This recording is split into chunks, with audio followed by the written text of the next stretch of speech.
learned that the app does not work very well if you're trying to do Oh, okay. um, voice chat and stuff for me because I am on my phone. So Got it. Alright. it would be, yeah, figuring out my, yeah.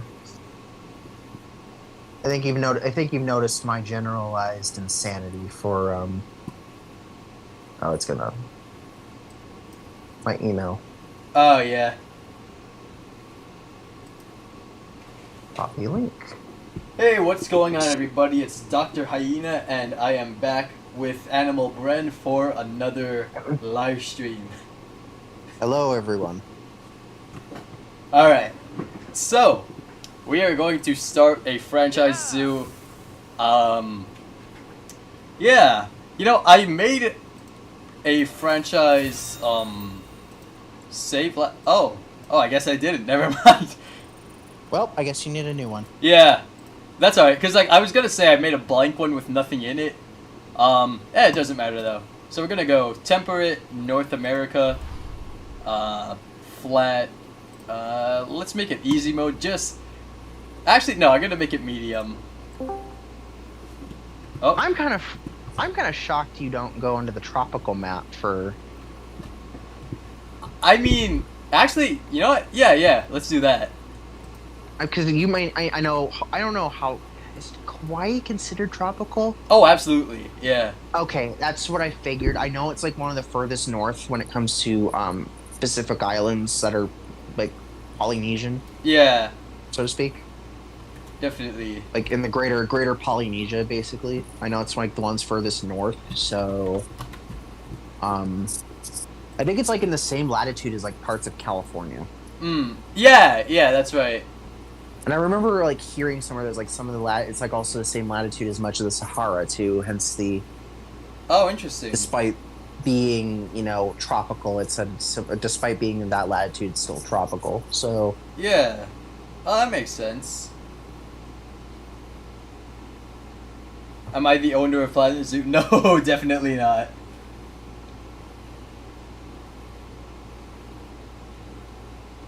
he just yeah, Doc just does mods for it, and it looks and mostly just remasters and potentially new mods for hyenas. So Pretty much. I for the most tried part, making in a more leopard remaster recently. I would say it went pretty good, but like, yeah, a lot of people didn't like it so much. well, it's like, and you have to fix. It's like the issue is too. It's not just like the body shape and fur length. It's also Some bits of the like the fur. face. The face is yeah. I think they adjusted the face at some point, but I don't know how it fixes it a A bit, little bit, yeah. but it's not great. Nah. Still, I mean, it as Panthera says, it kind of just looks like a plush toy. Yeah, it Like does. it's not as plush toy bad though. I can't agree with him. The snow leopard. Snow leopard's worse in my mind. I'm kind of with you there. It is. Like Although I guess I can kind of agree with it. What he's saying is like, it does a slightly better job of representing the animal, which, yeah, I guess I can kind of agree with that. yeah, I kind of wish that they had added some of the like crazy athleticism that those cats are known for. Yeah, But like, I think the few things they need to kind of fix the face a little bit on it. They need definitely. to change the fur color and add more visible rosettes, Yep. and they need to tone down the fur length. Yes. Those are really what they need to do for it, and it would be much better. Definitely. Even do Tycoon 2 Snow Leopard, and more it's a much more, I guess, if you like to call it, primitive game. Yeah. Their Snow Leopard looks better. Yeah. Like Yeah. even the in the vanilla game, not even talking radical remake. There, it's Right. like vanilla game Snow Leopard actually looks quite a bit better than Planet Zoo's base game Snow Leopard. So Yeah. yeah, it is a little frustrating. I mean, Yeah. yeah, and I it was just funny because like I know that you don't. you have some issues with the cheetah in Yep. game. I do.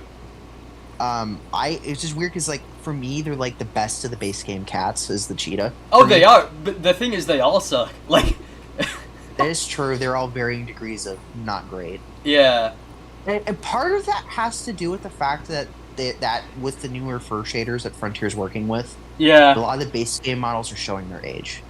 The only, or one of the few that I think doesn't really suffer too badly from fur shader is the Springbok actually looks pretty good as far as its fur goes. Actually the Niala too, believe it or not, even though Yeah. it could be improved, it actually does look fine. Like The only thing is, it's just a Niala very looks low res texture.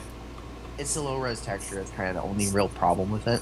Right? Yeah. But like, well, and I could say the same for the Okapi and the giraffe. Though the Okapi, I really wish had its own rig, Yeah. more like a giraffe than a zebra, because they even used the zebra fighting animations for it. And it looks terrible. It's like, I get where they're coming from with that one though, because I actually talked to a friend of mine about this the other night. Okay.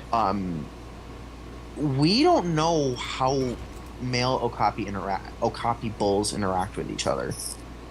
I read somewhere they neck like Because- giraffes. I'm not certain, but like it's I mean I don't see why not. Like, you know, it's very much can the see same that. structure, just a little shorter. You know. Yeah, it's strange because like I see it that way because like a zoo isn't gonna let their bulls fight Right. and hurt each other, Hmm. and we don't know enough about them in the wild, and I've not seen enough of their habits in the wild. Most of what we know of them is from captivity, so Yeah. Yeah. that's You, part of the issue. yep. They're very very difficult to study for the two reasons of A, they live in dense rainforest, Yep. and B, that dense rainforest is in a country that is more often than not war torn. Yep. Yeah. Tons of corruption. It's awful. And a lot of infighting amongst groups there. It's pretty bad. Yeah.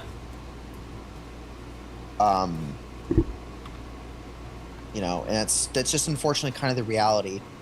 Yeah. So, I'm gonna say it here: colonialism screwed over their continent more than anything else. Honestly, I don't know jack about colonialism, so I can't even like agree or disagree. Basically, for like the past couple hundred years, that continent has been carved up by at least 3 or 4 countries. Oh no.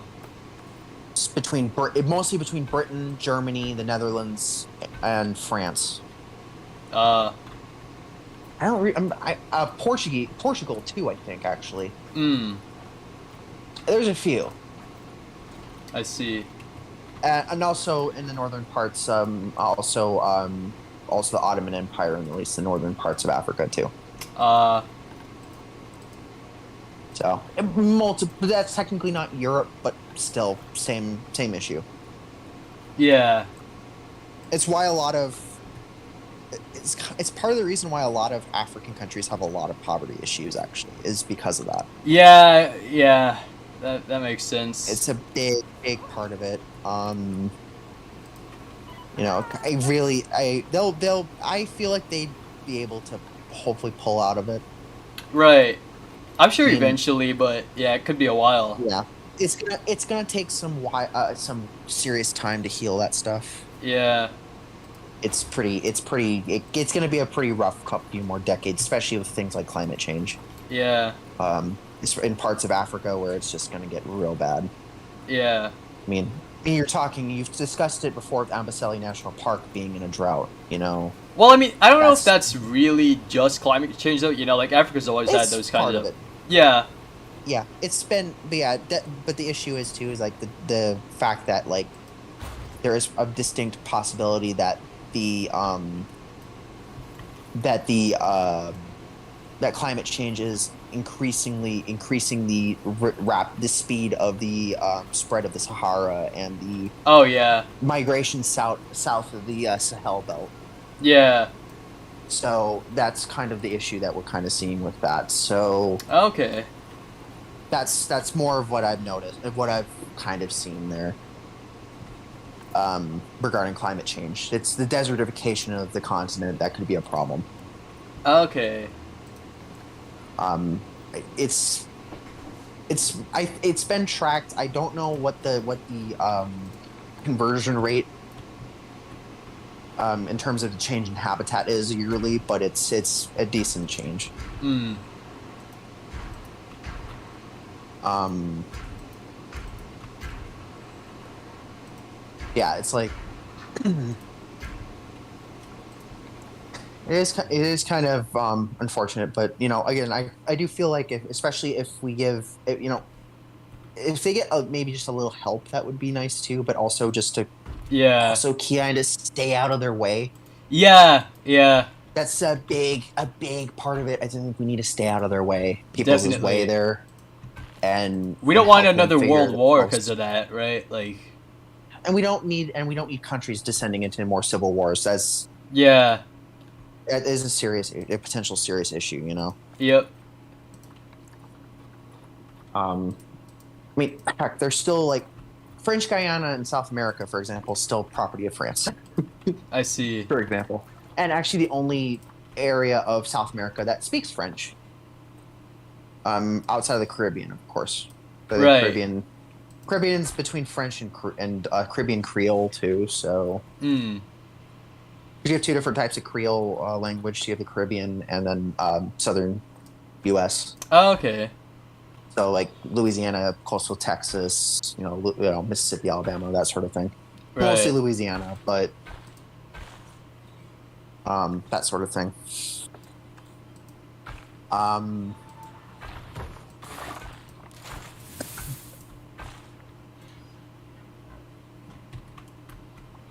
all right, what are you putting in this? River Not see piggies. what you. Oh, you put more Red River hogs. Okay. Yes. Yes. Yeah, that I again, like I said in the last stream, bye bye to warthog being the animal people use first. Yeah. I will say I do like the tropical soil. Like it's more like I substrate, wish but like it's like mulch, and I really yeah. wish we had that as a terrain paint in game because that would be very nice and very helpful. Yeah. Like I like the sand and the dirt that we have in the desert one, Mhm. but like yeah, I really wish that some of it like I wish we had some of the red sand that we have for Australia Yeah. And even like this because color sand like yeah, oh this yeah, that tropical too. sand's really nice. Like sort of tan color, like yeah. Yeah, either way on that one. But yeah, like the mulch, like the red sand. Yep. Um, but like that stuff like that, like having terrain swaps and stuff. And I assume you have free build because I see a barrier clipping onto into a path. Yeah, I do. I'm not even I going to would bother be. fixing that. I I just noticed that off there. I'm like, oh wait, yeah. hang on. Yeah, I do have free build installed. That is correct. Okay, guys, like, wait a minute. I can't do that in game. Yeah. What's going on here? Like, oh wait, that's free build. Yeah. But here's the thing that I really don't understand is like the education need for the guests. Like it's a bit Oh high. yeah. It's extremely high, especially for the Oh inspections. yeah. Like it's crazy. Yeah, and the problem is we don't have a really high level of like even when you like create and import your own signage Hmm. into the game, it's like you don't really have a lot of options of how to do that. Like Yeah. I really wish they did more. I mean, and I'm still a little weirded out by the cartoony aspect of it, but like how they did it for the it was like the wetlands update, I think, but they did the interactive education, Oh yeah. Yeah. like what you're placing down now. Oh, the sound makers. The sound makers, like the giraffe and gorilla height comparisons. Yeah. I wish they did more of that because that was really cool. Yeah. And that's something that real zoos So kind of do. Like well, they yeah. do. They also do. They also Feeding Zoo doesn't have these anymore, but for like years they used to have these interactive. Like you press the button and it's a speaker tells you the facts Oh, cool. about an animal. Like a really cool one here, the cheetah exhibit. Actually talks about Miracinonyx, Oh, okay. which isn't there anymore, which is such a shame. It was really cool because they're talking about the potential, the possible ecology at the time, as from what we knew at the time from Uracininyx, Oh, as being very cheetah-like, which nowadays that's neither here nor there. As far as we understand, they're pretty intermediate between the two, between mountain lions and and cheetahs. cheetah. Yeah, I see. They have adaptations for that are very similar to cheetahs, like semi-retractable claws and the skull in particular. Like the bigger Very nostrils. They have very large nares. Mm. The orbits as well are pretty decent sizes with the eye sockets Oh, okay. as well. So they have a few adaptations for Running. for sprinting. Yeah. But then again, in my state, most of the remains we have from Uracininyx are from the Grand Canyon. Oh, okay. So and not just like on the rim, but in the caves in the canyon, which means that they're and based on isotopes, they were hunting bighorn sheep and Harrington's mountain goats rather than pronghorn. Interesting. So they were hunting more like Asiatic cheetahs or snow leopards. Right. Okay. And they were like typical cheetahs, which are hunting fast-moving plains herbivores. Yeah. Interesting. It's really weird because like is that the like Twilight Pack? Yeah. I know interesting everyone like too. hates it, but like I like it.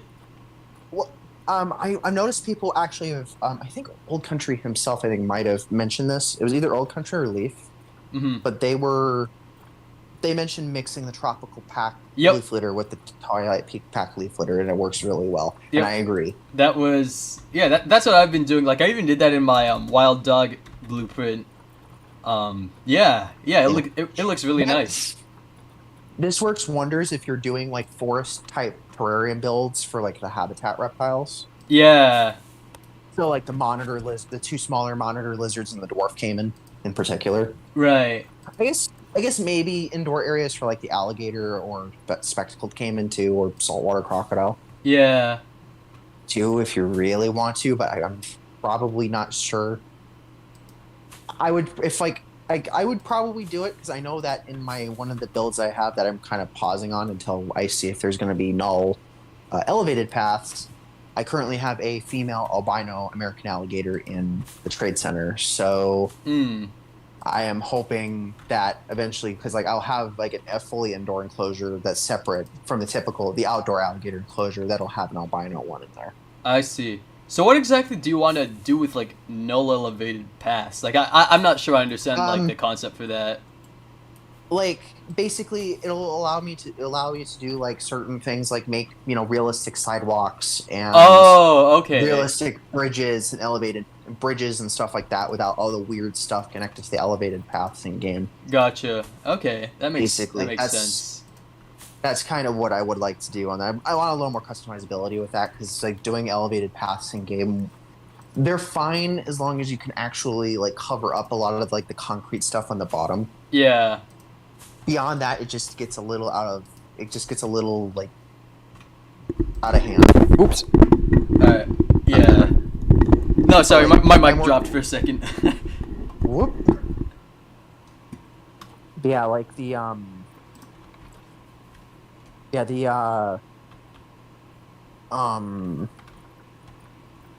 but like I'm doing like realistic sidewalks next to the parking lot.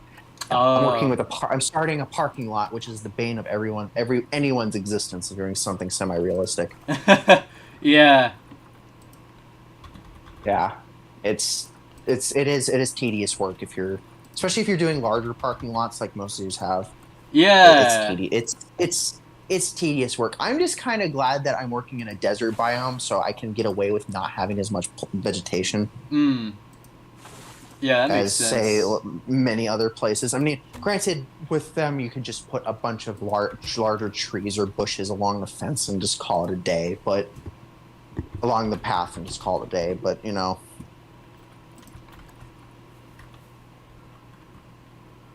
like I like when I started that, because like when we got the Europe pack and we got the guest spawner that's a coach bus, that gave me some ideas. Because like, I could do bus stops and actually do realistic guest spawning. Right. Yeah.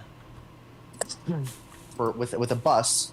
I still kind of wish I could do like really good stuff for the bus, like make it look like the city buses that we have here in Phoenix. Mm. I can make it close because like the design for them actually isn't bad. It's pretty close to what we have here in Phoenix, um,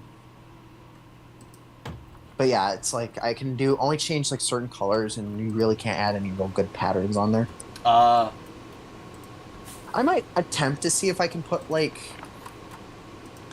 certain patterns and like the Bally Metro like signage Right. on there because like the Phoenix Zoo actually has a bus stop that ends actually at the zoo. Mm. So there's a bus route going along one road and that ends at the zoo. So I wanted something kind of like that. Oh, that's cool. Which also kind of segues into also figuring out how to make a parking lot accessible for a bus to go through. Right. Yeah. Which is not always the easiest thing to do because of how large how large buses are. Another also that just reminds me of a fun zoo adventure I had. So I was with a friend of mine at the Phoenix Zoo. I'd taken them there for like the first time and stuff like that. We were there. And I happened to look over at the park next door where there's lake and stuff, and it was covered. It was literally coated in police tape. It's like, okay, maybe something's up. Yeah. So we go there. Then we leave the zoo. We go there, and I was sitting in the car talking with her, and I flip on my phone, look at the news. They found 2 dead bodies in that park that day. Oh no. Like human like, bodies? Yes. What? Yes. Welcome to Phoenix. Ah, no. Yeah.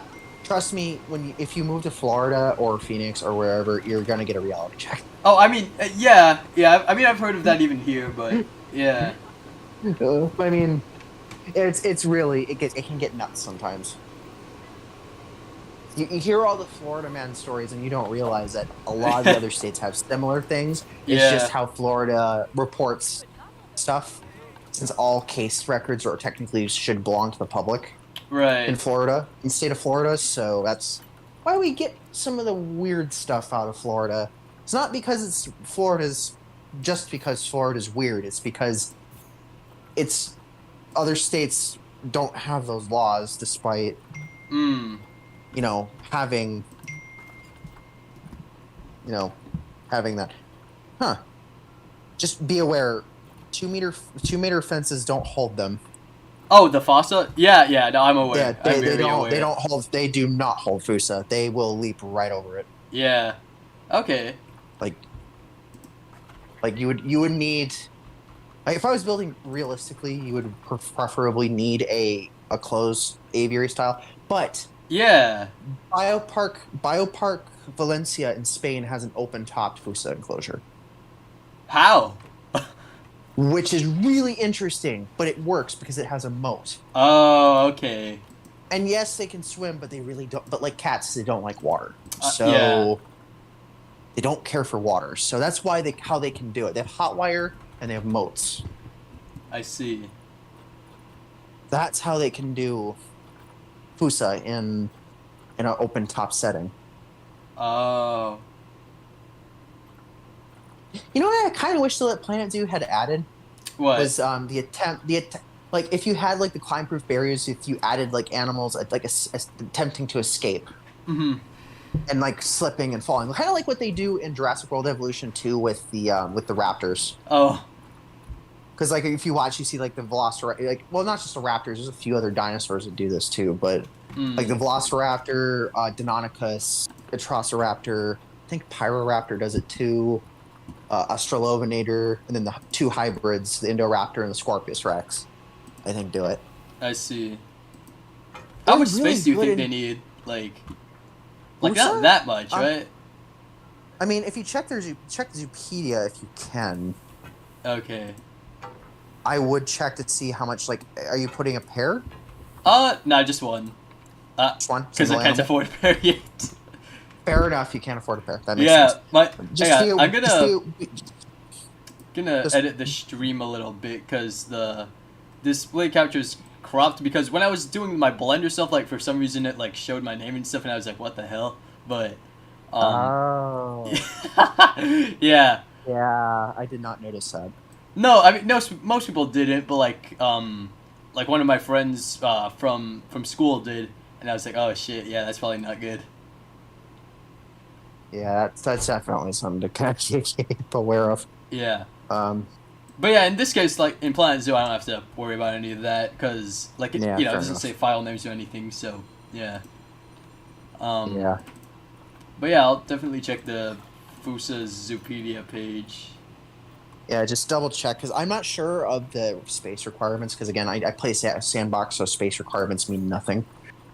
Okay, you know what? I'm selling you. I'm sorry. Bye bye. Yep, I didn't know I already had Fusa's stored. Oh wow, okay, so you already had 3 of them. Yeah. Oh, so you have a pair at least. Yeah. Okay, let's. Excellent. Okay. Oh right, you're playing franchise mode, so your species Yeah. inventory is shared. Look at That makes look sense. at this. Look at this. The amount of money I have, it's very low. Oh good lord. Yeah.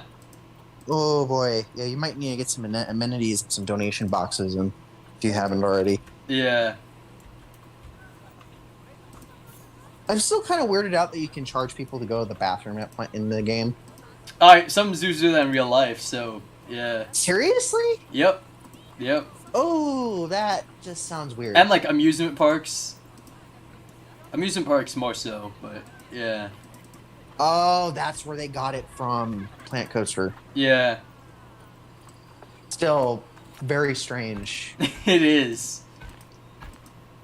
I don't know if that's like a European thing because like I think it is biggest- mostly. the biggest amusement park I've been to has been Universal Studios Hollywood, and they don't do that. Granted, I didn't go to the bathroom when I was there, so Wait, wait, what? So, wait, how long were you there for? about I don't remember. It was like almost all day actually. And you didn't go to the bathroom once? No, I can actually hold it rather well. Oh, God. Yeah. Yeah, it's interesting. So, I don't mean to, like, laugh in, like, an insulting way. Like, I'm not trying to No, do it's that. you're just like wondering how in the world. Yeah. Yeah, yeah, you'd be surprised if I'm properly motivated what I'm capable of doing there. Oh, no. Like I could go the entire day without doing much of anything if I go to a zoo, especially if it's a new one for me. Mm, Or a one where I have the prospect of seeing new species, you know. yeah. Dallas Zoo was a major one. Zoopedia. Those things are really cool. That enclosure might be too small. Yeah. I didn't realize you already had a pair of them. Let's see. Come on. Where's the requirements? I thought they were already in the Zoopedia when you'd search for them. Like if you checked Yeah. check natural Oh, habitat. there we go. I see. 90 meters squared. Oh, okay, so this is like half the size. Yeah, and you have 2 adults, so Yeah. Alright. I would check. I would check for. I think you could toggle for 2 if you wanted to check for that.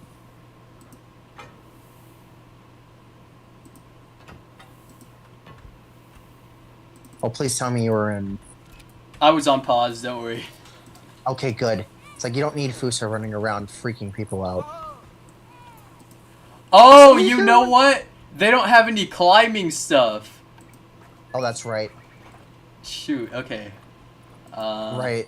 You're gonna need to put at least some climbing structures, maybe a few trees in there. Yeah. Alright. Yeah, I'd get a few trees stuff in there for him. Climbable. Oh boy, yeah. Okay, okay. I kind of forgot these were. Yeah, I should have remembered these were arboreal animals. Yeah.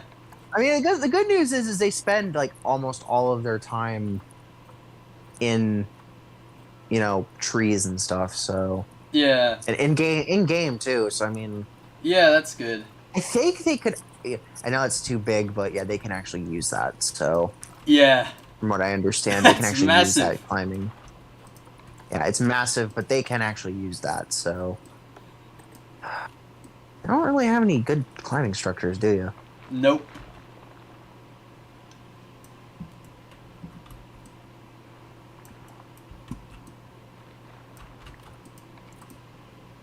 Yeah, you might have to try to build a Yeah. little bit of them, The or at thing least is, do that. I have like no money. Oh shoot, that Yeah. sucks. Yeah, I Um. see that. You got like 2 grand. Yeah. Ooh, you're gonna have protesters soon. Yeah. That's no good. Yeah, I'm probably gonna. I'm gonna build a little climbing thing, obviously. Um, but I'm also gonna like do some stuff. I'm gonna place down some animals that I already have. Because like, I do have some that'll probably draw a crowd, like red pandas. Fair enough. Yeah, To that be honest, I definitely is a good one. forgot about red pandas in the game for like a year, if not longer. Well, it's like you got animals that are similar to it now in the game, like the raccoon, Yeah, Which I mean, to be fair, I think a lot of them, the more American audiences here in the lower 48 probably forgot about the raccoon. To be honest with you, yeah. because they're just a rather common animal wherever you go. Like we even have them here in Phoenix. So, Oh wow, I'm surprised they can survive the heat like that. oh yeah, they do. Oh, they are very very adaptable animals. They will live anywhere in North America that they can do. They Uh, live as far south, like the species here, Prostan loader, actually lives as far south as Costa Rica. So, oh yeah, that's right. Yeah, they also, granted, which is funny because they overlap in range with Procyon cancrivorous, the crab-eating raccoon. yeah, I've heard of those. Few zoos in here in the United States now have them. Few of the non-accredited facilities have them now. So Yeah, they're becoming more common.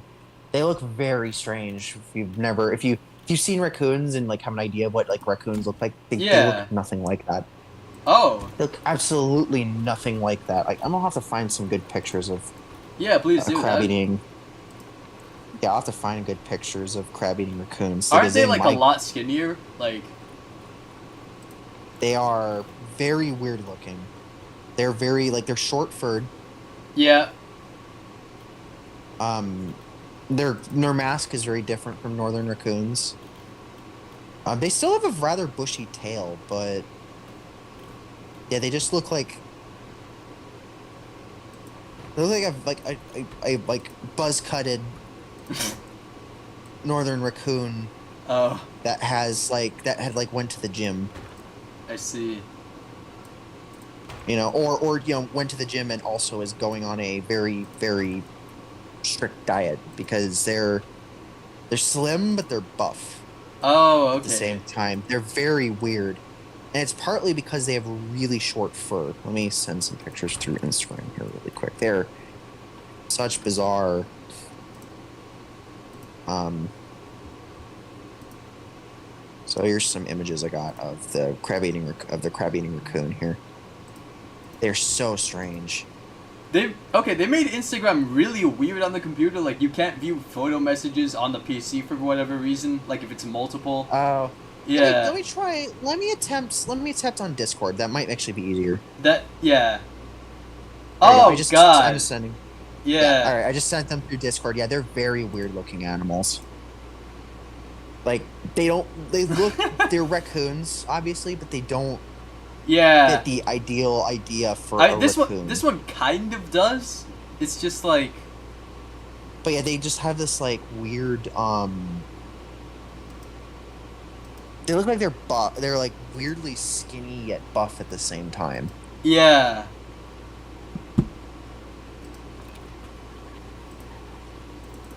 Oh, okay. I got their welfare up to 60%. I think All you right. need them to be at least what is it? Oh, hey, that's not bad. 30%. Sorry, not 30%. 66% for them to breed. Oh, cool. Yeah. Okay. Cool. So you're actually that doesn't Very look too bad. close. Yeah. Just yeah, I don't remember if animals can like jump out if they're if like things are too close. So just be aware of that. Yeah. I think It's it's like if pretty. Oh well, I mean that's kind of close. yeah, stuff that's not like within a certain distance of them climbing out. Right. If you're using climbable, if you look, you see they're already on the structure. Yeah. Good.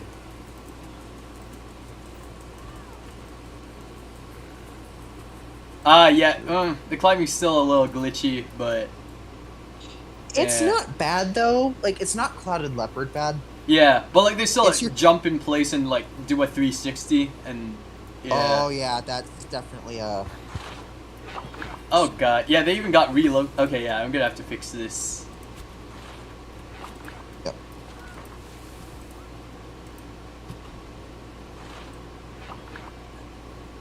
All right, you will appreciate it and you will climb properly.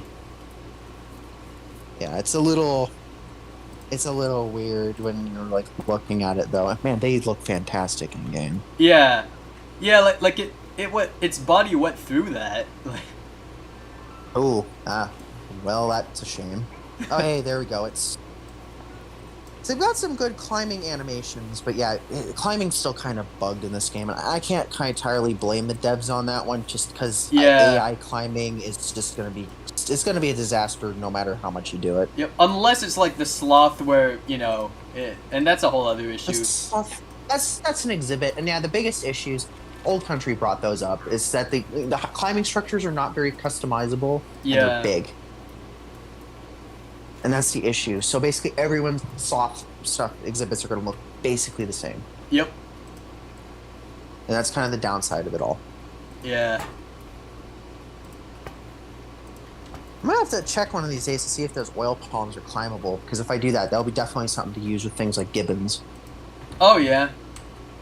Because like they use fan palms in the islands for both the gibbons and siamongs of the Phoenix Zoo, Oh and that's where cool. they spend a good portion of the time is up at the top.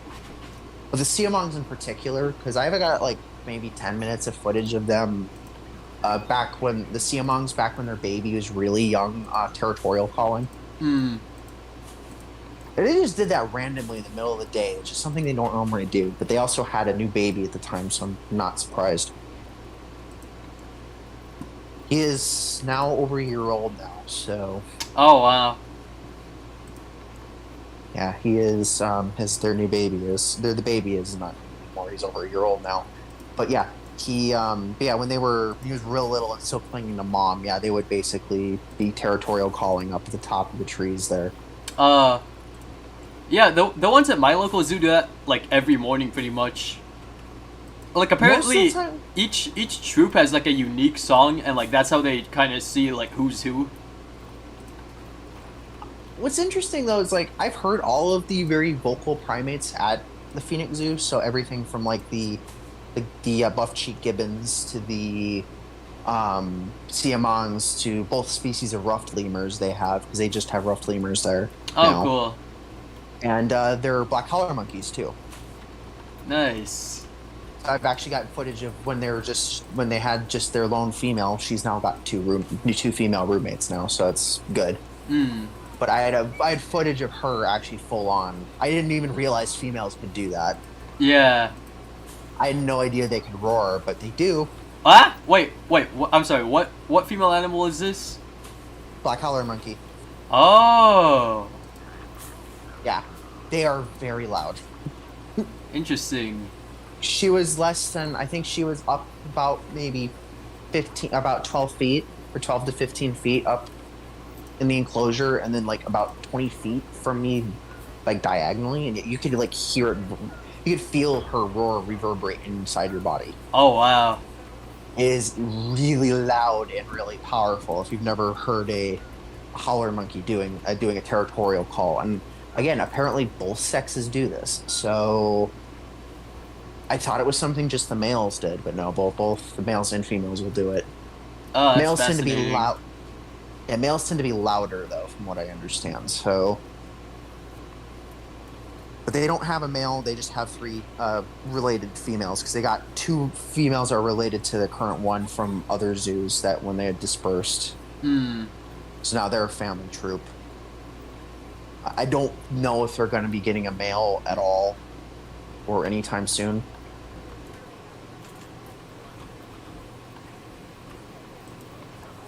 I bet you like there wasn't like so many like twists and turns on like climbing structures like that the animations would be a lot smoother. Yeah.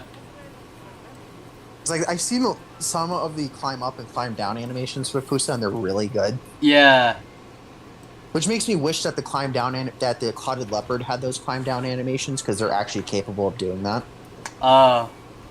Because they actually they're one of two cat species that have ankles that rotate about 180 degrees. What's the other one? The Margay. Oh, right. Okay. Okay. I don't remember if ocelots can do it too, but I know Margays can do it, and they're basically just a tiny ocelot. Yeah. But yeah, them and Clouded Leopards are capable of doing that, and so they can climb down a tree head first as fast as they can go up one. So Fusa can do it too, but they're the only ones of the two that can do it in game. So that's the unfortunate bit about that.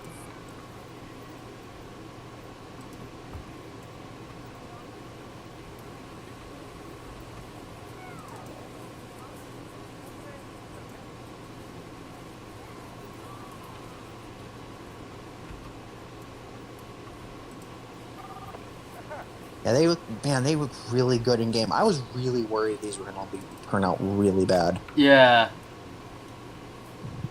Yeah, they did a really good job. Now I know that they were doing like research stuff at the Chester Zoo for the Fusa, but yeah, they nailed it with these guys. Yeah. I mean, some of that is kind of an issue, unfortunately, but I'm not really gonna fault it. That's just how the climbing works in this game. Yeah.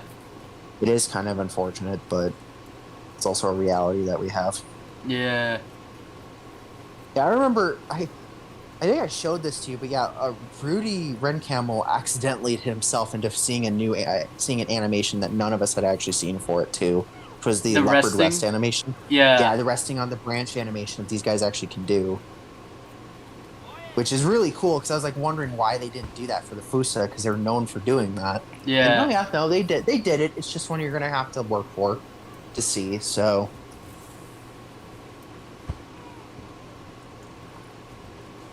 It's definitely one of the best looking carnivores in the game for sure. Definitely. I mean, notwithstanding some of the canons we've gotten, like the red fox and the fennec and the Bane wolf. Dingo's actually pretty good. Dingo's really good too, and actually so is the Arctic wolf. Oh, it can benefit a little bit from the an updated first shader, but otherwise it looks really good. Yeah. Which makes me wonder what they were thinking when they did the normal gray wolf. Yeah, I don't like that one. I refuse to call it timber wolf because that's just such a generic name that is used for wolves predominantly here in North America. Right. And they have it for this animal basically all over their range, sans Greenland and Ellesmere Island where Arctic wolves are, and Australia where there's dingoes. Right. Whereas, like, you didn't do a particular subspecies of wolf here, people. Yep. Like, even the original Zoo Tycoon did... I mean, Zoo Tycoon 2 just called them gray wolves. Yeah. And the original Zoo Tycoon had them as Mexican gray wolf specifically. Oh, that's cool. So it's like... And to be fair, I kind of don't have a choice on that until I decide to do a mod I'll pick up a Mexican gray wolf mod somewhere. Yeah. In the future, but like in the future, probably closer to when the game's done. Mm-hmm. Because I again need to replace this old potato of a laptop that I have. Yeah. I mean, it's still Ren's Planet Z fine. It's just not a higher quality. Okay. Like one of the issues it has is when animals move, they kind of have this weird like imprint shadow effect where it's like it's like weird like blurry and like it's like what's a good way of putting it? It's like a motion shadow effect where you see like the outline of the animal as it's going. Yeah, you get that sort of thing. Yeah. With it, which really sucks if it's on play and not on pause, and that's because I am on like the barest minimum specs for it with like the eight don't remember, it was like 8 GB or something. It was like the bare minimum for Planet Zoo. I think is what I'm at. I think preferred is like 16. Yeah. 16 or higher. So, like, I could probably. It's gonna be a little pricey, but I feel like I can get a laptop that's running at that capacity at least. Yeah. I think if you were to like really invest, I would say a desktop is probably your best bet. The downside is since I work from home, I don't have room for that. Oh, I see. I see. Because I have my work computer and I really don't have much room for anything else. So Got it. I would have a desktop if it were the case. So, but two things is A, I like the mobileness of a laptop, and B, I don't really have the room for another desktop for myself. Oh, so okay. I've been used to doing gaming stuff on there. I mean, I don't really use trackpad for the fine motor navigation Plan Zoo. I actually have an attached mouse for it, but Right. because I'm like, I am not going to be doing like it was one thing to do it in Zoo Tycoon 2. Mm-hmm. It is totally a different scenario doing this in this game. Oh yeah, you can't like it's impossible to do. It is really hard to do it on a trackpad. Yeah, like I don't think you can even rotate your camera on a trackpad in Planet Zoo. Actually, you can. It's really hard, but it's possible. Oh. It is really difficult to rotate your camera, but it is very possible. It is just a lot easier to use a mouse. Yeah.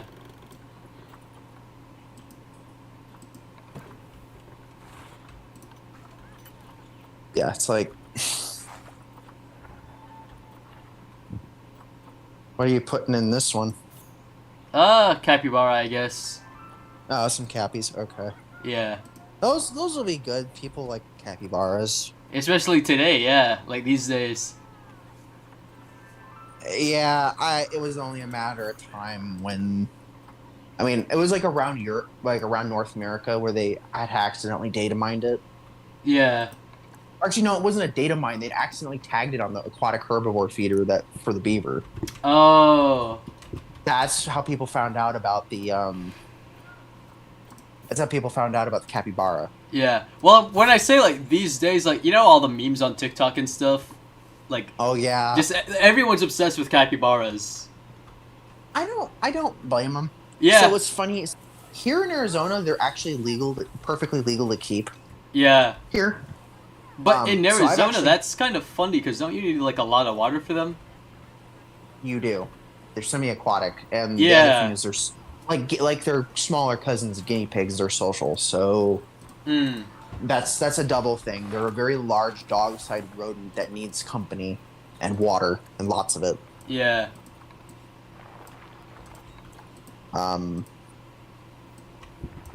Yeah.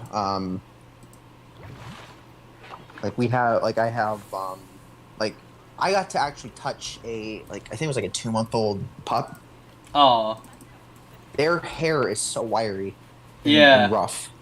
It's really weird. And it makes sense because they're a semi-aquatic animal, but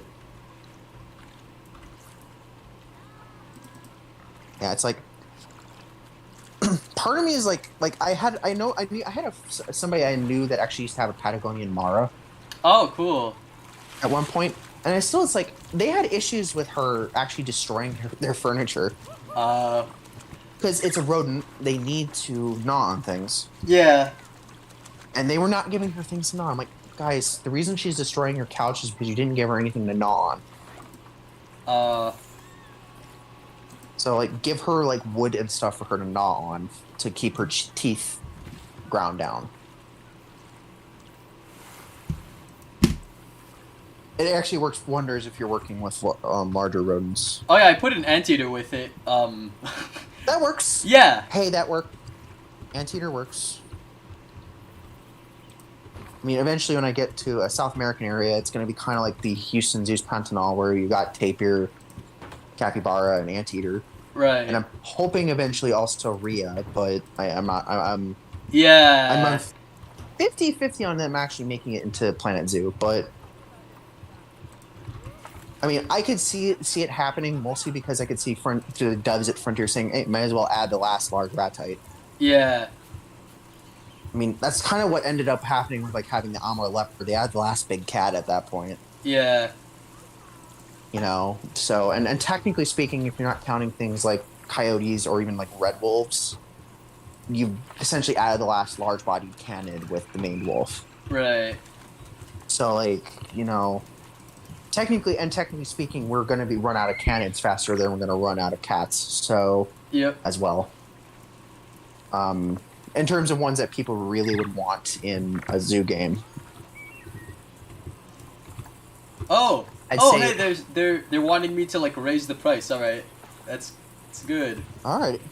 I still kind of weird that you got like guests like complaining about Yeah. prices being too low. It's like that's y'all have the never opposite been of to what would happen. y'all have never been to America, have you? Nope. Oh well, actually, they were like very closely associated with San Diego Zoo apparently. Yeah, they were, and I think they still are to a degree. Yeah. I know that they were for Taronga both during Australia Pack and I think possibly during Wetlands when they had the platypus, but Yeah.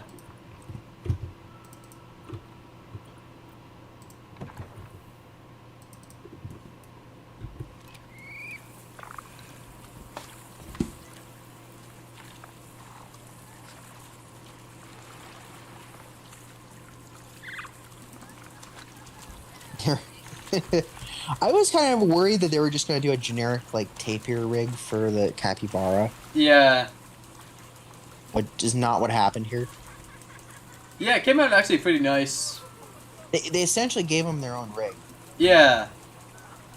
Now, what's interesting is that the swim animations for them on deep diving is very similar to the bears.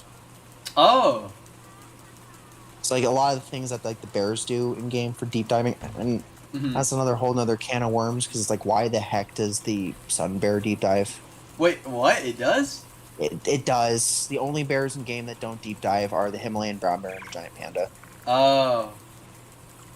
And it's like, you guys could have just stuck with just the polar bear and really the grizzly too. Yeah. You didn't really need to do those. The Formosan black bear and the sun bear. Sun bear is especially out of place, being that it is a tropical and arboreal bear species. Yeah.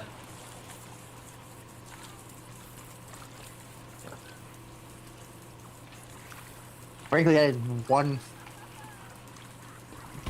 So I'm curious, if we do get one of the last three bear species in game, which one do you believe we're going to be getting first? Either. Out I mean, of the I soft guess bear, probably black bear, American and Black. spectacled bear. I'm kind of thinking spectacled. Oh yeah, because For it's a conservation two reasons. game. That, well, not just that, but also because technically speaking, soft bears are also vulnerable. Oh. But it's also that they're higher on the meta wish list and they're South America. Hmm. So that's the two bigger things, is that they're pretty high on the meta wish list. So and I think a lot of people don't actually know this either, but you know Paddington. Yeah. He's Yeah, based he's on based that. off spectacled bear. Yeah. That's so weird. Like he's brown. Like he's not black. Yeah, I've never understood why they gave his coloration like a typical brown bear, as opposed to. But he is very much, because he's from darkest Peru, so he's based off of Yeah. spectacled bear.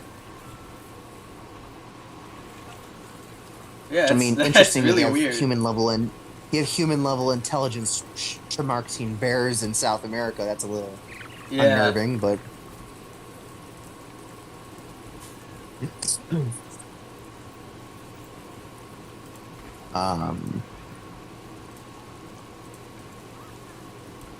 Yeah, like them. I could see the black bear because they're present in zoos on both sides of the Atlantic. Yeah. Maybe they'd go with like the Like, they're Florida for black bear or one of the more endangered ones. Like I know Florida black bear is like vulnerable or something. Like there's not that many of them. I am almost guaranteeing that they're probably going to be just going with the generic. American Just, black bear. Yeah, they're not going to do particular subspecies I see. for that one. It's kind of the same thing with like the sloth bear. I don't think they're going to do either mainland India or mainland or Sri Lankan Oh. in particular. Wait, I didn't not- know the anteaters like to swim. Oh yeah, they can swim. No, I know they can't. They like. Huh. Okay. Oh yeah, they'll swim. They don't mind it. It's really weird, but hey, Yeah. it's not totally out of the realm because anteaters do actually like water. Okay. It's like you can see like zoos like sending pictures, like they'll like do like bubble bath enrichment for giant anteaters. Oh. Yeah, I wish we had that in game. So, like I mean, like baths. Like you know how some zoos will have we like have- tubs. Like. we have the play pool in game. And Yeah. it is grossly underused. Yeah, I wish the hyenas could use that. Because like they love It's it. like my thing. I really wish the hyenas could use it. Yeah. I think it's just the dingo, the dhole, the sun bear, and I believe the juveniles of both species of elephants Oh yeah. are the ones, which is better than what it used to be when it was just the dingo. Yeah. I also don't understand like why the hyenas can't use the tug rope, for example. Like. That's an odd one. Yeah. Like only That is- only the dingo and the dhole use that. Yeah, that is. Actually, I'm surprised that they're the only canids that can use it. Yeah. Like I could see both wolves and the painted dog using it too. Yeah. Oh, Um, scratching post. That makes sense. The anteater needs the scratching posts. Or does it need Yeah. it? But yeah. They can use it because it's got claws. Very big claws. Yeah. Oh yeah, a lot of people don't know this, but there was actually a keeper that died because of one of these. Oh yeah. Because they got grabbed, and I think it went through the femoral artery. Yeah. Yeah, don't think that anteaters are harmless, kids. They're not. They are not harmless. They are the absolute opposite of harmless.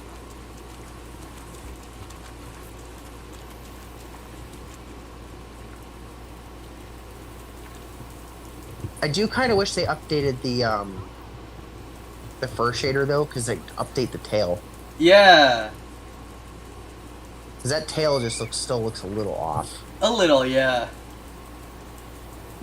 Yeah, I mean, as someone who has seen these guys a lot in real life, it's Mhm. just a little weird. Yeah. Just having a weird flesh tail. The face is like I know a lot of Oh, people hate so- it. It's okay, but like it's a little weird. The face is a little short. Yeah. Is the issue? It's short. Is the issue? It's the snout's a little too narrow. Yeah. There's actually an interesting enrichment animation they use for the scratching trees. They can actually climb up it a little bit, Oh really? Wow. which means that they had like paid attention, like not the actual tree, but like the enrichment one. Right.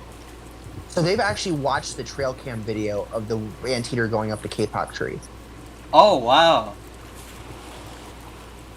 Because that's what it looks a lot like. Is that video of and watching a giant anteater going up the K-pop tree because they can climb. They're not Yeah. good at it, but they can climb. I know the little ones, the tamanduas can climb. Like they're very they're arboreal. Yeah. They're essentially just they're very much them, and the silky anteaters are arboreal. So, though again, I don't think there's any zoos outside of Latin America. Or, I don't know if there's really any cyclopes in captivity, frankly. So those are the silky anteaters. Yeah. I don't think any of those are in captivity. I think there's like 4 or 5 species, and I don't think any of them are in captivity. So it's really just southern tamandua and giant anteater if you're really going to be Mm. seeing vermalinguine mammals. Yeah.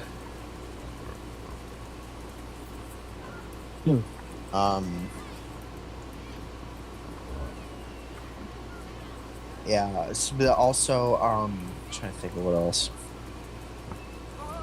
I kind of wish, like, I'm really wishing that we do get some more stuff from South America though, because it's like Yeah, a little Australasia. Australasia seems a little bit closer to done more. Yeah. in many aspects. So you got only like a few more real major species you could add. Yeah, it's pretty I mean, much the major just like echidnas, tree kangaroos, and Devil, Tasmanian devil. Yeah.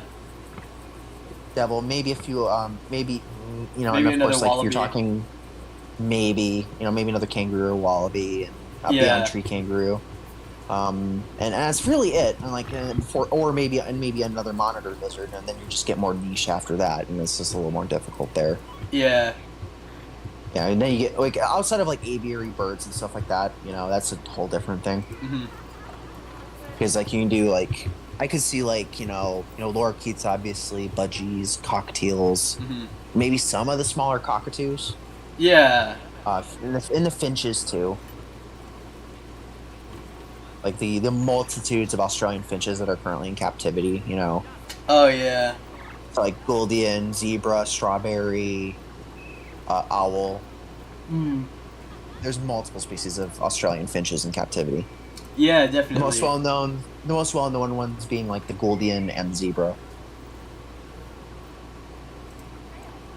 Zebra finches. So Yeah. Yeah, people keep those as uh, pets. Like I even saw some in a pet store mhm. over here. Yeah. Oh yeah, they're pretty common in the pet trade. Yeah, zebra finches are really common. Yeah, that's They're very right. common aviary birds. I mean, they're pretty cute, but they're not very sociable. Like with people, they're sociable with each other, but not really with people. Yeah, I was about to say like there was like a bunch of them together at the pet store. Yeah, like they're not gonna have the same sort of level of interactivity you'll have with like most parrots. Yeah. Like they're very flighty, very nervous. They really would prefer to be around their own kind Yeah. more than anything. So yeah, I've been to bird shows in the past, so I've seen some really weird stuff. Oh, cool. Like, well, I've like both bird reptile show combos is what they were. So there's like people keeping, that were at there were expos that would be selling reptiles there that sell reptiles, and others that were selling birds. Oh, okay. I actually have pictures. I actually have video on my Instagram somewhere of me interacting with a white cheek Turaco who's Oh, for cool. sale. I've also heard that hand raised Turacos are basically feathered balls of Satan. Oh. I've heard they're very, very problematic to deal with because they are just. You wouldn't think they do a lot of damage, but apparently their claws are razor sharp, Oh no. and they will slice you with their claws if they get the chance, if they're hand raised. Uh. So it's not the beak you have to worry about with them, it's the feet. Like, that's like with like most parrots, you have to worry about their beak because they have a lot of power behind their bites. Oh yeah, yeah. Some again, I think I mentioned it before, but some of my worst animal bites have been from parrots. Yeah. So it's like, they're really not an animal to trifle with gently. Yeah. Especially bigger species of parrots, like larger cockatoos and especially macaws. Yeah. Are stuff you gotta be really careful with if you're working around them. Especially certain species like scarlet macaws are very, very, very territorial birds. Mm. Um, I've had a lot of more positive things with smaller parrots, conures, cockatiels, that sort of thing. Right. Um, I've tried getting over my aversion to larger parrots, but it's been kind of hard because of the memory of being bitten multiple times. Oh no no no no no no no no no no no! Oh, I sent the bongo to the wrong exhibit. Whoops! That's a Then again, move. I don't think a foster can take down a bongo. I doubt they can, Yeah, but given Planet Zoologic, I wouldn't. wouldn't doubt it. I wouldn't bank on it not happening. Wait, I think I got the animation. Yeah, look, I got it. Or sorry, the stream's slightly delayed. Where'd you end up getting? The laying animation for the fossa. Oh, look at that! Look at that! That looks fantastic. Yeah. Oh, that is awesome. The only thing is, I think, yeah, that's. Oh, thirsty. It's because Oops. yeah, the only thing is it's the big climbing frame, so it like clips a little bit. But hey, it's Yeah, not that bad. it's not. Wow. Okay. So, oh, you forgot to put water in there. Yeah. Whoopsies. Get your head out of his ass. Oh boy. Oh yeah, I love the trot cycle. I do. Oh That yeah, is, when it's they quite run, nice. yeah, when they their trot cycle. Yeah, look at that. Look at them go. Look at them Yeah. go. Jeez, that is awesome. I do hope that like if because I one of the ideas I had for Sandbox Zoo exhibit is kind of have it was one that I had kind of in my mind, but when the Tropical Pack kind of came up and tried to formulate some planning. Leaf did something in very similar in one of his videos. Was a Light up a bridge overpass for them. Oh. 'Cause I don't think a lot of zoos do that for these guys, Yeah. which is really a missed opportunity because they're small and you would be able to do a tunnel type enclosure rather easy with them, like Right. a tunnel type run for them because of their size. Yeah. Again, like, and I'm speaking real in real life zoos here. It's going to be kind of a little bit of finagling to actually do a proper, tunnel based run for them. Yeah. That's above the ground. It's going to be a little bit of a. It's gonna be a little bit of finagling because it takes a little bit of effort. But being that these are climbing animals, that's a lot easier. Like it took so long to get it correct for the painted dogs when I was doing that. Right. It was just because they don't climb, so it's just like, oh no. you have a single bongo in with the Red River Hogs. Yeah. I mean, to be fair, its welfare is pretty damn high, so I'm not. Could be worse. I'm gonna get a Interesting couple because they more are kilos though. they are social antelopes. So that's kind of a surprise. Yeah. Like they're of the forest dwelling antelope, they're probably the most social. Yeah. So, um, again, still kind of blatant that we're missing dikers. Yeah. Like there's a few species because I've only ever seen two species of dikers. I've seen blue and yellow-backed. Oh, my zoo used to have red flanked. I think Zoo-Tampa has bay. I think right. I believe so. They recently actually had a calf born, Oh, cool. a bay diker calf born. So that's kind of cool. Theirs are still breeding, so that's kind of cool. L.A. has black diker, I believe. Yeah. I think yellowback too, but they'd all do a black diker. None of the really interesting ones are in captivity anymore. So like zebra and gentinks, or neither of them are in captivity outside of Africa anymore. Gladys Porter Zoo in Texas used to have gentinks until relatively recently. Yeah. Their last one passed away, so. Are there any more with like red flanked? Because like that's the one I've seen. I think Brookfield. Oh, okay. Yeah, Brookfield, they're I believe, really has cool them. looking. I don't remember which others use. I know there's a few that do.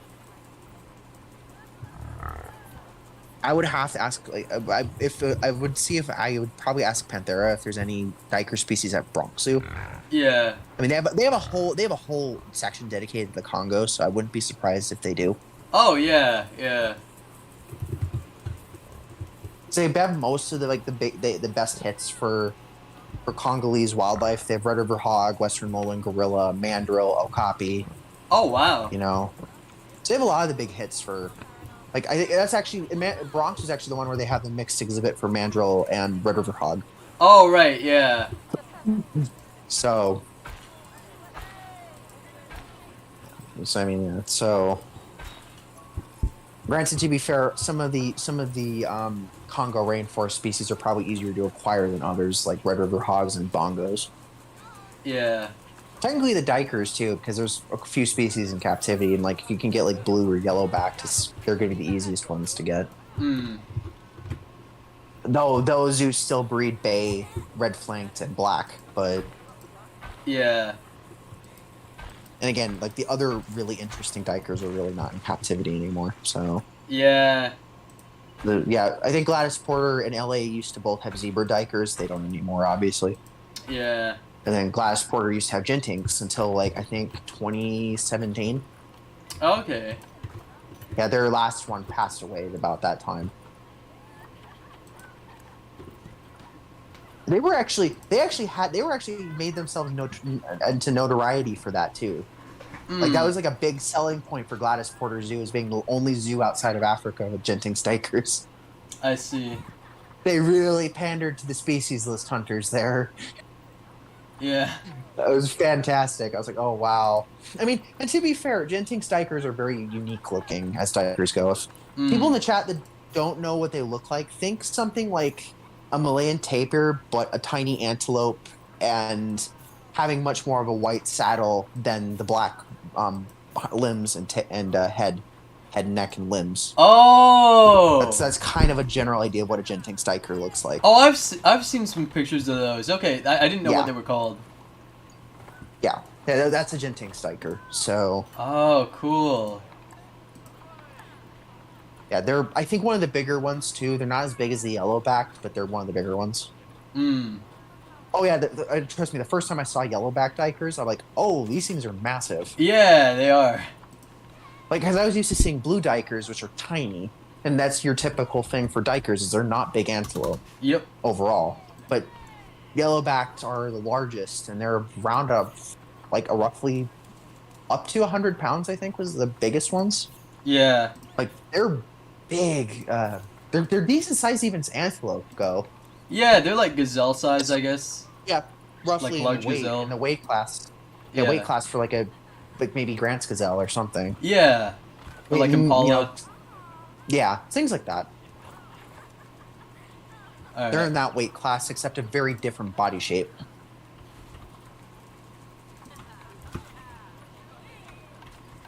Yeah, we had Oh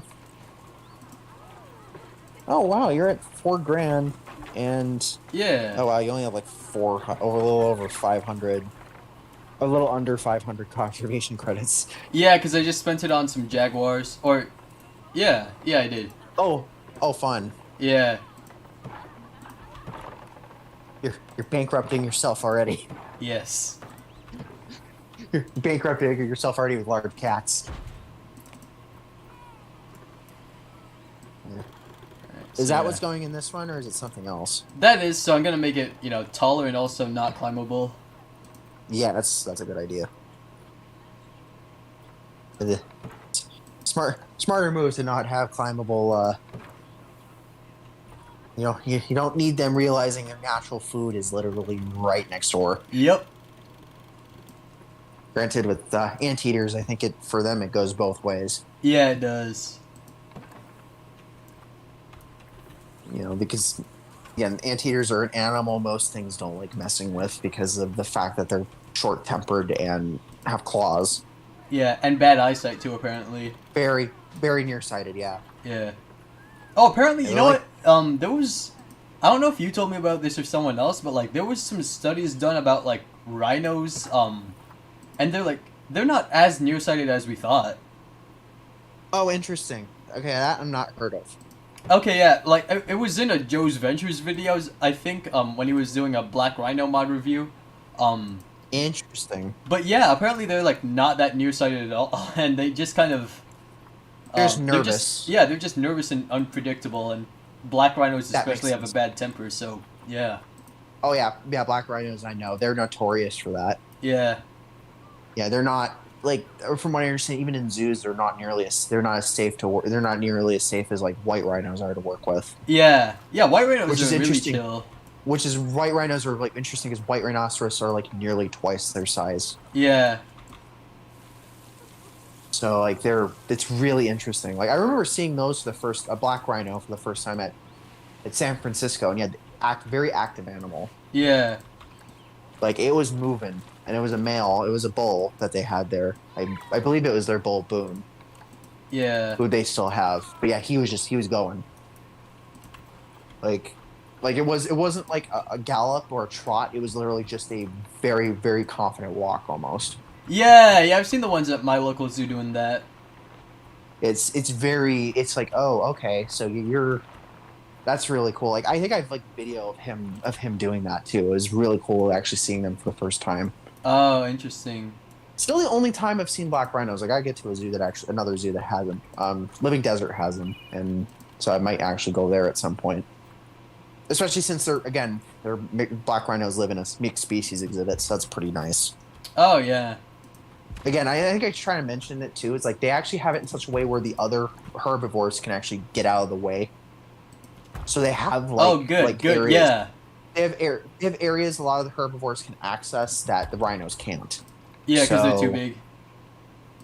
yeah, yeah. So it's especially important if you're having things like springbok or because like even like they even like larger pools and stuff for like their water buck too, Oh yeah, which works because that's where they feel comfortable. So if they feel like they're getting chased by something, they feel comfortable more in water. So yeah, it's just interesting because it's like it's the living desert, and you have like an antelope that is very much tied to water in your collection. yeah. Wait, there's I mean, is li is Living Desert the one that has do they have striped hyenas? Like I, they do. They do. hey, nice. Yeah, they Yeah, I have heard striped about them hyenas. for that That's reason. they only have striped hyenas, from my understanding. Yeah, no So spotteds. you don't no spotted hyenas, no. So Yeah, um yeah, they essentially have like they have three major areas. They have Africa, they have North America, and they have Australia, right. which is the smallest area. Okay. That's just Australian Adventures, which is the video I shared on the Zoology Discord in the zoo section Yeah, that they did for zoo tours. Again, that's one yeah. of the big reasons because they have yellow-footed rock wallabies. So I love that channel. The Zoo Tours. He's great. oh yeah, he's a lot. There's a reason Old Country does that as live streams on occasion. Yeah, I've never joined It's one of really those live good. streams, but I mean I might someday. It's really good inspo for a lot of different zoos. Oh yeah, And then we even did some ones that were you know, zoo tours stuff that were from zoos. Like yeah. I think we did one for Oakland, and yeah, their California Trail at Oakland Zoo is really good. And it's funny because they had somebody that he had somebody in chat that was like from Oakland that was shitting on their zoo like hardcore, even though like their California area it looks fantastic. Right. It's Oh, and okay. it's not even just like the theming. It's like they essentially just put fences around California Chaparral and have animals in there. I think my friend that went to Oakland Zoo said like they have a good like wolf sanctuary or something. They do. They have a really good wolf exhibit. Like They have it's really Mexi- big and it basically the path goes over the enclosure. yeah. From what I understand, it's a really huge Mexican gray wolf exhibit. So Oh, that's awesome. yeah, so it's Mexican gray wolf. It's they have the Mexican gray wolf, American black bear, grizzly bear, because you know California. Yeah. California, you know, being one of the few many states, many states in the lower 48 to wipe out brown bears. Yeah. Yeah, Arizona is another one of them. Mm. So I mean, I you know, we used understand to why, have, but like, yeah. It's, it's hard because they're on one bear where it's really hard to gauge whether or not you're going to be able to successfully live alongside them with people without yeah. conflict.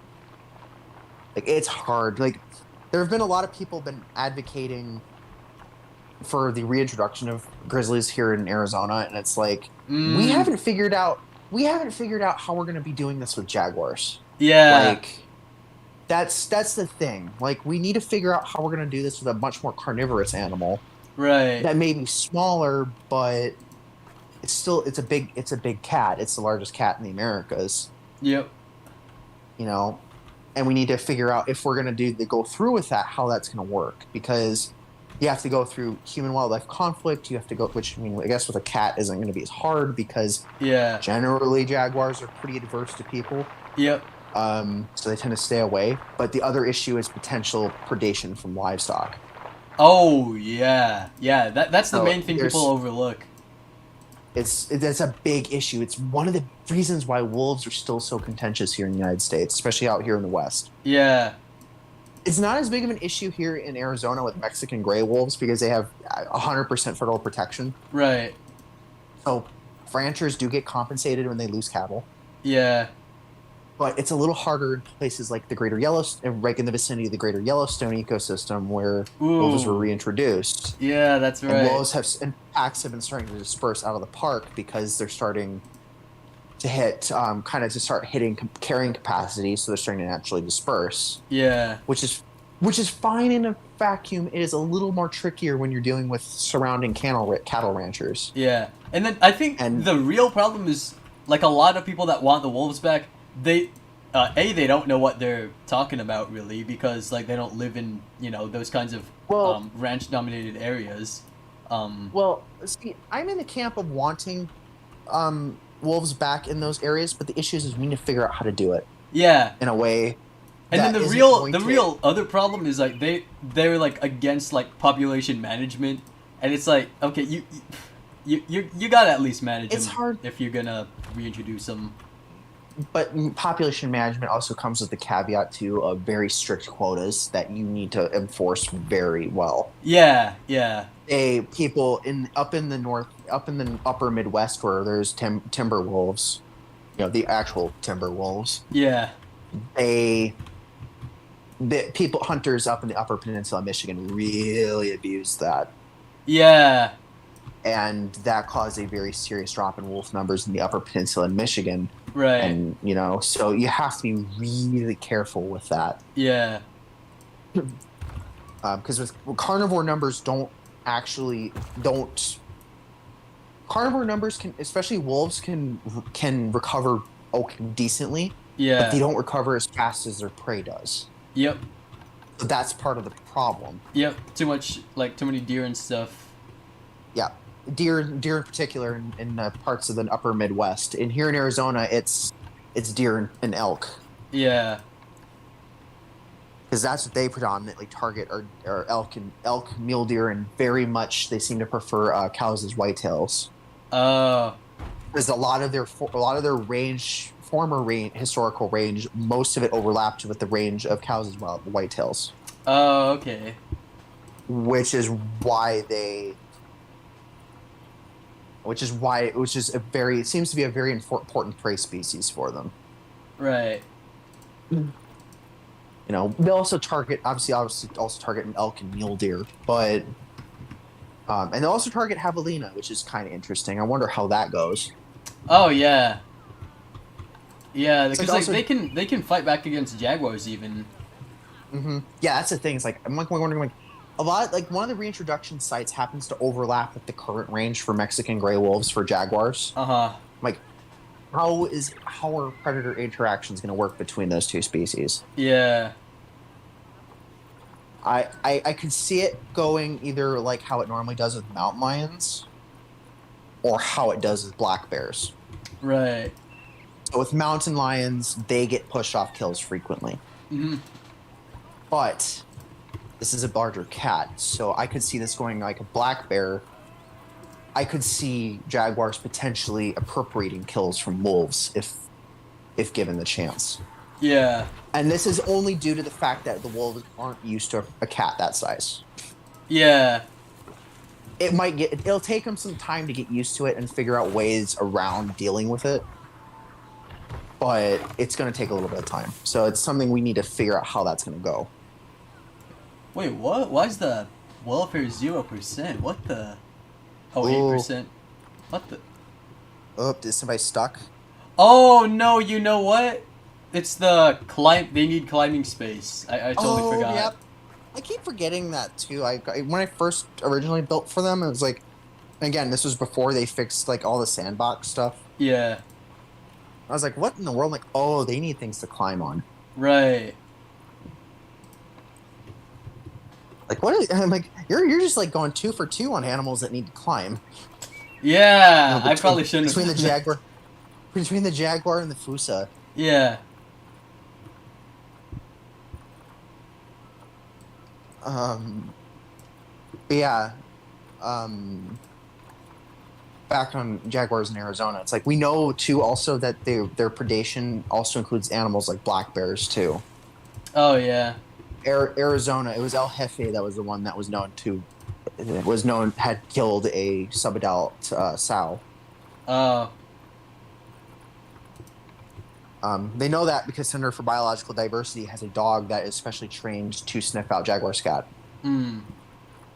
So, if they're not finding them on cams, they can find scat and figure out if that's a jaguar. Oh. Okay. And what happened is that there was some patches of bear hide and a skull that had your typical characteristic jaguar bite on it. Yeah. and then they found scat that had black bear fur in it. Oh, So he brought down a sub-adult sow that was nearly his size. wow. That was easily a 100 to 150 pound bear Yeah. that he brought down, which is nearly his size. Because northern jaguars tend to be smaller. Yeah. They tend to overlap more. That's the other thing. They also overlap more in size up here with mountain lions a little bit. Right. It's just weird because they're a much more powerful and stocky cat. Yeah. It does make me guess too, like how they're going to hunt in places like the White River, River Apache reservation, where they're looking to reintroduce them in central Arizona. Right. Like, what are they going to target? Are they mostly targeting javelina? Are they going to be targeting elk? Is there going to be sufficient prey base from multiple large predators in order to avoid potential predation on livestock? Right. Yeah. Are we going to have predator anti-predator hazing in order to prevent them from thinking that livestock is a good idea? Because people don't realize this, but in the Pantanal, a big portion of jaguar prey items in the Pantanal are cattle.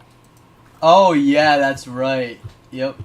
So That's they true. take a reasonable number of cattle per year. So and we're talking Pantanal jaguars, which are the largest examples of their species. Yeah. Animals that are approaching at or above 300 pounds. So Yeah. I mean that's kind of something to kind of keep in mind too.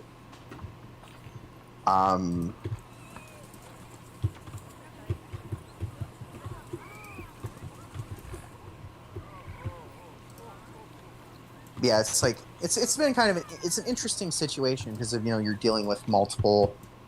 Because you're also dealing with the potential interactions with at least 4 large predators in that region. Yeah. You have jaguar, black bear, wolf, and mountain lion. Yep. Ultimately, I feel like mountain lions would kind of lose out in that. I mean, I feel like the bears would do fine. Yeah. Obviously, they'd get predated on by jaguar on occasion, but I don't know how frequent that is. Yeah. And we have that one instance from El Jefe that was probably opportunistic. Yeah, and it was young, so yeah. It was a younger bear that wasn't paying attention, evidently. Yeah. So I mean that's kind of the thing. I feel like that, like many jaguars in Mexico and southern Arizona, they likely target mostly javelina. Yeah. So that's going to be no different up in central Arizona, where there's lots of javelina. Right. That's actually one of the more widespread mid-sized herbivores we have here in Arizona. Like they occur as far north as like the South Rim of the Grand Canyon. So Oh wow. yeah, they're really widespread here.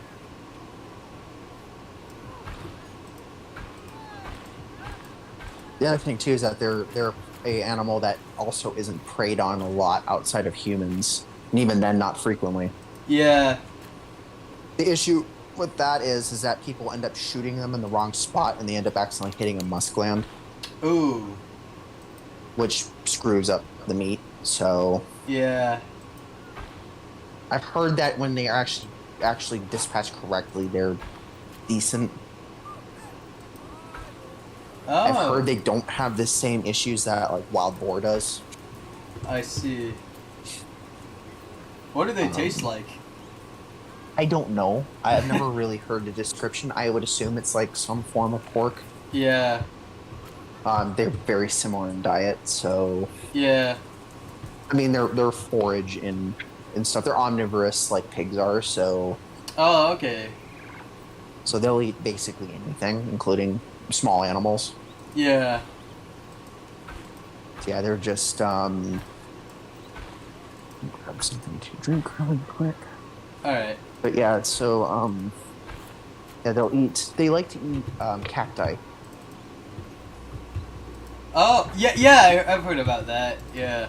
Yeah, they'll so technically they'll actually if they can do it, they'll pull out spines with their teeth.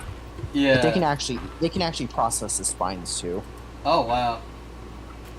They're very good at it. Yeah, they're very tough animals. Yeah. And what's interesting too is that one of their warning behaviors is they will, since their tusks don't like go outwards like pigs do, they occlude into each other Oh like yeah, most other animals. they like bite their teeth together, right? Like. Yep, they clack their Yeah. tusks together as a warning. And it's really weird hearing that when an entire herd decides to do it. Yeah. Oh my god, I have a leucistic little capybara or albino. Oh, albino. Oh, even albino bear. Yeah. Well, that was a surprise. Yep. I really wish you'd know what the percentage for certain genetics were in game. I know. Yeah, it's so hard to like guess. Like, yeah. And you literally just got a random albino capybara. Yeah. As are.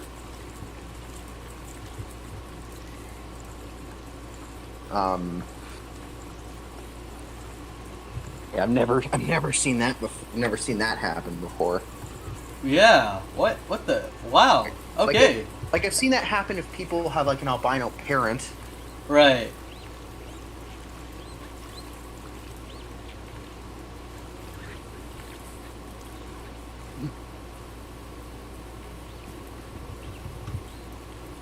That's kind of cool having an albino capybara. Yeah. Oh boy, I hear protesters. It's because of the Jaguar, right? Yeah, that's probably 20%. Okay. Yeah. Yep. It's your fault, Jaguar. Hey, but like how? It has the right space. It has the right climbing area, or well, it has some climbing area. It's better for climbing, Yeah. frankly. But it has the right swimming area. It has the right plants. Oh, it doesn't have any enrichment. Oh, yeah, that's what you're forgetting. Yeah. Okay. That makes more sense. I'm curious. I've never really understood that. Does the climbing frames actually count in that regard? No. It just counts as navigatable climbing area. Oh, interesting. Yeah. Yeah. I mean, you know. Like a cardboard box or something too, you know. Yeah. Like it's I mean, not the it's most very expensive realistic. stuff, What you call it? The enrichment system. It's not super realistic, but I mean, it's all right. It's fine. Honestly. Yeah. I do like the animation the Jaguar does for the rubbing pillar, though. It's quite nice. The rubbing pad. It's quite nice Yeah. when it just like literally leaps on top of it. Yeah. Yeah. I know it's an that. animation that the Lynx shares with it, but the Lynx has like the same animation. Oh, you got like poo up there too. That's Yeah. fun.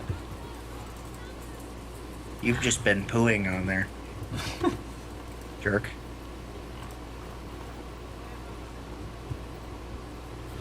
Oh, you probably should reset that enrichment item. Yeah. They're chanting in gibberish. You made the protesters mad. Yep. Okay, what does he need? I was just playing with the box right now. Trying at the box, he's like, oh, there's another box. That's why. Yeah. Okay, it just needs the climbing area. I like the cats doing that. That's always a fun animation to see. Yeah. I do wish that there was also another animation where they try to sit in it, because that's just something cats do. Like, Yeah. No matter their size.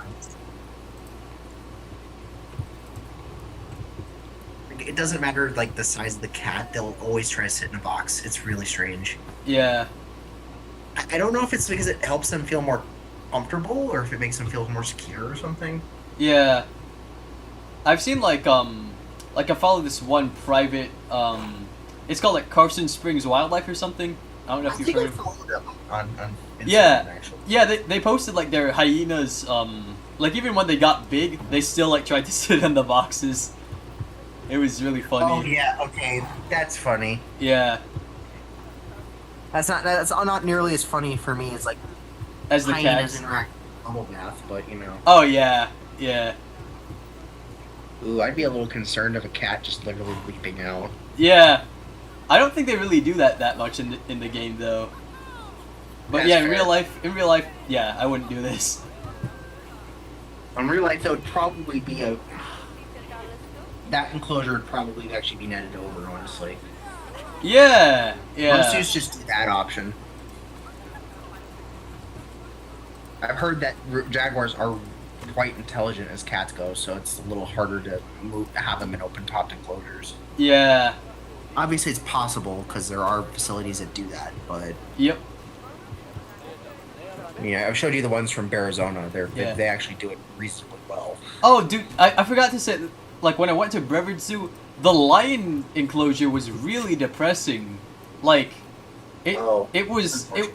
yeah, it was like closed topped. It didn't look like good for a lion. Like, it was three young male lions.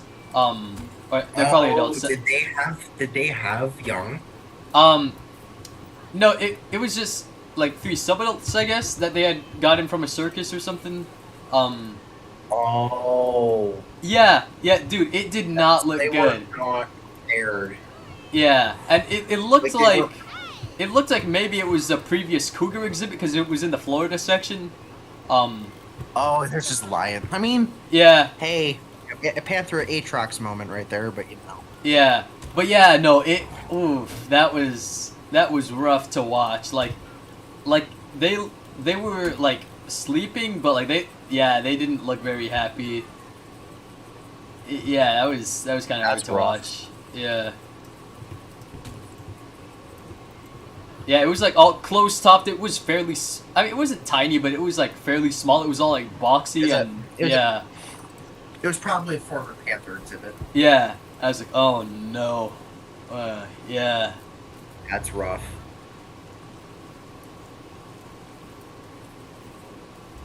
I'll say the Jaguar's walking animation in this game isn't too bad. It's just the running animation is really weird looking. Like, yeah, like Man, when they I've run, it's just animated. strange. Yeah, I've animated, cats running before, both stylized and realistic, and yeah, it never it doesn't look like that. It feels like the Jaguar's head is maybe a little too short. A little, yeah. Like the snout should Like be especially a little compared to the longer. pictures I sent of the ones from Arizona. Yeah, It's really obvious. And of course it kinda looks a little poofy, but yeah, especially the tail. yeah. The tail is very furry But at for least some it's reason. holding the tail correctly. Yeah,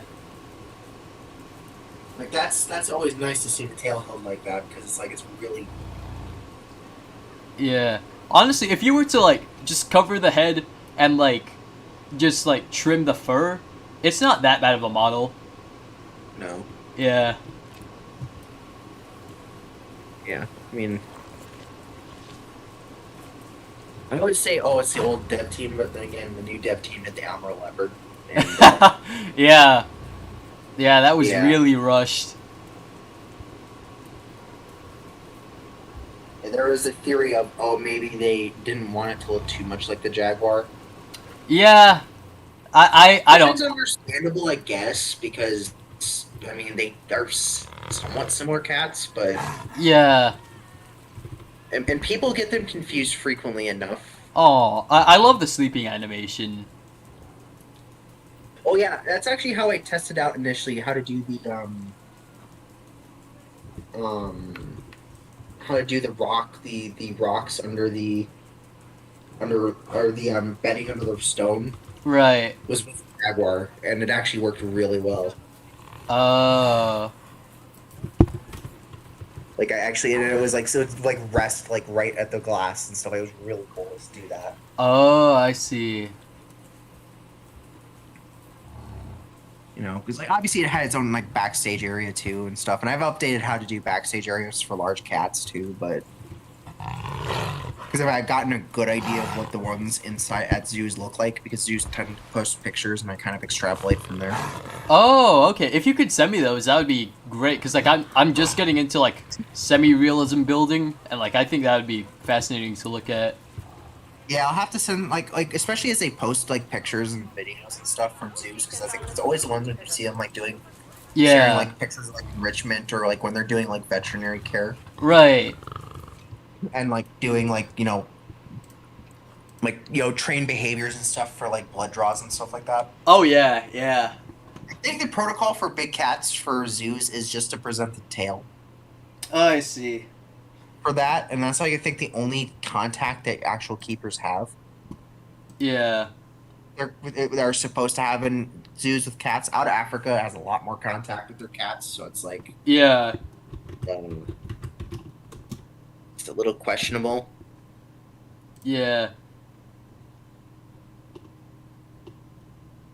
Oh, where was that? Where's that one? No, that's the faux rock pack. Okay, Oh! that's Oh actually shoot, did I not here, I think I sent it in Games in Zoology. that's a remaster for the Jaguar. Yeah. Oh, that looks. I mean, it looks better. The, Yeah. the definitely the spot pattern looks better. And the short fur, like, yeah. Yeah, the shorter fur definitely helps. Oh, here's a It's really comparison. hard. It's hard to gauge sometimes, especially with like the newer fur texture of like people doing shorter fur like Yeah. prior to it being added and it not looking. Like see, like that looks a little flat, Yeah.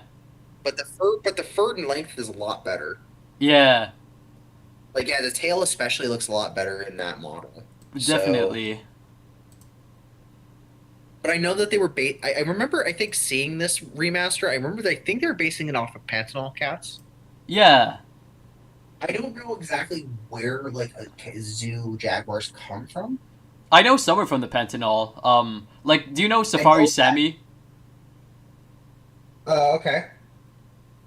Yeah, here, I'll send it to you It's like on Instagram.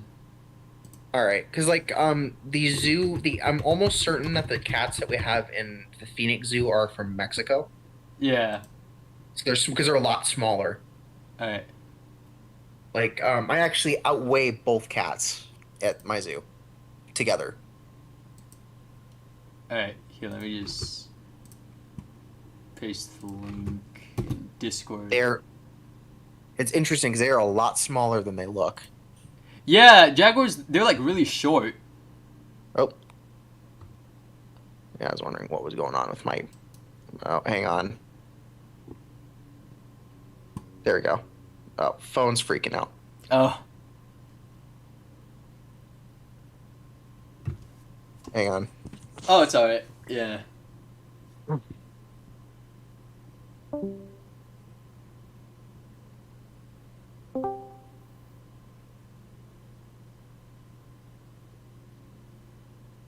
Oh.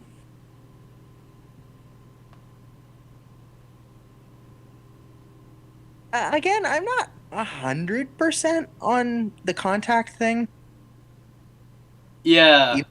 With the open contact with at least the cats and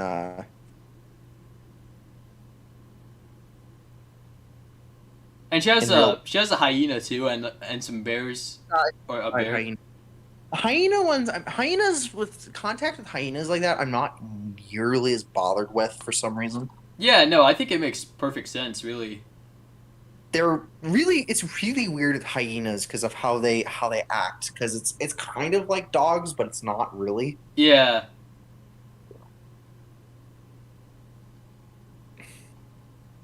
And like I said, as I've mentioned before in the past, there has been reports of farmers in places like Ethiopia using male spotted hyenas as herd guardians, Yeah. Yeah. which is really strange if you think about it. It's going way against their instincts Yeah. when it comes to hoofed animals. Yeah. But I mean, hey, you know, if it works, it works. Like, I mean, there's probably a reason they use males too. yeah.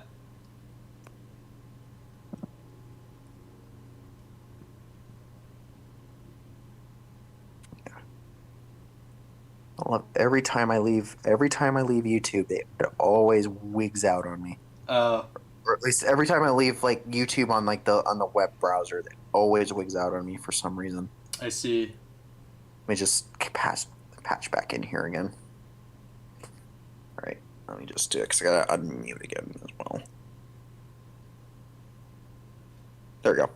Um, yeah. So yeah, the mod for the Jaguar actually looks pretty decent. Yeah, It's my only thing is like when it was prior to the newer first shaders that came in for the from Frontier yeah, makes like some of the older remasters look kind of like plastic in yeah. some weird ways. But that's the thing with Jaguars, like their fur kind of does look like that. Or Oh yeah. well, except shinier. Oh yeah, But their fur is very short and like very sleek like that too. Yeah, I've noticed that with the ones we have at the zoo. definitely, yeah,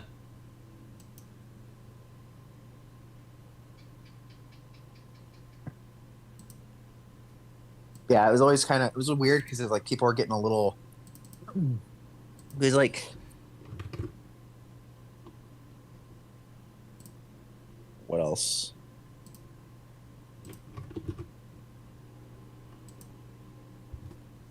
Yeah, like the Amur leopard just looks. Yeah, I didn't know that they use the same model for both sexes in the leopard. yeah. That's a shame. That's really strange because even like in Amur leopards, I've noticed in pictures, even the males actually look very different. Yeah, yeah. They have like a more They're bigger. yeah, They're bigger. They're beefier as your typical male female sexual dimorphism in cats. But I think they also have the dewlap that African leopards have. yep. They have the dewlap and like for some reason they have like a more like square-ish head from like side profile. Like I'm just Interesting. yeah. Again, I'm not 100% on the sex of the one that I saw at the Minnesota Zoo. I'm almost thinking it was their female. Let me look back at the picture. I see. It's a sleeping animal. It's a Yeah. sleeping individual. Yeah, yeah. See, with the eyes closed, it's hard to tell, because like, Hmm. that's a big part of it. But yeah, that looks like a female to me. It's based on just the size too. It was a reasonably small animal. Yeah, Like I mean, it wasn't as small as the leopardess, the zoo leopardess that Wildlife World has. She is like easily only about 70 pounds. oh yeah, And that's not like under feeding or anything. She's just small statured. yeah. She's also only about 3 years old, so that probably is another factor in that. I'll say though, with the contact thing, like, I don't think that's cruelty, to be honest. Like those people It's- really love their animals, and yeah. It's not exactly cruelty for me. It's just the risk versus Oh. reward situation. Yeah, I mean, these are still big cats, so you have to kind of be Yeah. careful with that. oh wow, mean, yeah. actually- This looks way better. Oh, hey, there we go. Yeah, He's pooping immediately. Immediately as you go in, he's yeah, pooing. That's nice. Yeah, that definitely, especially the tail. The Yep. tail looks a lot better. The tail and I like the head to a degree looks a lot better. yeah, I mean, the head. I think the head was just a little bit short in the original model. yeah, Just because it's weird. yeah, Like I saw it, I was like, jaguars are robust cats, but not like that. yeah. Um, yeah, it's like let's say, Contact with Yeah. big cats. but okay, yeah, but like I learned from out of Africa, there's actually a big difference with them with how to deal with. They're saying that dealing with tigers in that sort of instance is easier than dealing with lions. Oh, okay. At out of Africa, basically, like if a tiger grabs a hold of one of them, the other tiger in the enclosure will attack them off, like bite them off. Yeah, But if it's a lion and one grabs an arm, the other one's grabbing a leg. So, yeah, because social predator and all. right. Yeah, That's kind of the difference there. yeah. I think like Sammy has like a jaguar and a lioness together, which I mean it's questionable, but I mean it works. So, It depends what's the sex of the jaguar. I Male. really hope they're not make. Oh God, they're trying to make jag lions. I don't think so. Like, That it's really hard for me to not think that when it comes to that. Especially when you got especially with people trying to breed like ligers and stuff like that, and yeah, that nonsense. I mean, because they get a lot of. It's really weird because Tigons don't have this issue where they don't get massive. Right. which is really strange. And it leads with the tigers, at least, it leads to a lot of health problems. Yeah. That's been just kind of my thing on that one. Tigons, I'm not as know as much because I know they don't really. People that breed for that don't breed Tigons because they're usually around the same size as their parents, if not a little bit smaller. So, granted, the interesting thing is that Tigons look a lot like tigers, but the males actually develop manes. So Oh yeah. that's what I found interesting there. It's like for some reason the gene, the whatever genetic switch is in lions for males to develop males, puberty doesn't happen in ligers, Oh. which is weird. Yeah.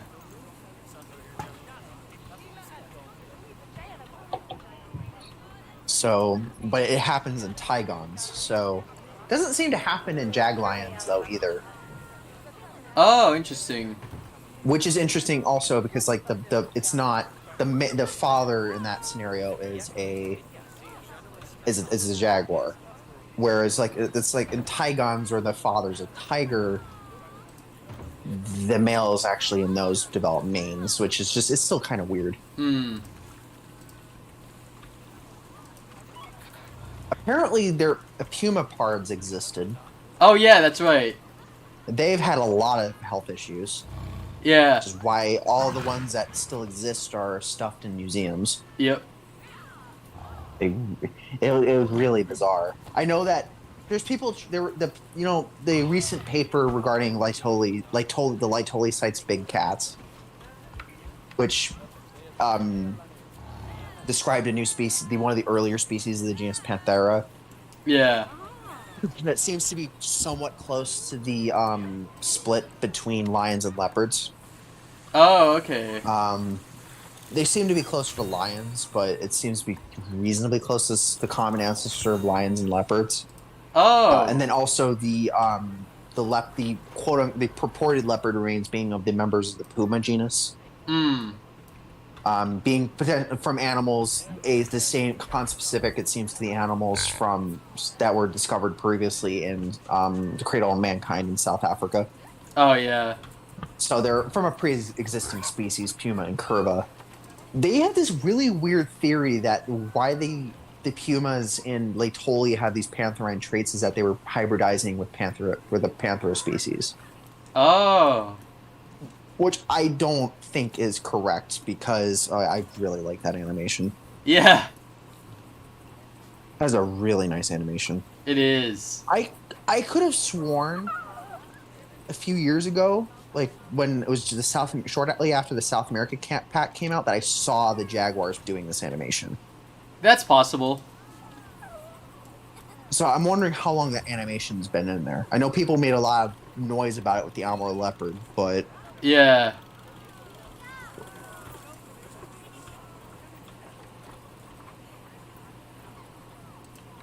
um but yeah, I'm like thinking about that too, and I remember that Hodari Nundu did a very good paleo art piece of Puma and Curva.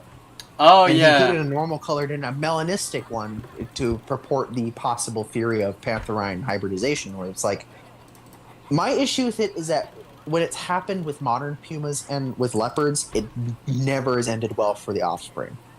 Oh. So, with the pumapards that have existed, they've never. The reason they don't live very long because they have a lot of health issues. Hmm. Related to, so I don't, it might be, I feel it chalks more to potential evolutionary convergence over any like potential hybridization. Yeah. So an interesting thing too to point out as well with that is that if you think about it, since the Jaguarundi, the puma / mountain lion, and the cheetah are all part of the same lineage, Uh-huh. that pumas were essentially, they were more or less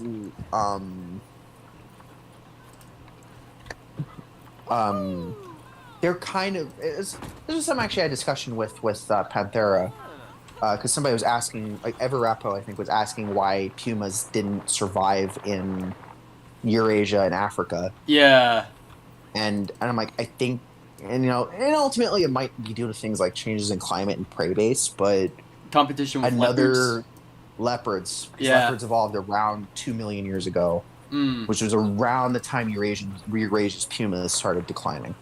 Uh. It seems like the puma lineage had already made it into North America prior to then, not like the puma proper. Right. Those seem to have their direct ancestors seem to have moved into North America around 800,000 years ago, Yeah. and then became the species we know today. But it seems like there was a the cheetah lineage slash puma lineage moved into North America earlier, because we have Puma lacustris from the Plio-Pleistocene in North America. We have, Herpalaris pumoides, which is the giant jaguarundi from the Plio-Pleistocene of South America, was one of the first carnivorans beyond procyonids to make it into South America during the Great American Biotic Interchange. Oh no! Oh no! What happened? Barrier What'd you do? broke. Oh no! To be fair, it's Oh just the no. capybara, so. Oh no! Oh wait, the anteater Oh, no. too. Oh no! Maintenance! Yep. Maintenance! Maintenance! You know, I'm It's gonna just- replace it's- all of that with concrete. There we go. Problem solved. Yeah, it's gonna be easier for you, and I don't think you'd have to climb-proof concrete, anyways. Yeah. Apparently, like, some of them are still escaped somewhere Think- because I can still hear the bell. I think you may have trapped some staff or some people in there too. Good. I'm just kidding. Oh! Oh wow, look at such a dangerous animal, everybody! Wow. It's a capybara pup, isn't it? Oh my god! Yep. Oh my god! It's a capybara. My mind's going. People would love that in real life, though. Oh my god! That thing would have been out of the zoo by that point. You kidding me? Somebody would have carried that out of the zoo entrance. Yeah. Out of the zoo exit. Are you kidding me? Oh! There he goes. He's running towards the vet. He's about to dart him. Yep, ate down. Oh wow, an animal that's actually properly sized for the boxes too. Yeah! Like, I've I always never wondered how understood they... that. Yeah! Like, how are you putting an elephant in there? Yeah.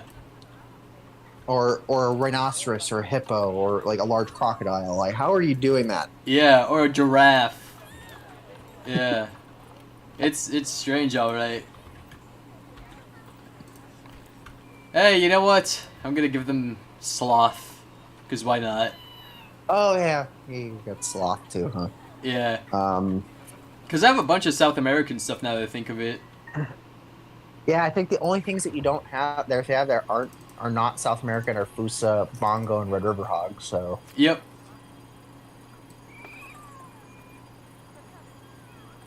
you may as well add yet another member of the Jaguars dinner menu on there. Exactly. Yeah, so to people in the chat, yes, the Jaguars do prey on three-toed sloths. It's happened. Yep. They are not. I think you might have to get the animals before you do that.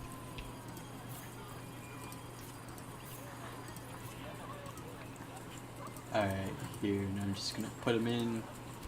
Alright. I was talking. Yeah, my friend also is not impressed with the boa constrictor modeling game. Oh, yeah, yeah.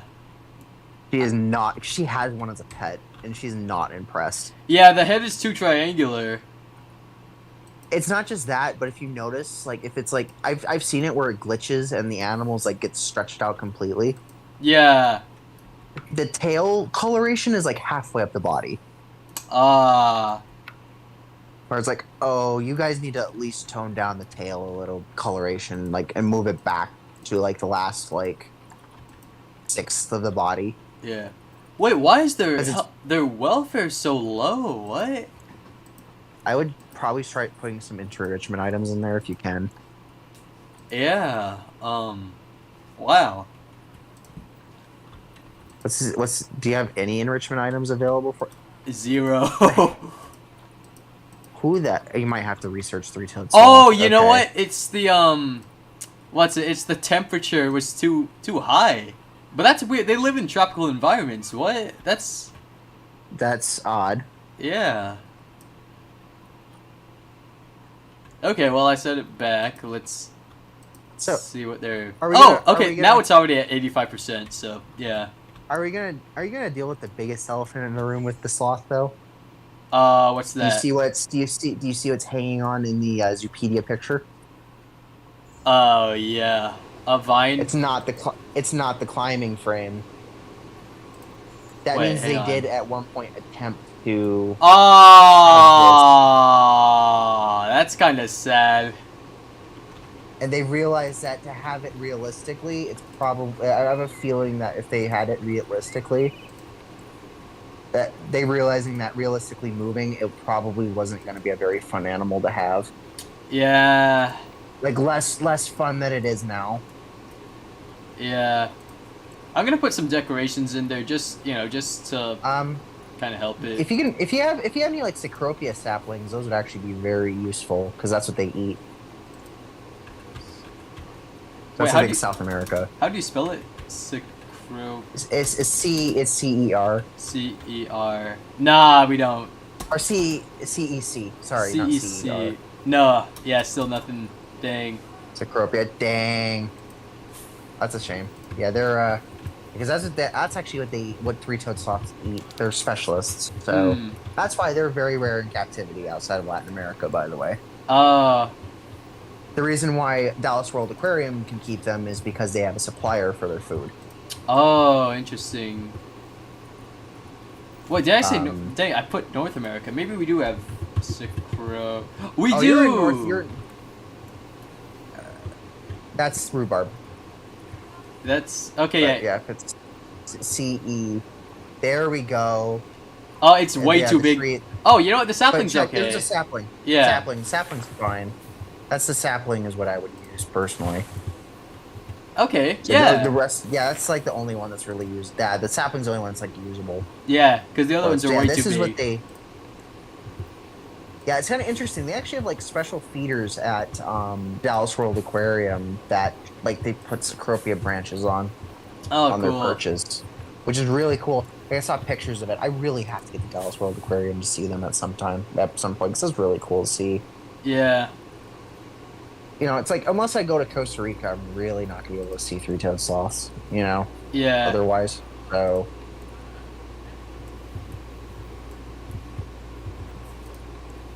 Um,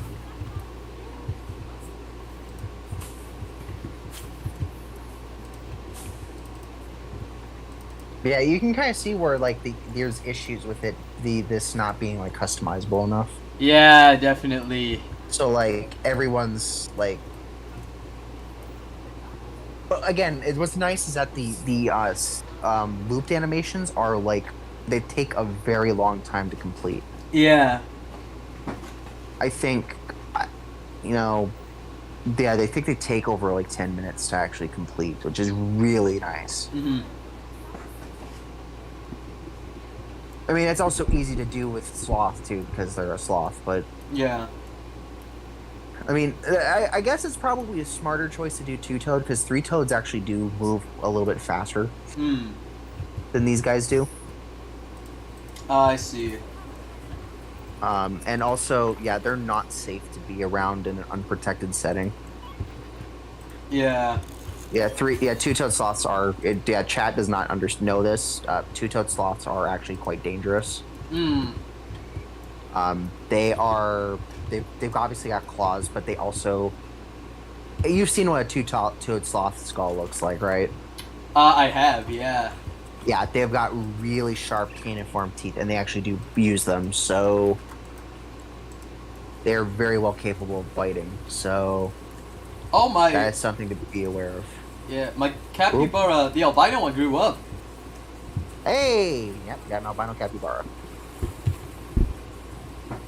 just to pray it's not a male. No, it's a female. Yeah. Oh, it's hungry. Why are you hungry, capybara? Because the keepers... You know, I better hire more keepers. Because I only have That's a one. smart idea. One running around the whole zoo. That poor keeper. You already have so many species. Yeah.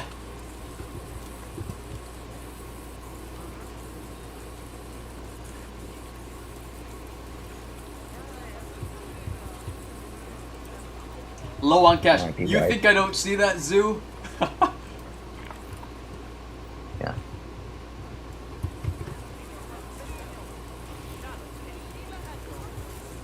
Yeah, going to that. I went to I went to a butterfly garden a few weeks ago, and yeah, it's kind of cool because I was like, thinking about it, and then of course a few weeks later we end up I'm realizing we're getting three-toed sloths. Oh, yeah, yeah. And I was like, oh, that gives me some ideas. Right. Because unlike like the two-toed sloths, I don't think it'd be a good idea to really, in most like non-tropical forest environments, having them in an outdoor setting. Yeah. 'Cause, like Phoenix Zoo, we have a two-toed sloth, and he has both indoor and outdoor access. So, granted, to be fair, you don't really see them doing much of anything. Yeah. Like, my zoo, we have two-toed sloths in a kind of like a mesh box, if you will. Like, Yeah, yeah. it's ours. Yeah, he's in an aviary style enclosure with an indoor day room. Yes, Yeah, yes, like that.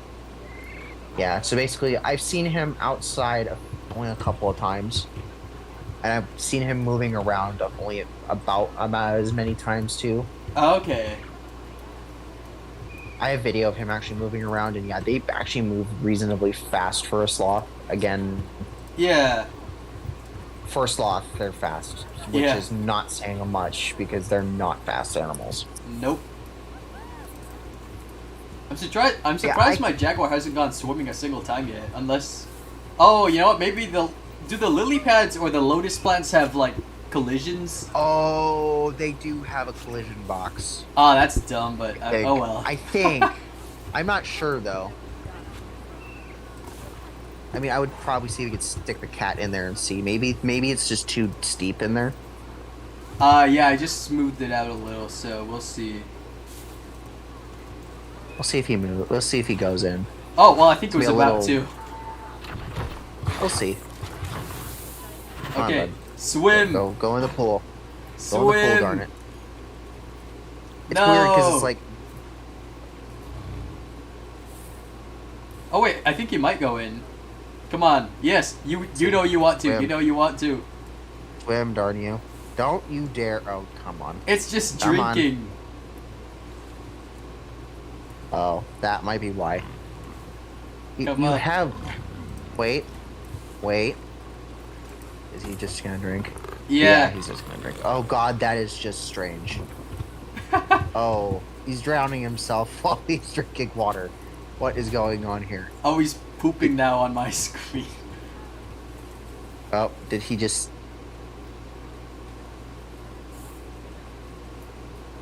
Excellent. Wow. Okay. Come on, you're supposed to like swimming. You're a jaguar. What's wrong with you? Hey, you're like, you actually need water in this game, so Yes. come on, seriously, use it.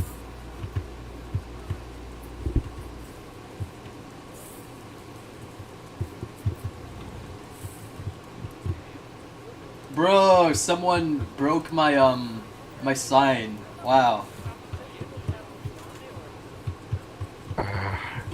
People. Yeah. Well, that's the thing. I've never seen anyone do that in real life, like at a zoo. Like, I wouldn't put it past people attempting to Oh, yeah. steal them at least, but yeah. there are people doing like wanton destruction though. Yeah. Okay, I released my male capybara to the wild so he doesn't, incest. Oh yeah. Oh cool. So that means hey, you can have a new male at that point. Yep. That's nice. Or actually, well, No, I only have the father is still around, or I don't know if it's the father. Oh. Or, yeah. Oh, I see. Yeah. He's about to eat the watermelon. That watermelon feeder was quite nice. Yeah. When they added it in North America. Oh, they're nibbling it. I think the only animals that use it, I think, are like the I'm trying to think. Is it just the capybara and prairie dog that use that watermelon feeder, or do most of the herbivores do it? I think most of the herbivores do. I think even hang on, let me double check on this, but I think the red river hog does. Oh yeah, I think the red river hog does too. Yeah, I think the pigs do. It's weird that they don't do that for the elephants, because it'd be fun to watch them like squish a watermelon. Yeah, or the hippo. Oh, the hippo just destroying it. It would. Yeah, that would be fun. They just crush the watermelon, because that's what they use in the wild. Yeah. Or not in the wild, in zoos for water. Just give them a whole watermelon. Yeah. My fossil's okay. They tried to mate, but they failed. Like it's not pregnant. That's a shame. Sucks. Yeah. Yeah, he's going. I wonder how long they live. So she's 10 years old right now. He's got like no enrichment. That poor animal has like no enrichment apparently.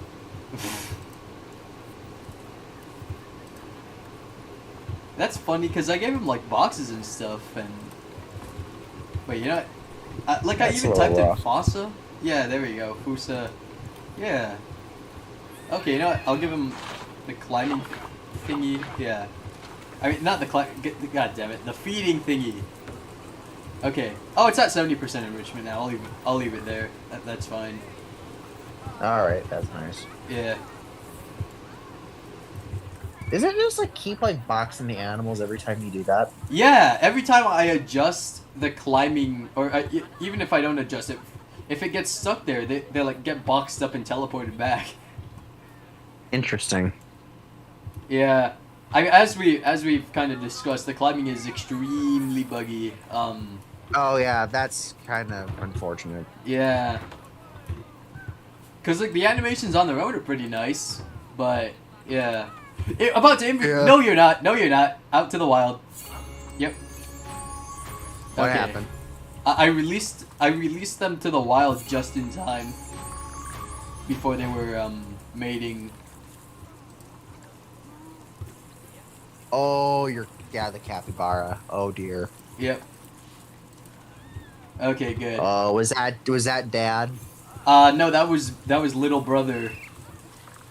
I thought Oh, I released no. little brother, but I guess there was like another one. Oh wow. Oh no, I think it's too late for my white one. Uh-oh. She. Offspring Oh, due she- year September year 5. Uh-oh. Well, Oh boy. you know what? I'm gonna put him on the market. Yep. Oh well, that's a shame. Yeah. I don't think you can. Can you actually move animals if they're pregnant? I think so. You can't release them to the wild though. Right. But yeah, you can put them in the trade center. I don't know if they're pregnant to the person that buys them. I don't think they are. But I could be wrong about Interesting. that. Yeah, I don't. Do you have contraception researched? No. That might be why.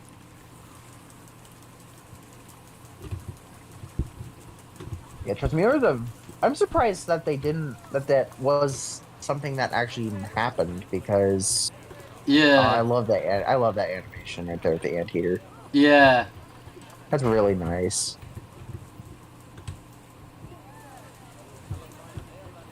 It'd be an interesting thing to add to, like, if you're gonna do like an indoor like rainforest building with anteaters. Yeah. You know, like various animals and stuff like that. You know, since some of the cold weather zoos have them in like totally indoor settings. I know Dallas World Aquarium does. Hmm. They Oh actually have it during the no. year. What happened? Barrier broke. That's okay. Oh, I fixed it. Oh boy. It was yeah, that river hog was right about to escape, but I stopped him just in time. Oh boy. You don't? Do you have any maintenance workers? I do have one mechanic, but I'll probably get another one. Yeah, I'm very, very glad.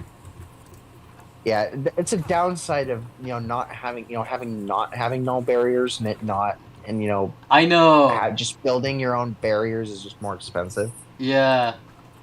because you don't have to worry about barrier dilapidation with building your own custom barriers. So Right. I don't know. I remember watching like back when this game first came out. I remember watching Gaming Beaver used to play around in this game. Yeah. It was like a I remember it was just like a recurring like issue with him just having flamingos just dropping dead. Oh yeah. Just because they were just so fragile. Franchise mode, they just like dropped dead on him. I was like, oh no. And I remember the other one where they hit pronghorns in with the bison, and the pronghorn fawns would keep like phasing through the elevated path Oh. and escaping just that way. So that's an interesting animation. It's similar to the cats, but I mean that's fine Yeah. for the blood pumpkin for the Fusa. That's fine. Yeah. It's funny. I actually am kind of entertained by like the monitor lizard one because back like in one of my first zoo builds I did the Nile monitor. It's weird that I went with the. I was working in a sort of an African section, so I didn't really go with the Komodo dragon like I would have normally. Yeah. Yeah. Again, I don't know if this is gonna happen, but I really hope that at least the Nile monitor and water monitor will eventually be able to climb. Yeah. Maybe the juvenile Komodo dragons too. Yeah. I mean, it might make keeping them in an enclosure a little bit of more of a headache, but again, you can toggle off the climbing structures. So Yeah. if you have climbable stuff anywhere near a barrier, that's not climb proof, like especially custom barriers, you can just toggle that as not climbable. So. Oh, interesting. I just saw the But I mean, bongo like rubbing its head against the scratching tree, like its horns, kind of. Oh, that's nice. That's Yeah. really cool. Oh, look at that.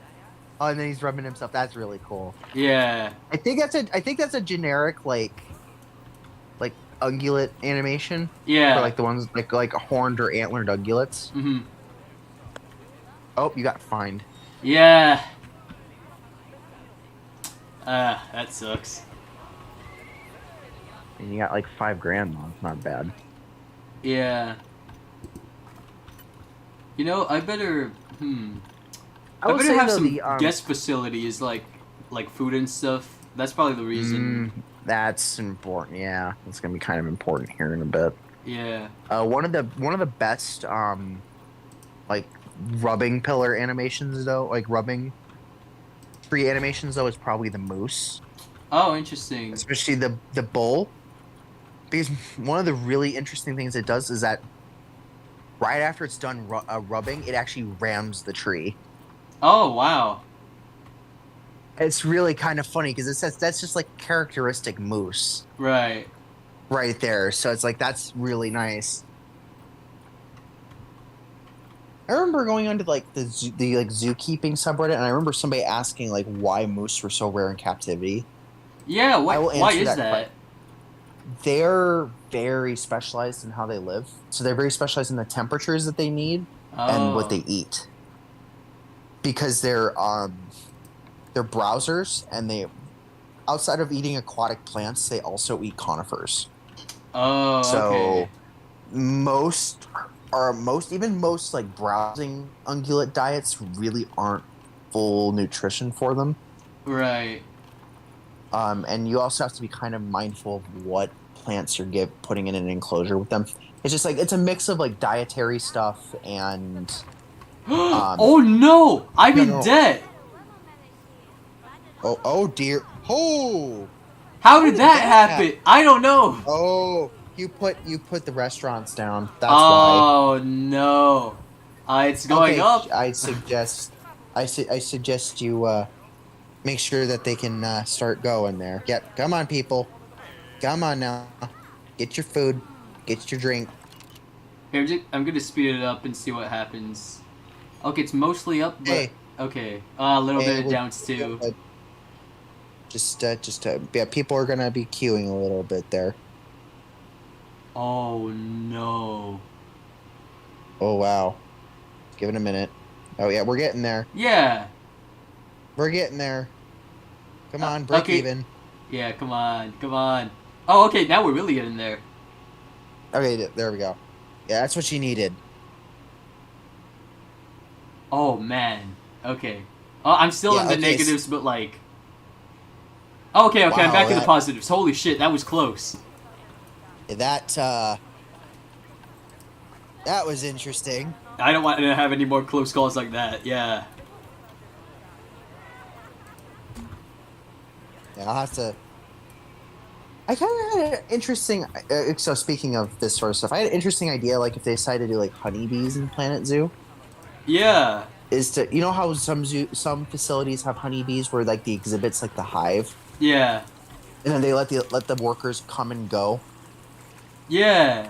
from the zoo, kind of fulfill their ecological duties as pollinators, and then go back to the zoo Hmm. or aquarium. There's actually San Francisco Bay Aquarium actually is a really cool bee exhibit that they do that with. Um, I was thinking if you could do it like in like the how like the restaurant mechanic works in this game, Yeah. but like having like a 4x4 exhibit box that's a beehive, and then having a port and stuff, and then having Right. like like instead of like chairs and stuff, having Yeah. flowering plants. Oh, you know what? I'm gonna get a female Red River Hog. Cause that that drew in a lot of baby. I mean, well, of course it drew in a lot of babies. It made babies rather. But for some reason, it like that drew in a lot of people when there were baby Red River Hogs. At my other zoo. When doesn't it at all? Red River hoglets are adorable. So I mean, Yeah. I just hope my males aren't too old to breed. Let me see though. that's Eight definitely point something two. to check. Yeah, no, okay, yeah, they're fine. It's weird. It's kind of weird that the males have like a maximum. The boars have a maximum age though, because you'd think that they'd be able to breed till they die. So Wait, actually, let me you'd check have on to be that worrying because I about don't know. Yeah, I'd have to worry. You'd have to worry about. I would feel like you'd have to worry more about sows going into menopause or something like that before Yeah. that happens. Oh, okay, yeah, yeah. So he's got a while to go. He's at 8.3 years. He's still less than half of his lifespan, so that's good. That makes sense. Yeah. Oh, the fossils are trying it like- again. Come on, please work. Mate, 6. have kits. Oh yes, yes. Offspring due March year 6, so 3 months Yay, and 1 day. Fusa kit. Yay, we're having Fusa kits. Yeah. Wait, the female is larger than. Is that supposed to happen, or like it's like about? It might be. I think males are supposed to be larger in Fusa. That might be just a size gene thing. Yeah. Wait, hang on, let me put them next to each other because I don't know. Ah, quit moving around. Come on. Okay, yeah, never mind. The male is slightly longer. Yeah, the males usually are bigger than females in Fusa, so Yeah. Yeah, yeah. Just it's a little bit, but yeah, he's a little bigger. yeah, she's probably like a high like size gene for female. Yeah.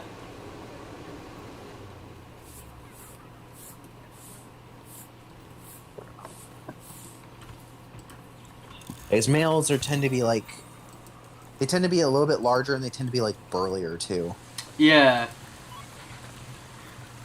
in many ways. So like I've seen like pictures like really well fed Fusa and they just look jacked for some reason. Like in Yeah. captivity. It's like they don't look fat, they just look like they're heavily muscled. And it's like what is going on here? Yeah.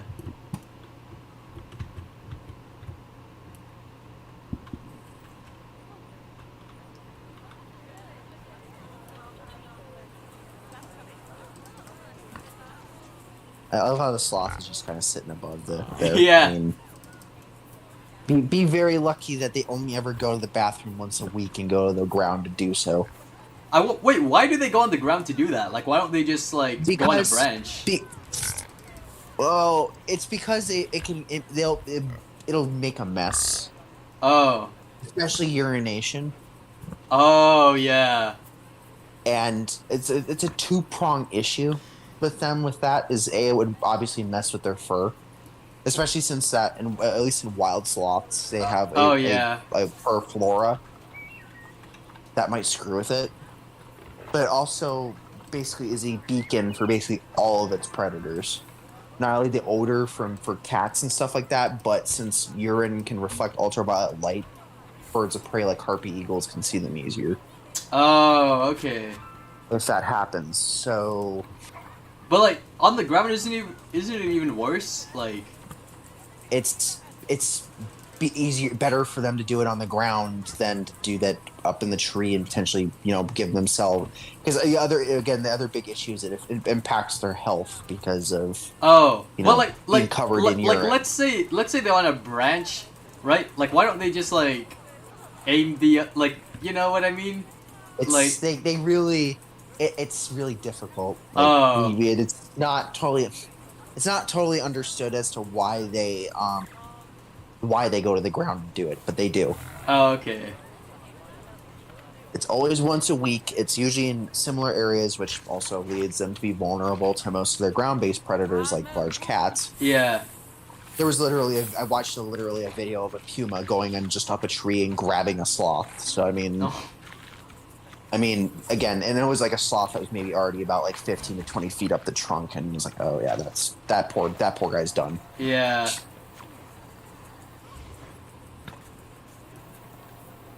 And there's like people like, "Oh, the reason so like." It was like, "Oh, actually, surprisingly few animals take sloths because they don't see it was worth it because of the lack of muscle and stuff like that." It's like, yeah. most large cats will take them opportunistically, and of course, harpy eagles regularly prey on them. So Yeah. Oh yeah, yeah. Here's the hog eating the melon. She was a little bit delayed, but yeah. Come on I do now. enjoy seeing like. I do, yeah. I like that. That is such a. That's really cool. Yeah. It's fun watching the It's interesting because like when they do like the animation around the rubbing tree, it looks like they're like rootling around the tree Yeah. first before they decide to rub on it. Mm. Especially with like since you have like the leaf litter and stuff around it, Yeah. it looks like they're rootling around the leaf litter before rubbing on the tree, which is Yeah. really cool. Yeah. That was semi-intentional, so yeah. It's interesting too that like I think that the hogs actually have I think like 3 different ways of moving. Oh, okay. Like they have the gallop, and then the Yeah. walk. They can also trot.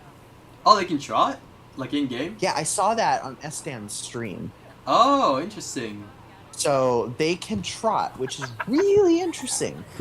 Wait, why are they fighting? What the? Right when she's about to have offspring. What? Angry Fusa. Wait. What the Wait, heck? are you not? Oh, we might actually see a fight animation. Oh, wait, is he not gonna? Oh, yep, they're fighting. Oh yeah, so this fight's kind of. So watch. So you'll have to see how this. Oh wait. Oh boy. Oh, so are they done? Yeah. They're done. Oh, somebody had a. Oh, looks like they had a spat.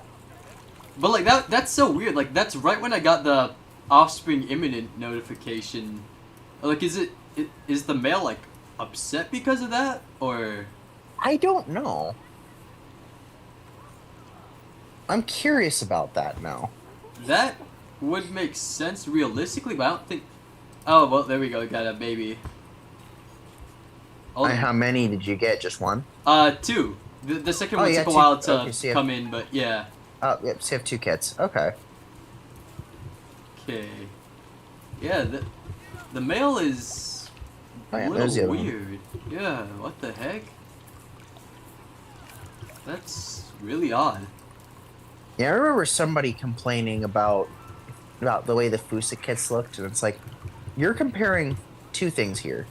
You're comparing different sized or different positions Yeah. and like body postures, and you're comparing different ages. Yeah. 'Cause these are based off of older kits. Right.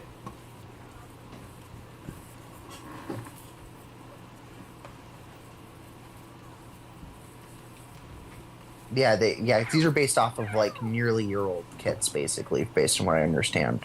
Oh, I see. So, whereas the ones that like Chester Zoo initially did footage of were like about 6 months old, I think, at the time. Oh. So these are more in line with the kits because the kid they still Chester still has them, Right. so technically still under mom's stewardship at this age. Hmm. So this is what they based them off of, most likely. I see.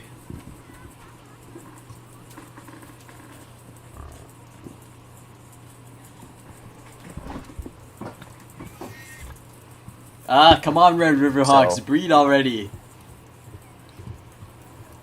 I like how you still just have one bongo cow and she's just not bothered. Nah, she's not. I mean, you know, my local zoo, we only had a pair, and they were like, I mean, to be fair, they had a female calf, which is still alive. It's just her and her mom right now, because our male passed on. He was like 10 years old, which is, you know, average for a bongo bull, so... Yeah. Yeah. I actually Yeah, didn't know that. Like, the time flew by so fast. Like, it feels like yesterday, I like, the first time I saw them, and they were only like 8 months old when I saw them, but they were already pretty big. Oh yeah, 8-month-old calf is already pretty decent sized. Yeah, and it had like female size horns growing in. Yeah, he probably didn't look too different from the cows until he hit puberty. Yeah, and what he did, he was one of the most magnificent animals at the zoo for sure. Like to look at, like really majestic. Yeah. Yeah, people that have not seen a bongo bull before, they become very dark, almost black colored, Yep. as they mature. So, at least in the eastern subspecies. Yeah, especially like around the neck and like the chest. Yeah, basically the front half of the body becomes this very dark, like chocolate brown to black color. Yeah. And they somewhat retain the russet color, or the russet or chestnut color that like the cows have towards the hindquarters, but Yeah. But even that's a little bit actually- darker. they show that in game with bongos. So like, there's Yeah, I'm adopting a And they- male right now. they're adopting a bull. Okay, Yeah. being a sloth seems so chill and so annoying at the same time from ominous. Yeah, that makes sense. Yep. It's like you're both like on the menu and not on the menu for a lot of things in the forest. Yeah.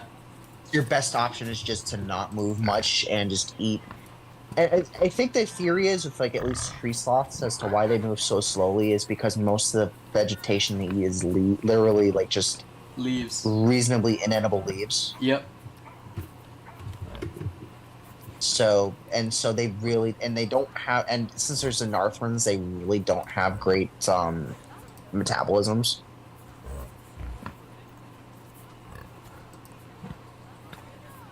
So like you end up basically having to sleep most of the time. It's the same thing with anteaters. Oh, yes, the pigs are finally mating. Yes. Oh, finally Yes. we got some. Oh, someone posted from Zoo Tycoon 2, but the tiger and a T-Rex. Okay, Yeah. I wonder how that ended. that ended with a dead tiger. Yeah. Yeah, it's basically the meme of the T-Rex versus mammals, and Yeah. because people apparently back in the 50s and 60s thought that T-Rex was weak as heck, Oh. despite being a carnivore that was bigger than even modern elephants, Yeah. mass-wise.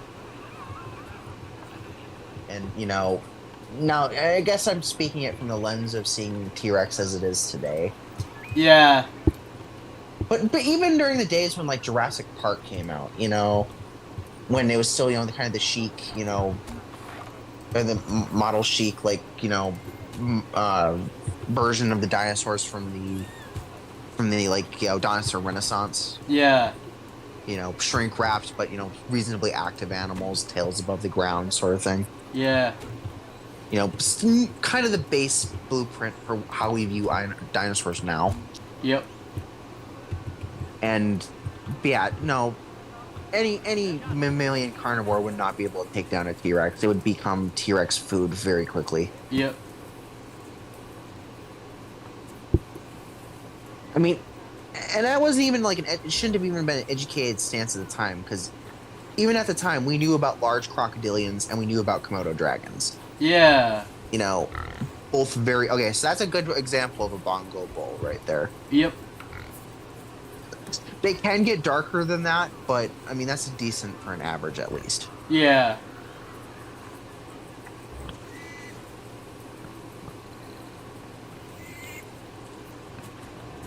So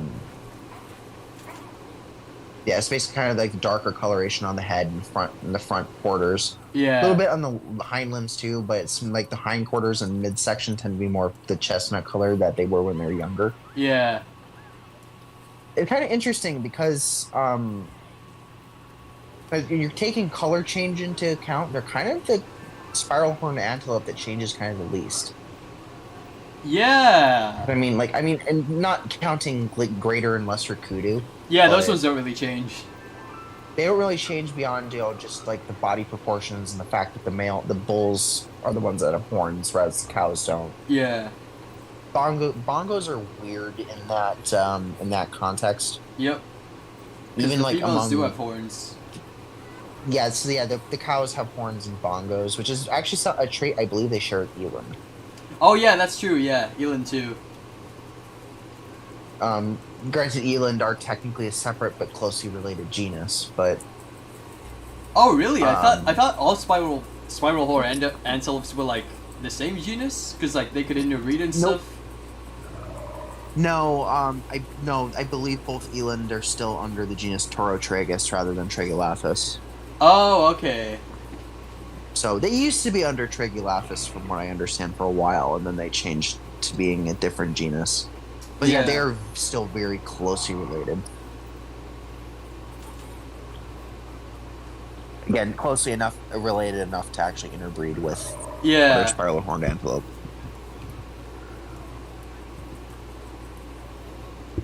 Without any real problems either, which is I found kind of fascinating. Yeah. Oh, the bongos are actually about to mate. How cool! You actually end up with a calf. Yeah. Hopefully. Oh, I like that little animation they do, the licking and stuff. Ah, no, it failed. She didn't get pregnant. Wow, Darn. that stinks. Yeah, so the females live a lot longer than the males for some reason. Oh man, yeah, that's interesting. I guess that makes sense though. Like, yeah, because like the male can spread his genes, fairly quickly. The female obviously can't. And like, And so I'm actually kind of curious as to how hierarchy for them works in the wild, because they're a social species. yeah. Their barriers are about to go down. By the way, I just saw like a gaping hole in it. Oh yeah, the mechanics here to fix that. Yeah, so like your barriers are starting to get dilapidated again, so it's definitely something to kind of keep an eye on. Yeah.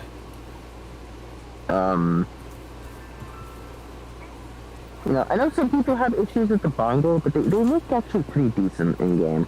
Yeah, it's just the animations for me. Like the way they walk it's like the leg pattern is right, but like the stride length is not, and like No, it's too No, I forward. agree.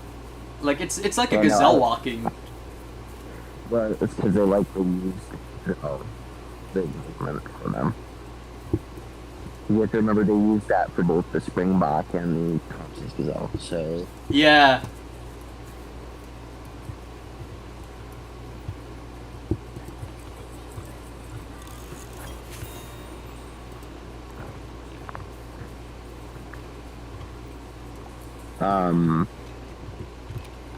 Yeah, like it's just interesting that like I still kind of still boggles how we ended up with two Trigolaphus antelope in the base game. Yeah, Like the bongo I saw coming. yeah. It was in Zoo Tycoon 2. Mhm. It's one of your quintessential like spiral horned antelope. Yep. And but I was not expecting the Nyala. Me neither. That was a very pleasant surprise. Yeah.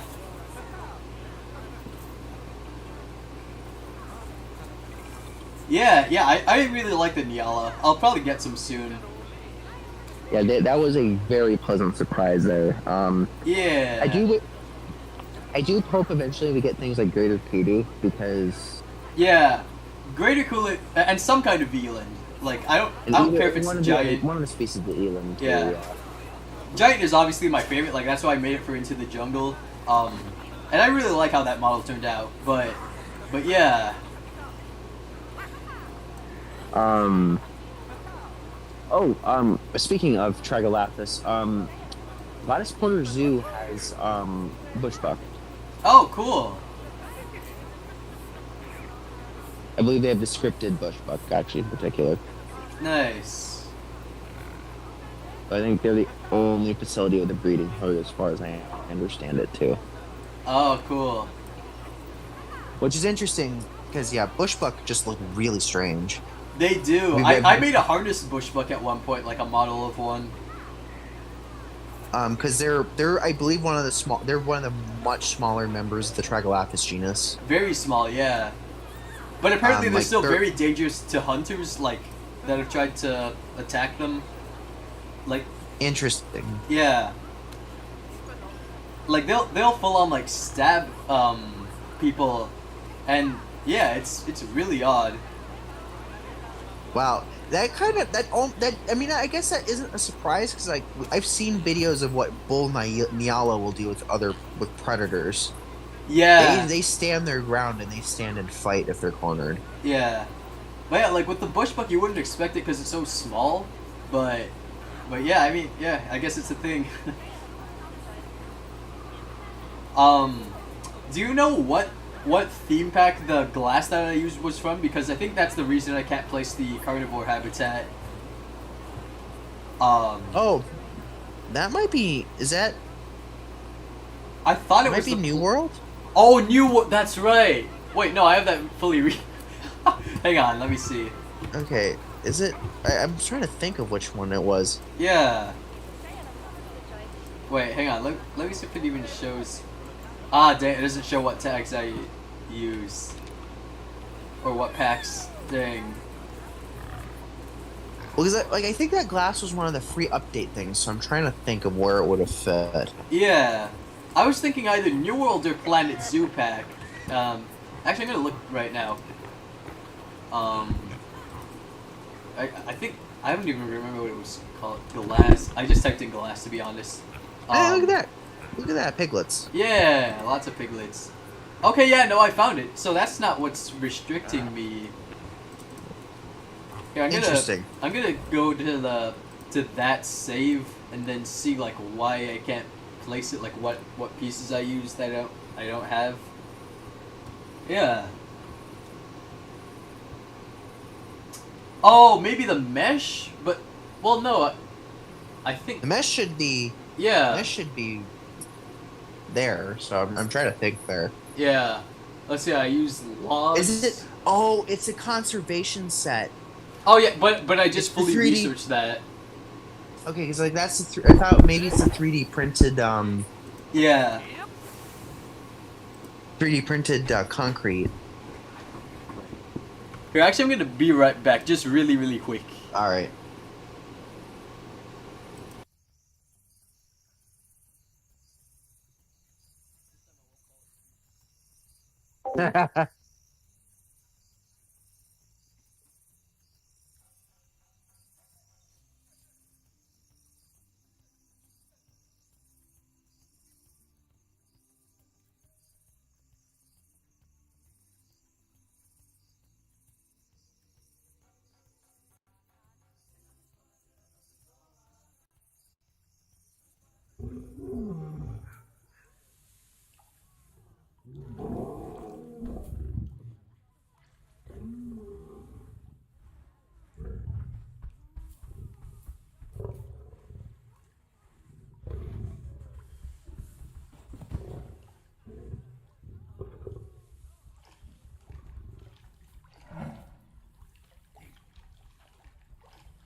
All right.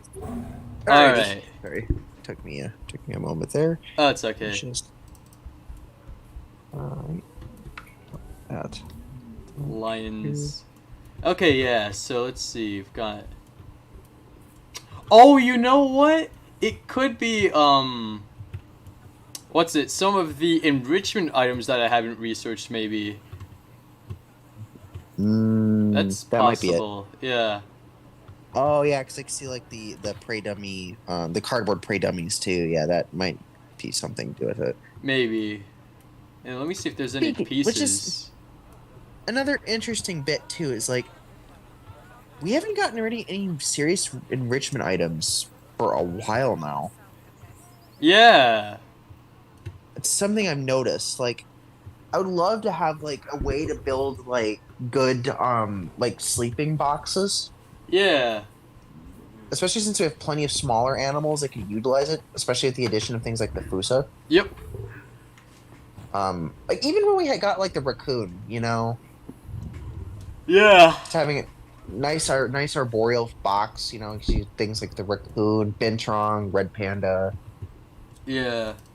you know, things like that could utilize it. I mean, even many of the primates, like the lemurs too, Yeah. and the capuchins. So it's like, you know, also like, you know, hammocks and things like that as well.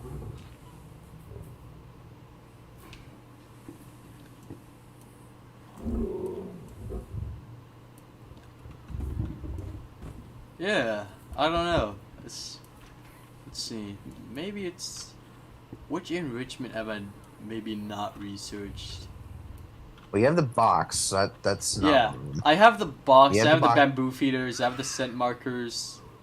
I might or might not have these trees. Hang on. What? No, but that was. No, I think I do have that. Yeah, these are. I think those are just like trees. What are those? Are tree broken like tree stumps, right? Yeah. Yeah, I should have that. I said it could be the cardboard prey dummies, honestly. It could be.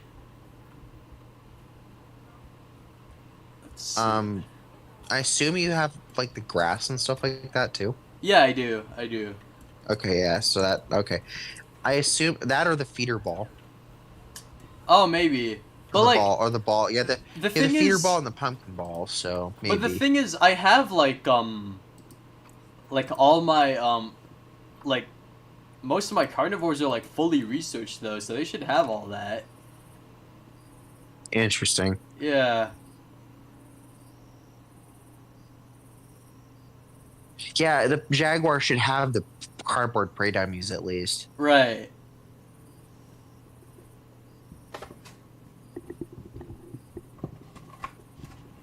It's really hard to gauge what isn't researched or not. Right.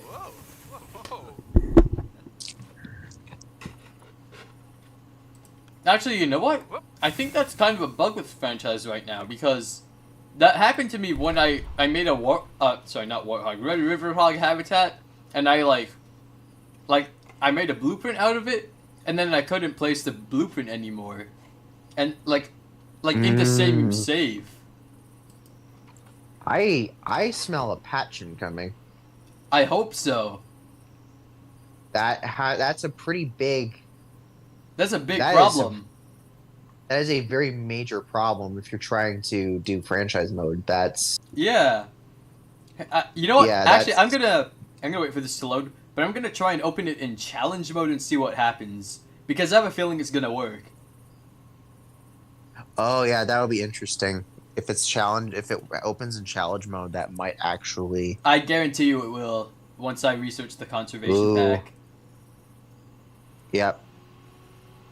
All right, so yeah, we're gonna save and exit to main menu.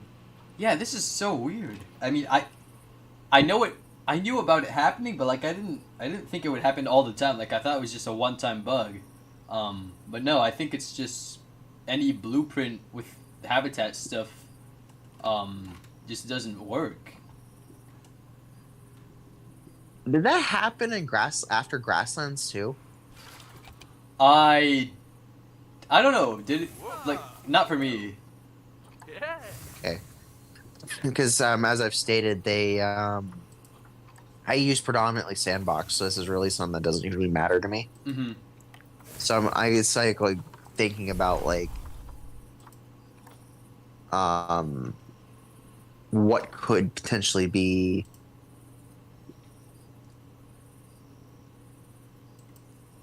what it could potentially, if it's like if they're adding new like scenery pieces, Yeah. or if it's whenever they add new animals, that one's gonna be a little bit harder to have to, and more frustrating that they'd have to deal with that constantly. Mm-hmm.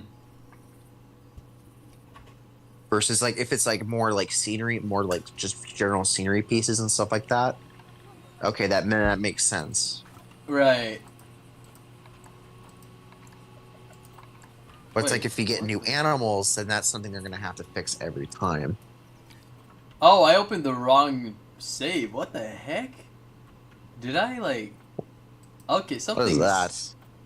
I don't know. It's like that was from like years ago. Okay, that Oh, something's so really wrong really here. old. Yeah. Interesting.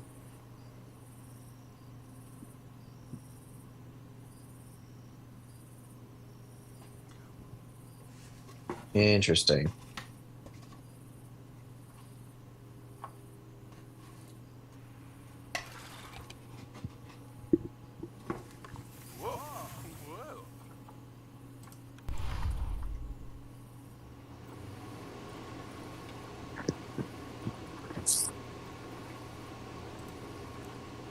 Okay, there we go. Okay, now I'm gonna try and open as challenge.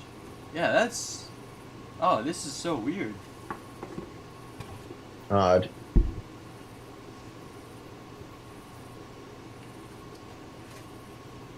Actually, that is something I never totally understood. Can you like start something as sandbox and then open it in franchise then? So I remember you can do it the other way around. Not franchise, but challenge, I think. Oh, interesting. I thought they did something where you could like save like your franchise mode zoos in sandbox after you're done with them. Okay, hang on. Let me just see if I have the mechanic research. No, I did. Wait, hang on. Did it save conservation? No, it did. Okay, so something is wrong. Like, Interesting. yeah. Yeah, something's very wrong. Maybe it's the climbing because, maybe I haven't researched that specific, stump. Wait, no, I think I have. Yeah, no, that's the one I use. Pretty sure, so, yeah, that's not it. Ah, that's Interesting. real strange, yeah. Well, I'm gonna have them research, like, shelters and climbing just in case. Yeah, I don't know what to say. Huh.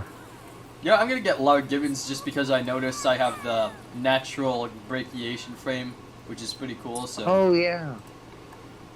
Yeah, okay, I that's wonder if you basically a I wonder- gibbon habitat right there. I wonder. Oh, I was like wondering if you would be able to do an island, but I don't know how you would get keepers to like get like into the habitat without just like a gate there. You know. Yeah, well, we're gonna try.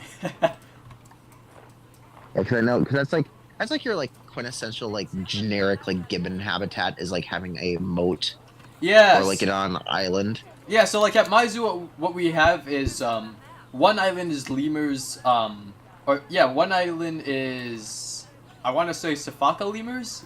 One island Oh, is yes, it's ring-tailed. I don't know if it's Safakas, but Sure. no, I think it is. Shock. I think. That's interesting. That's interesting. Well, I mean, you guys also have superb bird of paradise, so you have basically anything is possible at this point. Yeah. Yeah, I remember seeing that. And I'm like, wait, what? Yeah. We also have how? ring-tailed lemurs, and we don't have largemans. We have white-cheeked gibbons. Okay, so you guys have northern white cheek gibbons. Yeah. Yeah, okay, because Minnesota Zoo has northern white cheek gibbons, and Phoenix Zoo is buff cheek gibbons. Yeah. Wildlife World Zoo has pileated and pileated gibbons as well as siamungs. They have 3 species of gibbons. Mm. Phoenix also has siamungs too, actually. Oh yeah, wait. Actually, we have siamungs, but like they're what's it? They're not in that area though, for whatever reason. Like they're close, but like not in the same body of water. Oh yeah, that's how Phoenix does it. Like they have oh, you might wanna put that body of water closer to the gate, honestly. Oh, You're gonna have gibbons running around, so if you don't, so well, you I'm might gonna wanna try and teleport them with like to the island, and like just trap them there. Okay, that sounds messed up, but like, I think you know what I mean. yeah, no, I get what you mean there. Wait, hang on. I just tried to put something in there, but I don't have any gibbons. I wonder what I tried to put in there. Oh no. Ah, there's no largums on the market. Okay, so then what did I try to... Huh. I have no idea. Unless I just... Maybe I just put this here and then opened the market and I didn't put anything. I hope that's the case. Yeah, you might. Well, we're about to find out if there's an animal in there out. Yeah. Okay, well, until there are gibbons on the market, I guess I can put like a lemur of some sort. Let's try black and Yeah, white. definitely Ooh, something yeah, there. there's some black and white. Okay, I'm gonna get all three of them. 1, 2, 3. Yeah. Yeah, I've realized too with like if Planet Zoo were to add something like a Shfak, that's gonna be a brand new rig. That's gotta be. Yeah.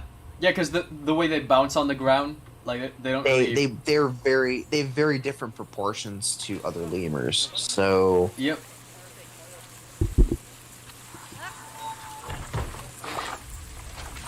because like they vertical leap predominantly, and then they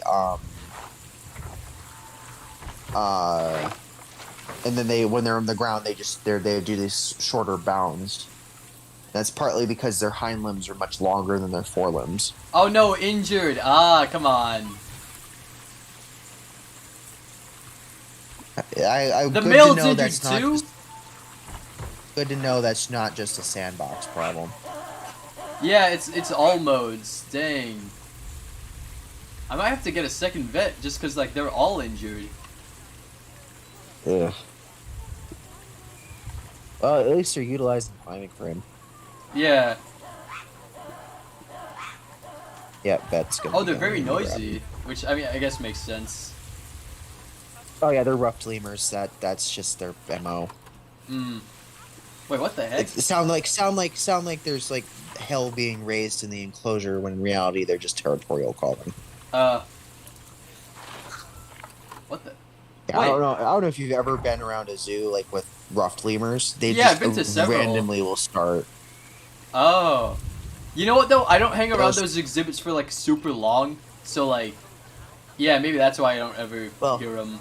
Yeah, the part of the thing too is that they are loud, so you can hear them from quite a distance away. Oh, interesting. Yeah, cause like Yeah, Brevard Zoo had Brevard Zoo has red ruffed. Busch Gardens has red ruffed.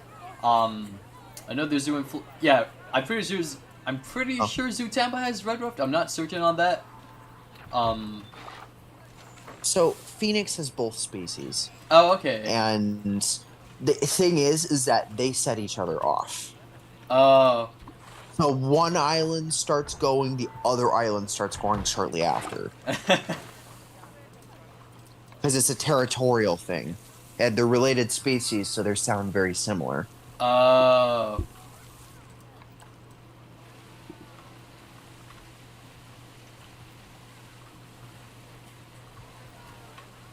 Bruh, this lemur went to the vet and it's still sick. Come on. Oh, that's not good. You know, it sounds like that. Sounds like the lemur supplier has got some problems. Yep. Oh, you know what? That's the one that didn't go to the vet. Okay. Oh, that might be why. Yeah, incubating salmonellos? Oh, jeez. Salmonellosis? Oh, he's got salmonella. That's not fun. Wait, what is that? Salmonella is usually what you would get. It's a technically a foodborne illness Oh no. that you contract from.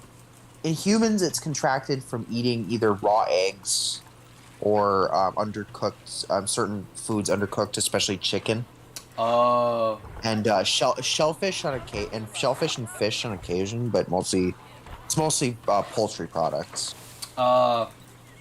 Yeah, it's why whenever you see people doing like the joke like chicken sashimi or like raw chicken, like rare chicken, Yeah.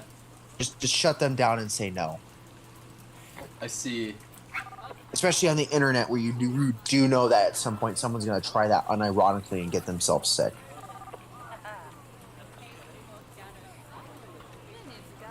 It is from what I'm counting my stars. I have never gotten it, but I have family that have, and they say it's something you never want to go through. Oh,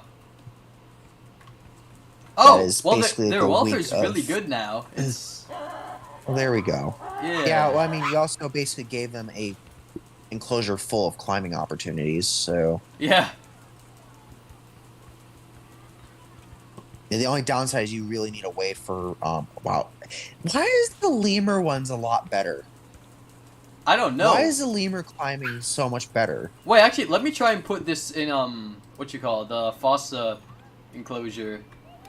Oh, well, I mean that's the size of the. You know what? We don't need that. Bye bye.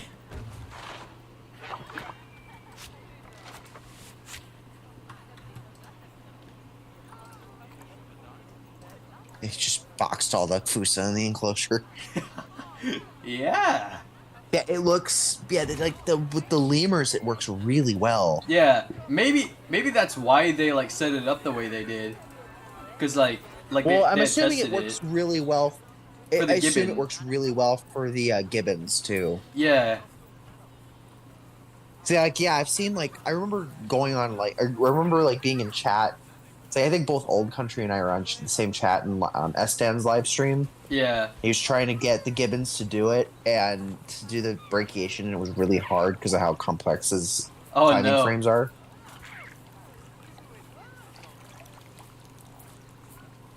Yeah, Fusa's drinking. Yeah. Fusa's just running. Yeah. Yeah. The babies are like pretty active, which is makes sense. That's how baby animals are.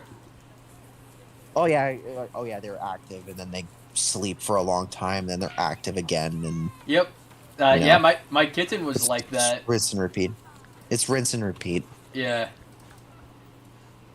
It's like that when having puppies too. It's Oh yeah, Same yeah. thing. Rico, he was like that. Yeah. oh hey, there we go. I mean, it's a little weird, but hey, it's actually working a little bit. Okay, that's Where's very this weird. thing?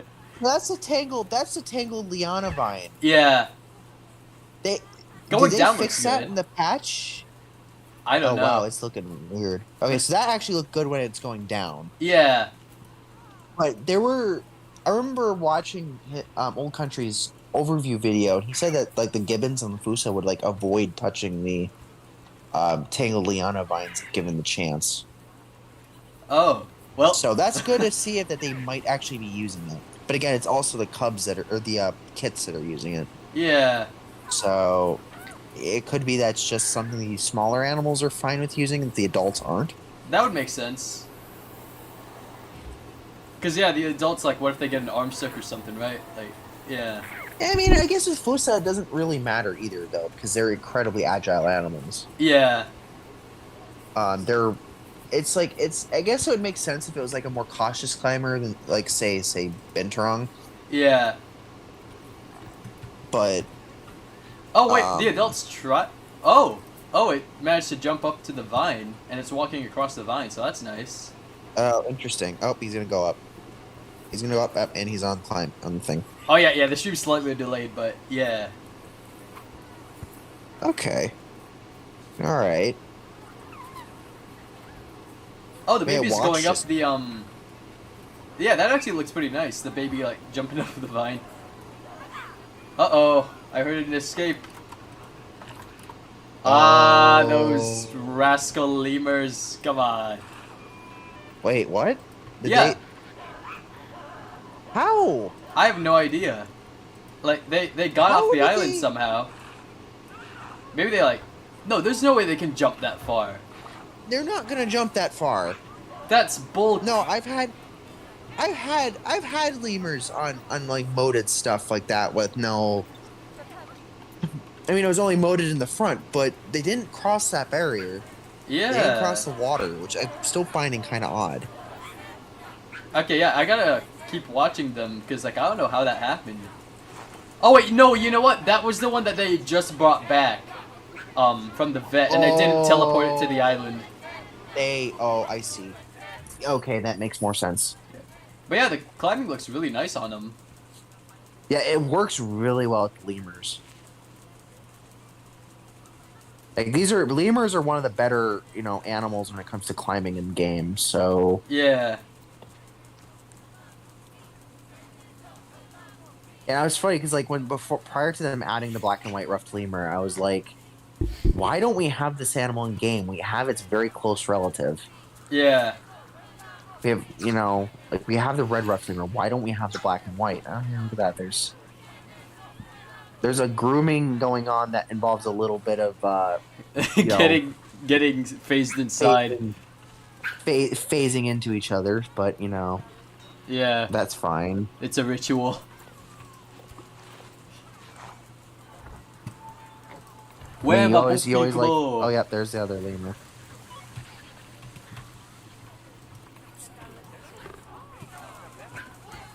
Oh, the keepers can't reach. Okay, you know what? I'm gonna. Can the keepers only walk on? Wait, no, that's a dumb question. They can they can actually walk on flat surfaces on the exhibit. There is a separate traversable area for keepers. Okay. I would put some barriers between the path after the gate, between Mhm. it and the water, just so that the lemurs don't get any ideas. Yeah. Yeah. Like put like some like rocks or something on either side Yeah. that they're not able to like leap up on top of or climb up. So Yeah. stuff like that is definitely would be nice. Just so the lemurs don't get any bright ideas. Yeah. Ah, man. That was very naughty of them. It can be a relatively narrow, like a relatively narrow bridge too. It's Yeah, I'm just setting that up. yeah, and then definitely check the heat map for the staff traversable area too when you do that, so that that the keepers. Well, you might have to move that over a little bit. Well, yeah. Where's the? Wait, which heat map is the staff traversability? Staff traversability. Check. I think that was the far one. I think. Let's see here. No, that's staff happiness. Oh yeah. Okay, so just check. Man, that's really hard to gauge because it's blurry. Because I'm using a mobile browser since I really can't Hmm. be on the YouTube app at the same time as I am talking in chat, because then it gets confusing. Yeah. Yeah, I think there is a way to check the staff traversable area, but I can't remember how off the top of my head.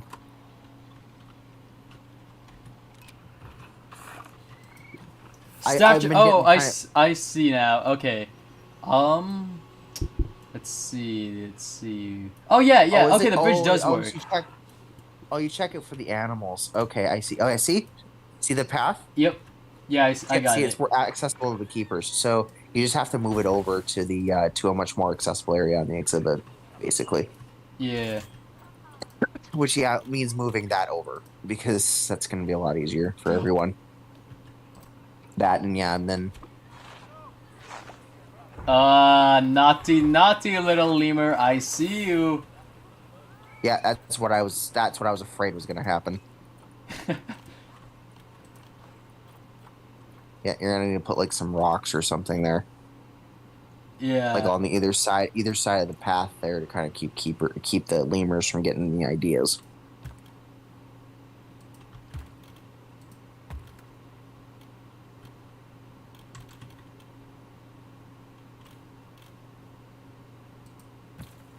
That works too. Yeah.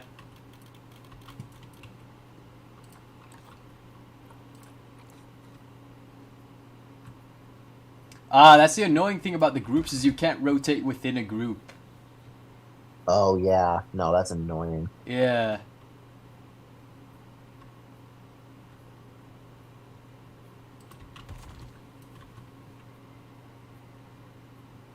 Especially if you're trying to do like fine builds and stuff, and you're trying to do groups and stuff like that. It's just annoying. Yeah. I'm just being lazy here. Like, I'm not even gonna try and bother with that.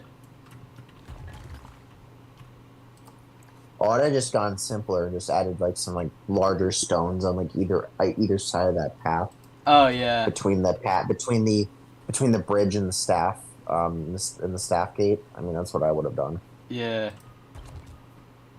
Because at that point, then yeah, then just the keepers would have been just accessible to it, and it would have actually been accessible for the lemurs too if they had to Right. remove the animals from the habitat for for any reason. Oh, I just remembered. I don't have to add stuff to the back because, like, they can't access the back because of the wall. Like, there's no bridge at the back. Okay, okay. Alright, yeah, this will do fine. It looks weird. What? I don't think it looks too bad. Those pieces are nice looking enough anyway. Yeah, hopefully it's not too weird. I mean, to be fair, the guests aren't. Oh, I mean, I guess they're kind of clipping into it. I guess. But, oh yeah, you got protesters. Good. That's what they get. That's not surprising. Lemur? What? How? They're the happiest lemurs in the world. I hope. Yeah. Wait, they are. I mean, they might be hungry.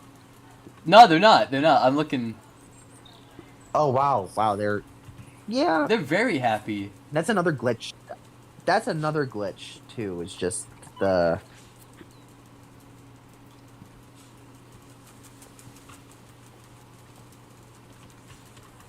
Oh, I just noticed that the structure is like slightly. Oh well. Yeah, I see it. I was gonna try moving it down, but then it goes like underground. So yeah. That's a little rough. Actually, no. I think I can fix it. Come on, fix it, Felix.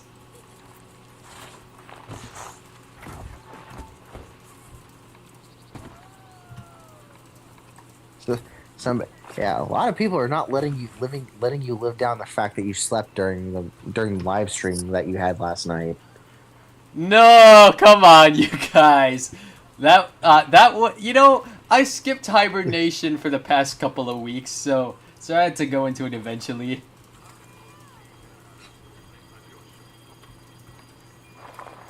Yeah, I was like this morning. I was like, oh, he's still stream. He must have streamed later that night after I had gone to sleep. I thought oh, you started live. You're still live streaming then. I'm like, wait. I look at the live chat. Like, oh wait, Doc fell asleep. It's like, oh what? Like, oh, you got a lemur out. Yep. That didn't take long. Yeah. Dang, I thought they wouldn't be able to Yeah. get to the back here, but I guess they can like go the long way around, which is strange, but oh well. I guess possible. I guess. Yeah. Okay, so they go around here. Yeah, it figures. You know what Okay, though? now they can't escape. Now Yeah. they can't escape this time. Yeah, actually got another one there. Yep, and this is why I like doing sandbox. This is a lot easier. Okay, I put the water That- a lot lower, so this should help too. Yeah, so another good thing too is like something I've noticed that you can do in sandbox too is that if you put since keepers can cross shallow water, Mm-hmm. you can if you put like a bridge like shallow enough, you can actually have a simulated island. I have a fun idea. Oh, what are you putting in there? Oh, please don't tell me you're putting crocodile. Oh, come on. You're gonna have. That'll keep him You're on the gonna have- land.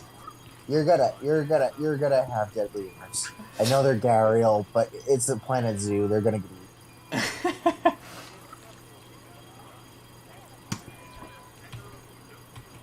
Delivery scheduled. Oh no. You little fuckers better stay on your island. Excuse my language. Oh no. No. Oh, they're here! Oh. They're here! Oh, never mind, that's just the lemur.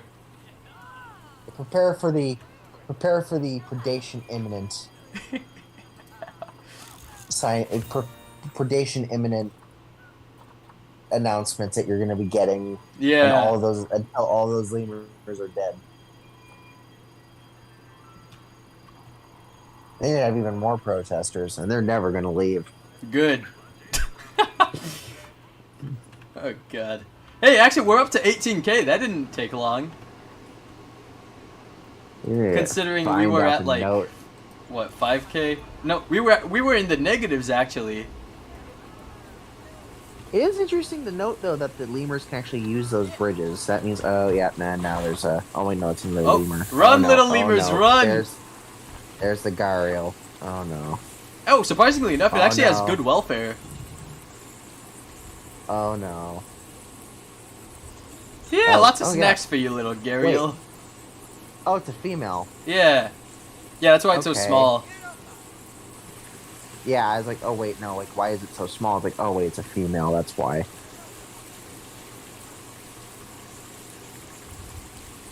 She's probably not gonna be able to access the water. Let's be honest here. No, but like it says the. Hang on, let's check that actually. Heat maps. I Habitat. checked It Oh might yeah, be yeah. too No, sweet. it's perfectly accessible. Oh, so she can use it. Okay. Yeah. Okay. Yeah, oh yeah, I see. Yeah. Oh, I she's see. going in. Okay, so it is. All right. Oh, there we go. I mean, feasibly speaking, in realistic standards, it still probably wouldn't be a good idea to stick a Gariel in with anything like that. But I think some zoos They do actually should- mix them with monkeys. I mean, feasibly speaking, they're not gonna predate on them. But Yeah. but still, I mean, it's. It's a predator and prey, so yeah. I mean, and granted, I mean, keeping in mind too that Gariels are obligate fish eaters, more or Yeah. less. And you know, it's. I did do a high school project on these guys, and they're. Oh no! Oh no! The lemur. The.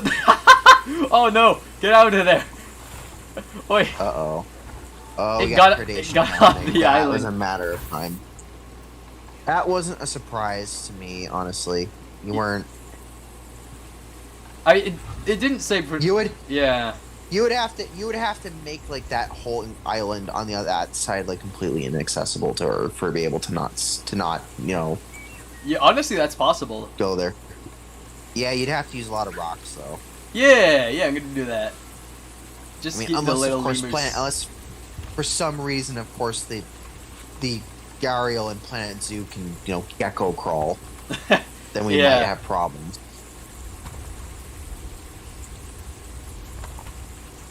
Oh wait, There actually, we go. have you seen those videos of the alligators in Florida that can climb fences? Yeah, no, I know that's possible for crocodilians, but like Gariels in particular really Oh yeah, they're aren't they're adapted for that. So yeah, they're very aquatic as crocodilians go. So it's like yeah.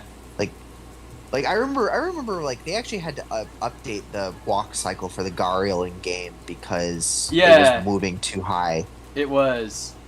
It was doing. I'm glad they actually changed it, right? Like that looked different They to did. me. They Okay. did change it. Yeah, they changed it to so that it was more of a crawl than a high walk. Yeah, that's good. Now, if only they'd do that for the hyena. I mean, it's still not perfect either. Yeah. Because the Gariel still does kind of keep the belly above the ground, but it is a lot better than it was before. Yeah. Because it was basically just using the plain, crocodile rig Yeah. there, and it's like that's not quite how Gariels work, Yeah, it's not. It's not. I will say that,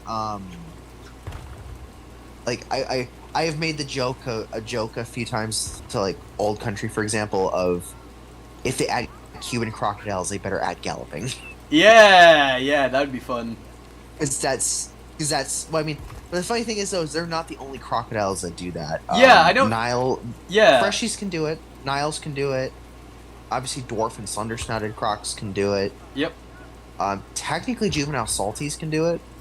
Yeah. So I don't think Niles can do it past a certain size, if I remember correctly. yeah, it's a size limit. Yeah. So Past a probably certain only adult size, they're females. just too big. Yeah. Yeah, Cuban crocs are relatively small, so that's why they're able to do that into adulthood. Freshwater crocs are similar in that way. Yeah. I would assume that slender snouts are similar because they're also not terribly large either. Yeah. I mean, I guess dwarf crocs, that kind of speaks for themselves. Yeah, they're tiny. Yeah. Still not totally certain as to why alligators had never done that. Like, Yeah. members of the alligator family. Like, no alligators or caimans do that, so it's just crocodiles. Right. Yeah.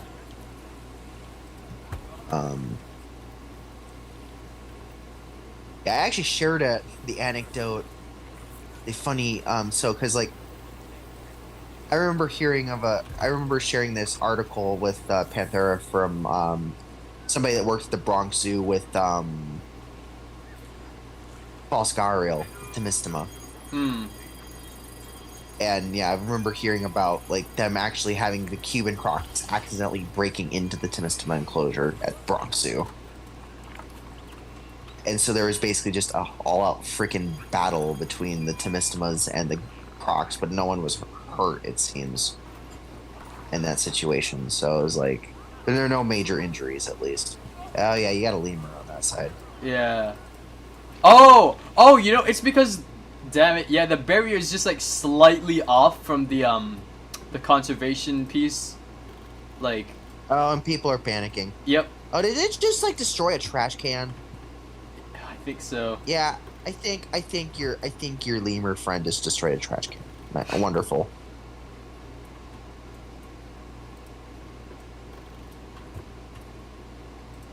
And guess what, folks? You're an impromptu like walkthrough enclosure that just so happens to also have a gharial in it. Oh yeah, real lovely. It's the extreme walkthrough enclosure. Almost something like a version of what Let's Game It Out would do, basically. Yeah.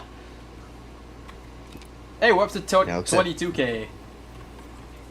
It's still like slightly, yeah, it's kind of ups and downs, but Yeah. yeah, could be worse. You know what though? I think people probably want to see the gharial because they can't see it at all. With the fence. I don't even know how they could see the lemurs, for being honest with you. Yeah, and they can they can see them like in the trees. Yeah, they're probably gonna be like, still, it's like the view from here is okay, I guess. Yeah. It's the most freaking condescending comment there, I swear.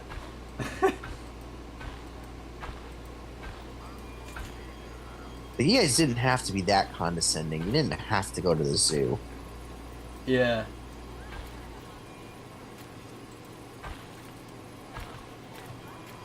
Yeah, it'd be fun to do like a completed zoo build and then just trying to get guests to go in Yeah. and seeing how that would go. I have a feeling that I would have a lot of issues being what I want to do with it, and a lot of glitching with the guests.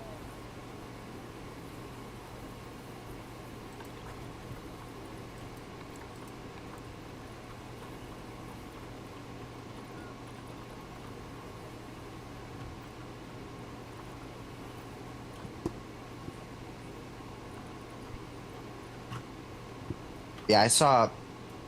I'm gonna quote another one of Leaf's, or like kind of cite another one of Leaf's videos. He did one for an exhibit for Japanese macaques, I think, in one of his I think it was like the Hope Harbor build he's been working on. Yeah, he did this like below water path that's just shallow enough just deep enough where it's not visible, but also shallow enough where it was accessible for the keepers. Like, that is a really good idea for making good believable islands. Okay, I'm gonna the try the blueprint thing again to see what happens. Okay, that's a good idea. I mean, it didn't show the climbing structure, so that's interesting. Oh no, because I only selected the conservation. Like Oh. I'm trying really just that to see, and then I'm gonna try the whole habitat to see if that's the issue.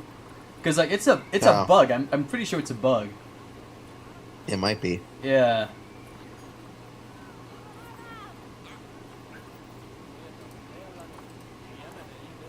Okay, let's try this. So, blueprints. Yeah, I know that. Like, I had gotten this idea, and funnily enough, I had kind of. It's weird that I get these weird ideas that are kind of like similar to everyone else's because we're all kind of on the same page with things. Uh-huh. But like, I know that Old Country kind of mentioned this in one, I think his podcast last night, and Just Goron has mentioned this is having like gibbons towards the front of the zoo, Oh, yeah. or in like flamingos and stuff. Which I already kind of had that idea of having greater flamingos towards the front of the zoo.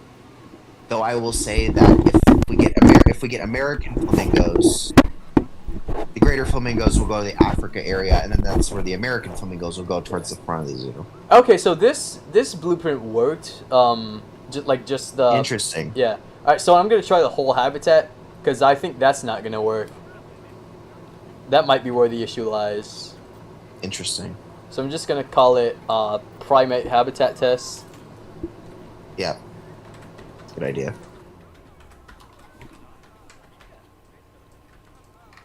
And then tags, where's habitats? Habitat, there we go. Create, alright. And we'll see how that goes.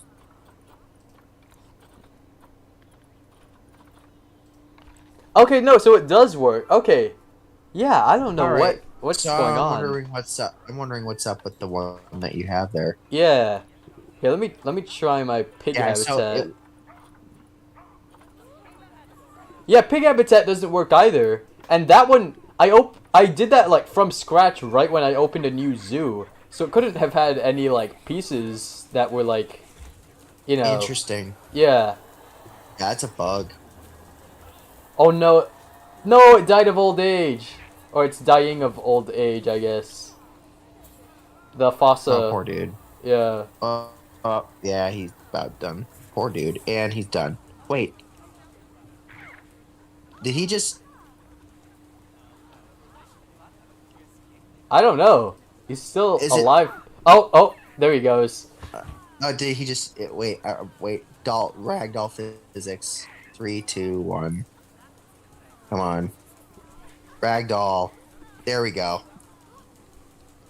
Yeah, that stinks. That's a shame. 16 I mean- years old, died of old age. Okay, yeah, that's a fair... 16's not bad for a Fusa. No, it's not. Oh no, the baby can like see his dad. Oh no, don't go there. Oh no. Oh no. You've scarred the Fusa kid for life. It wasn't me. It's old age, I promise you that. Oh, good lord. I really don't understand. I don't understand the, like, uneven terrain thing when it comes to just animal rigging. Yeah.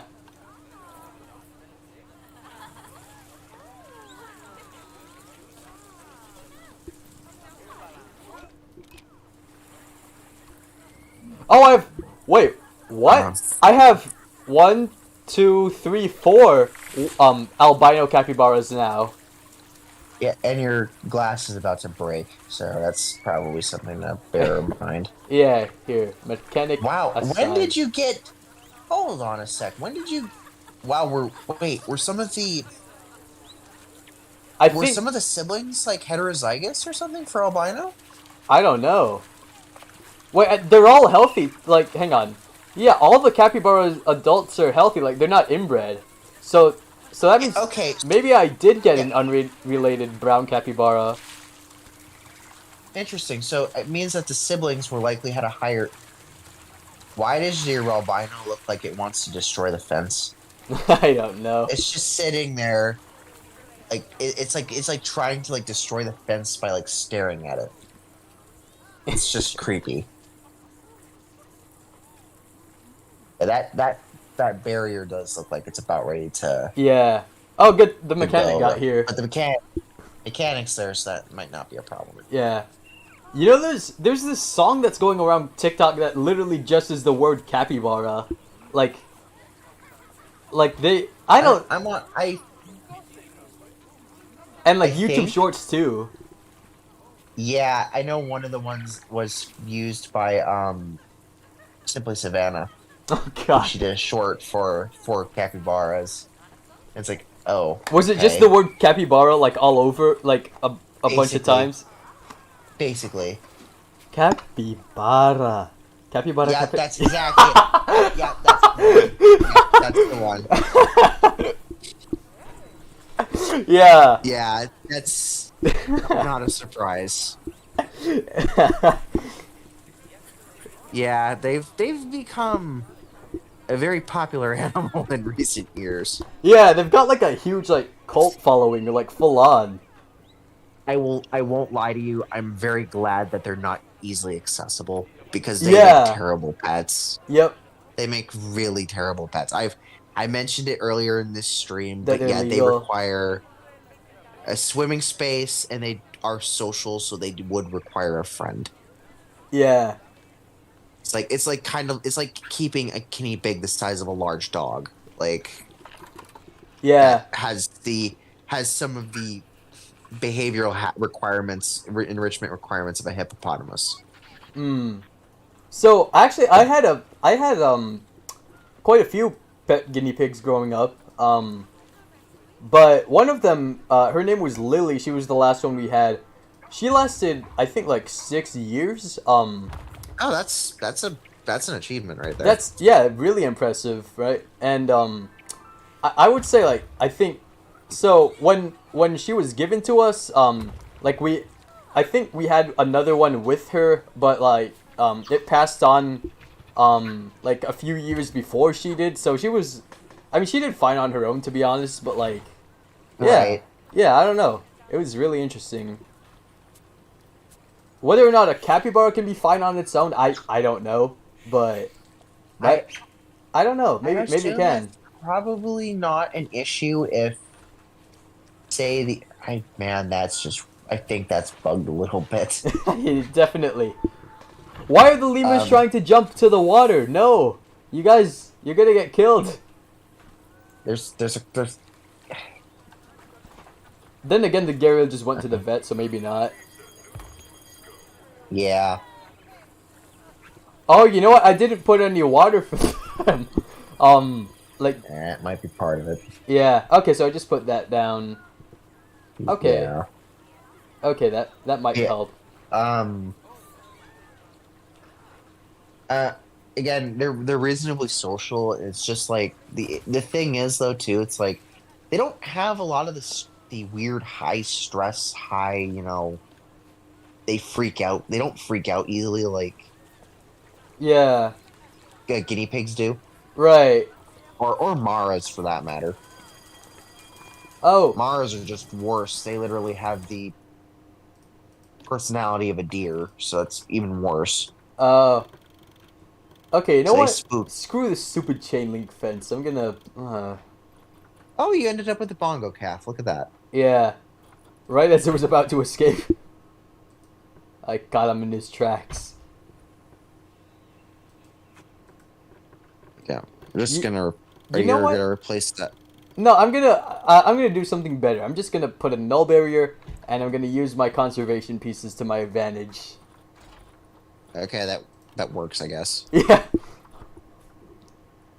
Because honestly, I really like how they look. I wish they were Flexicolor, but I mean, eh. Wait, are they not? I don't Wait. know. I didn't. Maybe they are. I thought that the 3D printed concrete was Flexicolor though. No, I'm sure they are. They have to be.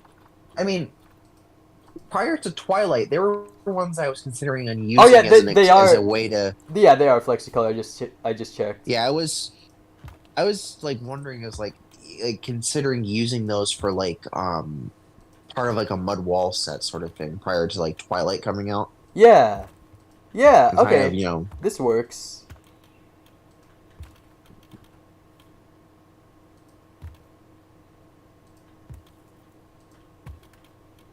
I think you have a Red River hog out. Oh, that's very possible.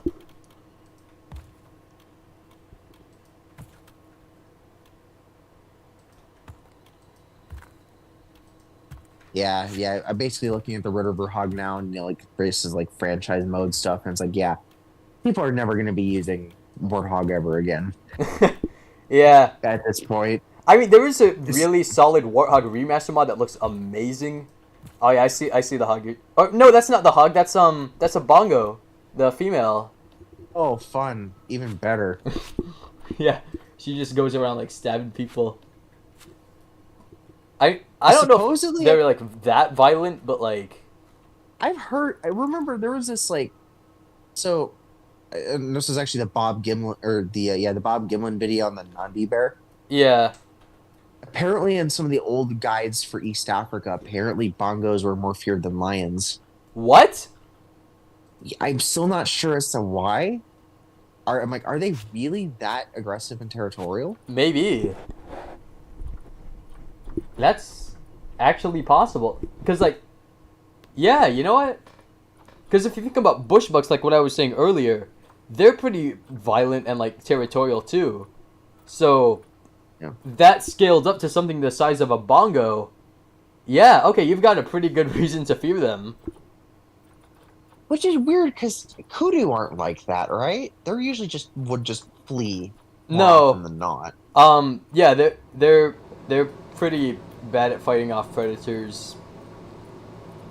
Which is interesting because they're quite large. Yeah, same with eland though. Like eland, they're good at intimidating like hyenas and stuff, but Oh, as far as I actually watched- going to blows with lions, they're not good at that.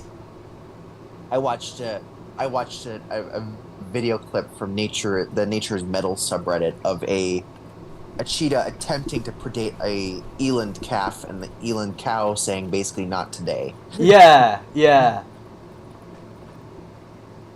And it's like you realize how big eland are. You don't people that this is weird because I've actually been up reasonably close to eland.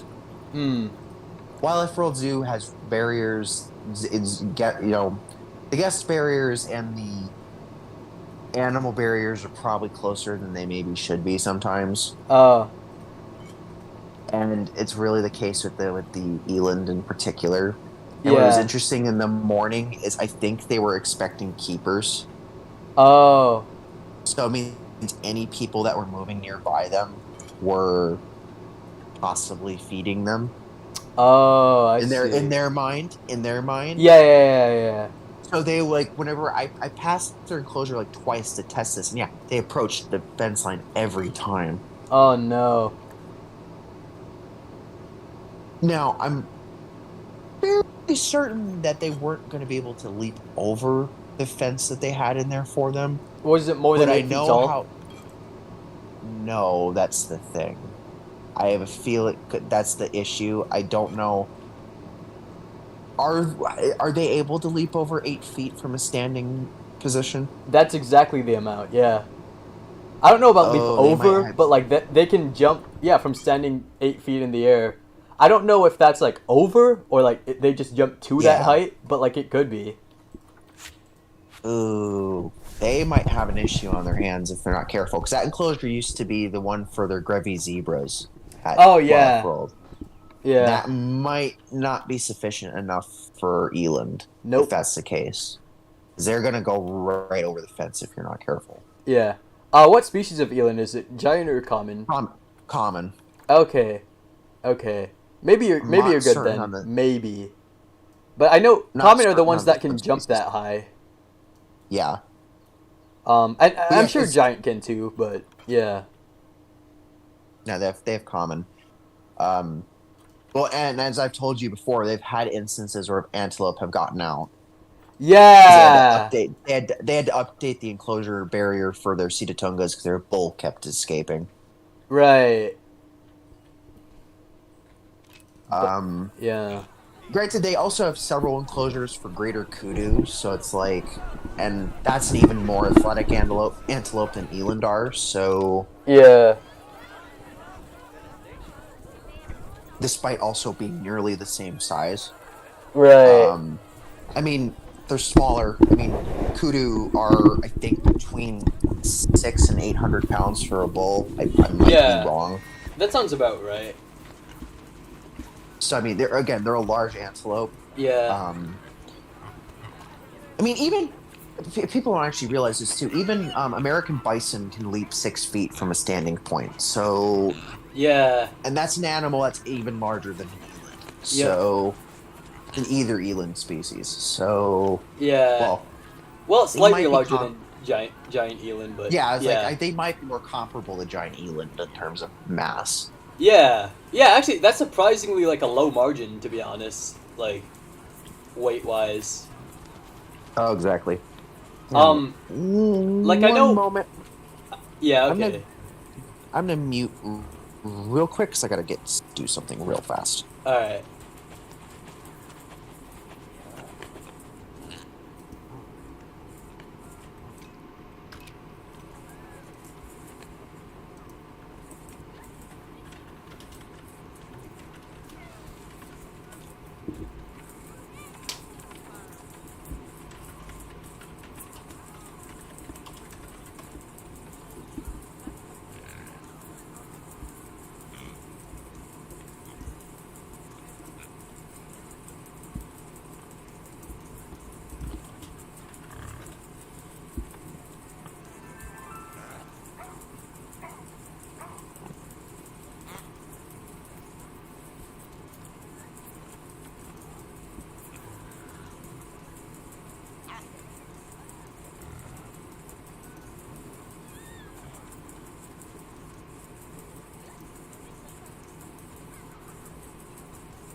Alrighty, so Yeah. Okay. um, So I looked up the weights. So giant eland, they vary a lot. They can be anywhere from 880 to 2,650 pounds for the males. Um, and then for the bison, its average is 900 kilograms, which is like I think that's like let me look that up actually. If like kilograms pounds, yeah. Okay, so 900. Okay, so yeah, average for bull bison is this much, so 1,984, and then that's like within the bull giant eland's average range. So that's surprising. Like they're within that same range. I guess that makes sense. I Yeah, I guess that's the granted- upper side for like elands, but yeah, it's not that far off. mean, giant eland aren't the only large bovid in Africa. So I mean, you have buffalo. So, Yeah. Mean, Am I a zookeeper for hyenas or a zoologist? Neither of those, no.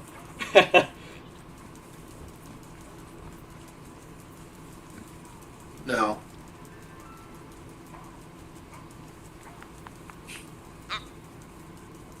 It's the thirst for knowledge for an animal that a lot of people don't seem to understand very well. That's right. And I don't, like I said, I don't know enough about. That's why I usually try to defer to you guys when I come to you and Gabe and hyena, and even Old Country. You would agree when it comes to hyenas because Yeah. I don't know enough about them. So Old Country, Um, I think some of his info was like slightly outdated with like the matriarchy stuff. But I think I like taught him about that. he knows quite a bit too about he actually does understand subspecies differentiation between the different striped hyenas too. Yeah. Oh, actually, about that, I I actually forgot tried to to- tell I- you guys. So I should have told you guys this, but I'll tell you now, I guess. So apparently, as of 2022, there's only like 3 that are like officially recognized as far as subspecies goes. I That's believe. not franchise. Yeah, because like, it used to be 5, right? But like Yeah. that was in It used to be 2017. 5. Now it's like now it's 3. I think it's like North African, East African, and then Asian, or not Asian, but like Middle Eastern and Asian, I guess. I forget the So exact Asian. names. Yeah. Or maybe it's 2 in Asia and 1 in I don't know, something like that. But I know only 3 are like officially recognized right now. Oh, it could be. It could be you have Indian, the Middle Eastern one, which includes animals from North Africa, and then the animals from East Africa. I think that's what it was. Yeah. Yeah. It could be that. I mean, I guess we can just 'Cause carve another headstone for striped hyenas having being yet another animal with a subspecies called. Yep. At first, it was like first it was like lions, and then it was tigers, and then it was mountain lions. Yep. Yeah. Because yeah, mountain lions have went from like 30-something subspecies down to like 2. So there's only 2 subspecies now. You have just the one in North America, which includes everything from like the ones we have here in Southwest all the way to Florida. The panthers are all the same thing now. Right. And then now the ones in South America are something else. So would you say that's bad for conservation in terms of like the Florida Panthers? Their 'Cause, like- conservation is more based on trophic level than anything else at this point, Okay. rather than just simply genetic diversity. Yeah. Granted, most of them are mixed with mountain lions from Texas, so Yeah. So yeah, when I say bad for conservation, I mean like less people are gonna care because it's not a unique subspecies, right? Like that's what I'm thinking. Floridians are pretty proud of their cat, so that's probably not going to be an issue. Okay, good. As long as that's not an issue, I guess that's fine.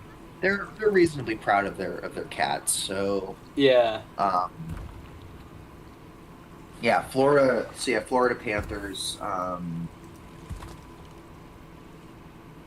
Yeah, again, their conservation is going to be based more on the fact that they're a top order carnivore in their environment. Right. And really the only major one, because there's red wolves have been extinct there for about close to 70 years at this point. Yeah. Yeah, that's right. The black wolf was a red wolf, which is super confusing. Yeah, but I believe it's the red wolf. It was a red wolf subspecies. Yeah. Yeah. I think that's weird because like they like in depictions they look so much more robust than red wolves. Like they look like beefier to me. Well, yeah. If you go on the zoology Discord, yeah, no, that's a major point of contention of whether or not those are actual Red wolves. Yeah, red wolves are actually a valid thing. So that's just a point of contention right there. Oh. It's why I'm always kind of a little adverse to talking about them, because it's like we really don't know what's up with them. Yeah. They flip between species. They still flip between species and subspecies. Right. They still flip between being a full species status to being a subspecies of the gray wolf. Right. Yeah. And then comes the absolute dumpster fire that is the eastern wolf. Yep. Because isn't that like a hybrid? The big issue with both is the fact there's a high amount of coyote admixture. Yeah, that's what I thought. That is the big issue with that.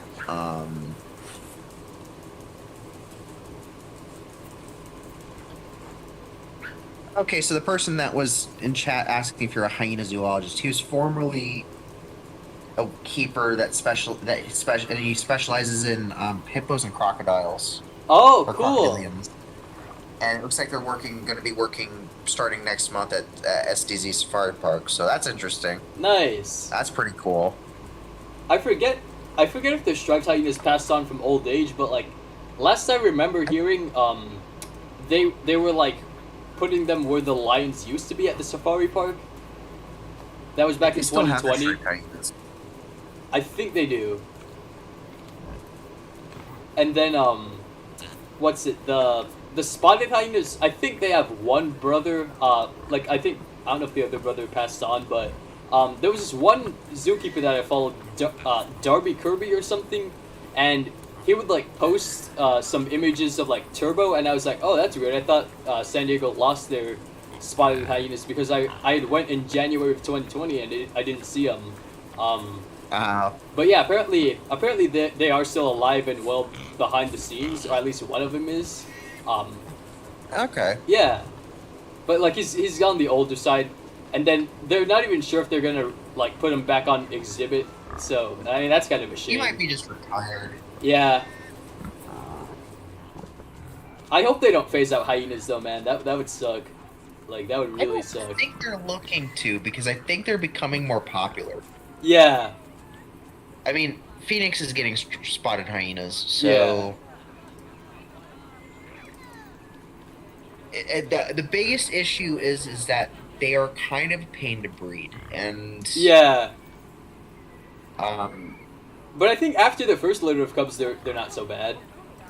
yeah, it's usually new mothers that seem to have the hardest amount of time with that. Right. And then after that, it's just like a normal like mammal birth. And it's like Carson Springs Wildlife has bred them, and I believe a few European zoos have bred them as well. Yeah, and Denver Zoo bred them. Yeah. And Busch Gardens too. Tampa Busch Gardens, the one I went to. Alright. He's like 5 years old now. His name was Nagwazi. He's a lot more like gray than his parents, which is interesting. Because like, they're like more of like a reddish brown color, but like, yeah, it's really odd how that works. Maybe it's like, actually his father wasn't there. Like they had sent him off by the time I went there. Like he was probably just there to breed, and then he went off to wherever to also breed. Okay. Yeah. Like only the mother and the grandmother, they're displayed together. Those are the two that were like fighting. In the video I posted, the YouTube short. Right. And then, Nagwazi, he's exhibited with his sister. I don't know what her name is, but yeah, it's really interesting how they like rotate them, in like pairs like that. But I guess you can't have too many on display at once because they fight, and I saw that firsthand. Oh, even yeah, with that could be a problem. Yeah. Like, it wasn't really a fight. It was just kind of, like, dominance assertion, if anything, like I said in the video, but, yeah. Yeah, like... Interesting. It seems like the Bongo's hitbox is broken. Totally. It's completely broken. At least I mean, he's taking a nice nap under there. It's broken in the way where it's not as big of a problem. Yeah, that's true. I won't lie to you there. That doesn't bother me. It's the other way around where that would bother me. Right. Because then that just basically makes them impossible to have in game, because they'll just not be able to move. Yep. Wait, are these the same babies, or are they... No, yeah, they're the same babies. Okay. I thought they would grow up a little faster, but... Well, how long does it take for them to get to maturity then in game? I would assume after like 2 years if they're going by actual river hog. Yeah. They're at 2.8 years and they're not mature, so that's interesting. Interesting. Okay, that must be 3. Also, I don't know if this applies to Red River hogs, but I know pigs can have like their first litter at like what, 6 months old? Like the females? Oh yeah. I think that's just a general pig thing. Yeah. That's why they're as successful as they are. Oh my god, it just went through the bongo's head. Yeah. That's your good old-fashioned... collision system. Good old-fashioned phasing through each other thing that is known for Planet Zoo. Yeah. Yeah, you can do that in Wild Savannah too because collisions aren't enabled yet, because apparently they're buggy on Roblox, but yeah. Oh yeah. Planet Zoo's collisions are kind of questionable, so... Definitely, yeah. At least. Hey, we're up to 47K. How did that happen? 48K. Well, you got a decent number of popular animals. I mean, Yeah. lemurs. You have jaguar. I guess Actually, river hogs. I guess too. no, Capybara. you know what? I noticed in the beta, and my friend pointed this out to me. Guests love endangered animals, right? And the gharial's endangered. So I remember in the beta, like the So's gharial's. So are the lemurs. Yeah, the gharial's like attracted a lot of people. In the beta, and I guess that's remained. I guess that makes sense because they are a large enigmatic animal. They're also critically endangered. So Yeah. Yo, I didn't even put any. Oh, okay. I'm gonna put donation boxes around there because like I would. that would make me some money. I need all the money.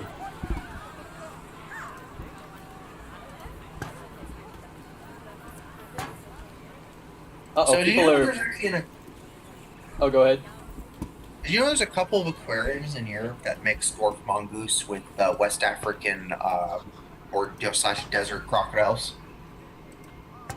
Okay, so I'm confused. Firstly, how come there's what, mongoose in an aquarium? Dwarf mongoose, yeah. Interesting. 2 facilities, and I think they're both aquariums. What the heck? I mean, I've heard of aquariums having like what were you guys talking about? The sloth, right? Yeah. Well, yeah. Well, Odyssey has 2-toed Yeah. sloths. So yeah, no, of course. There's also been a Virginia aquarium, I believe, has meerkats. So Oh yes, very aquatic. I mean, I guess if you have an animal that's from a desert, I mean, it kind of shows the importance of water. I assume. I'm not Oh, sure. maybe. Yeah. I have no idea what the intentions are there. It's but, also an yeah. animal that's very much a crowd pleaser and Yeah. Yep. it's easy to house and care for. So. Oh, you well, know what? SeaWorld easy to San house. Diego has what you call African crown cranes, I think. At least they did when I went there, which was years ago, like 10 years ago, but yeah.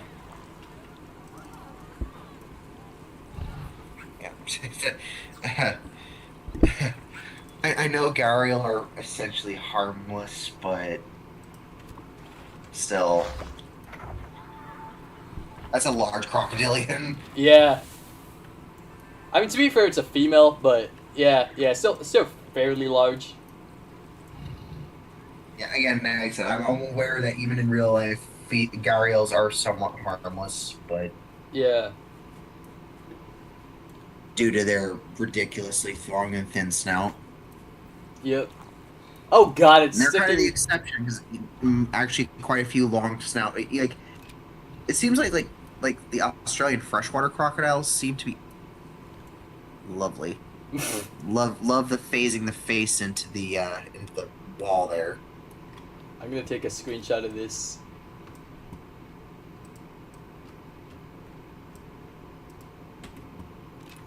Wasn't there a video of Steve Irwin getting bitten by a freshwater croc? I mean they're white. Yeah, That's it was very minor though. Gharials seem to be less willing to do so though, Yeah, because of how they've taken like their longer rostrum model for crocodilians to kind of the extreme.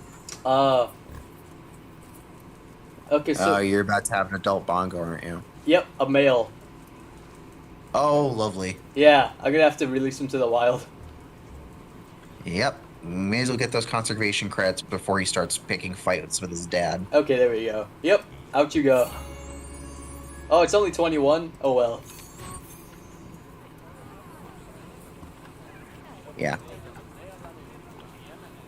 Wow, that seems like a little bit of a short sell for a bongo. Yeah.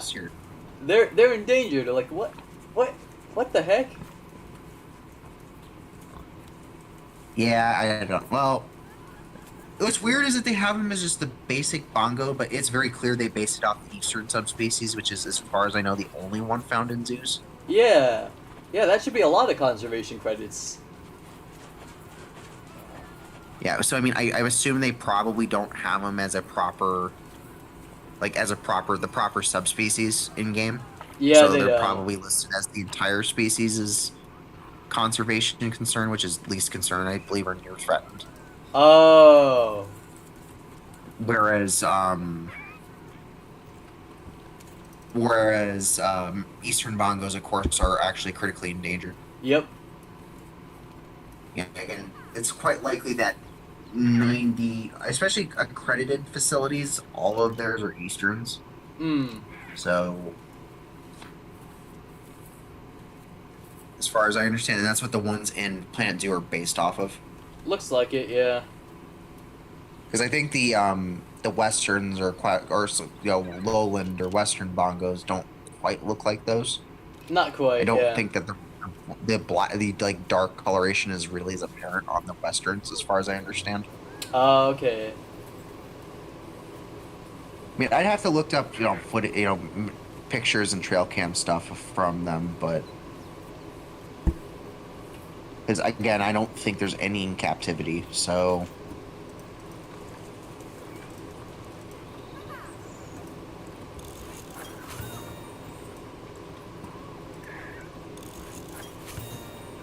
Wow, we're up to $50,000. Not bad. Yeah.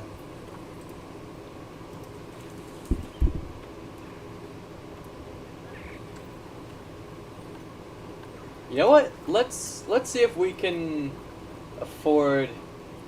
Ooh, we can afford a cheetah. That might be fun. Yeah. You know, why not? Get a cheetah. Cougar we can afford. Gonna get that. Cougar would probably like it better in this type of thing, anyways. Yeah. environment. So I think the cougars in game are actually very wide. Like they actually are okay with a wide variety of environments in game. Oh, there's only one spotted hyena on the market. Like, that's kind of depressing to just have one. But you know what? I'll buy it, just in case. Interesting. Yeah. There's no striped hyenas. Sad. Because I'm in challenge mode and not franchise. I totally forgot about that. Oh, right. I'm gonna switch back to franchise soon though, because like this was supposed to be a test, but like, oh, I think, yeah, I have a little baby black and white lemur. Hey, lemur. Yeah, little baby black and rough lemur. Look at that. There he goes. Oh, dude, they're just chilling with that Gariel. My God. They do not care. No, they don't. Oh, look at that. They do not care. Oh, well, Is she gonna kill somebody? guess not. I guess not. Yeah. I am kind of shocked. Did they do actually make these guys harmless like they are in real life? Pretty much. Interesting. That's good. Interesting to know. Probably the most bizarre mixed species exhibit I've seen in a franchise mode zoo, but Yeah. hey, at least they're not killing each other. That's not realistic, though. Gharial don't do that.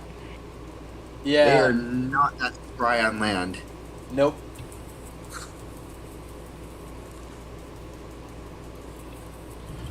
Looks like she's just prowling, looking at the lemurs like, oh God.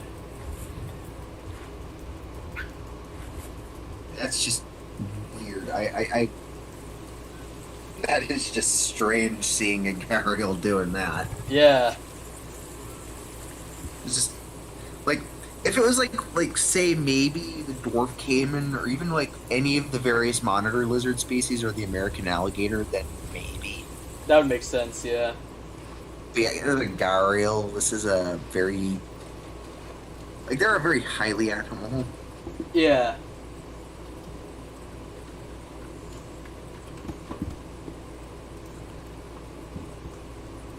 Alright. So I'm gonna try and see if it's possible to open challenge zoos in the franchise. I don't know if it is. If it is, that would be awesome. Because then we wouldn't have to redo anything. Nice.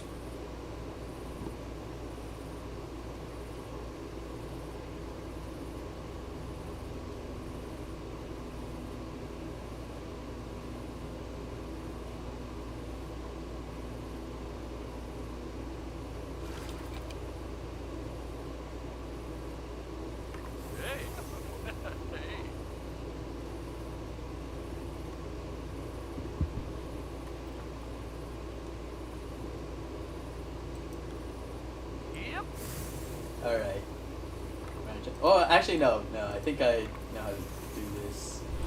If it's possible, open as yeah. Okay, we can only open it as a sandbox zoo. Hold on. Yeah.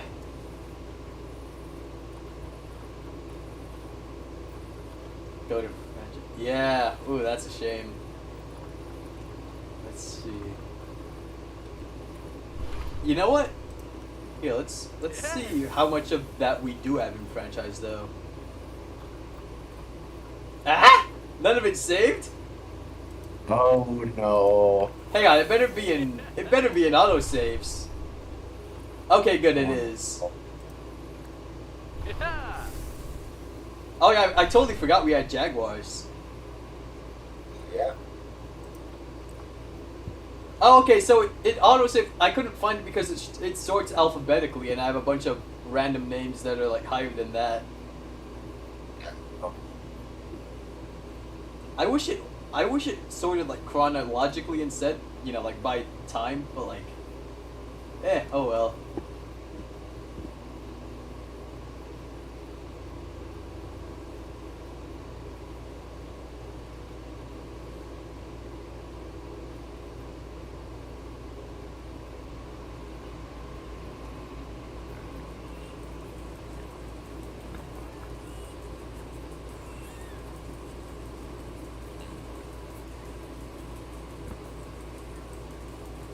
Oh, there's the hogs. Yep.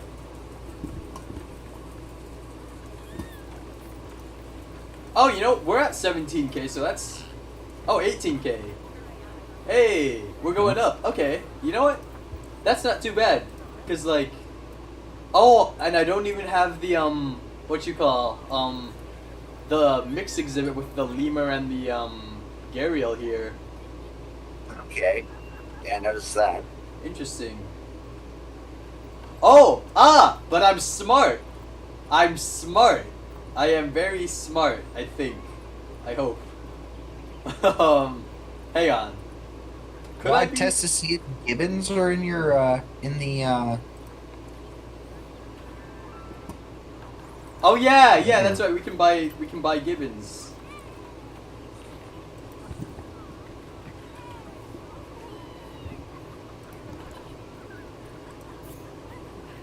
Yes. Okay, I'm gonna get a beige one. I'm gonna get... Oh, beige or blonde. No! Oh no! I only had enough conservation credits for a single one. whoops. Well, that plan backfired.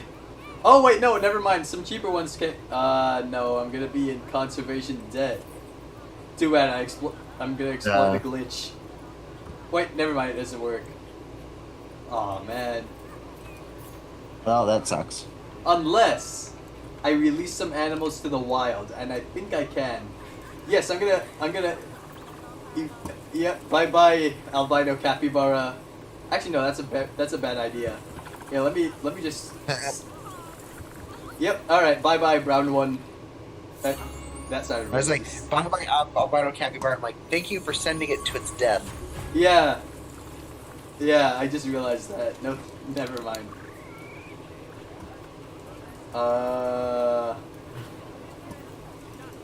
Well, if I get rid of the jaguar, that there goes my finances. So yeah. Yeah, he's staying. Yeah.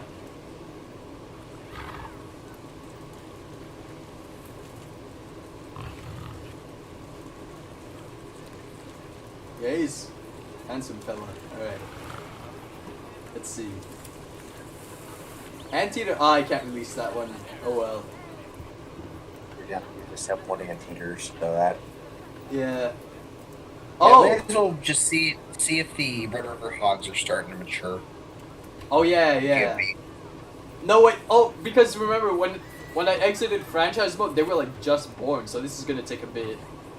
Oh, and that means that your male Fusa hadn't died yet either. Yeah, that's right.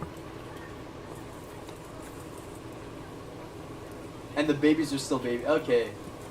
So good news Still and kind of bad weirded out news. that some of the animals don't have the awkward teenage phases.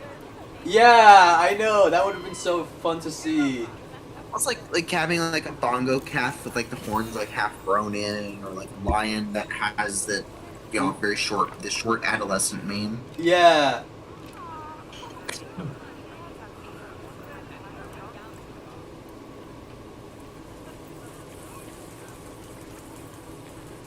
Oh, the anteater's Oh, you have sleeping. garbage. Oh, you have like garbage cans like breaking down. Jeez. Yeah. I do like the anteater sleeping animation. Like, for as bad as its model is, That's the quite animations nice. are nice. That's accurate actually. That is quite accurate. Yeah. They sleep very much like that. They just curl up with the tail covering them. Yep. Like, I don't think the animations are bad at all for the anteater. It's just the model's a little weird. It's mostly the tail. Yeah. It's the tail and maybe slightly the head. The head, yeah, yeah. I think that my biggest issue is I think the head might be the skull might be too short, and that might be the biggest issue with it. Right.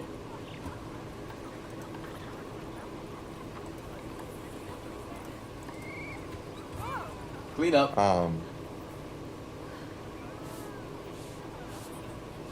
Yeah, it's kind of interesting how far we came, and we thought that like the weird tail that the giant eater has was like the best we were gonna get for like shaggy fur like that, Yeah. and now we're going into this year with animals that have either have shaggy fur, Yeah. like everything from like the Nile Leshway to like the horse, Uh-huh. and like even the blue wildebeest to a degree, and the The skunk. hyena. Oh, yeah. Striped hyena too, yeah. Yeah.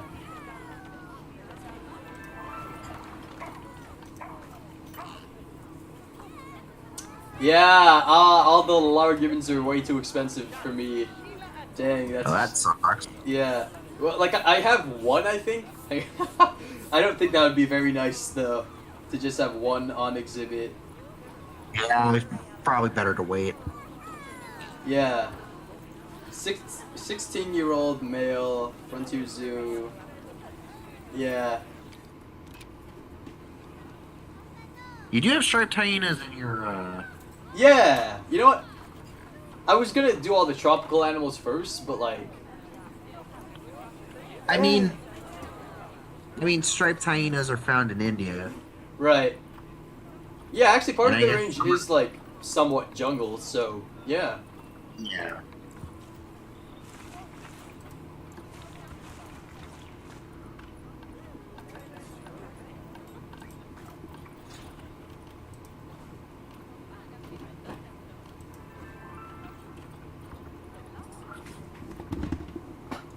Actually, you know what?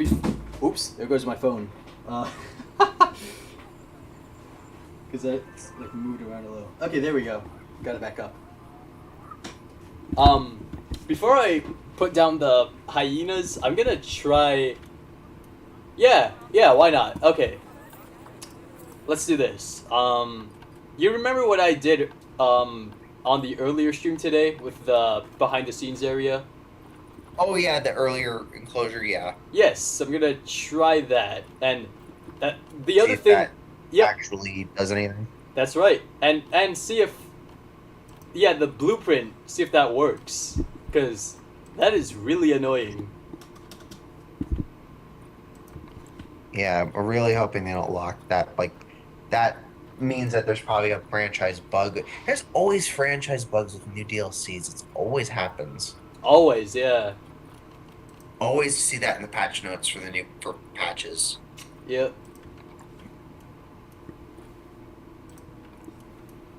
Wait, yeah, maybe it's a franchise mode thing, and that's why, like, in challenge mode, that didn't happen to me. Yep. Yeah, I'm sure that's it, but yeah, that's a shame.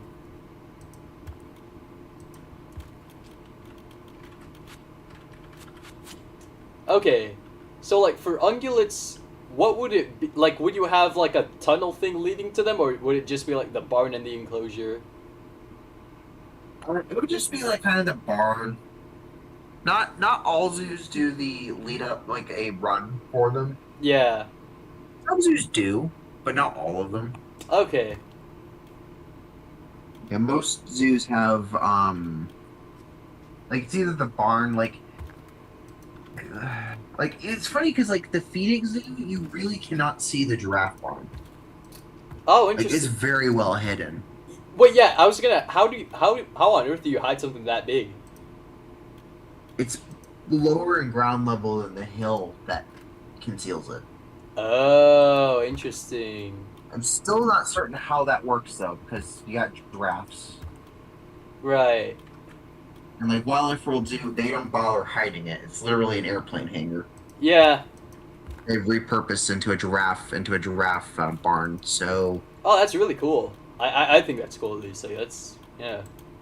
that's about like the best. A lot of people like even like there's people here in Phoenix that actually keep giraffes privately too, and that's basically what they do as well. Oh yeah, that's I think I told you about in Florida. You can legally like keep in a copy and a giraffe if you have a permit. Oh, you don't need a permit here in Phoenix. Oh, you don't? No, you don't. Oh, well, actually, yeah, maybe you don't They are in not on Florida the list too, of. because They're not on the list of permit restricted wildlife, oh, interesting. which I still find kind of odd. But Yeah.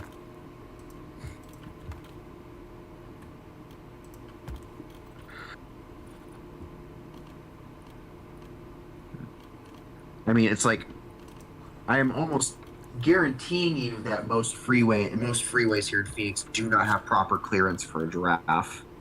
Yeah.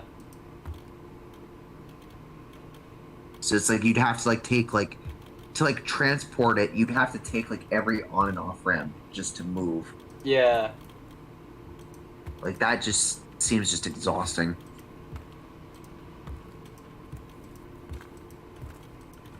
Giraffes are one of those animals that, like, for some reason, like, they don't seem like. And I was actually watching like a bit of Joe Rogan.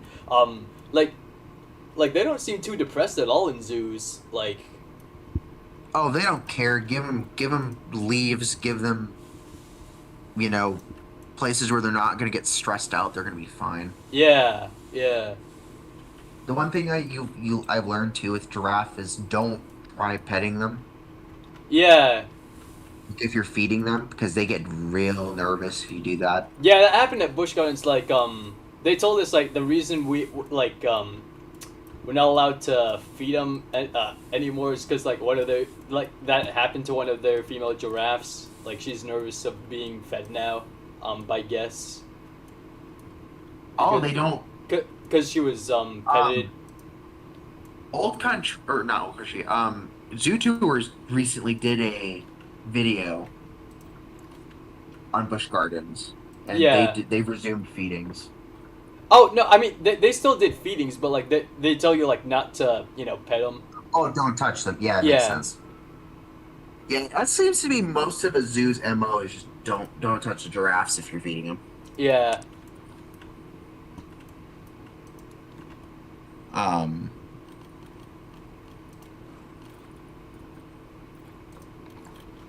Which is kind of weird because apparently like one of my friends that was from the UK, like they felt like coppy when they were feeding them, and apparently actually no, well, one of my friends from the UK, and I think Try to Thrive, if you know who that is. I've heard them. Yeah, Yeah, I think he said like their fur feels like velvet or something. that's what I've heard about Okapi too. Yeah, they feel like Yeah. really it's that's really interesting. I do kind of wish that I was able to do the encounter at Dallas Zoo back in 2019. Yeah, yeah. They have an encounter yard. They have an encounter yard. That was like the best look I got at the Okapi. It was like the first time I've seen them. Was at Dallas. I'm sure in So, that case they would let you, feel them or whatever. it's like I don't like. It's just I'm also kind of curious how nervous they are compared to giraffes too, though. Yeah, Like how that would work.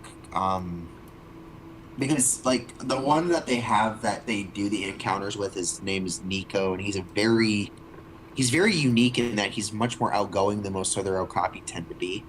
yeah, yeah. That makes The sense. Okapi are just notorious for being, Extremely shy, yeah, being very shy and very, hard to study and follow. and they're antisocial. So I mean that doesn't help. Yeah.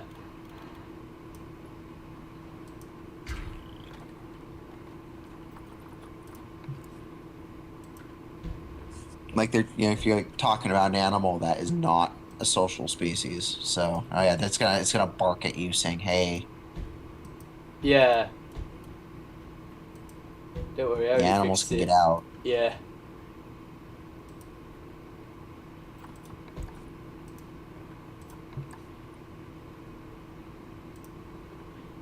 Gonna make all the barriers null here, like just for the experiment, and also because Yeah. it's super annoying to replace barriers and costs more than it would to just have custom pieces. So yeah. Yeah. Oh yeah, no. Yeah, that's the thing about like the custom barriers too. They're basically just a one-time cost. Yep. I love it for that. So hang on, what were that one horse person Twinkie that posted on my Discord server? Okay, they said they used conservation pack pieces. What pieces did they use for that little like fence thingy? Like not fence thing. You know what I mean? Like the I'm little not sure. yeah, the quarantine thing. I'm trying to think because it's like a separation pen, which I know a lot of places use. Yeah, I was I know I was gonna Phoenix try has and it for use their that. zebras. Yeah. For their zebras, for sure, I've seen that before because that one's actually a little more noticeable. Right. Yeah, because it's not because they don't. It's on a hill too. The zebra exhibit because it's like right next door to the savannah. I see. It's actually so next door that the zoo's guinea fowl actually go in between them, both exhibits. So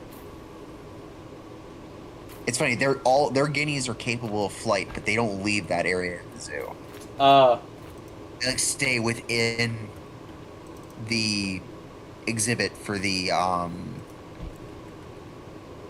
savannah but the only place they'll ever go is the zebra exhibit as well. Hmm. So technically it's not just marabou stork that lives, but it's also part-time for the guinea fowl too. I see. Because they just hop the fences and just go to the other side.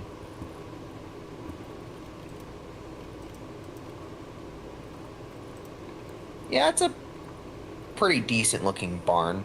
Yeah. I honestly just like whipped it up in no time. So. I mean, it reminds me a lot of the barn that I had for the Nyala and Warthogs. I mean, I guess similar, setup here with the Bongos and Red River Hogs.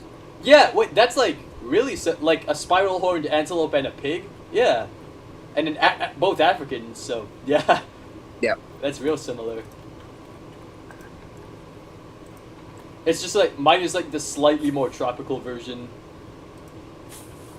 Yeah, I still kind of question whether it's like a good idea to have, like a breeding group of Nyala in with Warthogs, anyways, even if they're, gilts. Yeah. Just because like Warthogs are known for predating, I've heard of them predating. Oh yeah. Antelope, so. Yeah, Thompson's gazelle fawns for sure. Yeah, and Nyala are like Thompson's gazelle, where like they hide their calves away. Yep. So it's like it's kind of hard to gauge whether or not that's a good idea. Yeah. Red River Hogs doesn't seem to be as big of a problem. Yeah. It seems. I'm still kind of baffled as to why. It's probably because they're a rainforest animal, but. Yep. And for their protein, they seem to prefer like insects and stuff, which is interesting. Yeah, if they're going to tackle animal stuff, it's likely going to be insects. Yeah.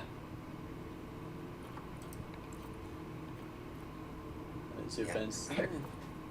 I remember when San Diego. So remember I mentioned like the mountain coati situation in the San Diego Spark Park. Yeah. Something similar happened to a lesser degree at the San Diego Zoo, where they were touted to have a giant forest hog. Oh. It turns out it was a melanistic Red River hog. Oh really? I mean, that's also not terribly common, but I would imagine that's a lot smaller though, because like I've seen it is smaller. I've seen Red River hog considerably smaller. Yeah, I've seen. They were doing it based on the coloration rather than the. Oh. than the size or Yeah. any other characteristics because they were assuming it was a sow, and it's like no, it was a sow for sure, Uh but not the correct species. huh. Oh, that's funny. Cause yeah, I remember I mean, you seeing look at it, it's like taxidermy. it's literally got the same body shape as a red river hog, except it's black. Uh, yeah, but yeah, there was taxidermy of what you call giant forest hogs at Chicago Field Museum, and man, they were huge. They're very. They don't have that name for no reason. They are, I believe, the largest living pig. Yeah. So the part of the thing with that is that they're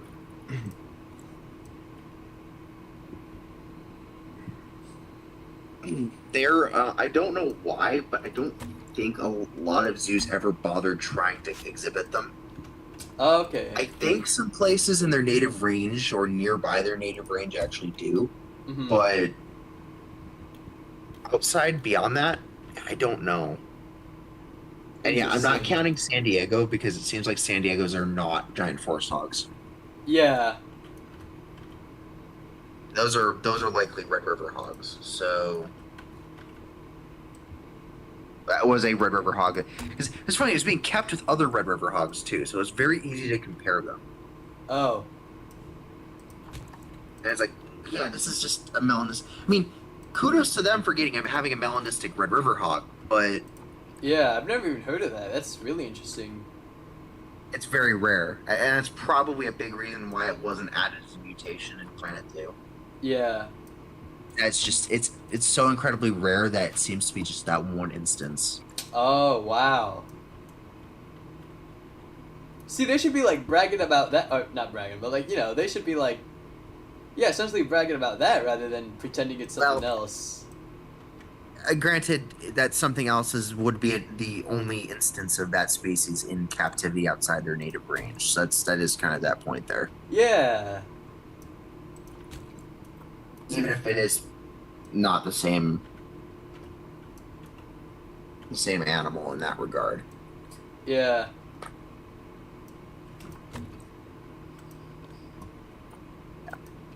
Like I said, I guess I've said this in the past too. It's like we really need more African primates.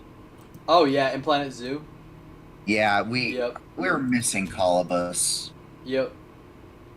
Like I saw them the other day at Full Zoo, and I'm like, oh man, we really need colobus in game. Definitely. Colobus, baboons, vervet monkeys. Oh yeah, baboons. Baboons are one that is very much missing. Yeah. Actually, are vervet monkeys in zoos? Like. Yes. Okay. Yeah. Yes. One of them actually, when I was in Africa in Kenya, one of them came up to me and like swatted up like a piece of sandwich out of my hand, and then just like ran off with it. And I was like, all right, Yeah. buddy. Wildlife World Zoo has a troop of them, so Columbus has them too. Oh, cool. They're the ones with the blue nuts, right? Like, I know that sounds weird. Yeah. I think so. You could be describing various African primates African monkeys at that point because Well, it's mandrills are like that too. Yeah, I was in Kenya. Mandrills It was the lodge at Amboseli National Park. Yeah, I think that was definitely a vervet monkey. Vervets, I think probably could be savanna monkey too, but I'm thinking leaning on vervet there. Yeah.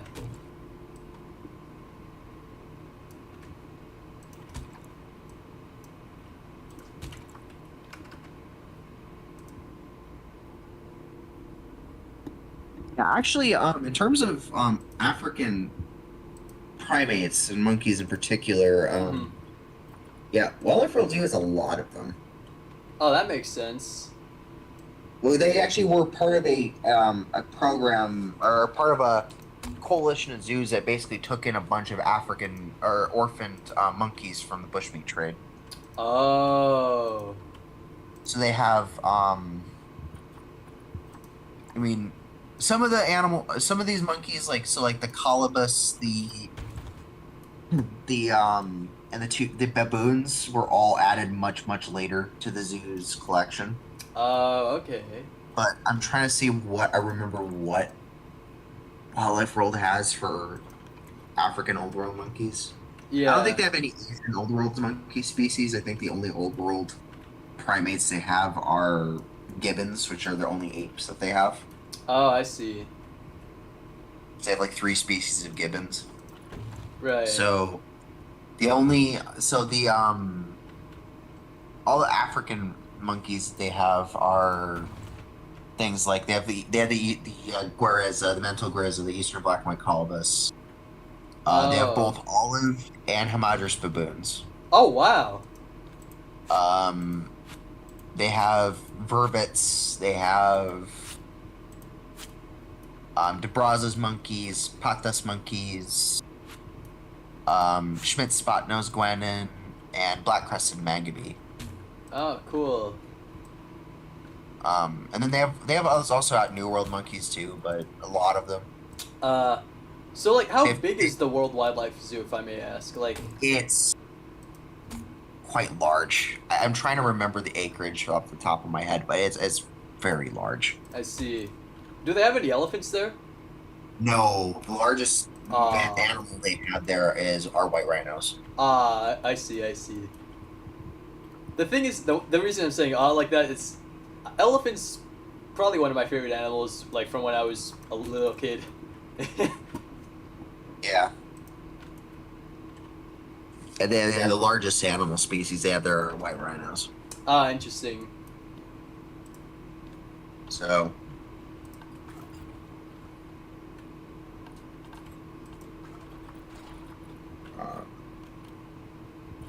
Yeah. Yeah, I can't say that's so yeah, top 3 large species at the zoo. Yeah, white rhino, giraffe, and bison Oh, cool. are the top 3 large things they have there. I mean, I guess if you include 4, then you got eland, but I'm not Yeah. really gonna do that here.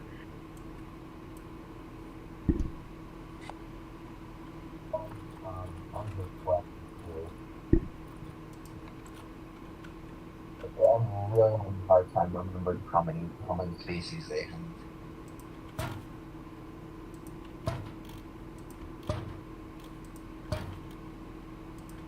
Subspecies of water buck. They have red leishway, Nile leishway, blesbok, eastern white-billed bearded wildebeest, blue diker, Bezier. They're the only zoo with a herd of Bezier oryx here in the U.S. Oh, really? They also have Arabian and scimitar horned oryx as well. Cool. Nyala, Greater Kudu, Sitatunga, Common Eland, what else? Springbok, Thompson's nice. gazelle, Impala, Red River hog, common warthog, American bison, South American tapir, Turkmenian kulan, Grant zebra, Ooh. southern white rhinoceros, of course, pygmy hippopotamus, Reeves's moot jack, mule deer, peninsular pronghorn, sika deer, cheetal deer, fallow deer, llama, alpaca, dromedary camel, sable antelope, Ooh, sables. Adra gazelle. I'm trying to think of what else. I'm almost certain missing a few species. Yeah.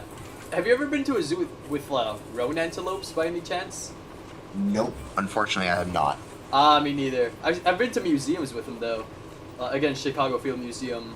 Yeah. They're huge, man. Oh man, they're really big. Are they larger than table?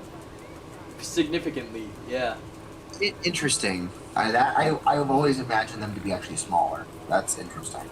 Yeah, me too. I thought that too, but yeah, no, they're a good bit larger.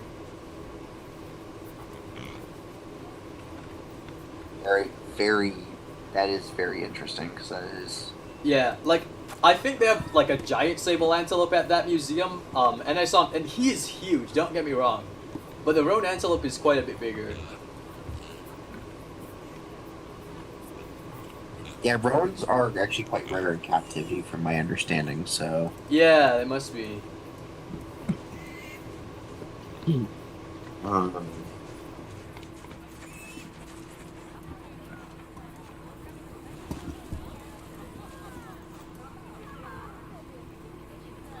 run, pig, run. Yeah.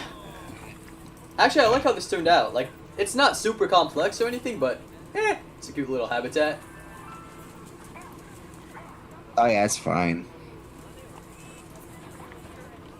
You know what? The only Obviously, reason I don't like the. Yeah. Oh, sorry. Go ahead. What? Excuse me. Oh, were you saying something? Oh yeah, I was like saying it's like probably wouldn't be like the best enclosure for something shy like okapi, but I think for the species you have, it works. Oh, okay. Yeah. The only thing is like I know this adds a lot to their enrichment, but like the thing is with the river hog specifically, like I like seeing how colorful they are. You know what I mean? Like Yep. yeah. Alright, bye bye.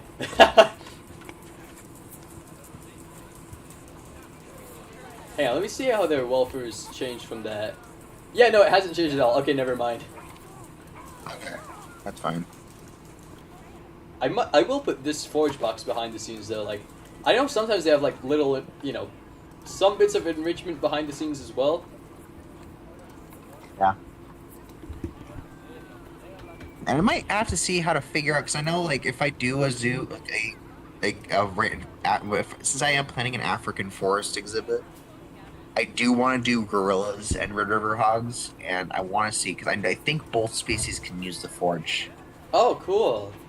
the forage enrichment. Unless I'm mistaken, there none of the primates can use it, which is really annoying. If that's the case. That'd be a shame.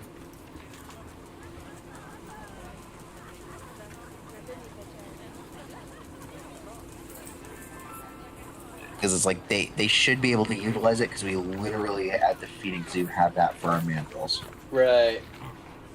It's like, and I'm almost certain that that it would be good for something like gorillas and stuff like that to have. Right.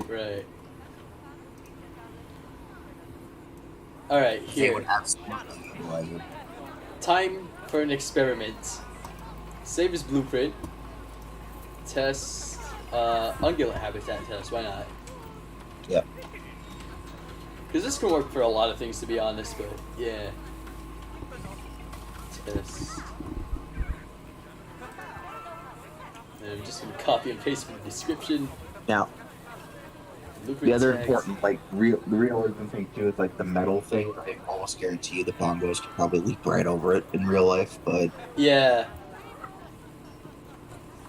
that would basically be no effort at all for them, even from a standing position. But Yeah. But in game it somehow works, so yeah.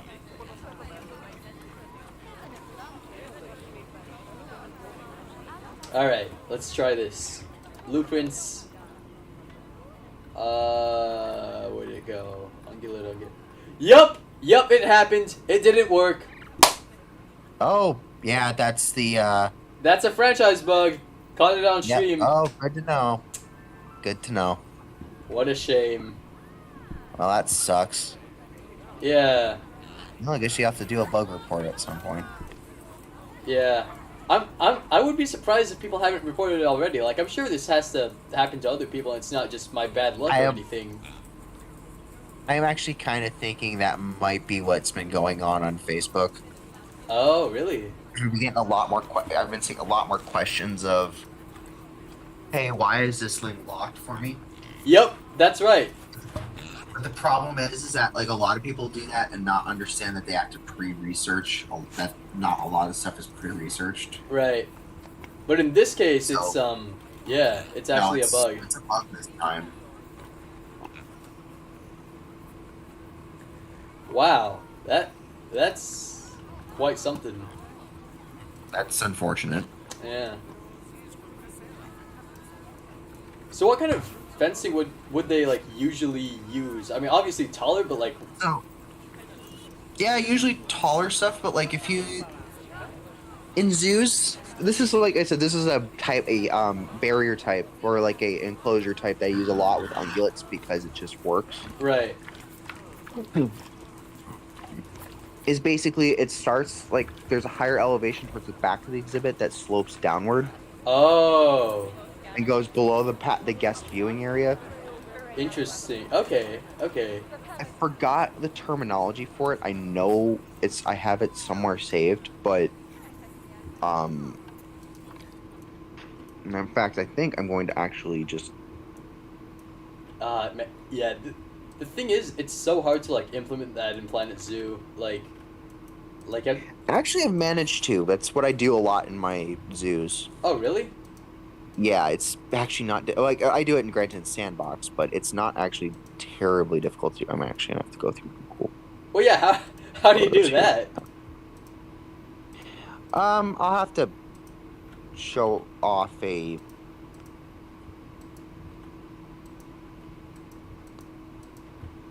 pictures of the ones I've done in the past. Oh, okay. But just gotta get through some stuff. So like the behind the scenes area is like more up, and then it slopes down to the viewing points, or.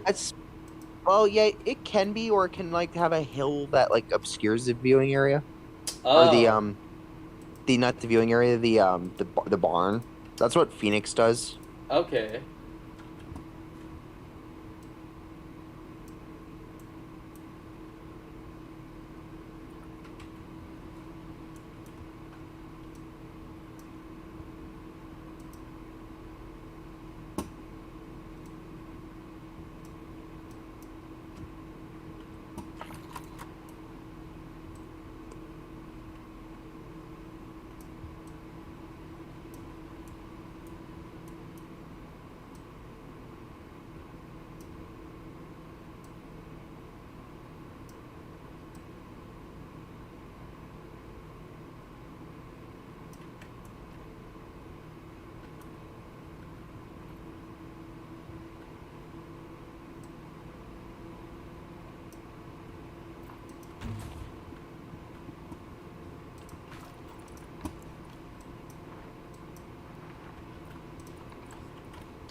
And find it really quick. So.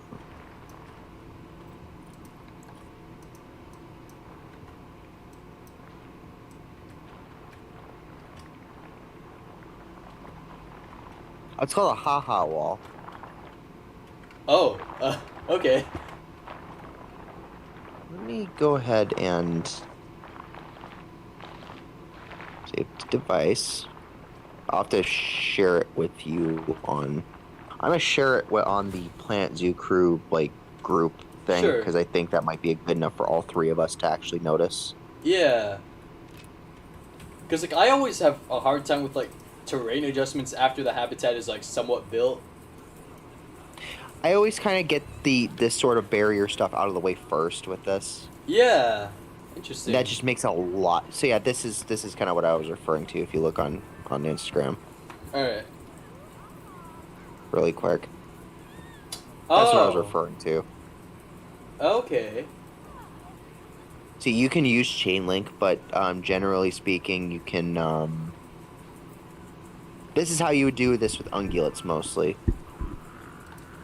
Technically, this is kind of the type of trick they use with some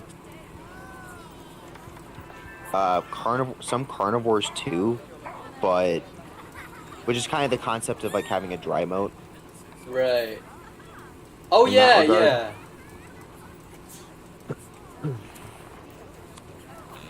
But yeah, basically that's how I do it, and that's how a lot of zoos do it with for ungulates. I see. Yeah, so that's how that works All right.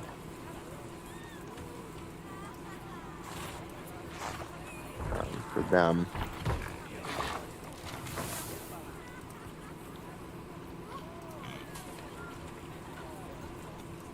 Alright, here, where's my dirty pig? There we go. Alright, here, dirty pig, you have to come over here. You have to go take a dip like Mr. Bongo did.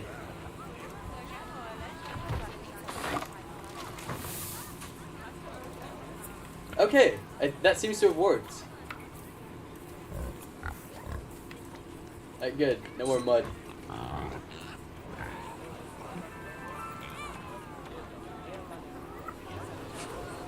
And then I wonder if I save it here, right? Save and exit to main menu.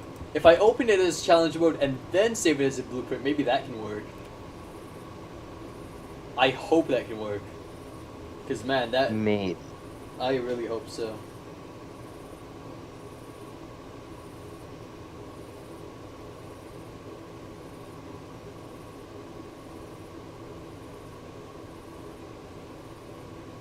So, like, you're saying they have the entire, like, behind the scenes area underneath, like, the haha wall level? Nope. Oh, actually, not really. No. In some instances, that's the case. That's usually is like, that's how I've seen it with like some carnivores, for example. Like, Yeah. that's how they. I think that's how they do the coyotes at the Phoenix Zoo. Okay. I think, is they have it below the guest path, Right. but they actually have it for sure for the white rhino holding is actually below the guest path for the lion. It's really interesting how they do that.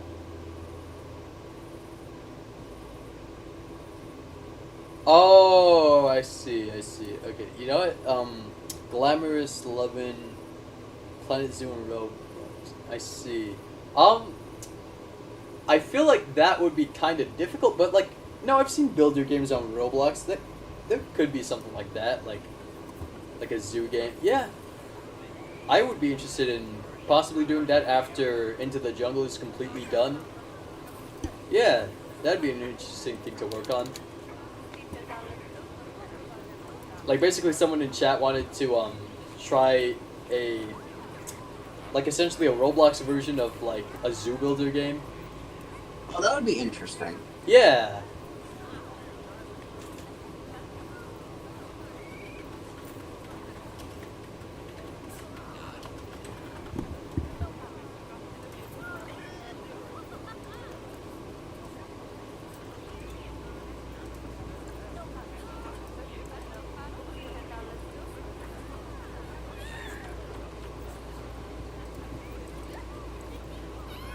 Alright, here, let's try it in, alright, challenge mode. I've saved the blueprint.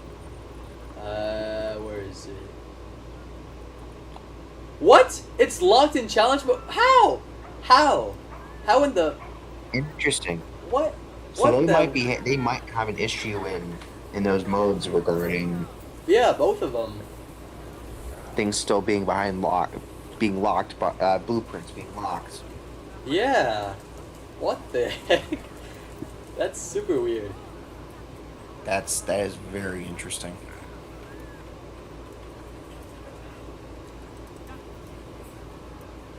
So basically, whether or not the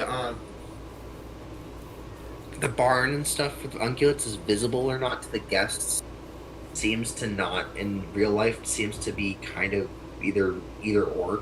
Oh, okay. Phoenix Zoo does try to a degree, hide that stuff. Yeah. Especially since they tend to kind of have like a section, the off exhibit pens kind of section off for many of the species. Oh. I think the easiest one to see in terms of like the whole building itself would be the elephant and Indian rhino complex, Oh, okay. which is the indoor areas for their one elephant and their rhino, Indian rhino. Okay. Like you can see the front part of the holding for the white rhino, but it's actually the whole of the holding is actually underneath the lion. Oh. The walkway that's in front of the lion exhibit, Interesting. which is really kind of an interesting way to do that. But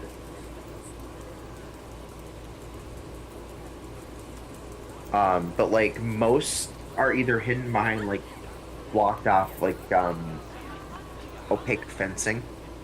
Oh. So like the backside of the like the backside of the Nyala exhibit is hidden by like this like bamboo like um covering to the chain link fence to the backside of the off exhibit enclosures, I see. which wasn't always the case because that's actually the off exhibit enclosures were the residences at one point for the Cory Bustards they used to have. But they don't have them anymore. Yeah.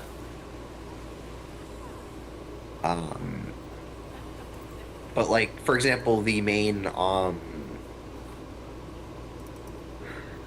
barns for the savannah, so basically for everything including the giraffes, is actually pretty cleverly hidden for the most part. Oh yeah, that's the other thing. Like behind a lot of zoos have their barns like back to back essentially, right? And like the exhibits are like Yeah. outside, and the barns are like inside. Yeah, for the most part, and that seems to be the case at Phoenix. Yeah, that's kind of my concern. Like if my local zoo were to like get like new hyenas, for example, or any new animal in that area, like in that part of the zoo, like my concern, my only real concern is like where we would like put that barn. I mean, I guess it wouldn't be like impossible to just have it, you know, A new off exhibit, yeah, a backstage handling holding. yeah, Carnivore ones are a little different though. yeah. In my memory. Like I wonder. And those are always been a lot more visible. Yeah. Oh, okay. Yeah. Well, in that case, yeah, it probably wouldn't be a big issue, but yeah. The exceptions, though, being at the zoo, being the ones for the bobcat and mountain lions. Those Yeah. are not very visible, which is really interesting. But but like the backstage area, like for the Arizona Trail for the carnivores, like the wolves and the coati, Uh-huh. yeah, they're quite visible. Oh, okay. Yeah, that makes sense.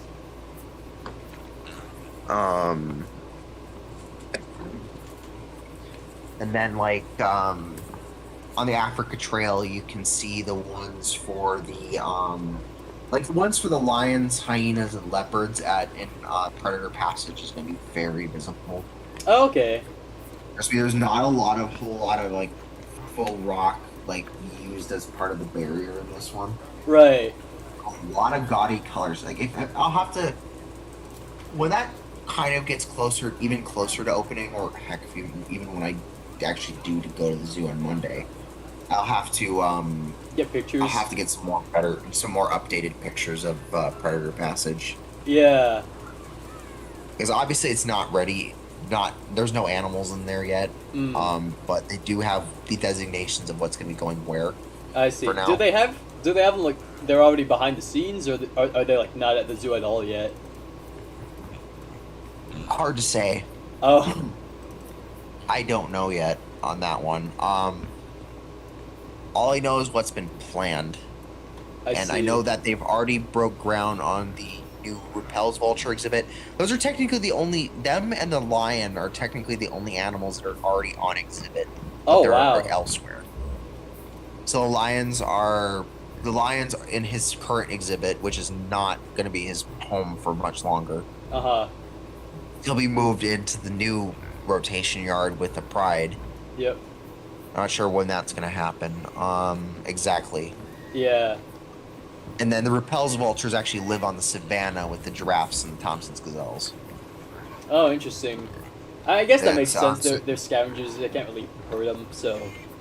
Yeah, they're also pinioned. I think they might be pinioned, so they can't fly. Yeah.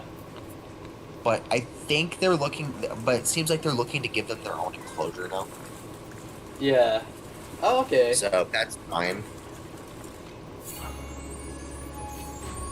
I'm really hoping that if they do that, they also move flapping face vultures in there too, Hmm.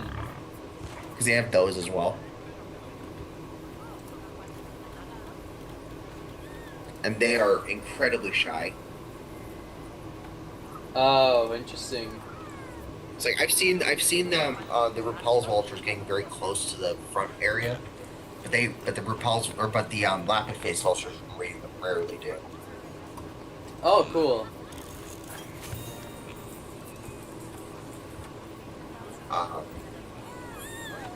They broke ground on that enclosure for the vultures, and then Yeah, they basically have one planned for the up and coming Red River Hawk exhibit too. Oh, cool. Um,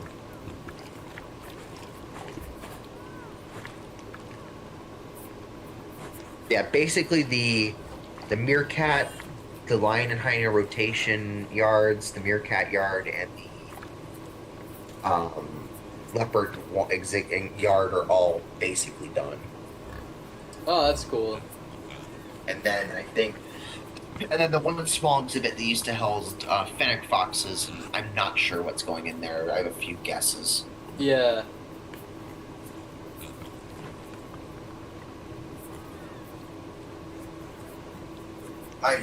My highest guess is going to be black-footed cat because it just doesn't seem high. The enclosure doesn't seem tall enough for Janet.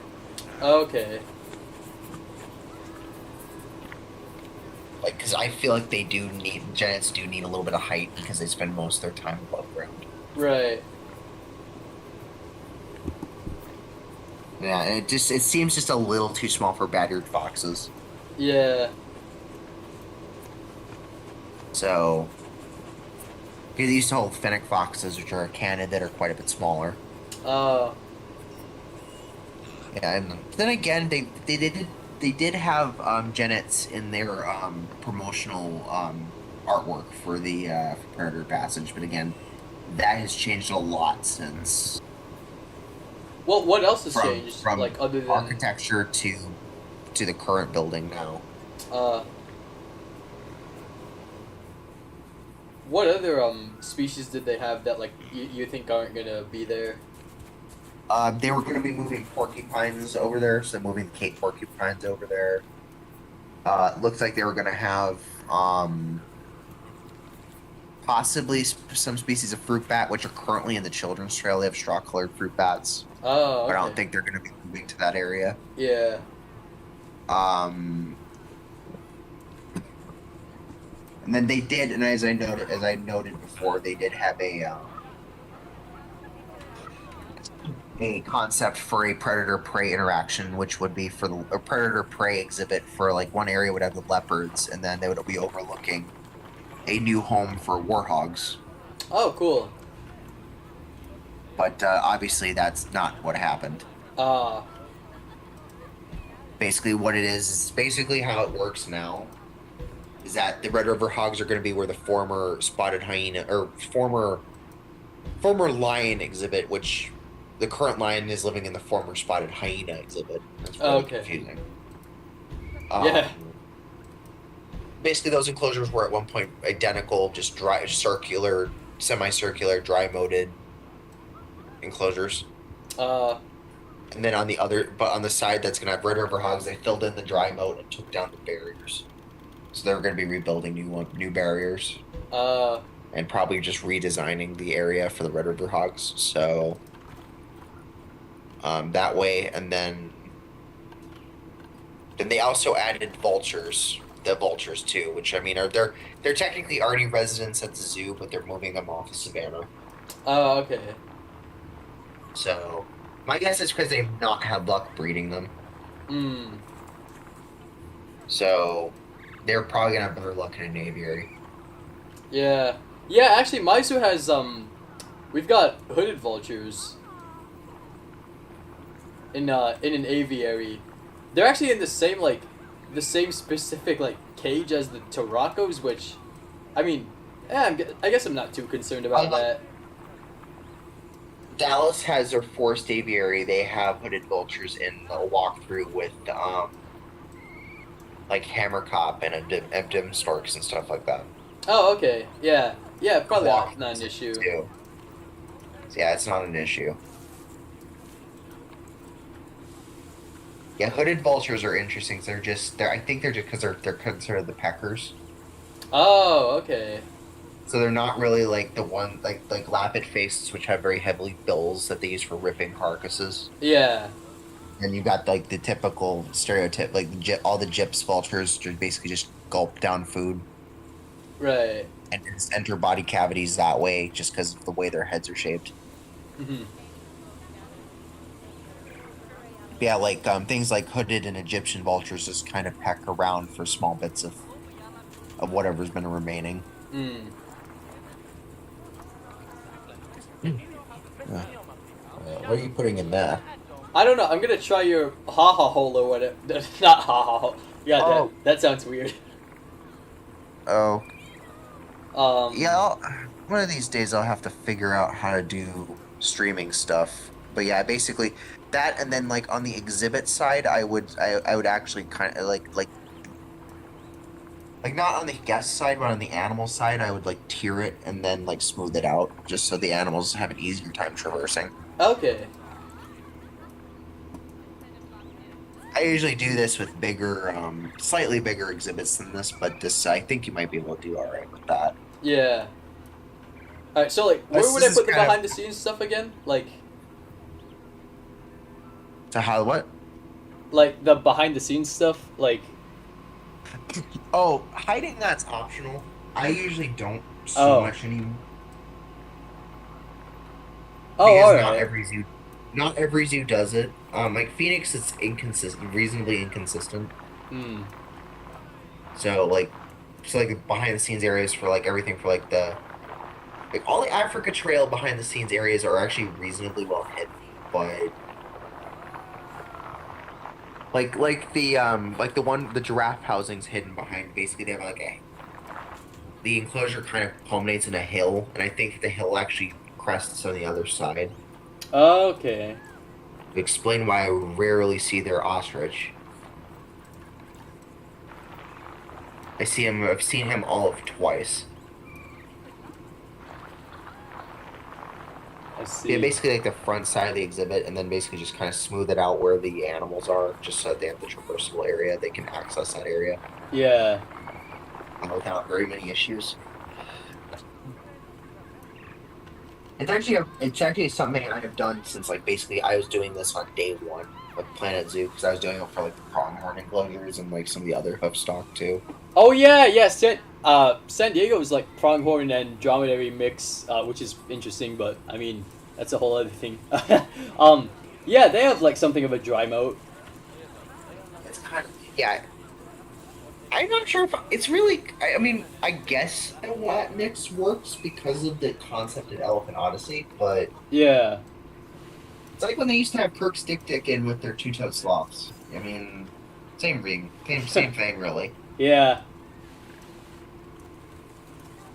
It's just kind of the concept of using animals that are either relatives or ecological equivalents, yeah, which is interesting because of like pronghorns in Rancho La Brea region. They were actually present, like the species itself. yeah. And apparently there's Was still present. Baja presence. Baja pronghorn still exists today.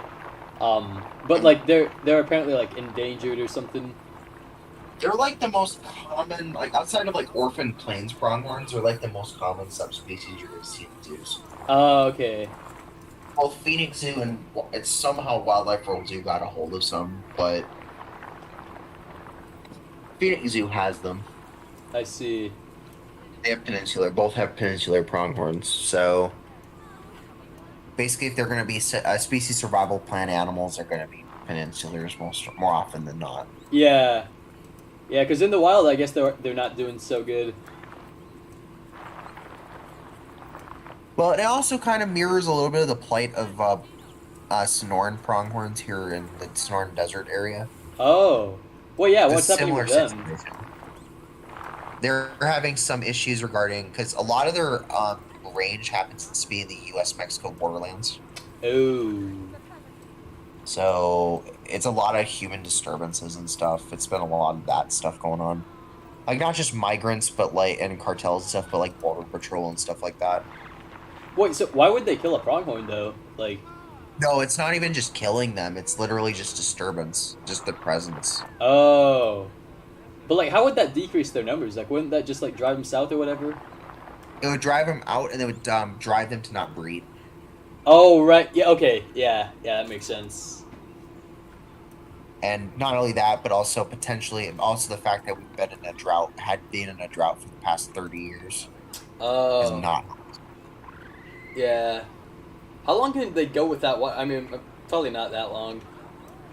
Actually, they can go a reasonable distant time without water. I mean, they're reasonably well adapted for desert life, but Uh, um, I think most mid to large sized ungulates are probably hardier than people realize, okay, that uh, makes sense. especially if they're open country animals,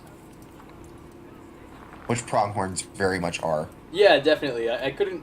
I don't think they would be too good in the forest, cause Nope. yeah, And they've got a lot of good reasons not to go into a wooded area. yeah, cougars, right? Cougars and Yep. wolves. And mostly mountain lions, wolves to a degree too. Yeah.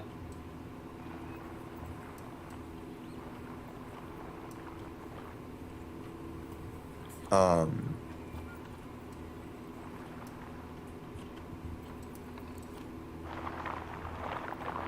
yeah, yeah, basically that's just kind of the issue though. It's a big part of the reasons why. And there's also been illegal hunting that's gone on with Sonoran pronghorns too, Uh, which is unfortunate, but because Arizona offers tags on pronghorns yearly, but they're very limited in number. yeah. I think there's like maybe 1 to 2 tags per year for pronghorn, Okay. which is about I think the same for bighorn sheep too. Hmm. Because desert bighorns are technically still threatened. Yeah. Yeah, that's actually the sad reality is that's actually the reason why how I found out there are bighorn sheep in the general vicinity of my area in Phoenix. Is Just that because not people were somewhere gonna hunt not them. terribly far from me? Someone had poached and shot and killed a very beautiful ram Uh. and just left it. Wow. Clearly, they didn't want to bring it because they knew that it was probably wouldn't be wise to be bragging about shooting an animal off season without a tag. Oh wow. Which Dang. poaching.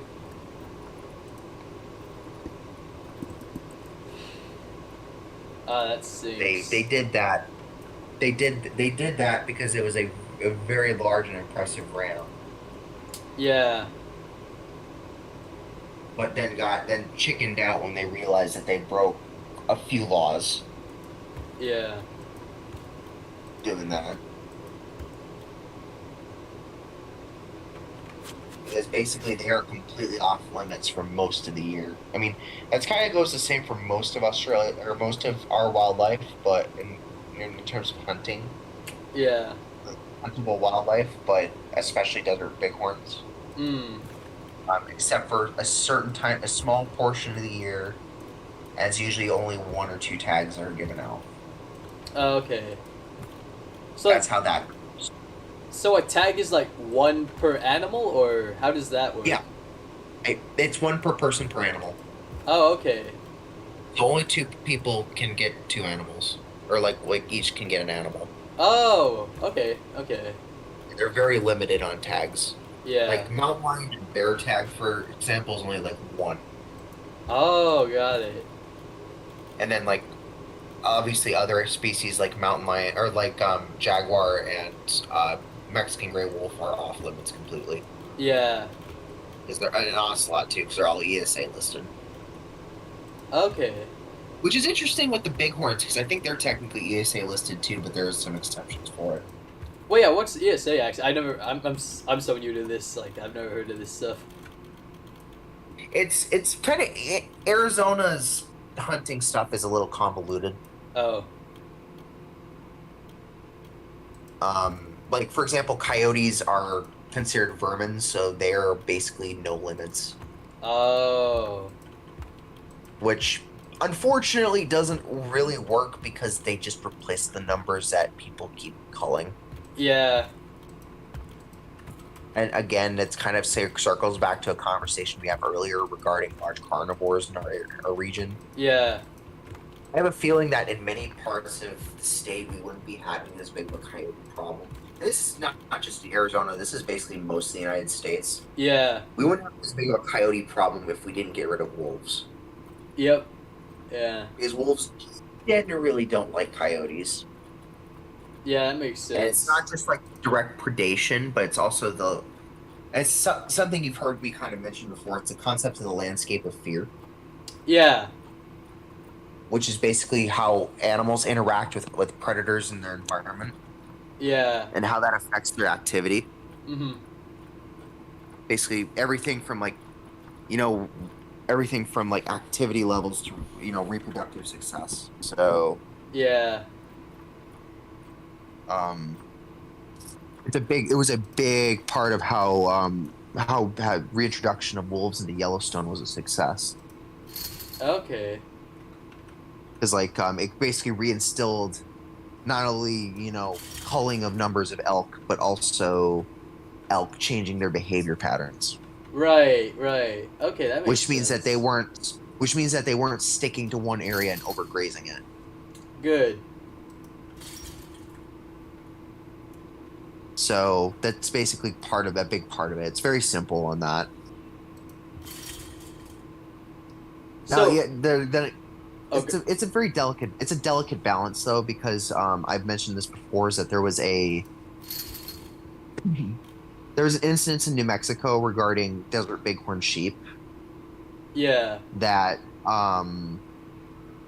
they were almost that the population in New Mexico was nearly extirpated due to maybe only a handful of mountain lions.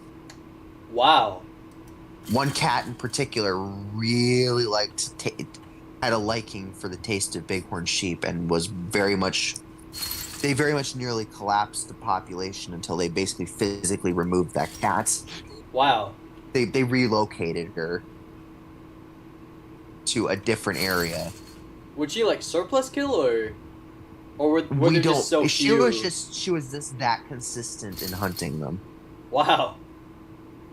She was that consistent in hitting bighorn sheep, and it was really weird.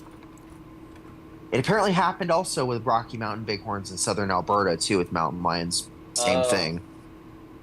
So you can't ever with balancing stuff. It's hard to estimate how the concept of dealing with predators, especially with threatened species. Yeah. I remember also hearing of a study of how they put in boreholes in for water in, I think, the greater Kruger area, in Okay. an area that really wasn't heavily productive but was a very good place to see roan antelope. Okay. Unfortunately, when they did that, they attracted things like wildebeest and zebra, which attracted lions. Ooh, not good. At very nearly collapsed the roan antelope population until park managers and keepers realized what was going on Yeah. and basically made sure to try to reverse that. Isn't that a whole other like one of my South African friends was telling me this? Like Kruger's lions, there ain't supposed to be that many of them. They're like introduced from like other national parks and stuff. I'm not even sure. Is Kruger a fenced-in reserve? I have no idea. Because I follow a few different ones that are in the same general vicinity, because like Mala Mala and stuff like that are in that vicinity. Yeah. I don't remember. I think Mala Mala might be fenced in, Okay. so they obviously have to introduce animals in for not only gene flow, but you have to introduce large herbivores in if you have predators. Yeah. But the thing is, Um, with Kruger, they're only bringing lions in for like tourism, and yeah, I don't. It's there have like I think I don't know if this part is exactly true, but that friend of mine said like in some parts of Kruger it's like 6 lion prides in like 1 kilometer. Like it's crazy. Does the ecosystem have a base of large herbivores big enough to support that density, though? That's the problem. I have no idea. That's a lot of lions in a lot of prides overlapping territory. Yeah.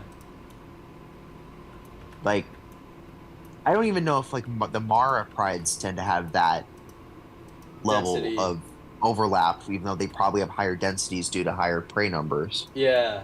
Yeah, I don't know. I don't I honestly that those numbers could be wrong. Again, I don't know I don't remember exactly, but yeah, it was something along those lines for sure. Yeah, that's really strange. Yeah. Because the other question too is how would that impact the numbers of other large carnivores in the region, though? That was my concern. Yeah, and Because lions, they were saying like generally, and I don't know how true this specifically is, um, but like they were saying generally hyenas are like more dominant hunters in that region, but like in Kruger it's that makes different sense. because the lions are like introduced and there's too many of them.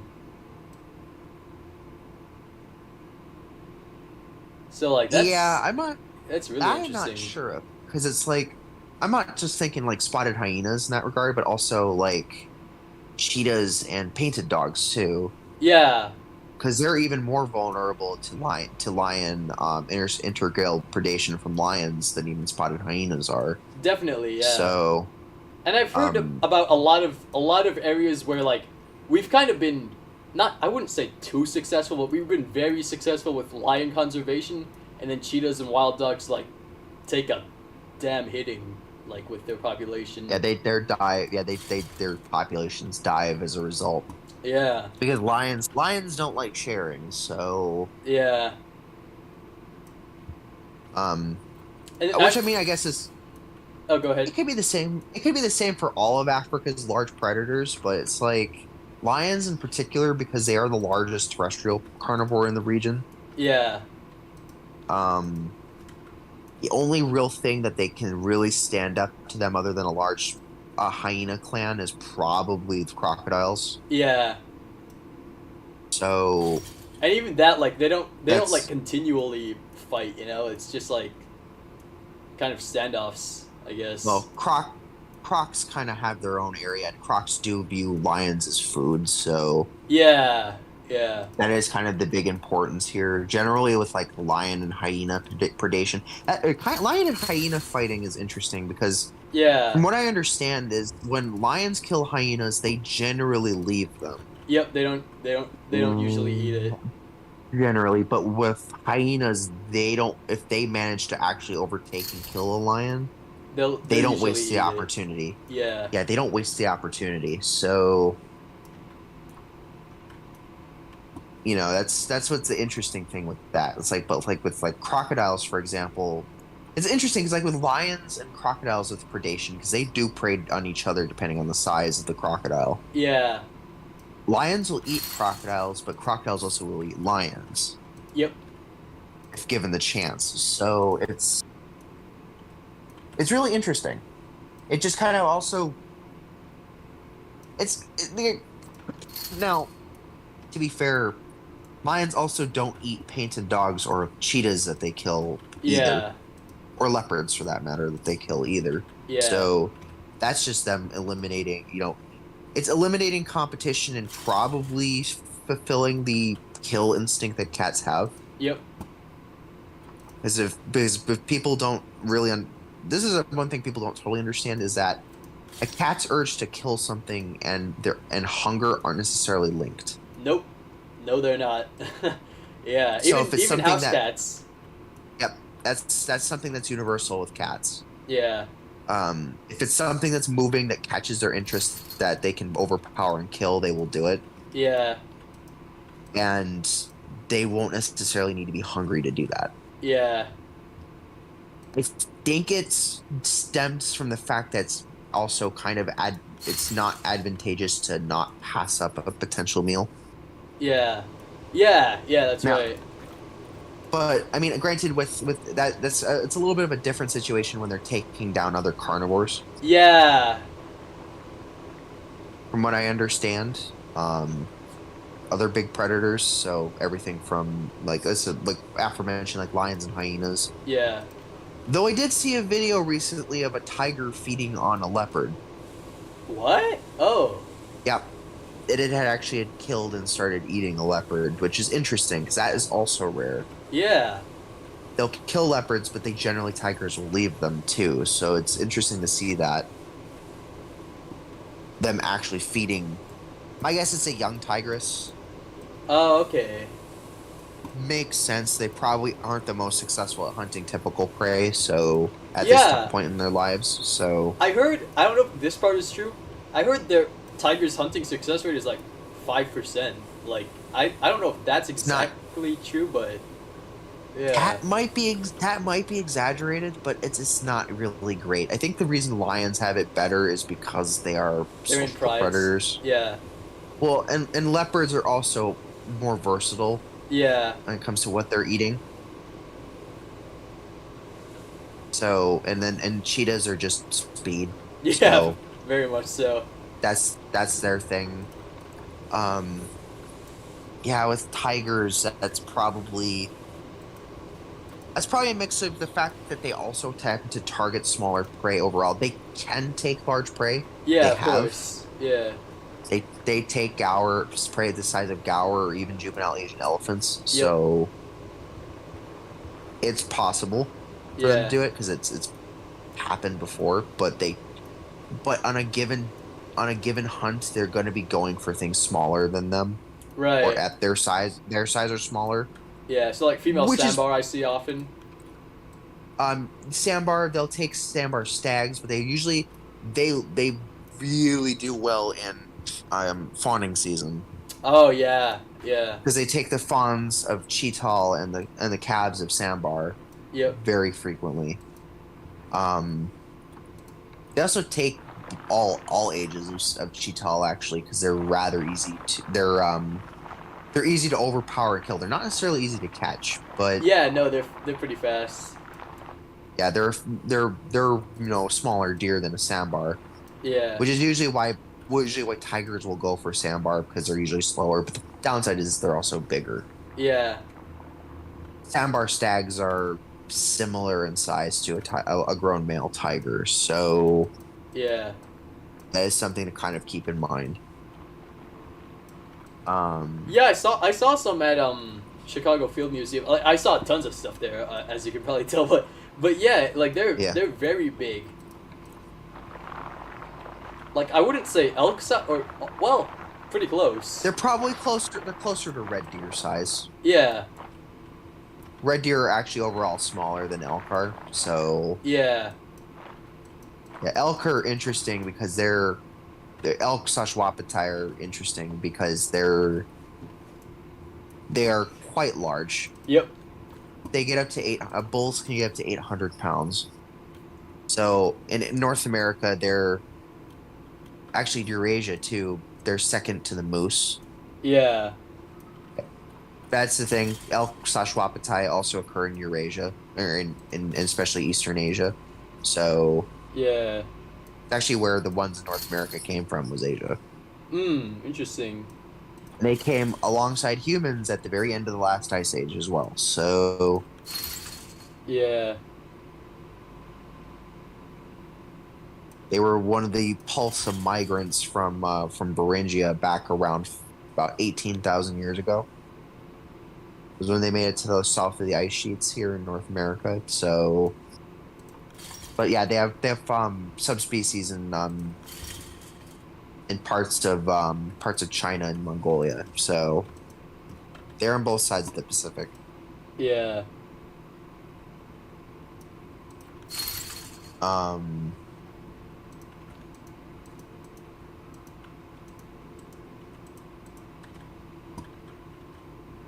Yeah, that's actually another thing too. Back to tigers. Mm-hmm. It's very likely that tigers actually drive why the orangutans and the two species of orangutans in Sumatra act as differently from Bornean orangutans. Yeah. As Bornean orangutans spend a good part of their time on the ground, more than people realize. Okay. They're still very heavily arboreal, but they do spend a decent amount of time on the ground. That's fair, because when I see them in zoos, they're pretty much always on the ground. Yep. Whereas both Sumatran and Tapanuli orangutans basically spend no time on the ground. And that's because they share their home with tigers. Dholes too, but tigers for the most part. So do the Bornean ones, are there not leopards in Borneo? Or Panthera pardus, no. Not in Sumatra either. Oh, really? Java, yes. Wow. Yeah. That's... I don't know why I'm surprised by that, but, like, I am. Like... Yeah. No, somehow they managed to survive in Java. Yeah. I'm assuming you saw that Extinct or Alive clip with the Javan tiger. I still think that might be a leopard. Really? That big? Yeah, I'm not sure. Like, it's weird because I'm still not like because like Java's like human population is like growing exponentially. Yeah. But like remember what Forrest I'm said still though, a little right? Like shocked we haven't seen a tiger yet yeah. if they're still present on the island. Like discussing also like the potential of the continued existence for Bali's tigers too. Yeah. Like it's hard to gauge.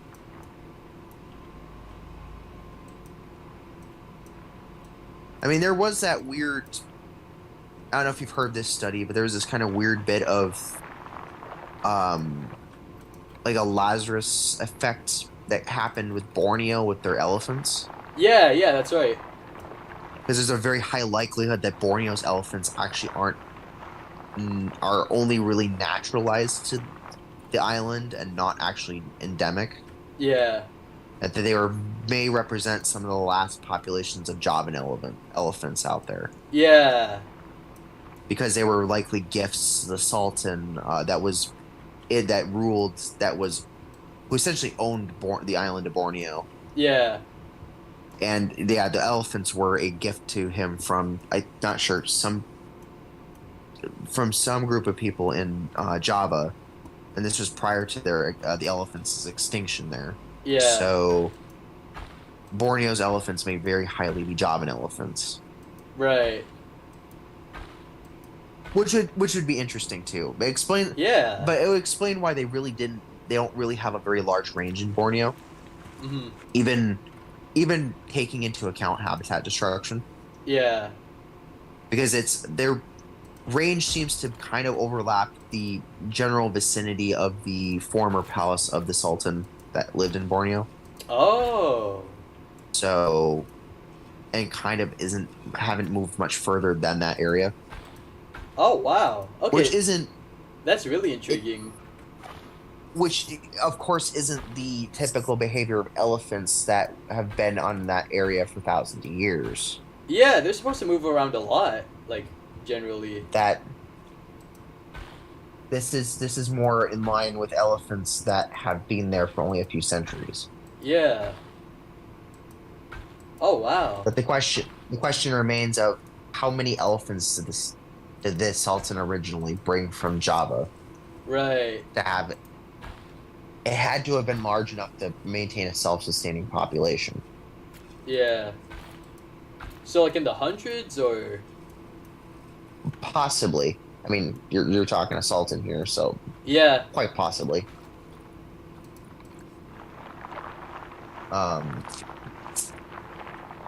It's really odd that they went specifically for elephants from Java because Sumatra is actually closer. Oh yeah, I forgot Sumatran elephants are a thing. Yeah. And yeah, and they have elephants there too. So it's like it's interesting, and it's like I'm just wondering if it's like has something to do with like A certain ritual from back then, or a bias in like the temperament of the animals from those islands. Oh, could be. Which is weird too if you think about it, because both islands had tigers. Yeah. So predation, I don't know how much predation would be an important role in that regard. Yeah.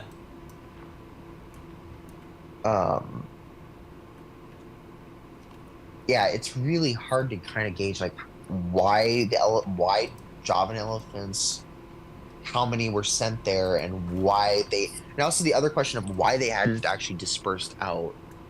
Right. You know, since it be basically becoming refreed and subsequently naturalized to Borneo's ecosystem. Yeah.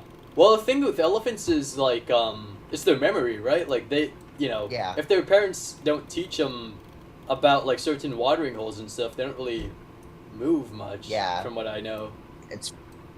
That would explain why the elephants in Borneo are sedentary.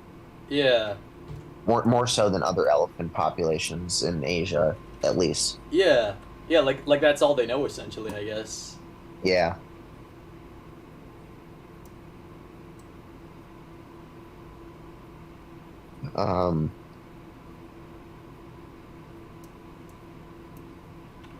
Let me double check the whole thing on Bornean elephants too. Yeah, that's fascinating.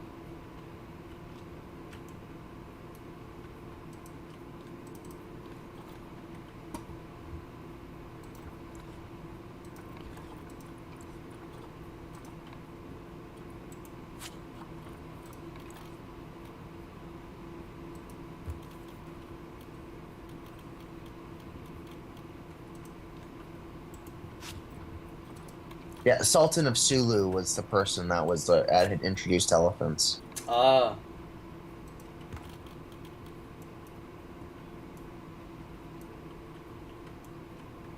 Interesting. So there's actually oh, so this is getting a little even more confusing. oh,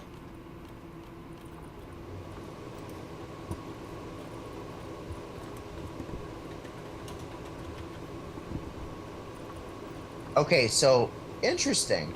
Okay, so maybe they're okay. So Borneo's elephants have been naturalized, but okay. they're not. But they're native. They've been apparently being on Borneo based on on mitochondrial DNA since about 300,000 years ago. So they're technically their own thing. All Oh, right, well okay. that's a shame.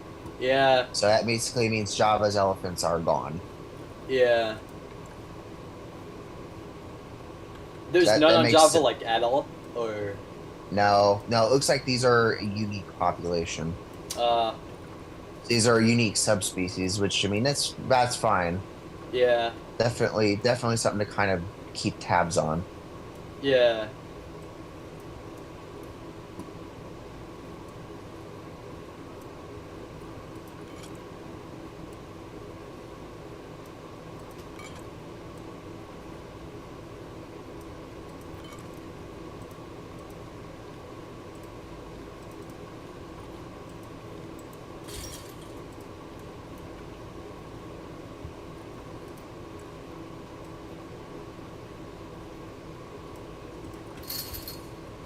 Yeah, I'm like looking up things on like Sumatra's elephants too, and yeah, looks like the base issues with them has been being people, Mm, which I mean isn't a surprise. That's basically all elephants. yeah.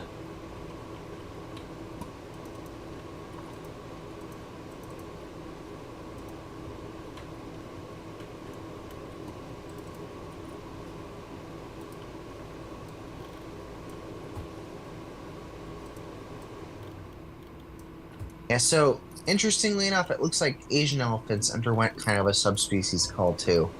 Uh, There's only four subspecies now, when there used to be quite a bit more than that. I only knew of five to be honest, so yeah. Yeah, so the four, so basically it's the mainland Indian elephant, so Elephants maximus, Uh-huh. indicus, and then the Yeah. three island subspecies, the one that are alive today. So the Sri Lankan, the Sri Lankan, the Bornean, and the Sumatran. Mm.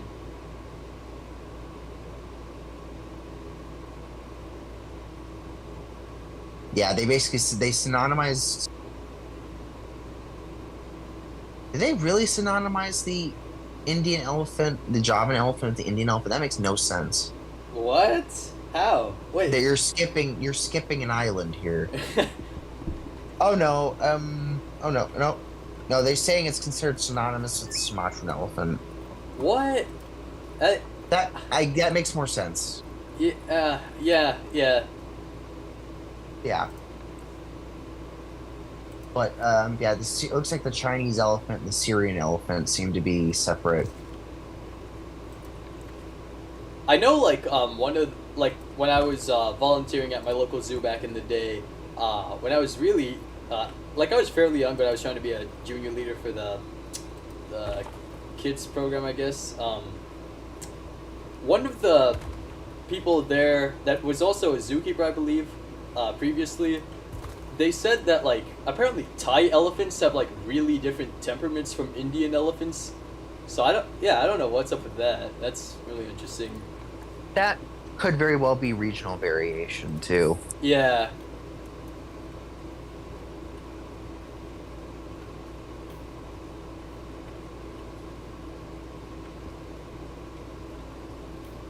Yeah, interestingly enough, yeah, you have the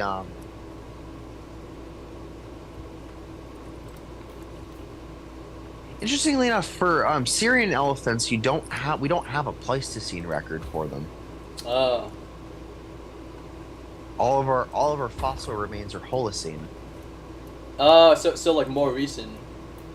Yeah, and there's been people just saying that there's potential that these elephants were transplants from by people during the Bronze Age, but that's been very much disputed.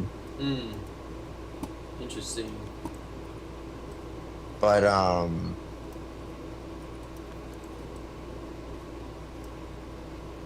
yeah, they basically found throughout the Middle East, you know, Iran, Iraq, Syria, and Turkey. Yeah.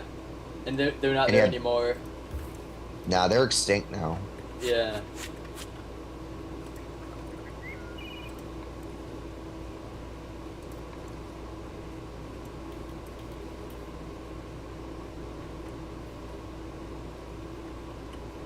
Interesting.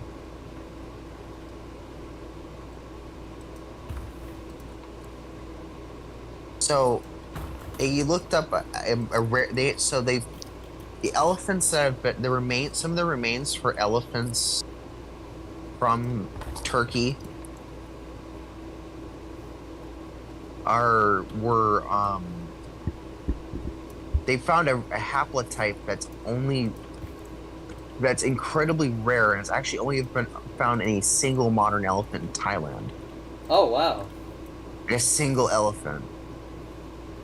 With the origin of the haplotype being placed between 3,700 years ago and over 58,000 years ago, with an estimated means of 23,000. So yeah, okay, so there's a possibility that these were naturally occurring animals, Oh okay. not introduced to the Middle East by people. Yeah. That's not, yeah, that's not as weird as I thought it was going to be with that.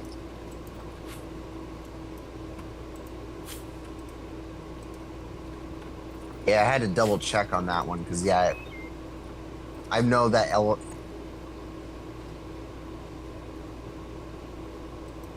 what's up?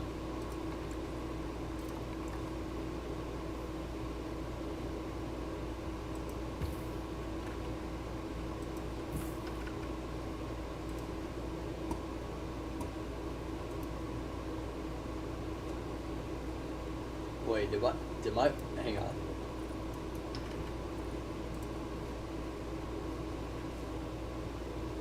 Stream still on. Yes, that's right. I'm not falling asleep this time. Yes.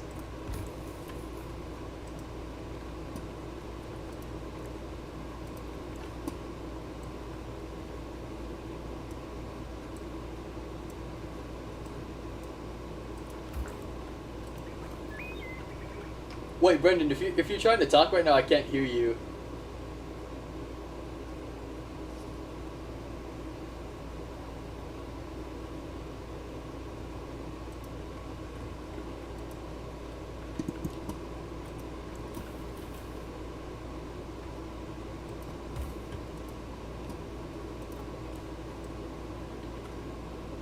um Okay, now I can hear you. yeah, I think my headphones freaked out. Okay. Yeah, yeah.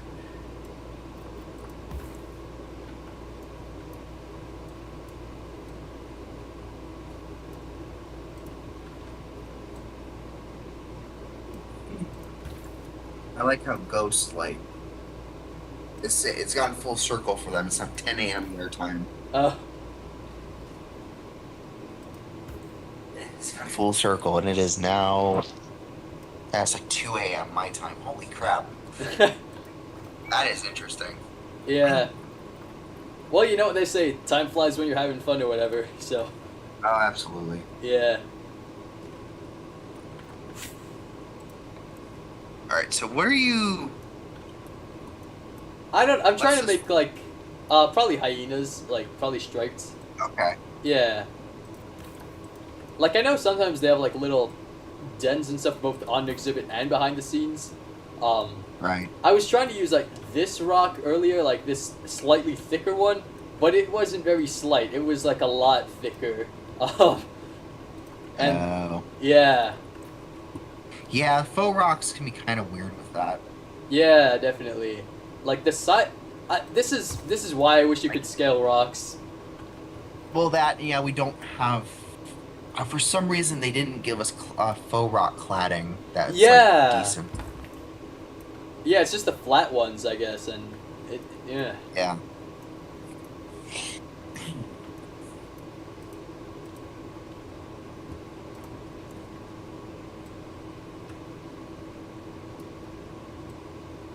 Yeah, it's interesting that you had to like rebuild that. Yeah. I know. But, I mean, you know what? I'm glad I did, because I'm probably gonna do something a little different with the fencing and the actual, habitat this time. But yeah. Man, it sucks that the blueprints still don't work, though. Yeah.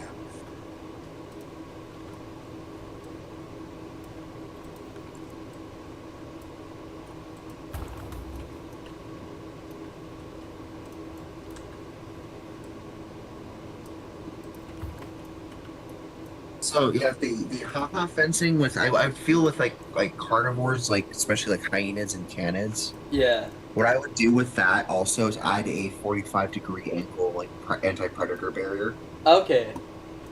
What I did here, To I the just front, put the edge meshing of on it. the top. It might. I don't. You'll need a guest barrier. You don't need people getting that close. Yeah. Yeah, basically, like they would put like a 45-degree thing with like hot wire or even like mesh over the area. That Okay. usually basically gives the animals basically saying, yeah, there's no reason to attempt, trying to leap out or something. Right, yeah. And then what were you saying about the guest barrier? Like what does that look like? Essentially, it's like low. It's like up, basically like at like I think hip height for an average adult person. Okay. Usually, either hip height or a little bit higher. You could go for maybe just closer to like waist height because it makes it harder for people to try to climb over it. Right. Which is funny because that's not an issue apparently in European zoos. So like this? Like It's freaking American zoos apparently that's an issue. I still don't totally understand that. yeah. I'm just like we can't have nice things for some reason. Like, did I tell you about the time that the keepers like had me asking if I would like go into like the warthog exhibit, like hypothetically speaking? What? I said no. They explained to me that they had heard reports that somebody had actually hopped into the warthog exhibit at the zoo. And I'm just like, why? Pumbaa, can I get your autograph? Wow. He's like, why would you go in there? They're pigs. Yeah. It's such a bad idea. Like normally they can't be bothered, but like that's an unfamiliar situation for them. Yeah. That makes them very uncomfortable. And there was a one time that I don't know if I mentioned this one time, but so at the zoo you have the two jaguar exhibits and they have basically sitting on an elevated the guest path is elevated. Okay. And there's about a roughly stomach height barrier. All right. And then of course there's the enclosure barrier for the aviary style enclosure they have their jaguars in. Right. So a woman ended up like dropping her phone in the area in between, like about the 3 to 4 foot area. Oof. And instead of waiting to to call a ranger Oh no. to go get it, because this happens frequently. Did she jump over? This idiot, no, it's not her, it's a freaking guy that's in their party. Mm. This idiot leaps over the guest barrier, Uh-oh. grab the phone. Yeah, that Jaguar, she was from the one end of the enclosure to our end in about 3 seconds. Oh no. Yeah, she was not having it. Did she kill him? Oh, no. Trust me, I would not be sharing that story very well if that was. No, she was. There was the enclosure barrier was in between him and the animal, and he was not close enough to even be harmed by her, but she was not happy. Oh. I'm like, you idiot. Because, like, what happened was a couple years ago at Wellerfield Zoo, a woman did that as well at the Jaguar enclosure. Oh no. But she actually got hurt that time because the Jaguar managed to get claws into her arm. Oh. I mean, I think the woman was, like, basically ended up... I don't remember if she was, like, trying to fight the zoo on that. Right. But I think at the end of the day, I think she was forced to apologize and wasn't allowed back at the zoo. So... Which, Yeah. frankly, good on them. Yeah. That put the animal in danger, you know? Yeah. There's no need to be stupid like that. Man, I wish we had better fence pieces. Like, hey, yeah, these are not That's good. the issue, too. Now, I'm not sure if this saying is 100% true or if this is just conjecture, but I kind of put it in the same route as, like the, what's the saying regarding having difficulties putting in bear-proof trash cans Yeah. places. And that is that a park, now granted, I'm not sure if this is accurate, but a park ranger supposedly said at one point, and it is pretty accurate, is that the range of the overlap in intelligence between the smartest bears and the dumbest humans is pretty great. What? Like a high overlap Oh. regarding refusing to implement bear-proof trash cans places. Oh. Meaning that if a bear isn't able to get into it, a person probably won't Okay. either. So it's kind of the same thing. It's like the overlap between some of the smarter animals at a zoo and some of the dumber humans is probably pretty great, which is why it's really hard to get a good guest / enclosure barrier Yeah. without it, impeding, guest views and stuff like that. Right. Or, impeding immersion too. Yeah. So, which is where you get people that decide to hop the guest barrier and then, end up in trouble because they're either stuck, end up in the enclosure. Mhm. Like, God, I don't even know if I even want to repeat what happened repeat the story of what happened at Pittsburgh Zoo when they used to have painted dogs. Yeah, I was about to. Yeah. Yeah. That was a really tragic story. Yep. And is a very big reason why Pittsburgh does not have them anymore. Yeah. Like, they full on don't exhibit painted dogs anymore for that reason. Yeah. And that is very unfortunate. And I remember that story kind of went in my mind when I watched parents doing that with their kids at the overhang area in front of the Komodo dragon exhibit. Oh yeah. Yeah. Oh, that's not good. Oh, let's not repeat this again. Yeah.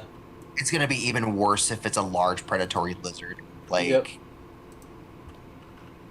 That's gonna be even worse. Yeah.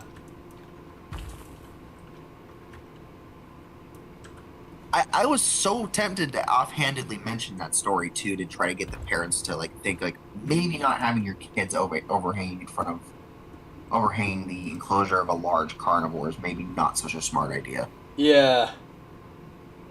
Yeah, I like enclosure designs, but I think some of them are built a little too much in the goodwill of the general public, Yeah. which just it isn't always there. Nope.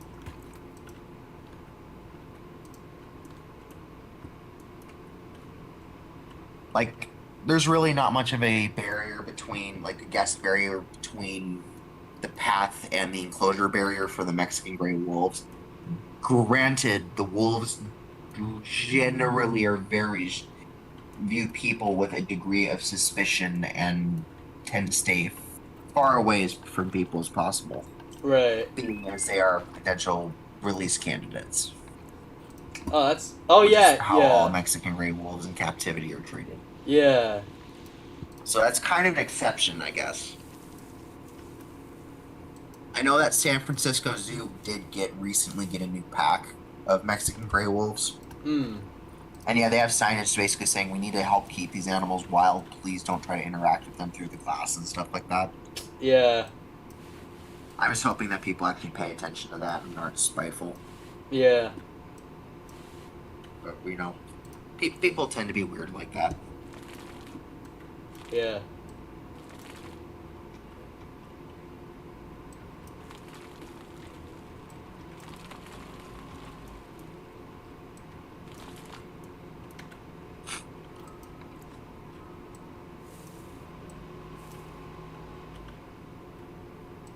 I mean, it frustrates me too when I go to zoos and people try to do like whistling and like saying hey to the animals if they're doing stuff. It's like, what are you doing? Uh. To be fair, one time I Okay, this is gonna sound extremely weird, but well, it's honesty.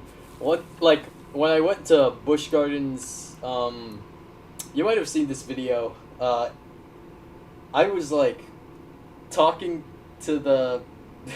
It sounds so strange. Like it was my first time seeing a spotted hyena or any hyena in like 6 years, and I was just like really excited. I was like, this is the part that sounds really weird. I was like talking to it in like a high pitched voice. I don't know why that is, but like it seems like unfazed by it. It's not really strange. I've done that before. That's Oh, okay, yeah. I thought it's I don't not know. weird in that regard. But it's more people trying to get the animal's attention and being loud and obnoxious about it. It's like Oh, yeah, no, I don't do that. Yeah, yeah, I'm just like I look at that and I'm just like, no, don't do that. Like it was just so weird yeah, when that happened because like it's happened before. It's like why? right. Please don't do that.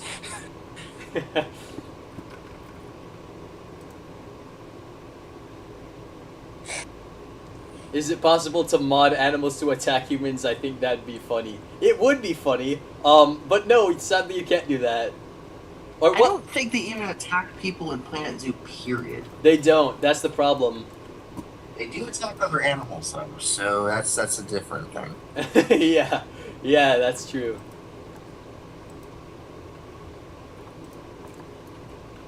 I mean, granted, the extent of the hunting in Planet Zoo is just catapulting towards their prey, but you know, Yeah, and just kind of like pushing it, which it just somehow kills it like instantly.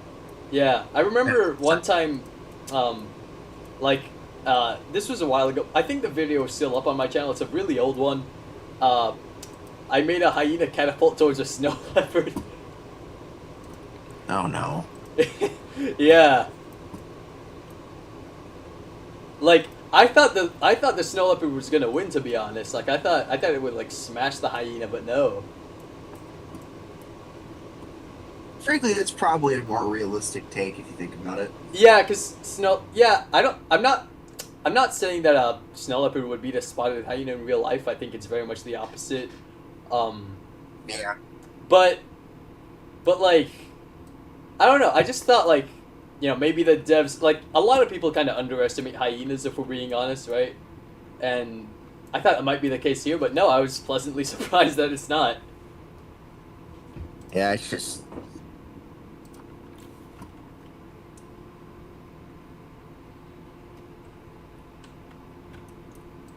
Yeah, that weird that particular part of the multi-select tool just irritates me. Oh, yeah, it's really annoying. Like I end up just deciding just to like click onto everything like, individually if I want to multi-select something. It's just a lot easier. Yeah, It's a lot more time consuming, but it's a lot easier. yeah.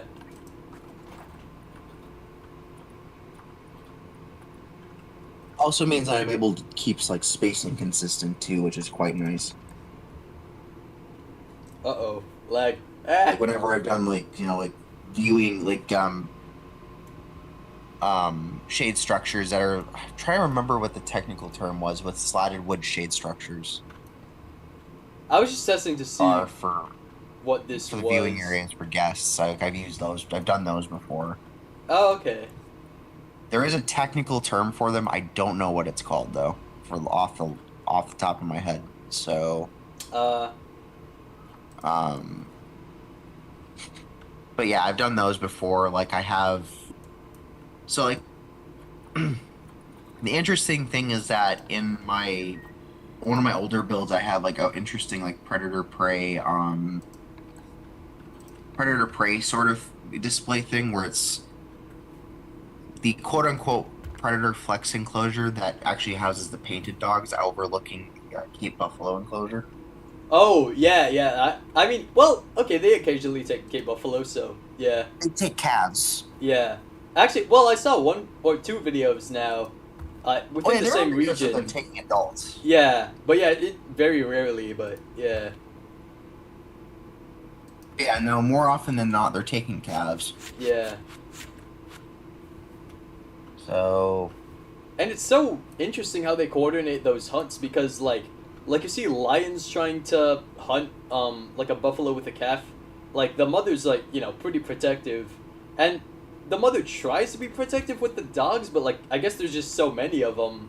well, and it's usually dogs usually want their prey to run. Yeah. That's kind of a big thing. It's kind of the same thing with hyenas to a degree too. Yeah. They want prey to run because if they panic, they're not going to be able to create defenses, Nope. solid defenses. Yeah. Usually most animals stand a much better chance if they stand and fight. Yeah. Which is interesting because it's the downside with Niala have the right idea, but the downside is they don't have the size advantage to back them up. Yeah, exactly. That's a It's kind of shame. 50-50 for them if they survive an encounter with painted dogs. Or Yeah. with hyenas for that matter. Probably less for hyenas if we're being honest. Yeah. I've seen one. See, just by size, the size gap is much narrower between the two. Yeah. Have you seen the video where, like, Nyala stands up to a lioness? Oh, I am assuming that did not end well. Nope, it did end well, Yeah. actually. Interesting. Yeah. Oh well, I mean, with cats are assassins more or less, if you think about it. Even lions, so they're really not Yeah. willing to pick a fight with something if they can help it. Yeah.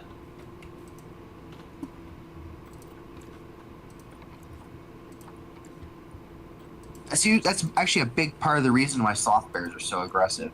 Because of tigers, right? Because tigers and leopards, yeah. Because if you interrupt a tiger or a leopard mid hunt, they don't want to fight. They want an assassination, basically. Yeah. So they'll generally back off. I see.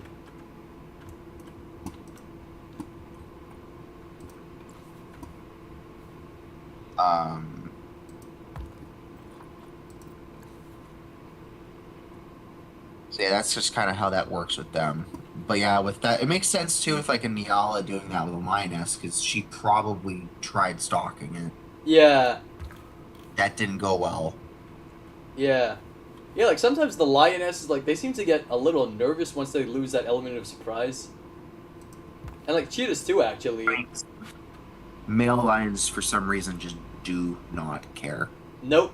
Yeah, that's why they always, like, stand their ground pretty much against, like, hyenas and stuff. Well, that's why they'll tackle prey as large as things like kudu. Yeah, You know, sometimes singly. yep. And buffalo. I mean, granted, it was kind of funny the one video that you had the male lion like getting outpaced by a bull Nyala. Yeah, I was like, well, yeah, that Nyala lived to fight another day. yeah, Yeah, that's the thing with like most of the spiral horned antelope, especially the smaller ones, is that you're gonna have a hard time outpacing them when it comes to agility. yeah, Like, I mean, I guess kudu technically notwithstanding, just due to their size, yeah, they're agile, but they are not. They're just not as agile as some of the other ones, like especially like Nyala and Bushbuck. yeah. I guess or Tunga, but Tunga also go to the water with their friends. So Yeah, actually, I noticed that with a lot of ungulates. Like, they... it seems like of the genus though that they're the most well adapted among antelope. Yeah, Which I mean, it mystifies me as to why they weren't in the wetlands animal pack, but I also understand why they weren't, because if they were, that would be a people would big get upset. copy-paste. The... People would get upset because it's like it looks very similar to the Nyala. Yep, and probably would behave the same too, so, yeah. Yeah, and that's maybe except for maybe swimming a little more, but other than that, Yeah, which is a shame because they are rather unique antelope. But yeah, they are very similar to Nyala overall. yeah, So that definitely isn't helping them in that regard. yeah, Which honestly, Nile Leshway looks fantastic in game, so it's not really an issue for me. it does, yeah, I love it. It's one of my favorite ones to use, generally.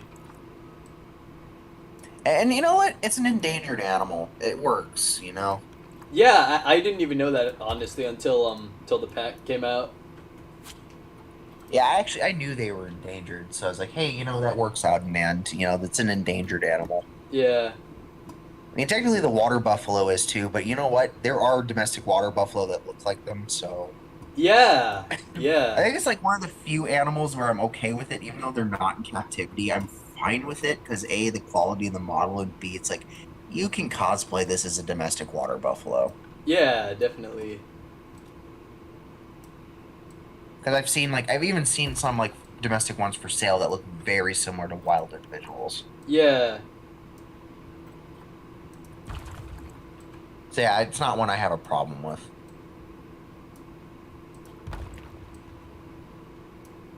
Yeah.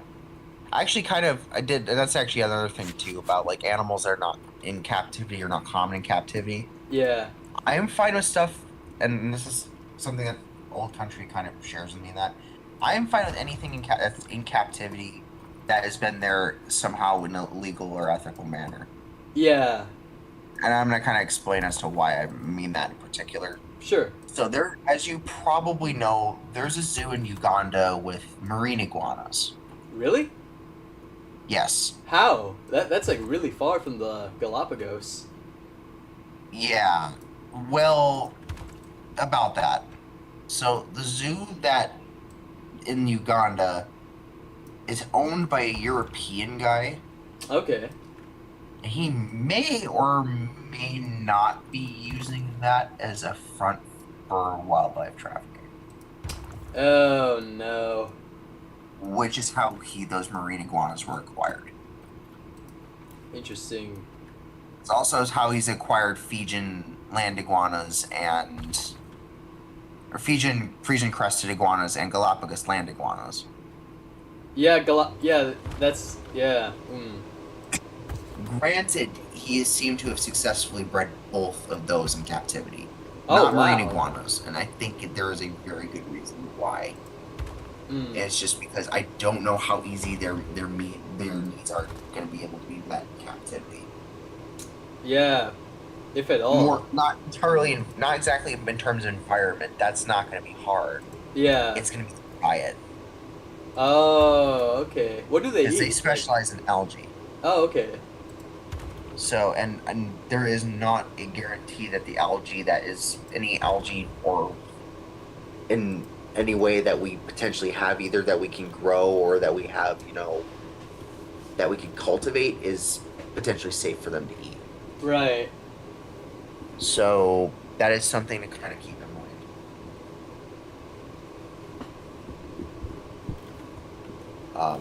So that's why I've kind of said too. It's like I feel like, especially since it's the product of the illegal wildlife, potential product of the illegal wildlife trade, Yeah. that I don't know if I'd have a good taste in my mouth having Like going to an that animal zoo? added to a game Oh. where their only presence in captivity is due to means that are antithetical to the whole point of Planet Zoo. Right. You know, something that an animal that was basically that was taken from the wild illegally. Yeah.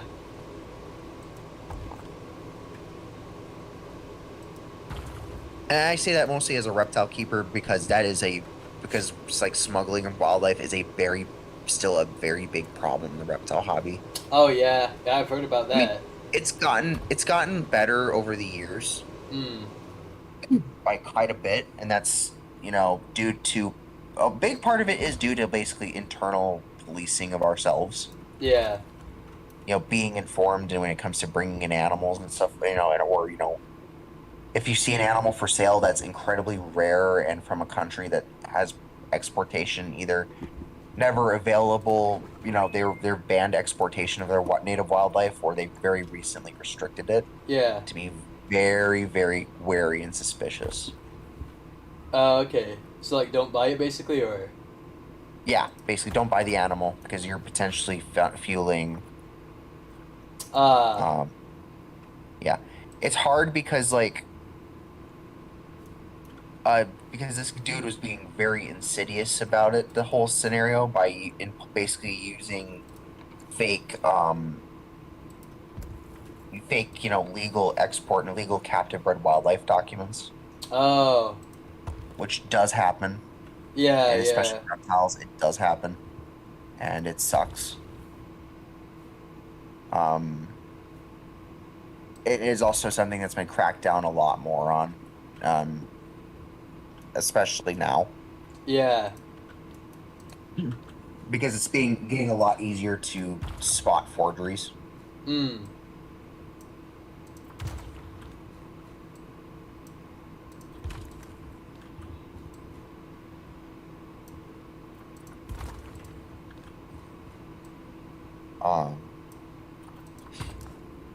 Yeah, it's like that's why we had issues with people like bringing that. There's been issues in the past of people illegally smuggling in radiated tortoises from wild, whilst posing them as legally captive bred animals. Oh, okay. Which That's which from I'm where? just like, India? I'm looking at that too, and I'm just like, why?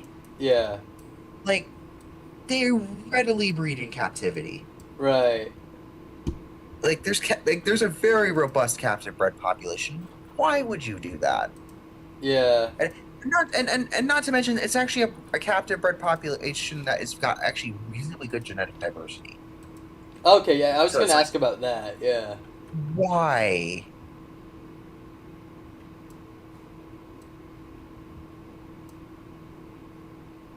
Because guess what? The reason it's got such good genetic diversity is because a lot of the population is derived from animals that were confiscated, Mm. or descended from animals that were confiscated by Game and Fish and U.S. Customs. Uh, Yeah, I think doesn't Honolulu Zoo have plowshare tortoises? I think so. Yeah, I'm reasonably certain they got their plowshare tortoises through confiscations. Uh, So yeah, that is a very serious thing, and it's just like it is incredibly stupid. Yeah.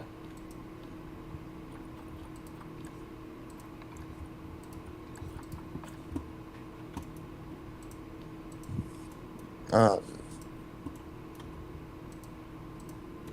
yeah, it's just like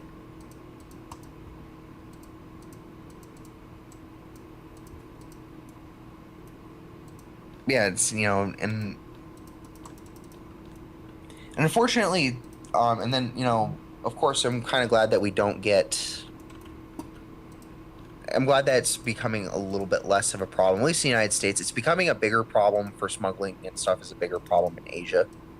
Yeah, yeah, lots of that. Yeah. And that's just because the reptiles and stuff have been kind of booming in parts of Asia too, in terms of pets. Oh Um, yeah. Not to mention the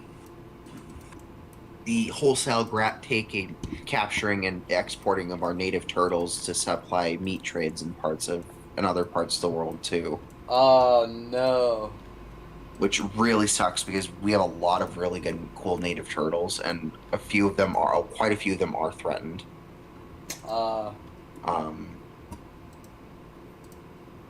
so things like alligator snapping turtles and stuff like that tend to be quite threatened. Uh.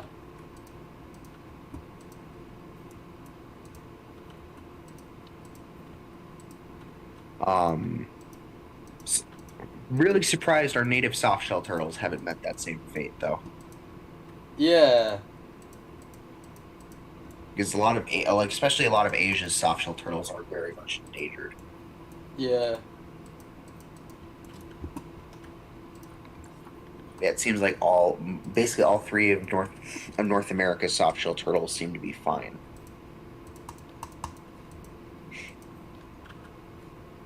Um,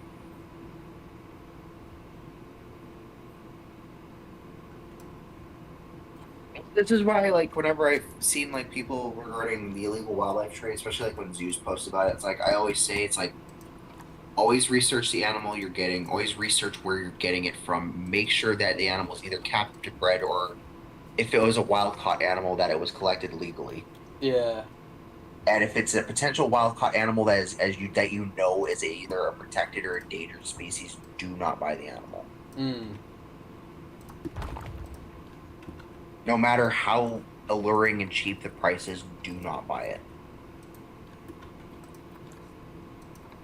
Because that is fueling a trade that is not going to stop, Yeah.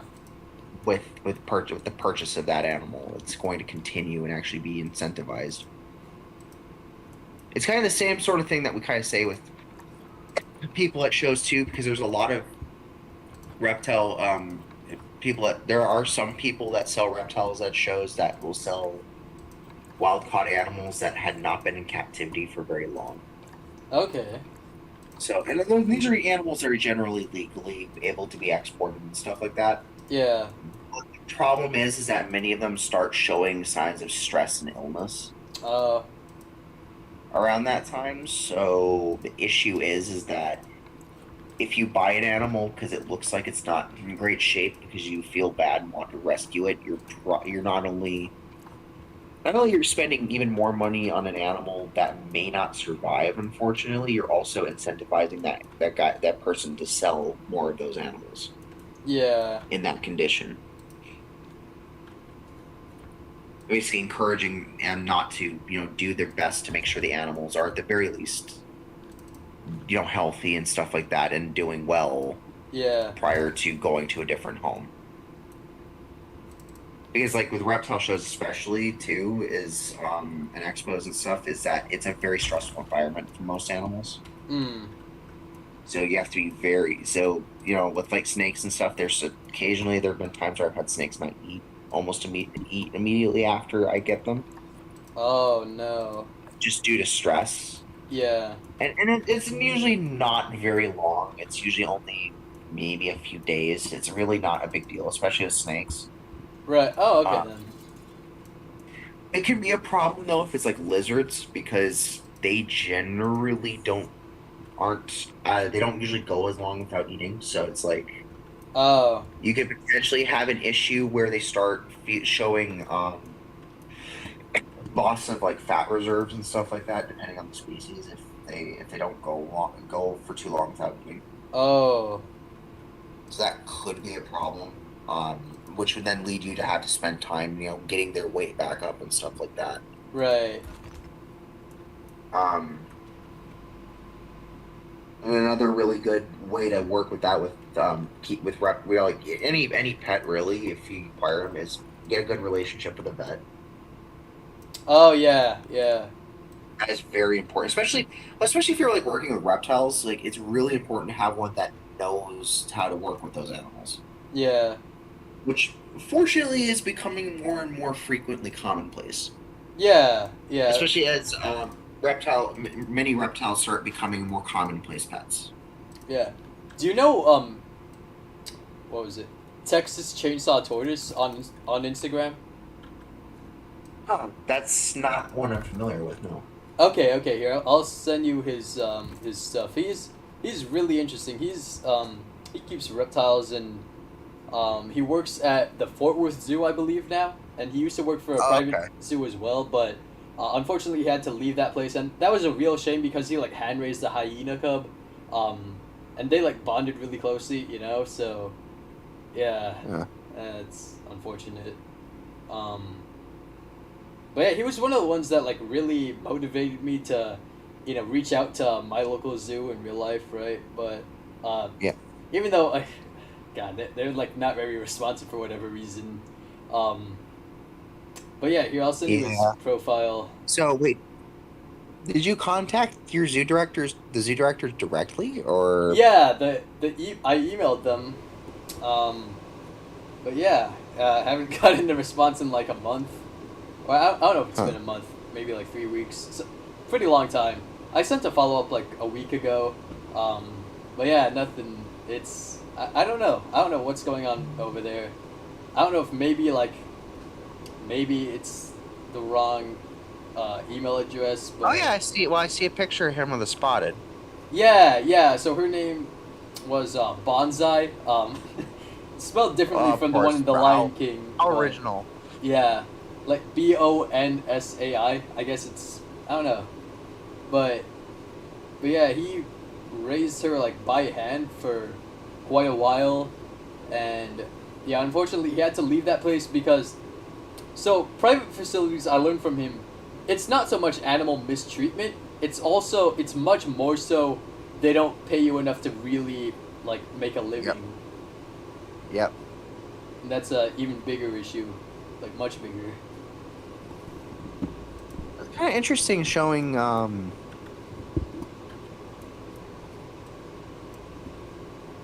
It's him with the one of the Fort Worth's black rhinos. That's actually kind of cool. Yeah.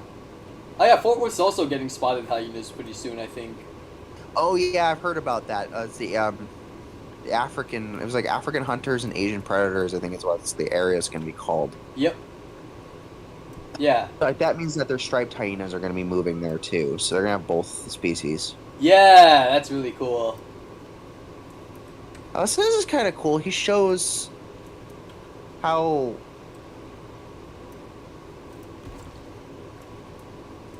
that's really cool. So he's like shows various like pictures and stuff. Yeah, there's Fort Worth stuff. Yeah. Oh, he has Rhacodactylus, so he has geckos. That's interesting. Yep. Yeah, he's got like a lot of reptile stuff on there. Yeah, he's got Cresties and he's got Gargo geckos. Yep. And he's got like I think some kind of python. Like Let's see. smaller one. I don't know. Like he live streamed a couple of times. Oh, he's Lychee.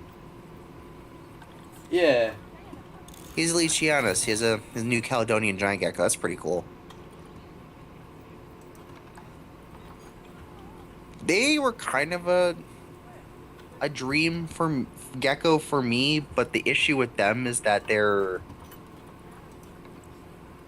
like I found out they're incredibly territorial. Oh. Like, and their issue with them is that they're like the largest gecko in the world. So that's a pretty nasty bite. Like I've seen like pictures and stuff, and like they draw blood at past a certain size. They draw blood like every time, Oh no. and like that's an animal. It's like I don't need an. And the worst part is that not all of them are like that, but you don't know what the temperament of the animal is until it hits puberty, Oh until it yeah. hits adolescence, essentially. So Right. once it hits that age, then then it's a kind of a roulette of whether or not it's going to be a territorial animal or not. Hmm. And it's like, I really don't want a large gecko that would has a very high possibility of wanting to kill me if I want to enter its enclosure. So Yeah.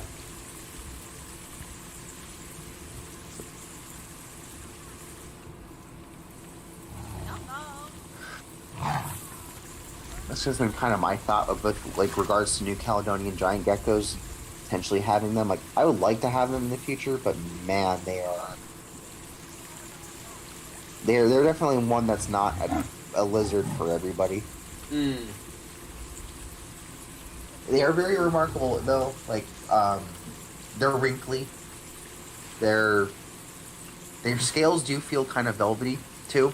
If you've ever touched one, there. I got to handle a subadult at Oh, one of the cool. reptile shows that was about half grown, and yeah, they're pretty dense little lizards. They're like even for the size of the one that I was holding was pretty heavy. Because I think they get to about roughly one up to a pound Oh, cool. for large individuals. So yeah, they're the largest living gecko. So that's just kind of that was been my research, my experience in researching them and stuff like that, and realizing they're probably not. They're an awesome lizard, but probably not a good beginner animal for most people. Hey, you got striped hyenas. Yeah. Well, just one actually, because I think I'm in challenge mode, so market So you're is down to one very now, then. limited. But oh Of well. course.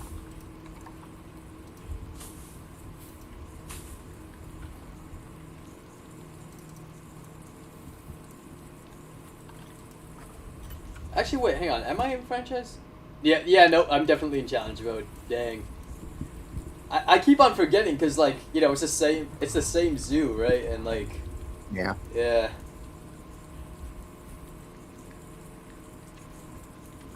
I do like the grooming animation they got for the hyenas. That's nice. Yeah. That's very much what they would do. Yep. That's because they're very cat-like when it comes to their grooming. Yeah. Oh god, the tongue clips through the jaw because I made the jaw bigger, but oh well. No.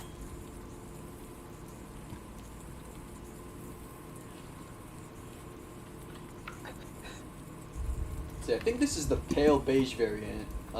Yep, pale beige fur with dark stripes. Yeah, he's like really light. Yeah, it's not like the base game one where it's like the stripes are very light too, and it just looks bizarre. Yeah, yeah. Yeah, I looked at that and it's like I don't know if I've ever seen a striped hyena in pictures or anything that looked like that.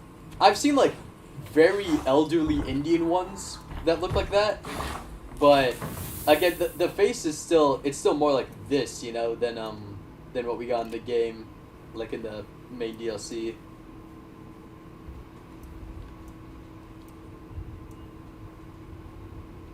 Yeah, I just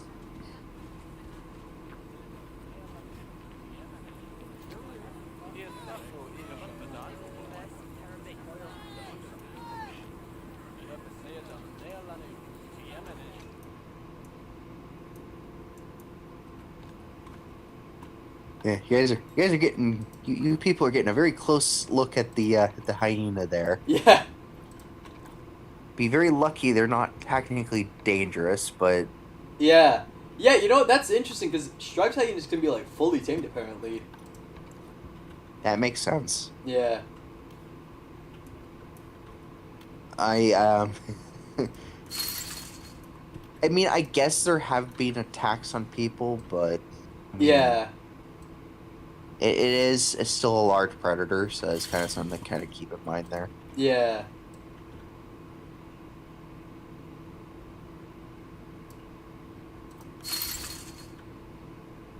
most of those attacks though seem to have been on children, so Yeah.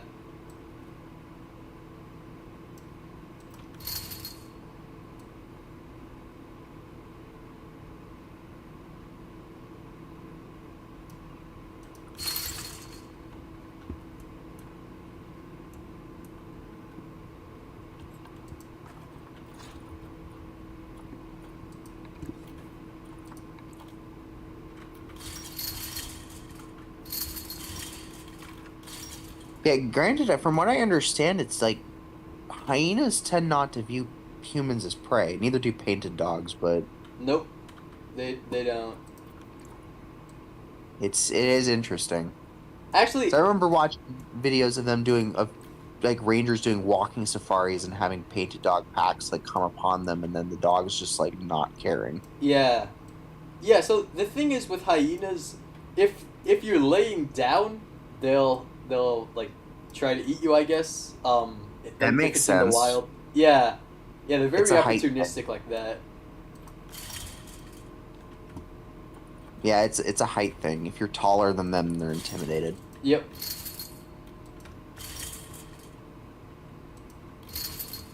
Yeah, talk about a potential really beneficial way to evolve bipedalism in a primate, Yeah. especially if you're dealing with hyenas as a potential competitor, Yeah. as well as possible predator too. So I mean, that makes sense. Yeah. Yeah, cave hyenas and Neanderthals did not get along. They apparently they like I don't they like competed for cave space or something. Yeah, and I've heard of Neanderthal bones that have had gnaw marks on them from hyenas. Yeah. Whether that's predation or whether that was like say, because I know that Neanderthals have, I believe either if that I don't know if it's been confirmed that that Neanderthals buried their dead like we do, but Uh I can fully expect hyenas to dig up graves.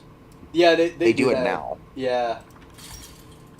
So it's not it is not something that wouldn't be unheard of them stealing stealing bodies from graves, Yep. especially if they're not terribly deep graves like the ones for Neanderthals. So Yeah. granted, it seems most Neanderthal burials may have been cave burials. Oh yeah, yeah, and that's even more so in the hyenas domain. Yeah.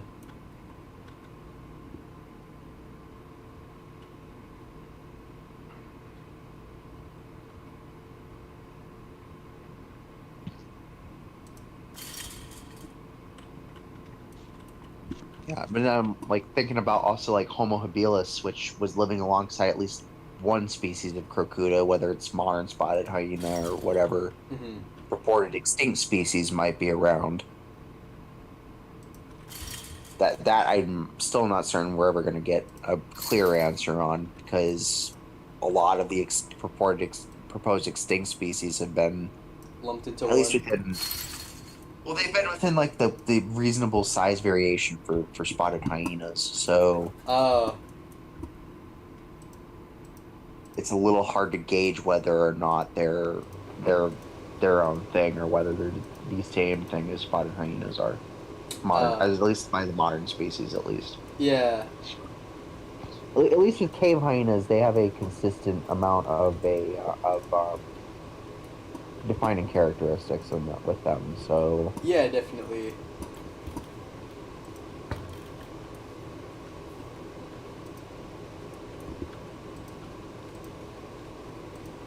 So actually, another way to kind of help with that too, with enclosures like that, is to actually have like flat corners. Okay. That also helps with a potential issue. I don't know if hyenas have the same issue as canids, with them escaping through corners, but I could see them doing it. Yeah. I mean, it's an animal that's easily highly more intelligent than most canids. So, Yeah.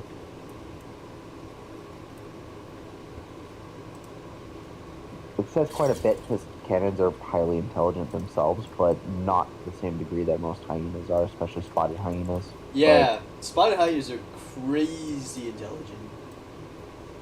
Well, and they seem to be better at the whole working together thing, which is really interesting. Yeah. I think you've heard of some of the experiments they've used that they've tried with them that they've also tried with the chimpanzees, and chimpanzees seem to fail it more consistently than the hyenas do. Yeah. Yeah. It's hard for them to do teamwork exercises, for chimps to do teamwork exercises because we primates are a selfish bunch sometimes. Definitely.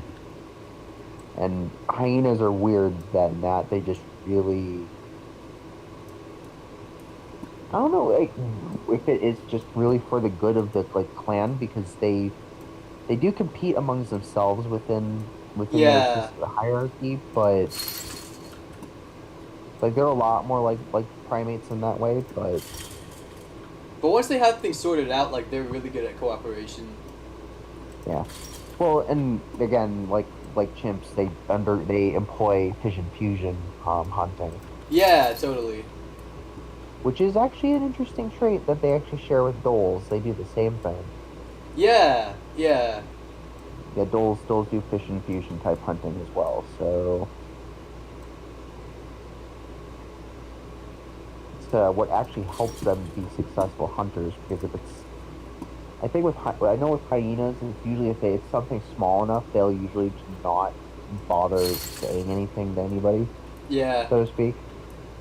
But if it's a large target, or if it's like a large, I could say or if it's like a lion pride or another clan of hyenas, then they'll call for backup normally. Yep. As far as I understand it. Yeah, yeah.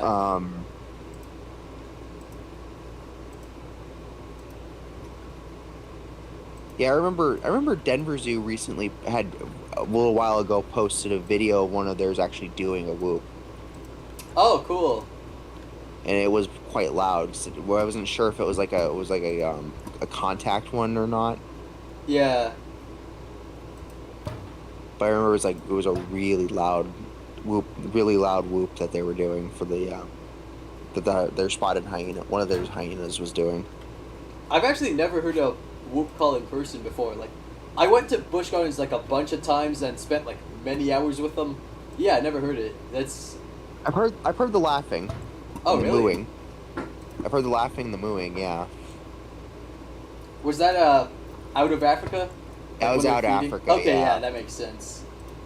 Yeah, so I've heard those vocalizations. I've not heard whooping. Like I said, I've just heard the moos, and I've heard the laughing. So Oh, I've heard the. I mean, going back to that video I posted at Busch Gardens, I've heard the noise they make when they're fighting, like the.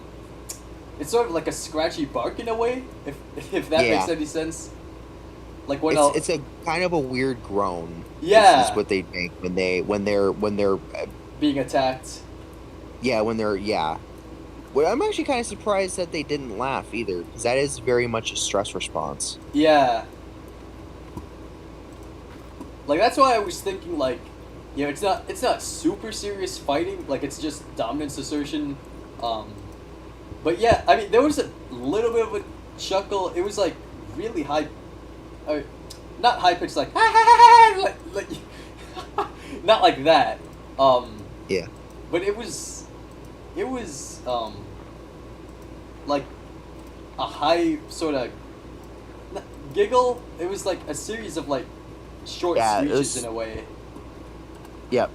That was basically that was probably the I concede and back off sort of thing. Yep.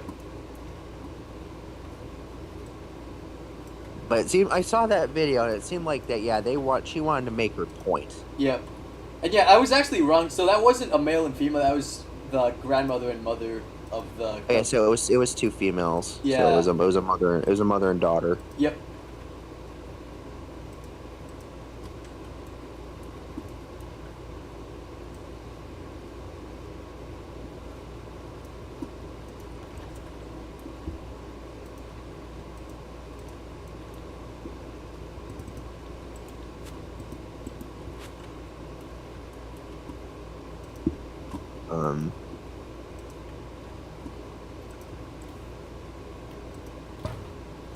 That's pretty interesting. I don't know if I've actually seen interactions like that with the spotted hyenas, with towards each other at least. Yeah.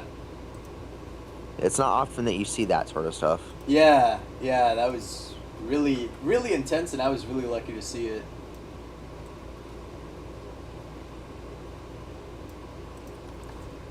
I remember there was this one video of like two spotted hyenas fighting in a zoo, and apparently it's considered like normal fighting. I think it was a little more than that. It was like really brutal. Like the back was like completely like bleeding, and Oh, yeah. that. Ooh, I'm wondering what happened there. I wonder what set that off. I don't know. I forget what zoo it was. I don't know. Maybe it was Denver. It was. I think it was like a 2014, 2015 video, like something in that era. Yeah.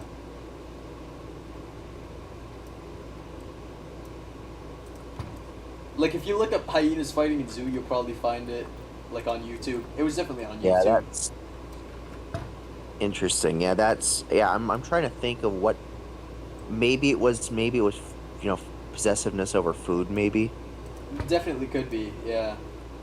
that I feel like would be the biggest trigger. Would be food would be food Yeah. in that regard.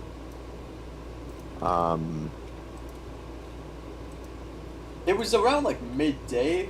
It looks like the sun was like really coming down. Interesting. Yeah. Okay, that's interesting. That's usually not when zoos will do their rounds. Usually, animals get morning and evening, Yeah.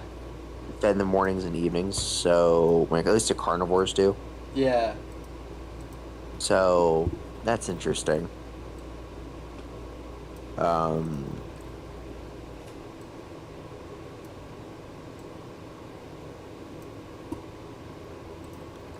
Yeah, because at least whenever I've seen hostile sort of possessive behavior in spotted hyenas is not actually directed at each other, but toward a person that had their food.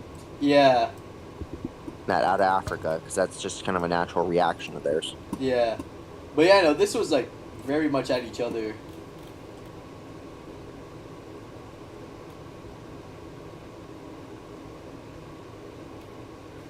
Yeah, I remember watching an episode of Animal Fight Night where they were talking about will they overthrow leaders?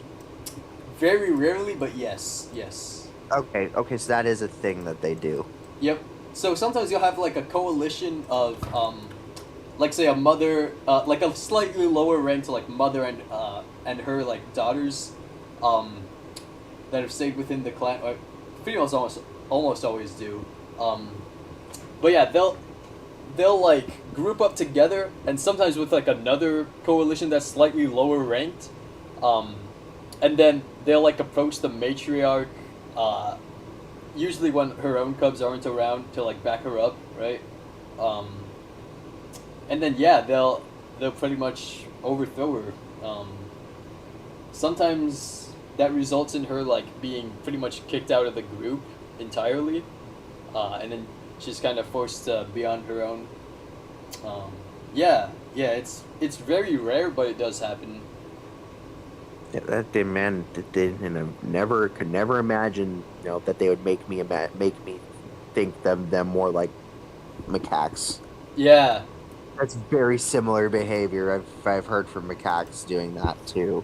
yeah, Meerkats especially as well will do that as well, because there have been instances of lower ranking female meerkats killing the matriarchs. yeah. Sometimes it does backfire on them though, and like, they'll like if the matriarch's cubs, or well, grown cubs usually, right? Like they are there to back her up. Yeah, that can definitely backfire on the lower ranked hyenas, and then they can get like sort of punished pretty badly for that. And I'm not trying to like anthropomorphize there. I know that sounds very human-like in a sense, but yeah, it is a very real thing.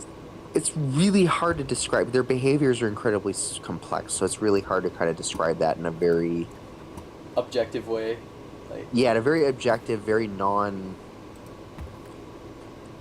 humanized manner. yeah, In a way, it's kind of hard to do. That's when I usually don't go towards anthropomorphization, but yeah, it's really hard to gauge whether or not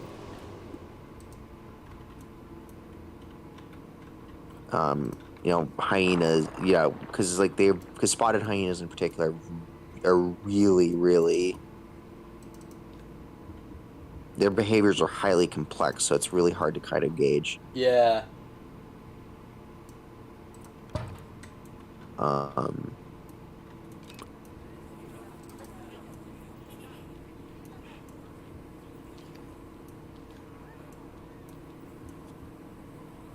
See, that's actually a pretty decent.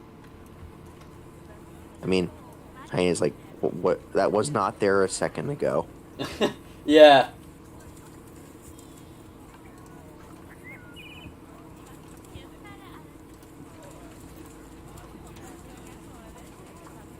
I noticed a lot of zoos actually, like, they'll give the lions like a really nice enclosure, and then the hyenas either they don't have hyenas because hyenas are fairly rare in captivity, or the hyenas have like a really crappy looking enclosure.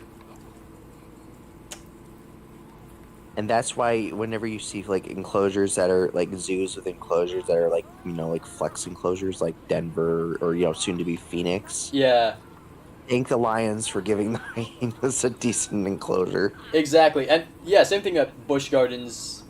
And even then, I feel like it's a little bit small, but it's not that bad.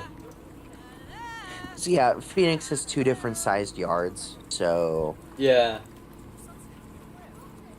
they have a smaller one and a larger one, so it's gonna be interesting to see how that goes. yeah. Hyenas with their space requirements is really interesting because, like I guess it makes sense that they'd require, like, about the same amount of space as a lion because, they're smaller, but they're runners, right? They like to move They're around active. a lot. Yeah, they're very active animals. Yeah. So, But sometimes, like, apparently they're supposed to have even more space than the lions, which I guess kind of makes sense.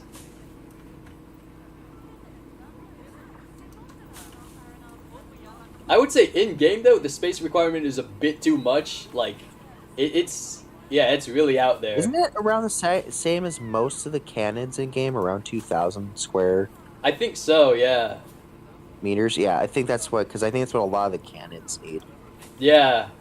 Personally, I think that's just too much for a minimum, to be quite honest, but yeah. It's too much for most of the cannons, to be honest with you. Yeah. Like, I'm not really good. I don't know of any painted, like, interesting to show very crazy, like, huge, like, painted dog or wolf yards, Yeah. let alone things like dingoes. I mean, Yeah. like, dingoes tend not to get very large yards in the zoos that they're in. Yeah. Though, like, a few of the Australian zoos have given me some inspiration for how they do dingo exhibits because they actually look pretty decent. Oh, okay.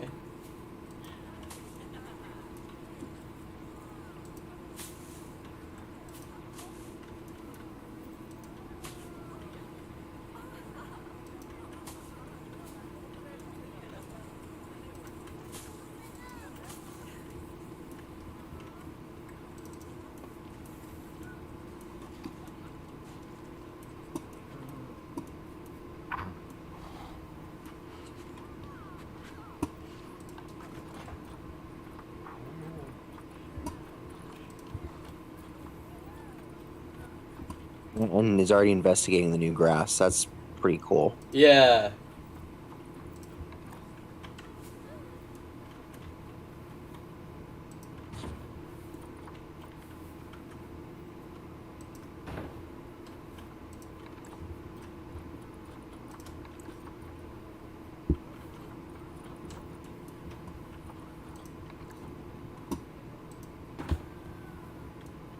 Definitely save this one as a blueprint because if you, at the very least, if you can't access this through challenge mode, you could probably access it through sandbox. Yeah.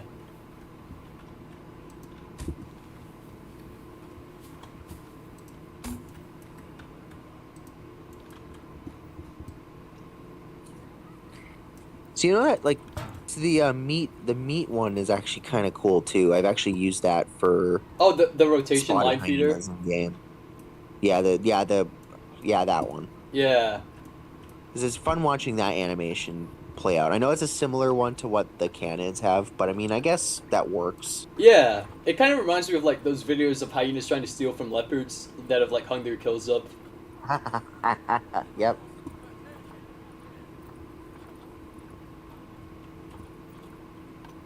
Oh, I don't have that item researched because like I'm not in franchise mode, so yeah.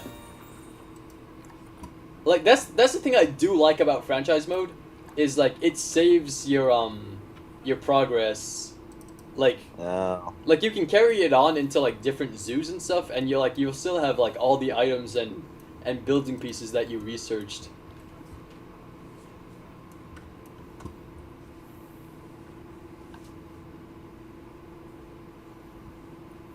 Yeah, I'm gonna move your bedding over there.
Gotta love the hitboxes on those barriers. Yeah, Yeah, that just always sucks. definitely.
Oh, Twinkie's on the chat, by the way. Oh, hey Twinkie. Twinkie, so actually, your little like quarantine holding area actually inspired me. Yes, yes it did. Um, Here, let me show you. Wait, oh, do I have it saved? Yes, I do. Okay. So, well, it inspired me in a couple of ways, but basically, what I wanted to do was kind of make more realistic habitats in general, and part of that was the holding areas for the habitats. So, Brendan here gave me some advice, especially earlier today, like in the previous stream. If you go back and watch that, that was the first sort of experiment in sandbox mode. But yeah, we started like, I started learning to make habitats with like behind the scenes areas, so like night barns, sort of off exhibit holding areas and then the main exhibit. So yeah, I want to thank you for that because that really motivated me in that way.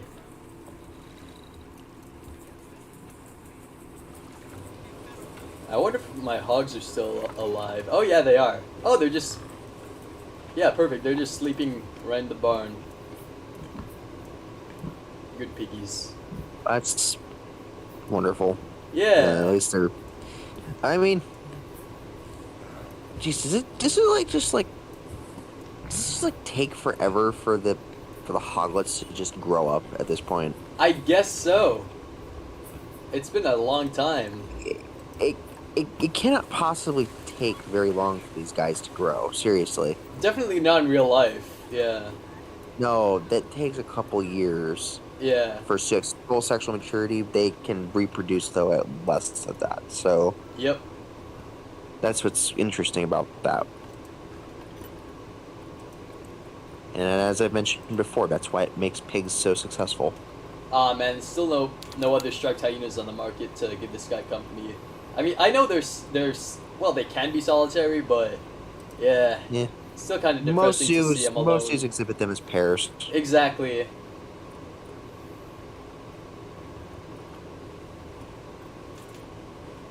I'll get some Thompson's gazelles. Like, why not?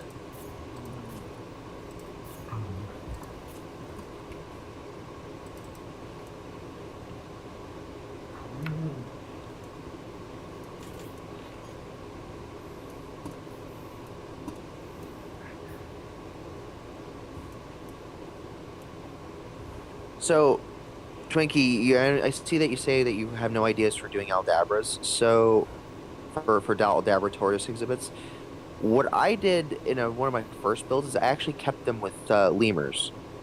So, some zoos do this. Dallas does this, for example.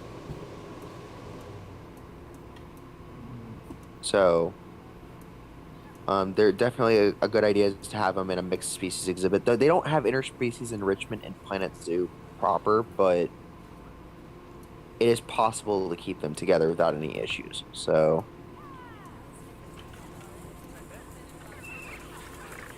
Oh yeah, we also got like some albino capybaras. So yeah, oh yeah, that's right. You I'm gonna. albino.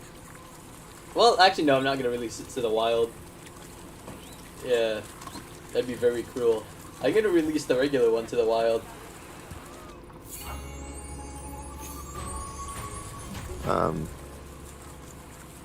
Man, man, you're just getting like albino capybaras like everywhere. Holy crap! Yeah. Capybara, capybara, capybara. There's like albino ones everywhere in that enclosure. How? I don't know. I see it like 5 at least. Let me turn on the heat maps. Okay.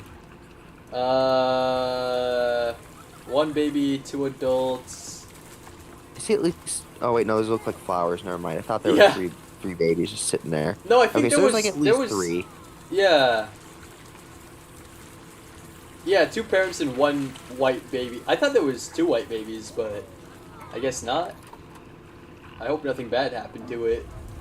Or maybe it's just at the vet, because I know sometimes they take them there.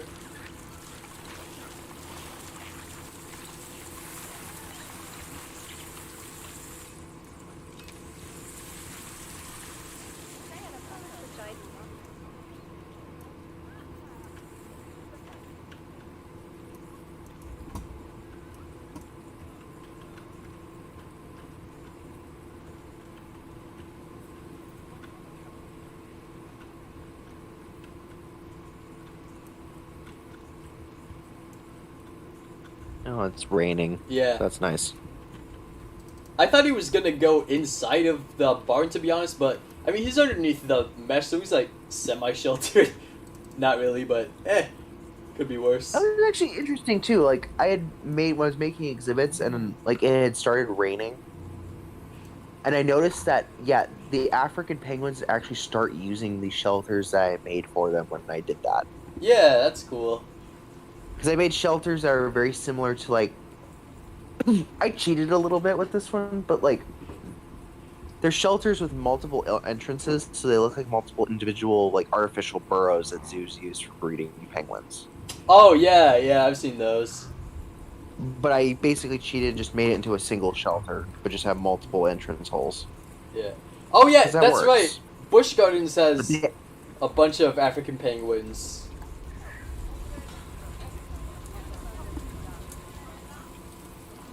Yeah. Yeah, but yeah, like in my zoo, it was funny watching it. It's like there's fewer penguins in here than there were in that I thought before, and I was like, wait, they're actually using the shelters I made for them. That's fantastic. Oh Good to yeah. know that they only do that when it rains.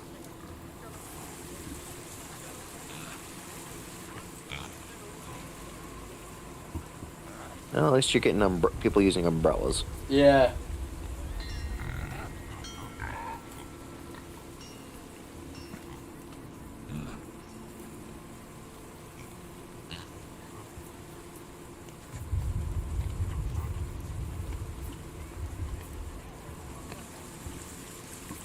Oh, looks like my bongo cow is gonna have another baby.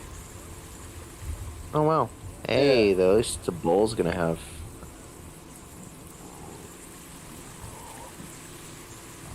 It's still funny that I am seeing that the pongos just don't have a.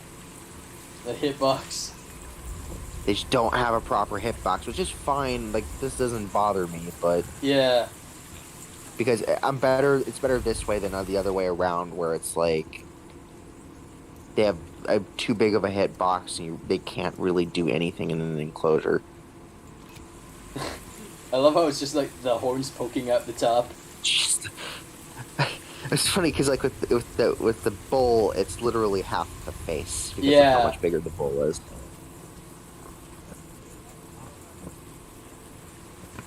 Please, any people on Frontier, if you're watching this, please don't change that. Seriously, this makes these guys easier to build for it.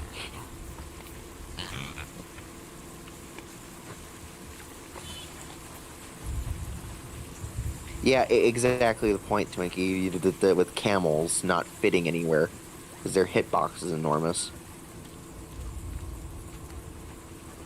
It's the same pain I have with trying to build for aardvarks too, because their hitboxers are ridiculous.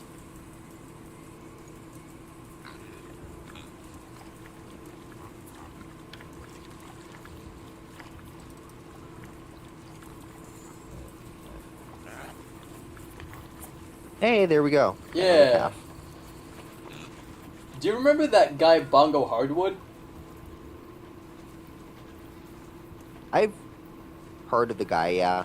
Yeah, he like made some really good antelope mods. Like he like hand painted the textures he too. was- He was really big on the mod scene in the earlier days of the game, like especially with antelope and other ungulates. Yeah. I think he also had an Anawa mod too. Yeah. Oh god, the baby's doing a hand. Oh, never mind. Oh, yep, Okay. yep. I'm gonna screenshot this. Oh no. Oh no. Caught in Oh, 4K. good lord. Yep. Oh good lord, what is going? And he seems Look to at be that. enjoying Eldritch it too. horror He's beyond our smiling. comprehension. Oh yeah, look at that. He's really enjoying that. That is just lovely. Oh man, that how the traversable system for stuff in this game works just every time. Oh, I forgot you can change the watercolor. I'm gonna make it, yeah, cyan. Why not? Oh wait, wait, is that something you had to research in this mode? Nope. You can just do it, which is great. Oh, okay, cool. That I was gonna wonder. I was gonna be like, what? Yeah. Okay, let's actually. Yeah, you can make it like whatever color you want, basically. Blood red, purple, Yeah, magenta. Yeah, I think I'd like change like the African penguins to like a tropical blue to try to mimic how in certain contexts in like exhibits where the waters will actually be more blue than anything. Yeah. It's much more obvious in like hippo exhibits, for example, if Yep. they're like clear water, Yeah. that have a very much of blue tinge to them for some reason. Yeah.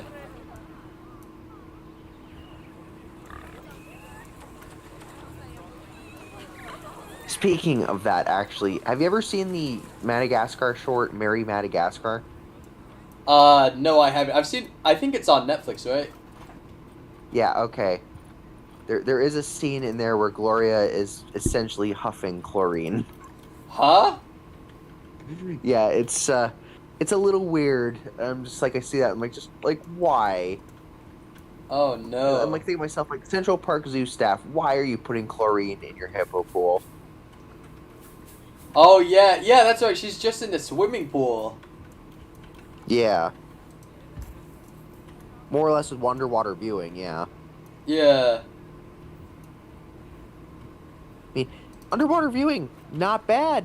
Everything, like I'm actually kind of curious as to why nobody has recreated that version of the Central Park Zoo. I'm gonna do that. But I'm also understanding why is like it's gonna be pretty freaking depressing Yeah. because it just goes by no proper AZA standards Nope, for none at at least all. modern day. And to be fair, also the actual Central Park Zoo, I'm almost certain doesn't look like that. No, it doesn't have any of those animals except for the lemurs. Yeah, I think most of Central Park Zoo's animal collection are from the Americas, from what I understand. Yeah. Athero will know that better than I do. So he's been there. I'm almost certain he's been there before because he Yeah. lives in the area.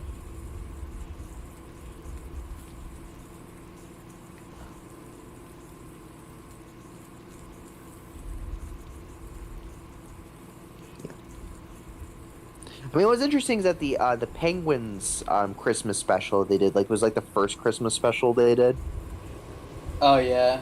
for this franchise, which was like supposed to be like a prequel to like the winter before the events of the first movie, Mm. regarding like centered around the Penguins. There's like an end portion of that where they sing a special rendition of Jingle Bells and essentially has like the entire cast of the zoo there, and it's like, now you know what species the zoo has in their collection for the Central Park Zoo there. Yeah. Though I actually noticed too, like if you look in like one of the first scenes, like that's like the overview of the zoo, Hmm. and there you actually see the camels, Oh, cool. which is actually kind of cool. I was like, oh, that's an interesting detail. Yeah.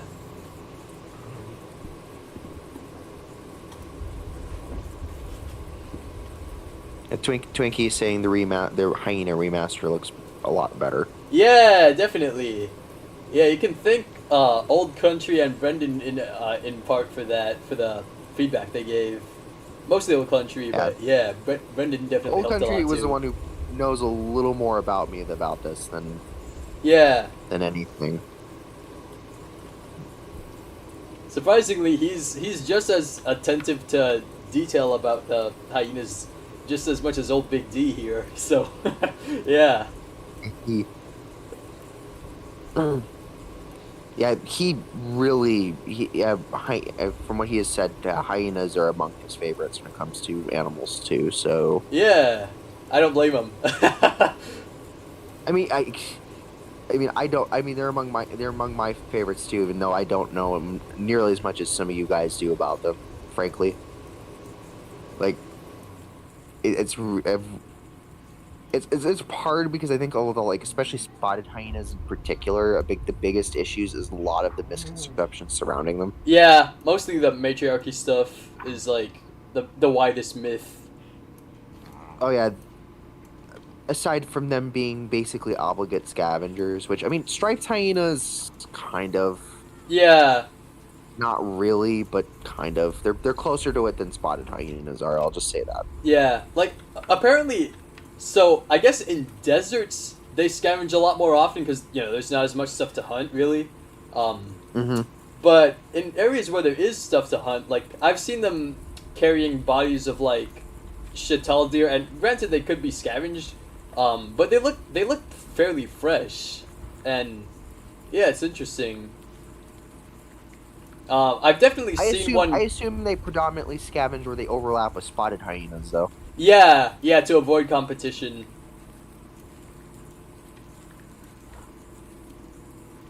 And same thing with brown hyena because like along the coast they'll hunt seal pups and stuff, right?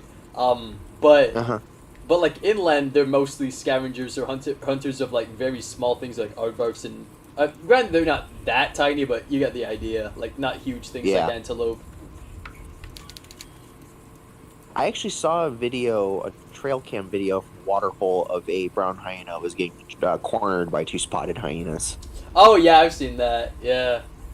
That was an interesting video. That's basically that like the whole energy of that video is you came to the wrong neighborhood. Yep.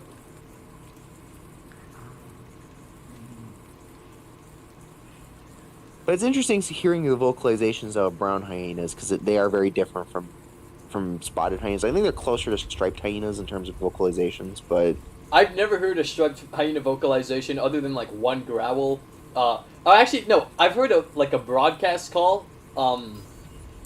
It was, I think it was in Israel or something. Like, yeah, it was really Okay. interesting. Let me find the video actually, on stream. Yes, because why that'll not? be a fun one to listen to because I actually didn't know they did broadcast calls. That's interesting. Yeah, it was like 'Cause- it was kind of like a roar. You know what? Not an actual roar, but like, it was very loud and Mhm. very deep. Yeah. Because that sounds like because spotted hyenas, their broadcast call is whooping. Yep. That's their major thing. So that's what they use to keep in contact with each other, and to kind of, I guess, announce their presence to other clans. So Yeah. Okay, I put it in the hyenas section in Into the Jungle. okay, I'll have to definitely watch that in here in a little bit because that is fascinating. Yeah.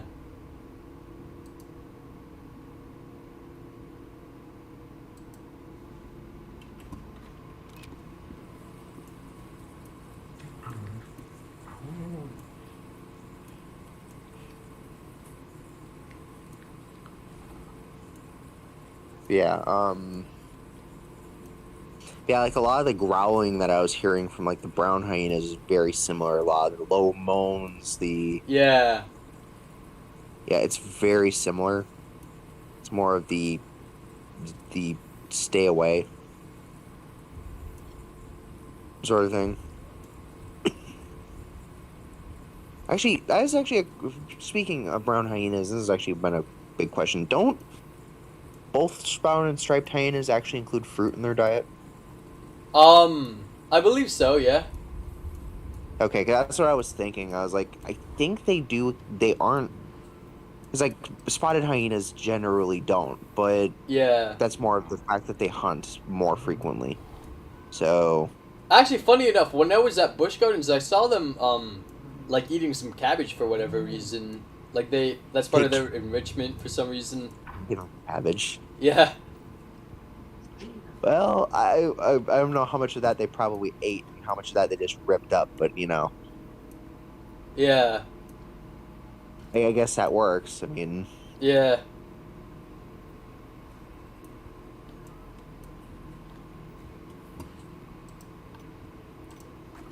Alright, come on, let there be a female striped tiger, or even another male, like, for bachelor. Yes! Yes! Either way. Let's go. You got another hyena? Yep.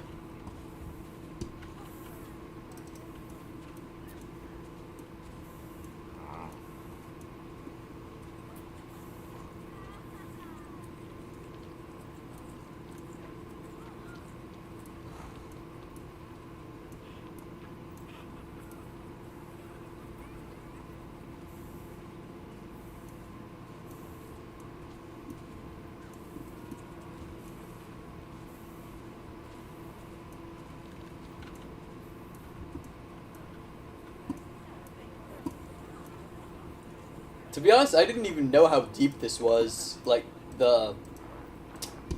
what's the haha hole or whatever. Yeah. That sounds Oh, really jeez. messed up. Like, it sounds like you're It's called the fence. It's the barrier. Just okay. it's just a dry moated enclosure. It's really what it is. Yeah.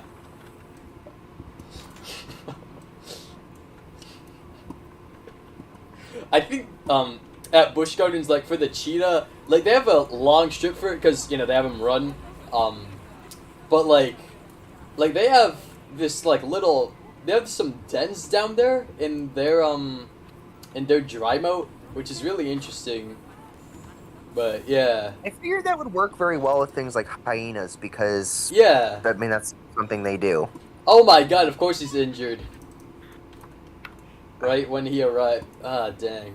Again, I'm just glad that it's not just sandbox that's an issue. You know, Yeah. that just seems to be just a general game issue. Yeah, except for franchise, because like you know other people are selling their animals, right? And they don't. Oh really, yeah, Yeah. people aren't going to be selling injured animals. Yeah. At least they shouldn't be, but you know, you never know. Yeah. So I just heard the jaguar roar. I'll say I think that's a leopard's roar they use. They likely did. They That- use a lot of leopard sounds for the jaguar. Yeah, that doesn't sound anything like a jaguar roar to me. Like No. it very clearly sounds like leopard sawing to me. Yeah, jaguar. The way jaguars do it is very different. Like I actually have video of it actually. Yeah. But yeah, I heard like a From couple of from one of the ones saws. that my locals do. Yeah. Yeah, it's baseline similar to leopards, but not really. It's very different. Yeah.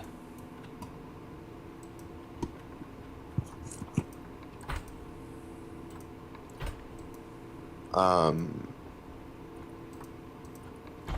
Yeah, I've noticed that when I had like you hear a lot of some of the growls sound a lot like Leopard. very much that they were using leopard. Yep, they were. Yeah. The irony of that is that the Amur leopard uses the very same sound palette, Of course. which fits to a degree until you hear some of the notable jaguar growls, Mm. and it's just like, why? So I'm really confused about how these white capybaras are breeding, because, like... Damn it, get out of the way, lily confused as pads. to how you. I'm still confused as to how you ended up with albino ones in the first place. Yeah. Okay, so the thing is... You started with one, and now Yep. you have three. Yeah. So, okay, I guess there's this adult male, and then my adult female. How old is she? 7.5. So I'm pretty sure we had some Alabama stuff going on here. Oh goody! I'm pretty sure the mother banged her son. Oh goody! Yeah, that's generally how selective breeding works. But you know, Yeah. at least in terms of some things around. You I'm know? like 99% sure that's what happened. That or, well, I don't think there is any or. Something was going on there where you ended up. That or a lot of the siblings were heterozygous for albino, which makes sense. Yeah. Like the siblings of that original albino. Yeah.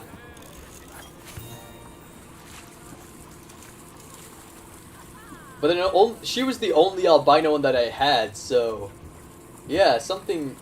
Oh wait, no, but I didn't buy her. I bred her. Yeah. So okay, She was yeah, born there. She just popped up. The first time was random. yeah. Oh, you know what? No, okay, maybe she didn't. I hope this is the case. Maybe she didn't smash with her son, but like maybe it was just like one of the. It was the other male. I hope that's the case because I didn't get any inbreeding notification. And when I did, I sent it off to the wild immediately. So okay, yeah, maybe the messed up thing didn't happen. I hope. I hope not. Here, let me see its social current mate. Okay, I don't, bro. I'm not talking about your damn mate. Where's the Wait a minute. Did they make it? Did they hold up? Herd members. Capybaras. Did they remove the parents? Like, you can't tell what their parents are anymore? Oh, that's weird. Oh, never mind, never mind. Okay. So, oh no! Wait. Hold up. So, Diego, Did who not was notify you? released.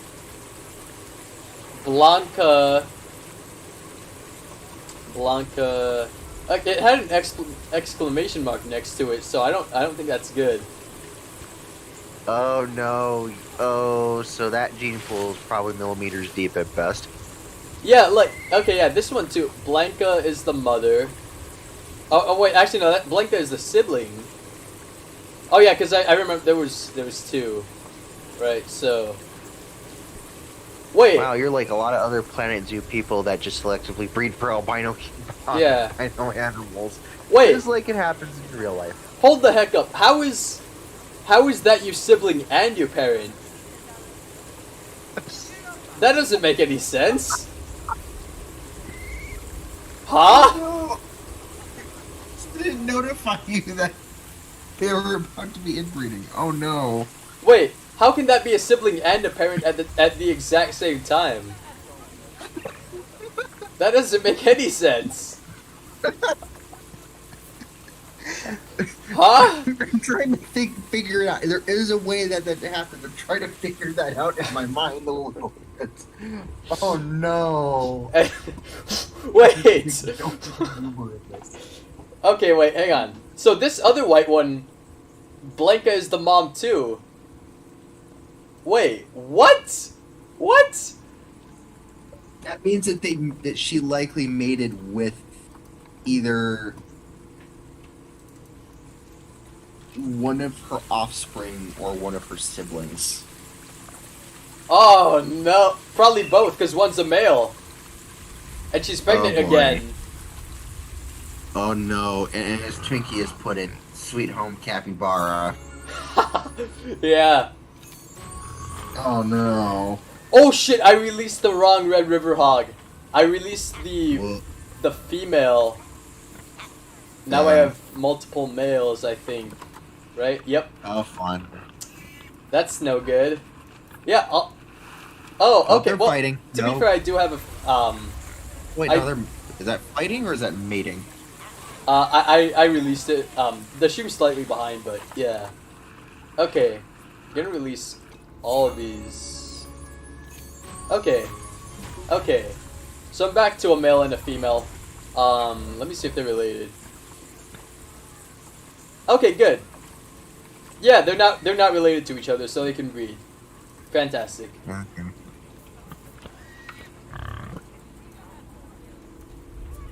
Swimming. Yeah.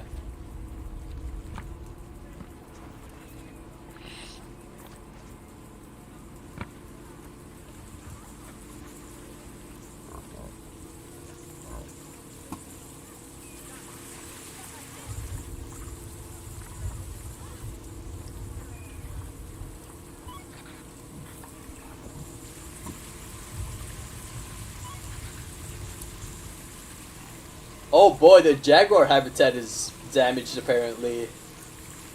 Oh, fun. Yeah. I really hope that animal's not on the loose. It's not. It's not. He's right here. So that's good. Yeah, that's fantastic. Oh, he's hungry though. Oh, well, you know what? There's a bunch of guests you can eat. Go ahead. I'm just kidding. No, my fossils are gonna inbreed. Oh shit! It's too late. It notified me too late. Okay, I think that might be the problem here. Like with the Red River Hog, it notified. you too late. Yeah, with the pig, it notified me just in time. But with the fossa, yeah, I was way too late on that. Whoops. Yeah. All right, Buster. You know what? Well, you're gonna be stuck with that one. Yeah. You know what? I'm gonna sell you. Sorry, buddy. Wait, you can sell animals that are pregnant to the trade center? Oh no. I meant the male. Oh, the male. Oh yeah, that's fair. Oh, what? We have Yeah, I figure it's like a third male striped hyena in a row, and no females. interesting. Yeah. Alright, let's see.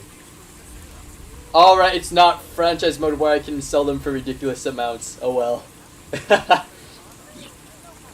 Here, quick trade. Yep. Okay, well I got $1,000, so that's nice. For the price of incest babies. Yikes. Yeah, I guess.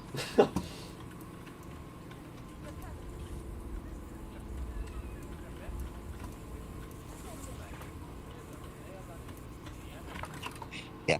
It's unlike franchise mode where you can just make it prohibitively expensive. Yeah.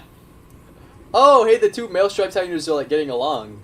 They're like right next to each other. Well, that's good. At least you can actually have a bachelor group of them then without many problems. Yeah. So it's funny, in the Zoopedia it says you can have like 7 males in a bachelor group, which actually isn't too far-fetched in the wild. But for some reason, they start fighting as soon as you put 3 in. Like, one more than 2. I've noticed that too with people trying to keep them keep multiple female striped hyenas together too. Yeah, like in real life, it actually can work. I have seen zoos in Asia do it. Like I think one had like 5 striped hyenas in a fairly large, like deep enclosure that's like mostly like beneath your ground level as the viewer. But yeah, in game for some reason like it just won't let you do it.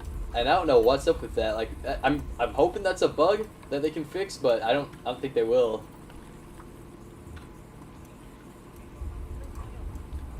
I mean, yeah, it's possible. Like, it's interesting too because it's like, for me, I probably wouldn't have more than just a pair, frankly.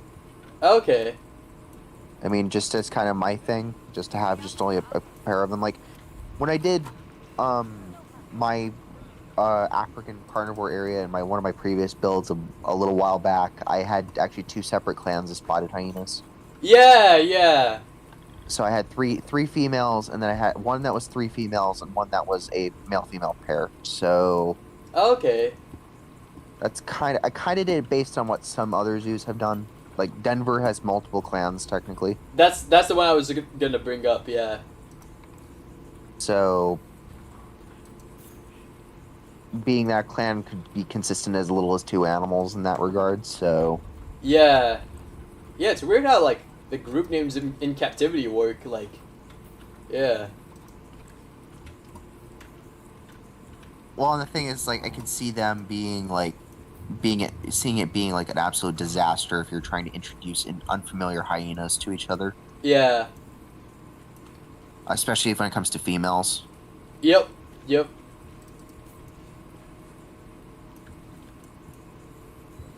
Seeing as far as I am aware, most female hyenas and clans are related. Kind of. So I would assume. you'll have like multiple coalitions. Some are related to each other, some aren't, and that's why like in larger clans that's the case, and that's why sometimes like if a male chooses to stay with his birth clan, it can still work. Like he can still breed. So Right. yeah. Yeah, it's really interesting how that works. I'm not exactly sure how they like join the clan, but I know when a clan is formed, it'll be like a group of females that are allies, not necessarily relatives, that have dispersed from their birth clan, and they don't really do it to like join an existing clan, which makes it even more confusing. But they'll do it to start like their own clan, and then from there you'll have like immigrant males join, and then yeah, that's basically how clans are started in the wild. Yes, that's That makes them sound a lot more like macaques because that's Yep. very similar to how they do things. Yeah. Meerkats to a degree too. Though with meerkats, it does seem to be more centralized around a dominant female. Yeah. So that's a little bit different. Interestingly enough, even lions are matrilocal. Oh yeah, of course. Yeah, males aren't a permanent fixture of pride. So, No, not at all. and in fact, I think that's something that that Panthera confirmed is that yeah, basically there's no fidelity to one pride for males. Never, yeah. Either. Yeah. So it's usually a male's territory is technically just one or a coalition of males, like overlapping territory with several prides. Yeah. Basically.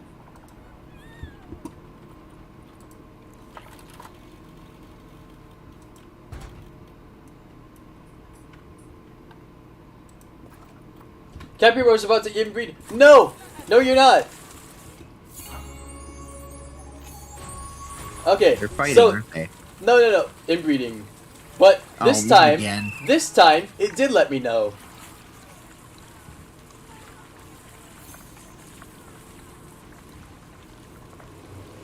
Oh boy. Alright, you know what? I'm gonna... Yeah, okay, I guess we're gonna be having only white... What? Okay, now there's 5 white ones? 2 babies and 3 adults. 2 more albino babies. Oh, Yep. fun. You know what? Alright, I'm gonna... Yeah, I guess I'm gonna have to release the last brown one. Oh boy, just be careful. You're probably gonna have to remove the albino male out of there if there's any males in that group. There's, yeah, George. Spelled with a J, Yeah. which is interesting, but, Ooh. yeah.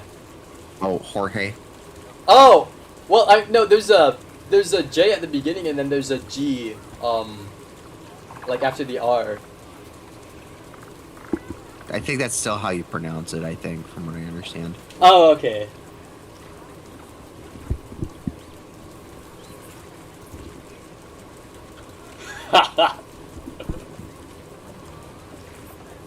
I know, very mature of me. You went from like 1 albino capybara now to 5. I still don't get it. No, the name that I gave him.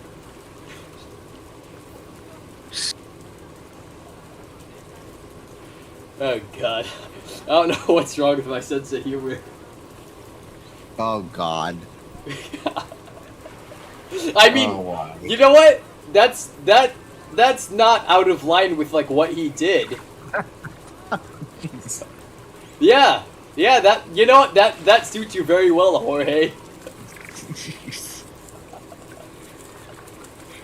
You're bored. That's what you get. So evidently they don't boot each other out of social groupings as much as other animals do, apparently, capybaras. Yeah. Oh, there's another male here? Oh yeah, okay, so Josue and Jorge. Okay. Oh, and of course, that's just similar sounding names for similar looking animals. Yeah. I think they're both in Spanish, but yeah. They are. They're all Spanish related names. Yeah. It's actually kind of cool in that regard. I actually, again, the Jaguar in one of my oldest builds that I used to have at one point was named Quetzalcoatl. Oh, cool. Yeah, so that was just one I found at the trade center. So it was like, You know what's super ironic? I had a hyena named Simba. A spotted hyena named Simba. that literally, that means lion in Swahili. Yep. Come on. And apparently Gaming Beaver, like in his Battle Royale video, there was a buffalo named Simba, like African buffalo. Oh yeah, he mentioned that. Yeah, Talk about the irony there. yeah. But yeah, like, I guess it's a you are what it's a you are what you're eaten by situation. yeah. But yeah, with the spotted hyena thing, that was like super ironic. Like, it was really funny.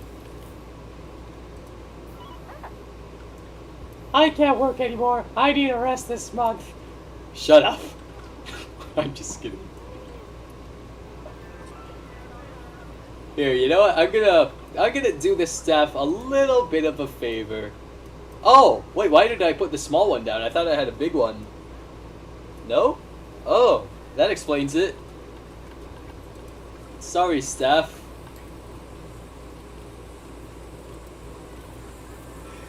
Oh, you don't have a rest. You don't have a good rest area available, do you? Nope. Whoops. Yeah. Yeah, I usually like do like a bigger set, a couple of big central ones, and then a few smaller ones kind of dotted along. You know? Yeah. Wait. Do I not have the large, what you call the large staff center research? Like, I thought Of course not. What the hell? Oh yeah, because I keep forgetting I'm not in franchise mode where I have everything. Ah, okay. What am I gonna do about that? I guess I'm gonna mechanic research, right? I think I don't know. No, yeah, I think so. Staff facilities, yes.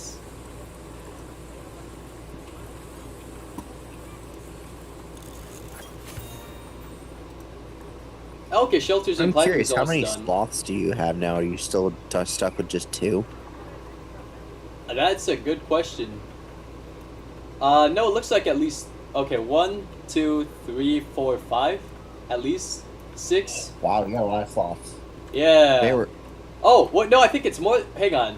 Yeah, 1, 2, 3, 4, 5, 5 here, and all right, 6, 7. Oh hell. Let's see. Is there anything else that I'm missing? Because I know there's a good chance that I am missing something. No, yeah, I think it's 7 in total. Yeah. So many sloths. Holy crap. Yep. So they've been busy. Very busy. Oh wow, I haven't done a single bit of research on them. Well, better get started on that. Yeah, evidently, since they've been breeding like rabbits. Yeah. Oh yeah, that's another pet I had a lot growing up. Was rabbits. That was actually my first pet ever. That I can remember was a big like lop-eared bunny. Her name was Bunsey. Yeah, she was really cute. Yeah, she lasted I think more than 2 years, which is pretty good. Yeah. Yeah, I love Talk bunnies. about something that you and I also have in common. When I was a toddler, we had a black and white rabbit nicknamed Harvey. Oh, cute. So And then I had a bunch of I'm familiar with rabbits. yeah. I had a bunch of what? No, I saw something died. Oh no. Ah, Who died? the female bongo died of old age, 16.8 years old. Oh darn. Oh no, the baby has. Oh god, the baby's right next to its deceased parent. Yikes, that's not good. It's closure. Just treat it as closure. Yeah, yikes. Oh shit, the inspector's here. No, go away, go away. I'm not. Oh no, you're about to get fined for the dead animal. Okay, good. The zookeeper got him just in time, or her.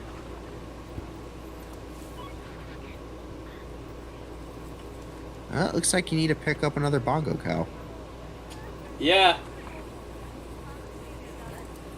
I wish we had another spiral hole antelope. I mean, I know there's Nyala, but like, you know, eland or kudu. Eland, kudu, yeah, something like that. Yeah. I mean, I guess with kudu it's like the question is it would you want greater or lesser, you know? Finally, a female striped hyena. Let's go. I would probably go for greater. Yeah, I agree. Yeah. Lesser would be more unique, I guess, technically, but I'm fine with either, to be honest. Like, Lesser, I know that they're in zoos, but I've never seen lesser kudu. oh, I think San Diego has them. Cincinnati, I think, has them too. Yeah. Cincinnati or Columbus have them, from what I understand. I might be tripping out here, but I think Zoo Tampa might have. No, I don't think they do. No. I know they had like multiple different spiral horn antelope species. Like I know there's Nyalas, bongos, and something else. I think, unless it was just Nyalas and bongos. I've seen far more greater kudu, and I've seen in captivity in terms of spiral horned antelope. They're like the most common one I've seen. Definitely. So, like Honolulu, where we have our bongos, we used to have northern greater kudu, which is I guess the one that's found in like Kenya and like around there. okay. Yeah. Apparently there aren't any kudu in the Serengeti though, which is interesting. That makes sense though. Yeah, except for like there's some lesser kudu in the southwestern part of the Serengeti, but there's like very few images of them. They're super rare. The Tragelaphines as a whole, for the most part, tend to be woodland antelope as it is. Yeah, except for common eland apparently. Yeah, eland, it seems like common eland in particular, too, seem to be very much open country adapted. Yep.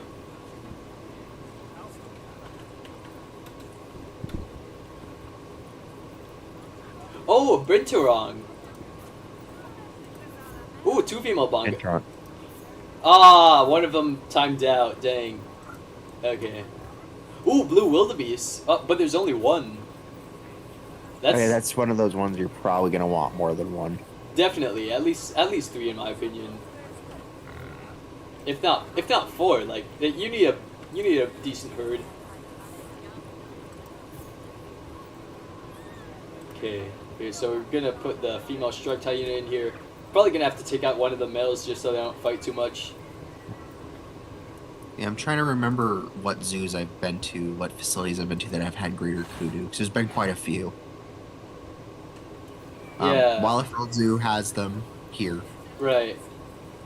San Francisco Zoo has them.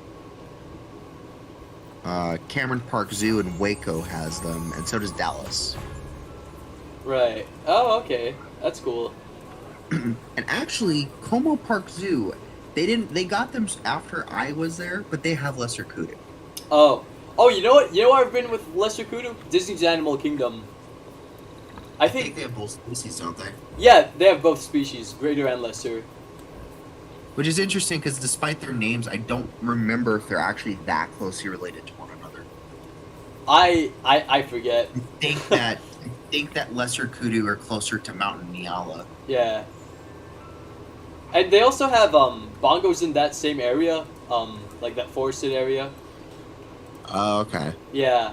And That's then Tragelaphus Central right there, jeez. yeah, and on the plains they have common eland, or specifically the Patterson's eland. So yeah. Well, Disney's Animal Kingdom also has Nyala too, because that's where Phoenix got theirs. Oh yeah, that's right. Yeah. I don't think they're on the Kilimanjaro Safari because I've been there a couple times. I didn't see them. Or actually, I might have seen Nyala. I forget. Yeah, they actually, I think they have a breeding herd because ours were born and came from DAK, so, and they were young when we got them, so. Oh, cool. Yeah, Busch Gardens Tampa has a huge herd of female Nyalas and their babies, and apparently that was all the result of one male. Like one. Oh, bull. that's fun. Yeah, and that's why they had to send them off, to like another facility. I forget which one though. Well, I guess I hope he enjoys his bachelor life because I think his genetics are probably a little too overrepresented now. Yeah.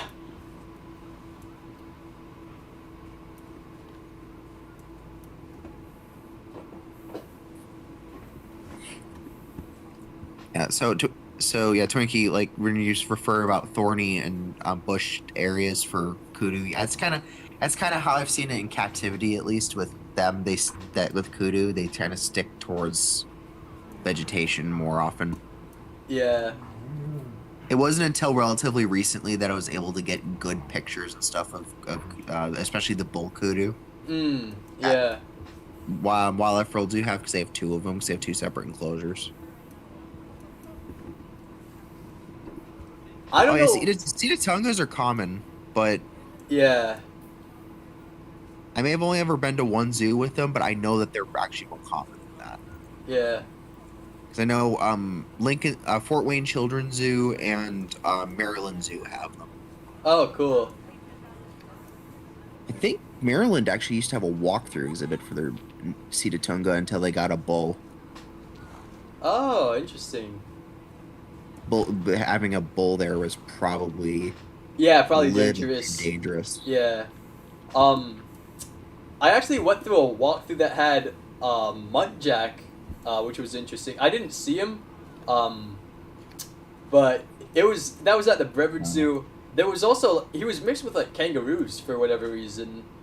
That's an interesting mix there. Yeah, and then I was saying about the black vultures being everywhere. Yeah, they were everywhere in that enclosure too. Like they just came down, and they weren't causing any trouble, obviously. But yeah. So, at the Wildlife World Zoo, they have an African walk-through aviary, and they actually have some of their blue duiker in there. Oh, cool. So at the Honolulu Zoo, we have a serval in our aviary. Obviously not loose, but like yeah, it's really. So you just interesting. have a separate enclosure with inside of the you're gonna get- aviary.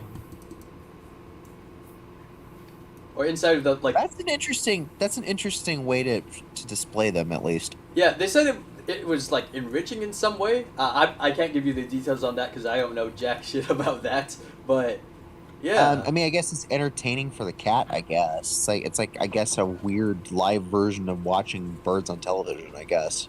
yeah, that makes sense. I mean, Okay. the aviary is probably large enough where the birds probably aren't being too stressed about it. Yeah, they're not. They're not.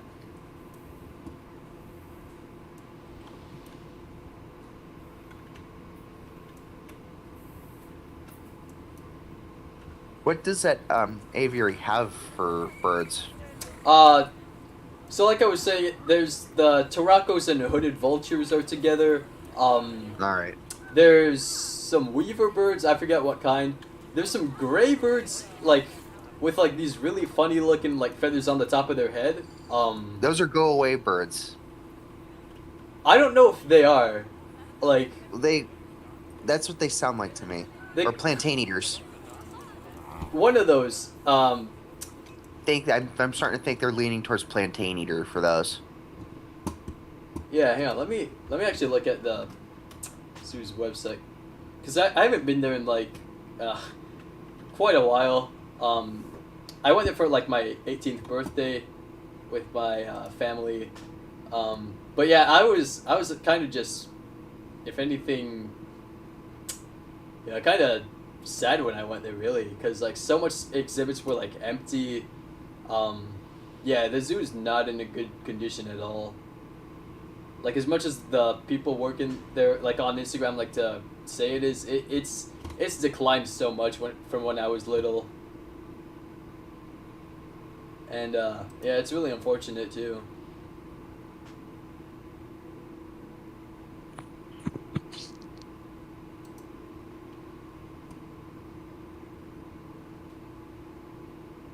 Yeah, here it was these ones, speckled mouse birds. Oh, mouse birds are cool. Yeah.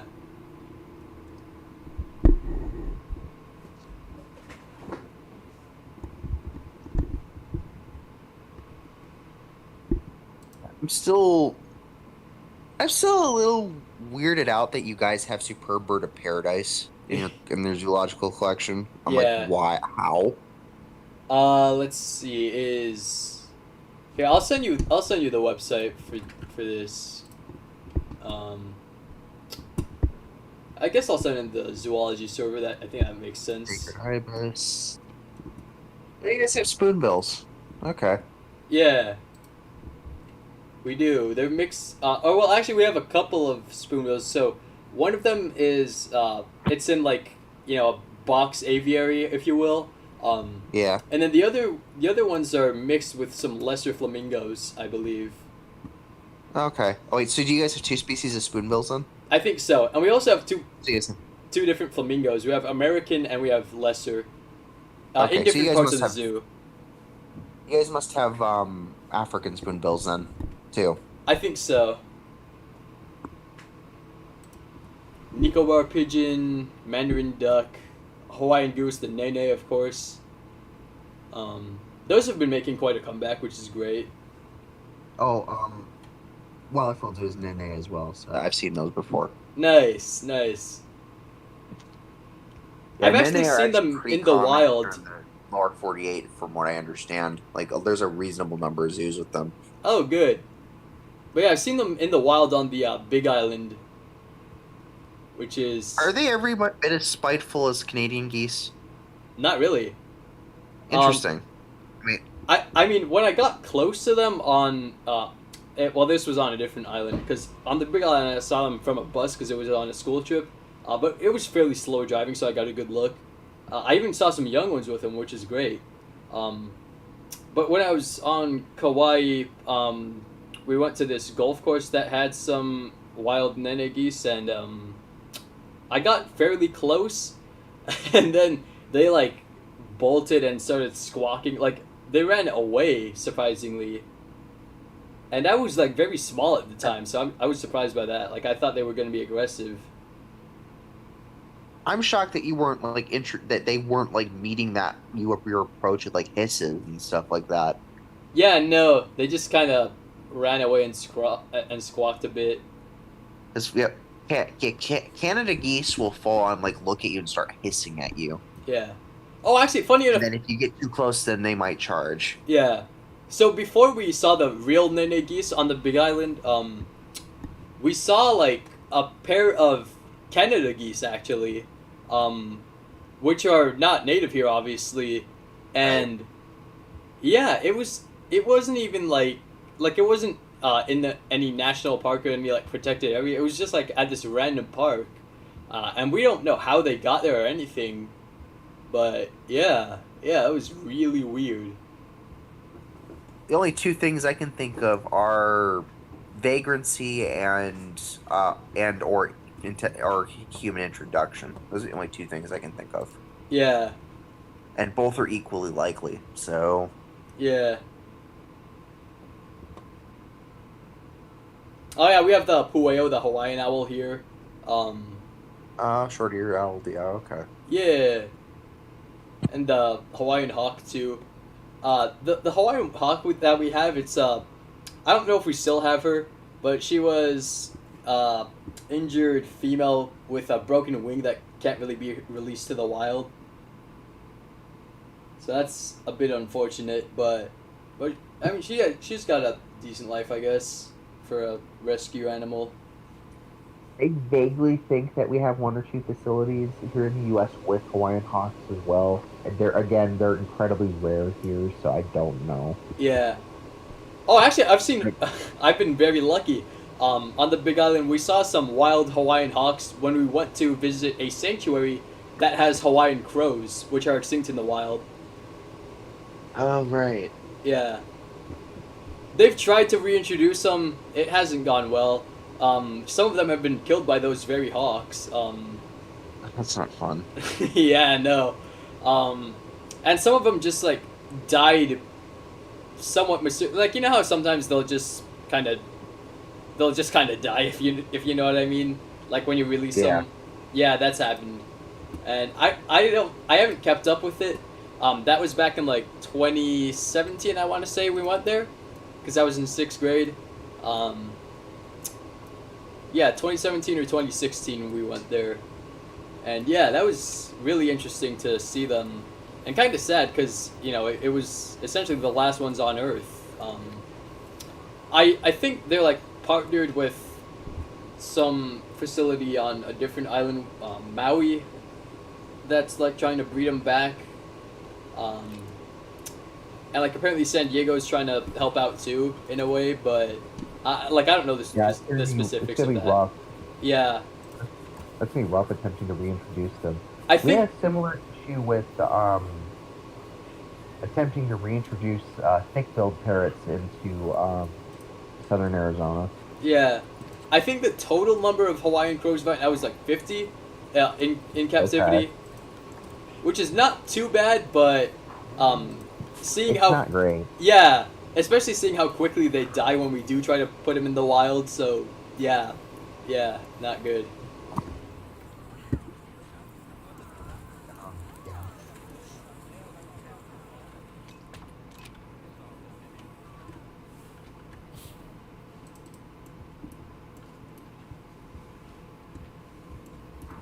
All right, it's like 4:15 my time. I think I'm probably gonna have to go All to right. sleep here. All right. Well, thank you for staying on as long as you did, and I'll see you Oh, no later. problem. All Yeah. right, I will talk to you later. All right.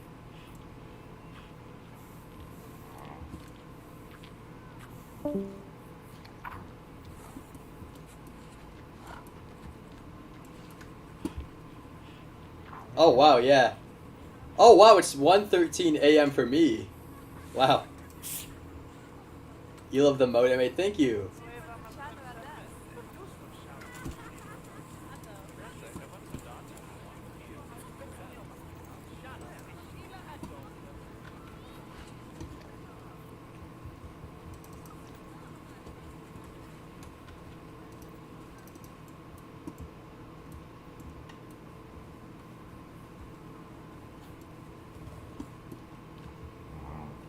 Yeah, I got like a really tiny female. She's like half the size of the male. Like I know striped tiger is a sexual dimorphism, but I think this one just has a really small size gene. Yeah. Oh, actually, 67%. So maybe the male's just like really big. 58. Oh, okay. Okay, so a little more than average.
Actually, wait a minute. Didn't the what you call the grasslands come with a hyena sign? Yeah, it did. A striped hyena sign. Oh yeah, that's see that looks more like my remaster if I'm being honest, like the head and like the muzzle being wide, like Old Country pointed out to me. Yeah, that looks like a Indian striped hyena, all right. Very cool. I love the sign. Ah, babies! 3 babies. Nice.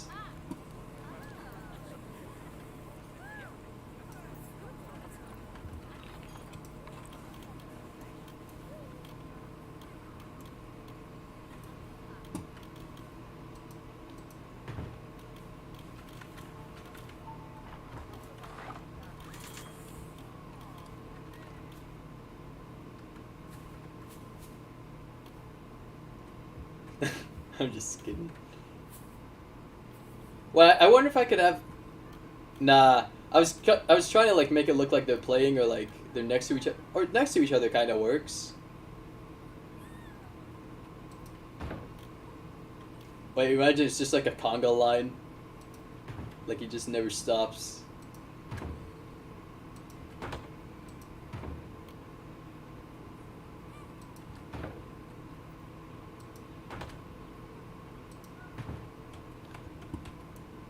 God, just so many of them.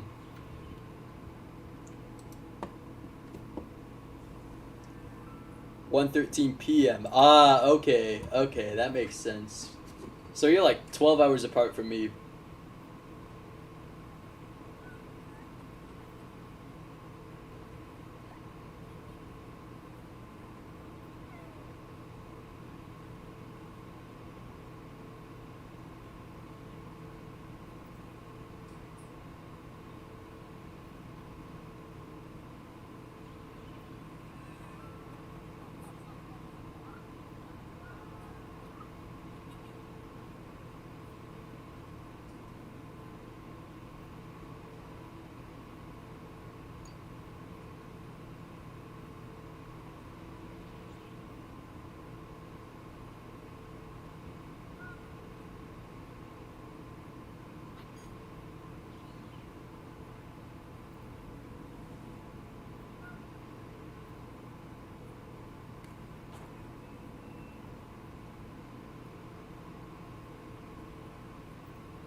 Hyena centipede. Yeah. Actually, I'll probably just have like one.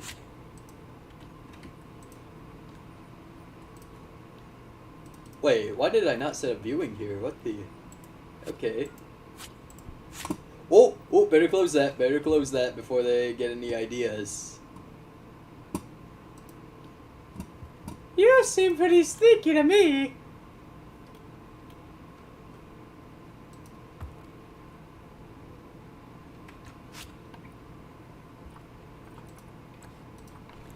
Okay, so actually, since you're here now, I was wondering, so I know you said you used the conservation pack, and I agree it's very good. What pieces specifically did you use to build that one, you know that holding area you built, like, by the quarantine? Like, what pieces did you use for that? I'm curious. Because I couldn't find any of those.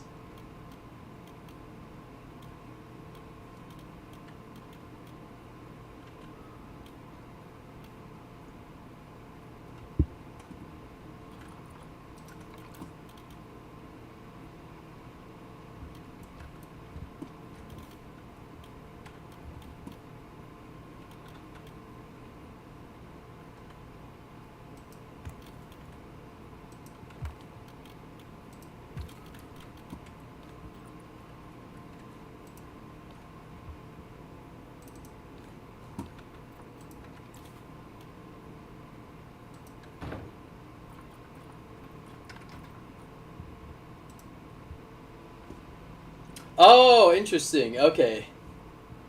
But yeah, I did use this 3D printed wall pieces or whatever from the conservation pack. Those work nicely.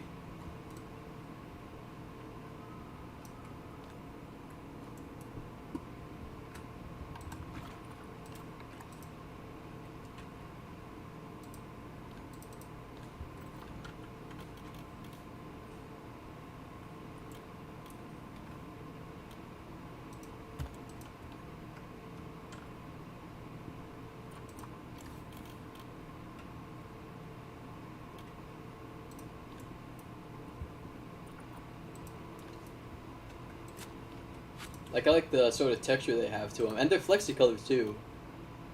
As with most things these days, which is great.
Oh, the adults are playing.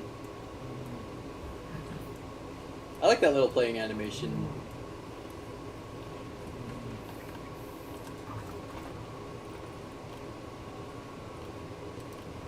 Now, I've never seen a real Strike Titan do that, but it's still interesting.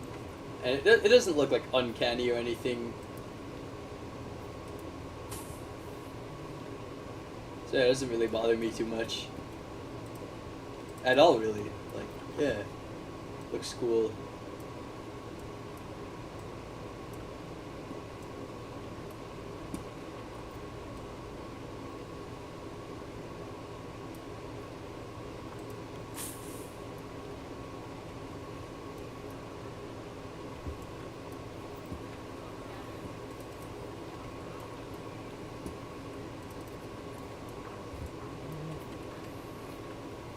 Oh, look at it. 3 little babies all following their mom.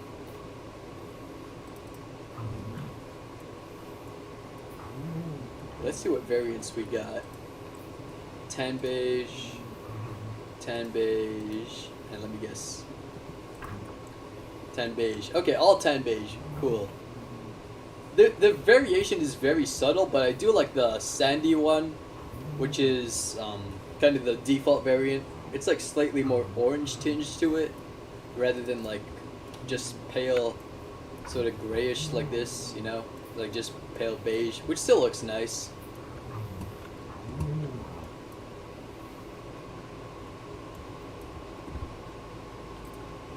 Shit, I forgot to set up donation boxes, which would probably only be a lot.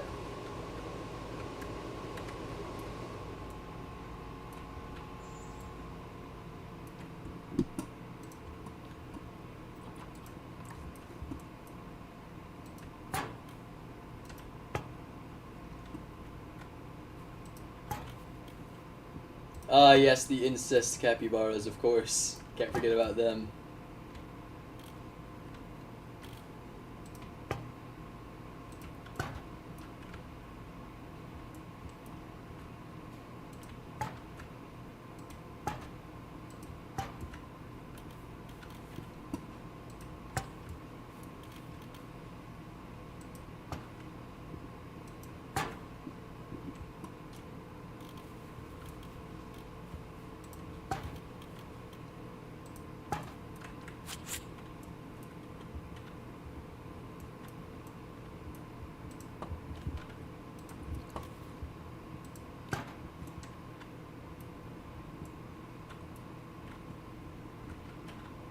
Oh, hey, they're actually using the bedding I set up.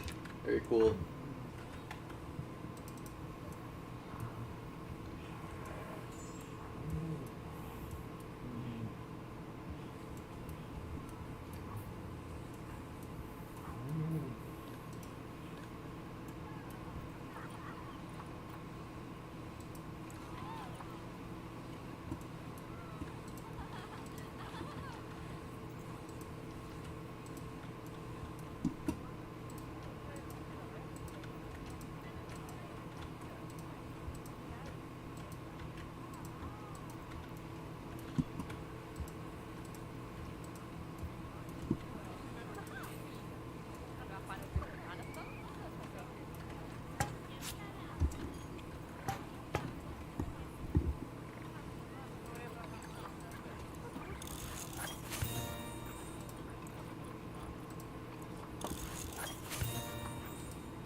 For some reason, you know, I don't know why it is, but apparently, yeah, something's weird about the, shit, I forgot what I was gonna say.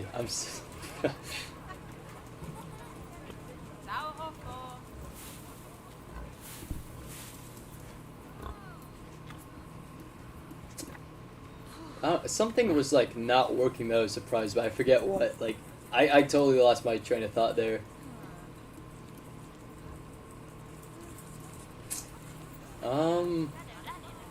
Think, what was it? What was it? I'm making a fool of myself. I don't know.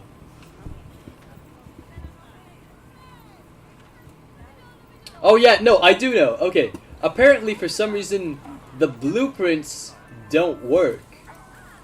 Like, if you try to make a blueprint of a habitat, like say, yeah, I'm gonna try and overwrite this one because why not, right? Okay, update that. I go to blueprints, and they're locked. All of them are locked. And like you can't, it doesn't tell you why it's locked or anything.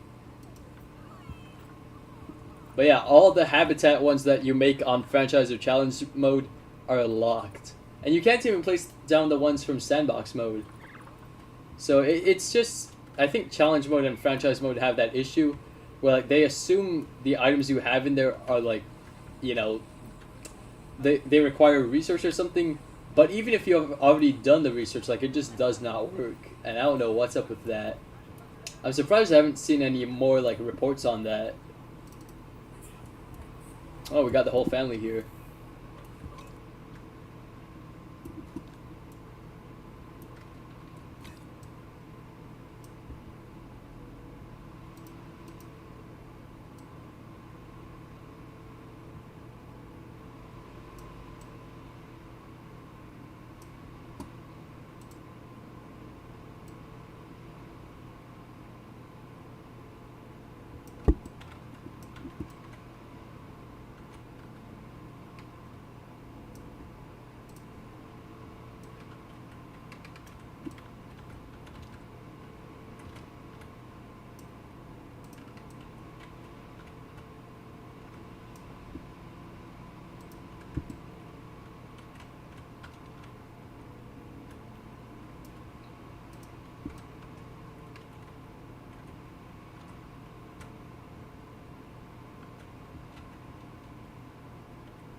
You know, I should set up signs around the other exhibits.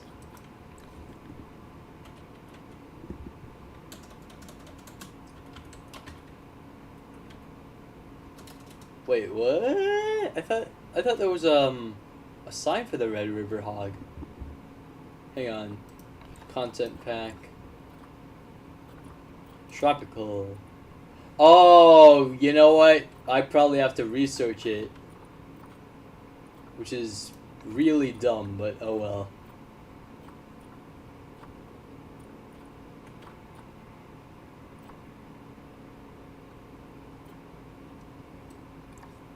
Where is Indonesian theme? No, but that wouldn't make sense. I guess. Yeah, I guess it's the Indonesian theme. The signs are not Indonesian themed at all, but I mean, whatever.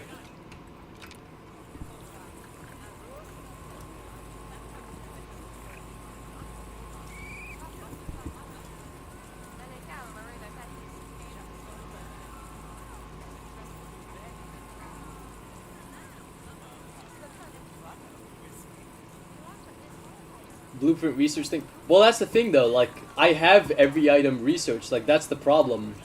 It just doesn't seem to know what I have researched and what I don't, and it assumes that like I don't have anything researched.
Bruh, it expires right when I click on it. Oh well, I already have some striped hyenas though.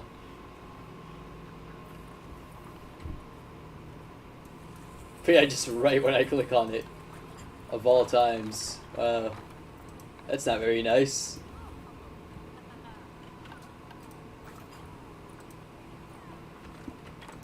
So now that I'm financially stable, in fact doing quite well financially in game, I'm gonna be doing habitats a bit differently. So here, it's gonna be less noticeable here because it's just a binturong habitat, so it's gonna be fairly small.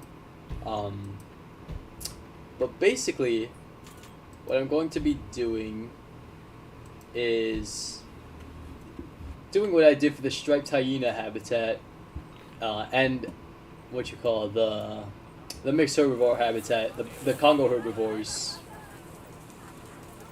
So I'm gonna have like the little behind the scenes house area, like the night barns, I guess,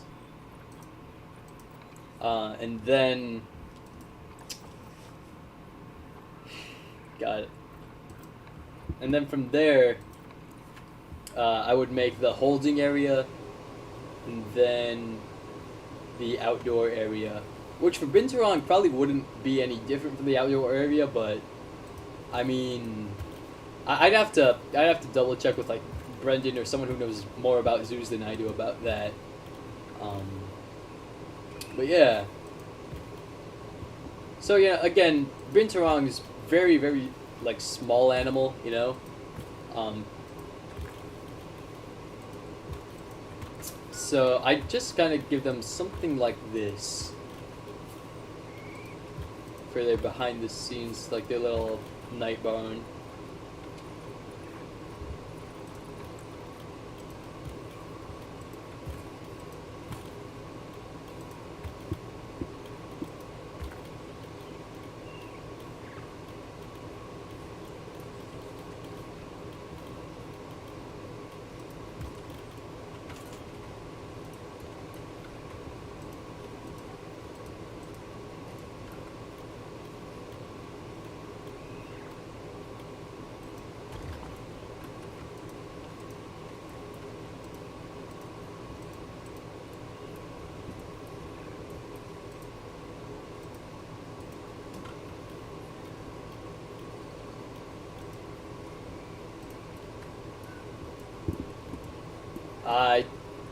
That little roof being a little off bugs me.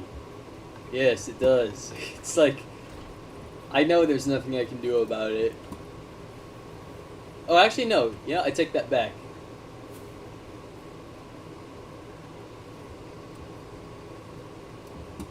Yes. Yes, see, I grew these things called brain cells, and they work. Hopefully. Okay, never mind.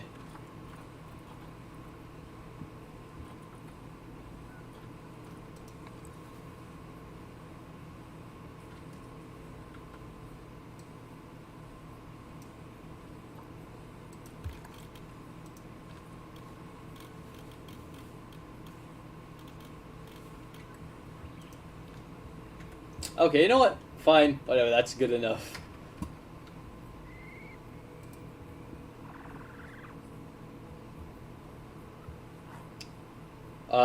Urban Rescue Ranch. No, I don't.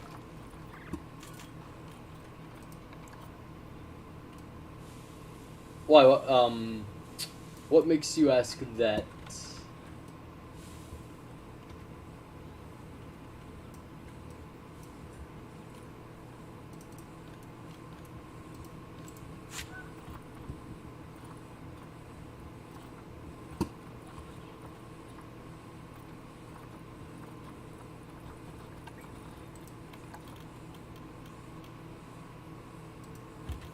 Oh, I can move it in.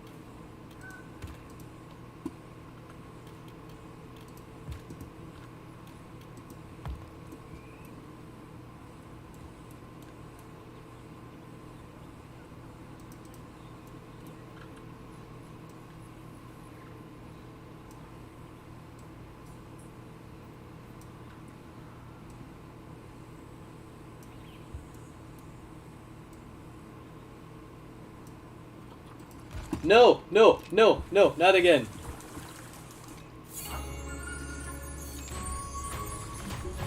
God, we've got 4 albino capybaras. Let me make sure they're all the same gender. Female. Move. Okay. No! Come on, come on. Let me select you. Male. Oh.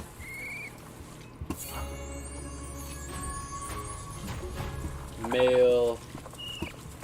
Is that one if that one's a male too, we can have 2 bachelors. Oh no, female. Okay.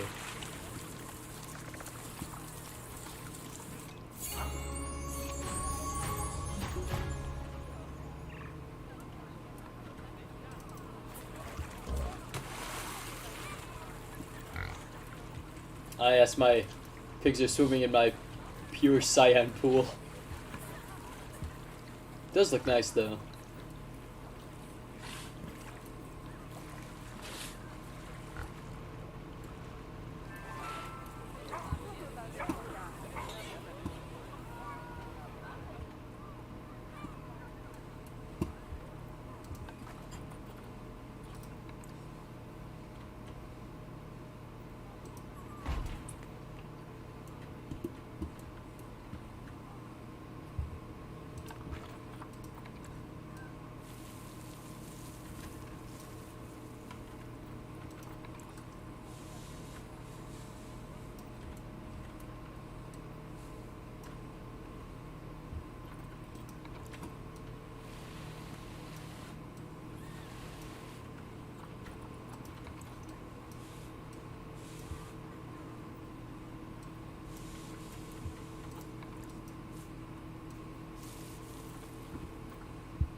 Oh, you know what? This is very convenient because my staff have been researching climbing stuff. So it's going climbable. Yeah, we've got a bunch of cool climbing stuff. That's nice.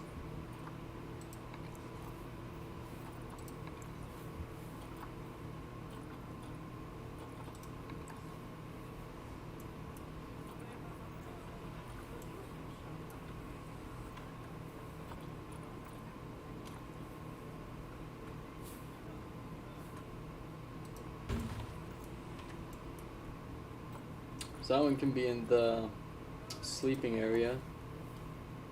And I remember you can put beds on them, so that's good.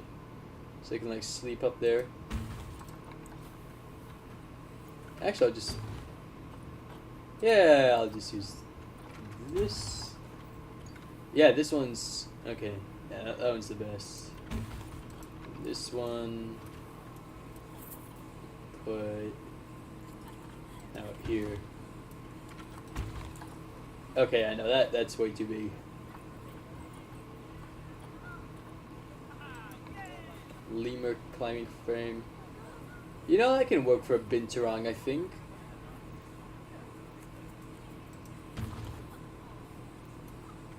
It's like the perfect size for this enclosure. Yeah.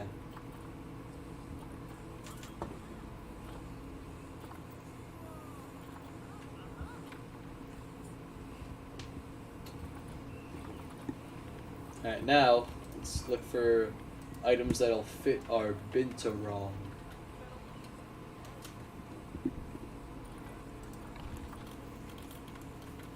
We've got the food ball.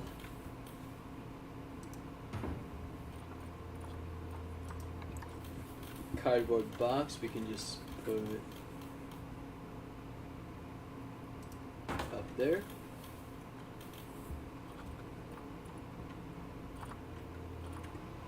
Oh, they use the forage box. That's very interesting. I never knew that. Okay. So I have the free build mod, so that's why like none of the collisions are happening, which is great. So interesting. I never would have thought a binturong would use that. It's very cool.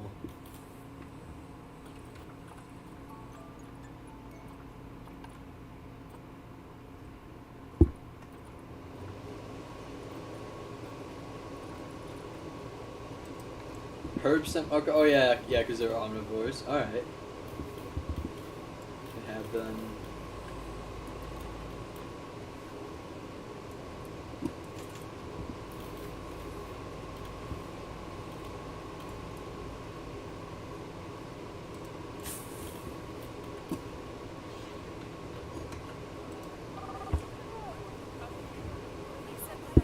The sloths, oh, they're overpopulating, aren't they?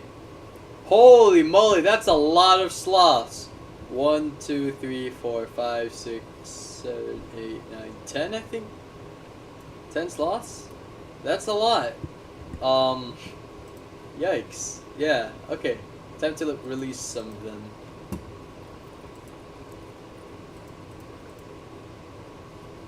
Okay, so... just gonna keep one male and one female. Or maybe a few females.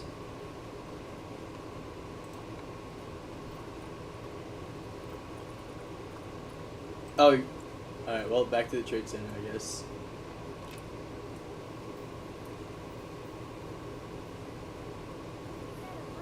Oh, even this is still a lot of sloths. No, I don't even... wait, hang on. Let me just... Control Z? Oh, never mind, that's not how it works. View my market.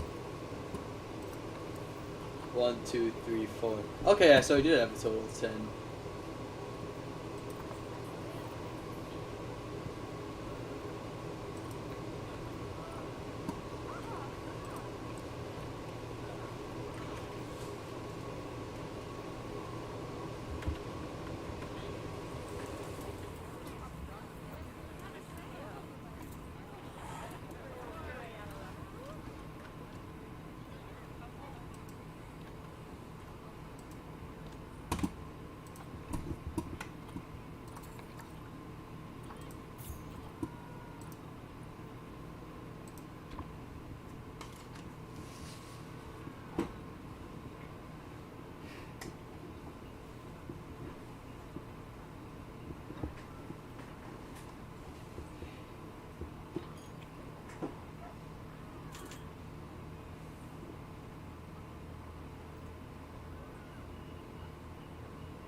Oh wow, it's like really happy already. Perfect.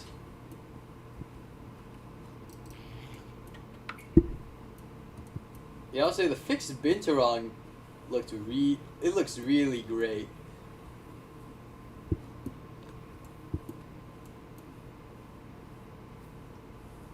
Oh, it's climbing. Yay. Very cool.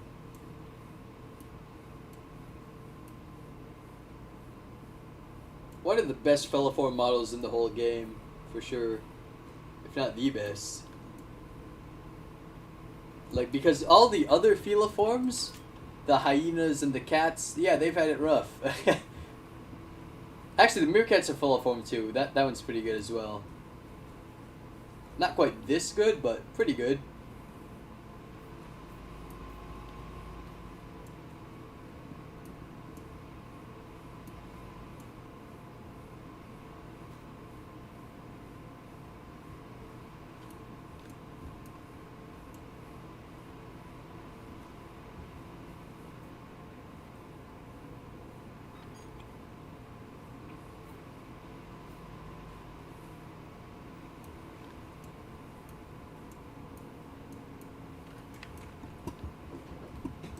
Oh, he's going up.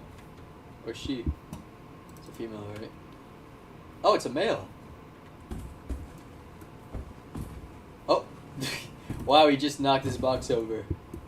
Oh well. I don't think he cares very much. Jump down. I dare you. He'd probably survive that though. Like I'd imagine the forge box is pretty soft.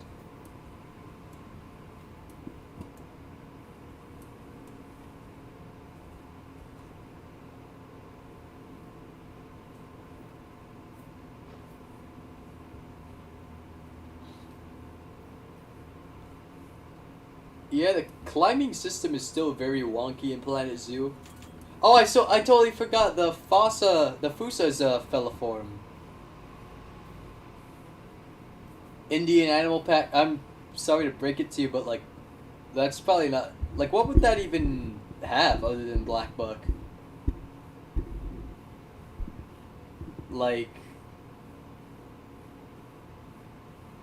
all I can think of is Black Buck and maybe Indian Leopard.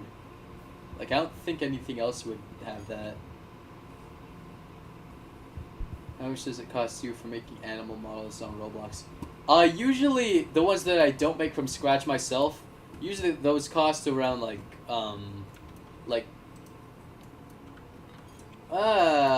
it can be a lot more than this, but usually around like 14 to 30 bucks is average for like 3D animal models that are like animated and rigged. So like, actually no, that's way less than average. Like, I just happened to find some really good deals. But as for stuff that I make, I sell for around like 35 USD on Turbo Squid. I only have one thing up there right now. But yeah, I hope that answers your question. As for like how much it costs to make something on your own, $0.00, but it costs a lot of time, that's for sure. And that's kind of where the issue lies. Yeah, Blender is free.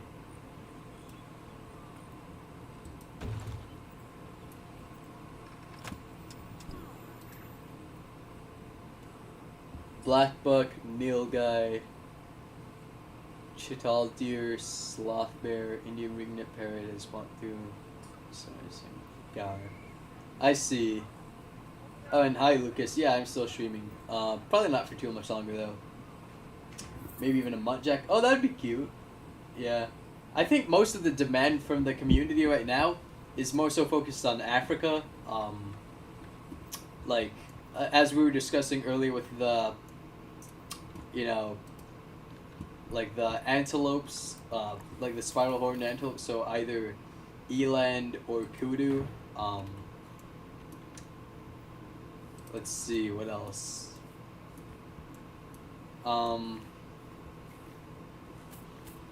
There's the secretary bird, right? Honey badger, pretty high on the wish list, I think.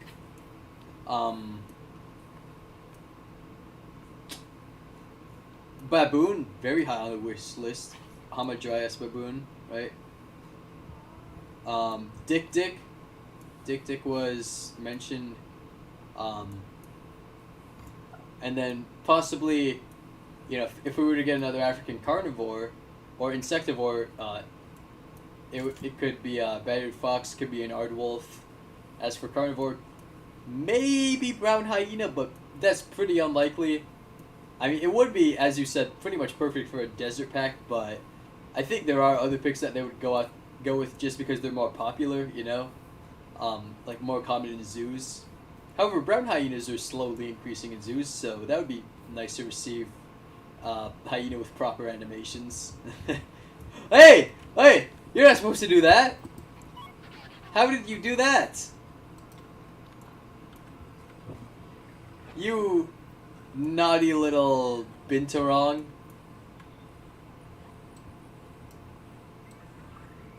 Dang. Why did you... What? That was very weird.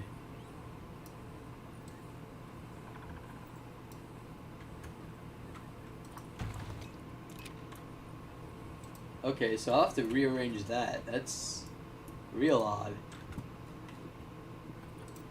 Maybe if I angle it the other way.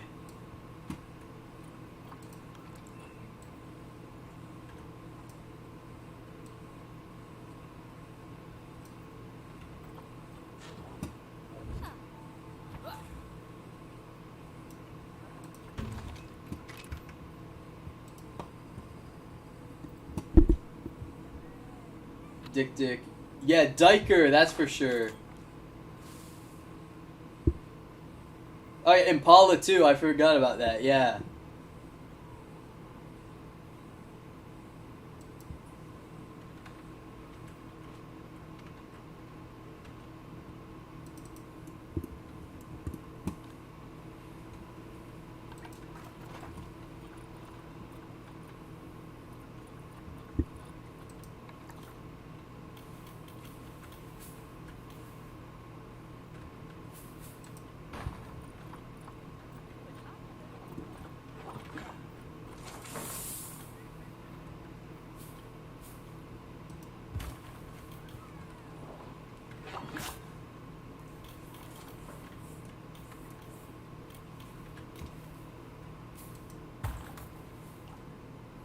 Okay, that was weird. Its welfare just like went totally down.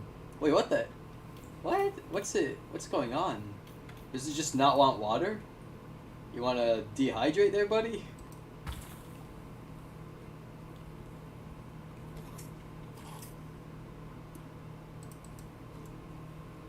Bro, what you doing there?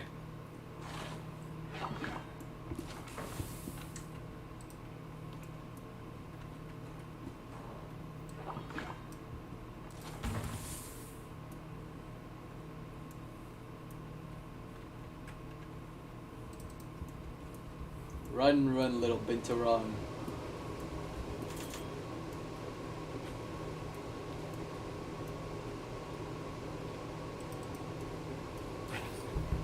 Aw. Aw, that's really cute. Oh.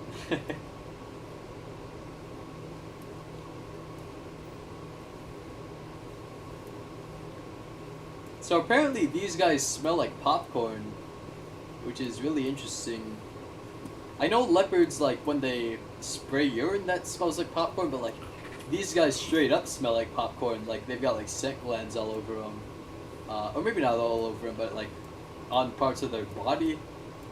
Yeah. It smells... I mean, that sounds really interesting. I've never been super close to one in real life. I've seen them in zoos before. But usually, like, the wind is blowing and you can't really smell them. Oh, it's taking a dump in his forage boxes, isn't it? Well.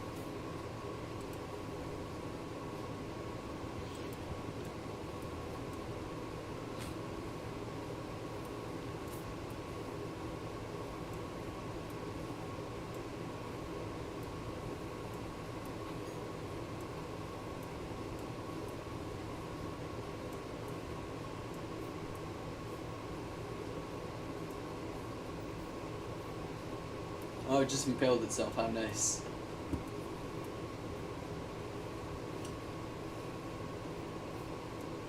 Okay, see that's like it can climb diagonally somewhat. Well, not diagonally, but like up and then to the side, like fairly smoothly. I just wish like the climbing system was smooth like that more often though.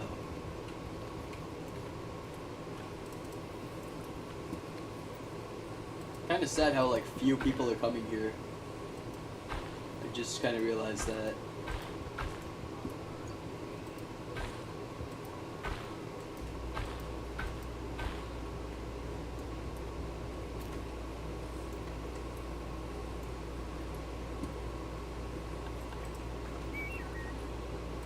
Okay, let's put some foliage around. Of course, donation boxes.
Wow, okay, we really need more mechanics.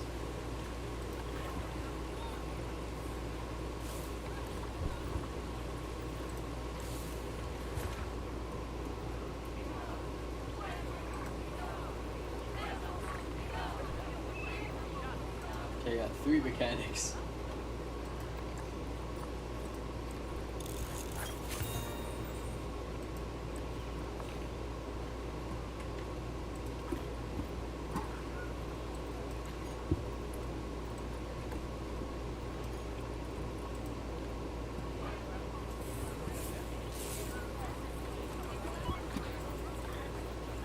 See, this is the problem when zoos get too big in this game, or even a little big. Yeah, your staff don't like do their jobs as often as they should. Then again, I haven't set up any work zones, so that's kind of a problem too.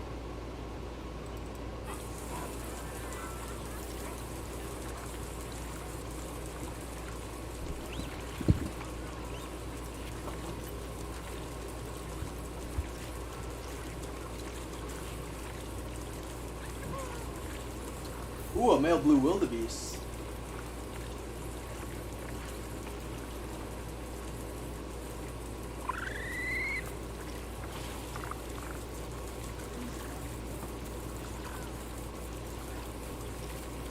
Ooh, maned wolves. Those are really nice.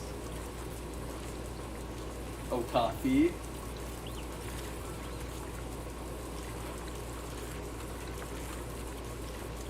Ooh, red ruff lemurs. Sable, not interested in that right now. Oryx? Ooh, spotted hyenas. Actually, why not? I'll get the Oryx. Lion, nah. Gorilla, buffalo, okay. Well, I think that's gonna end this live stream. Yeah, so if you guys have enjoyed this, you know, smash the like button, share with a friend, all that cool stuff, and I will see you guys next time.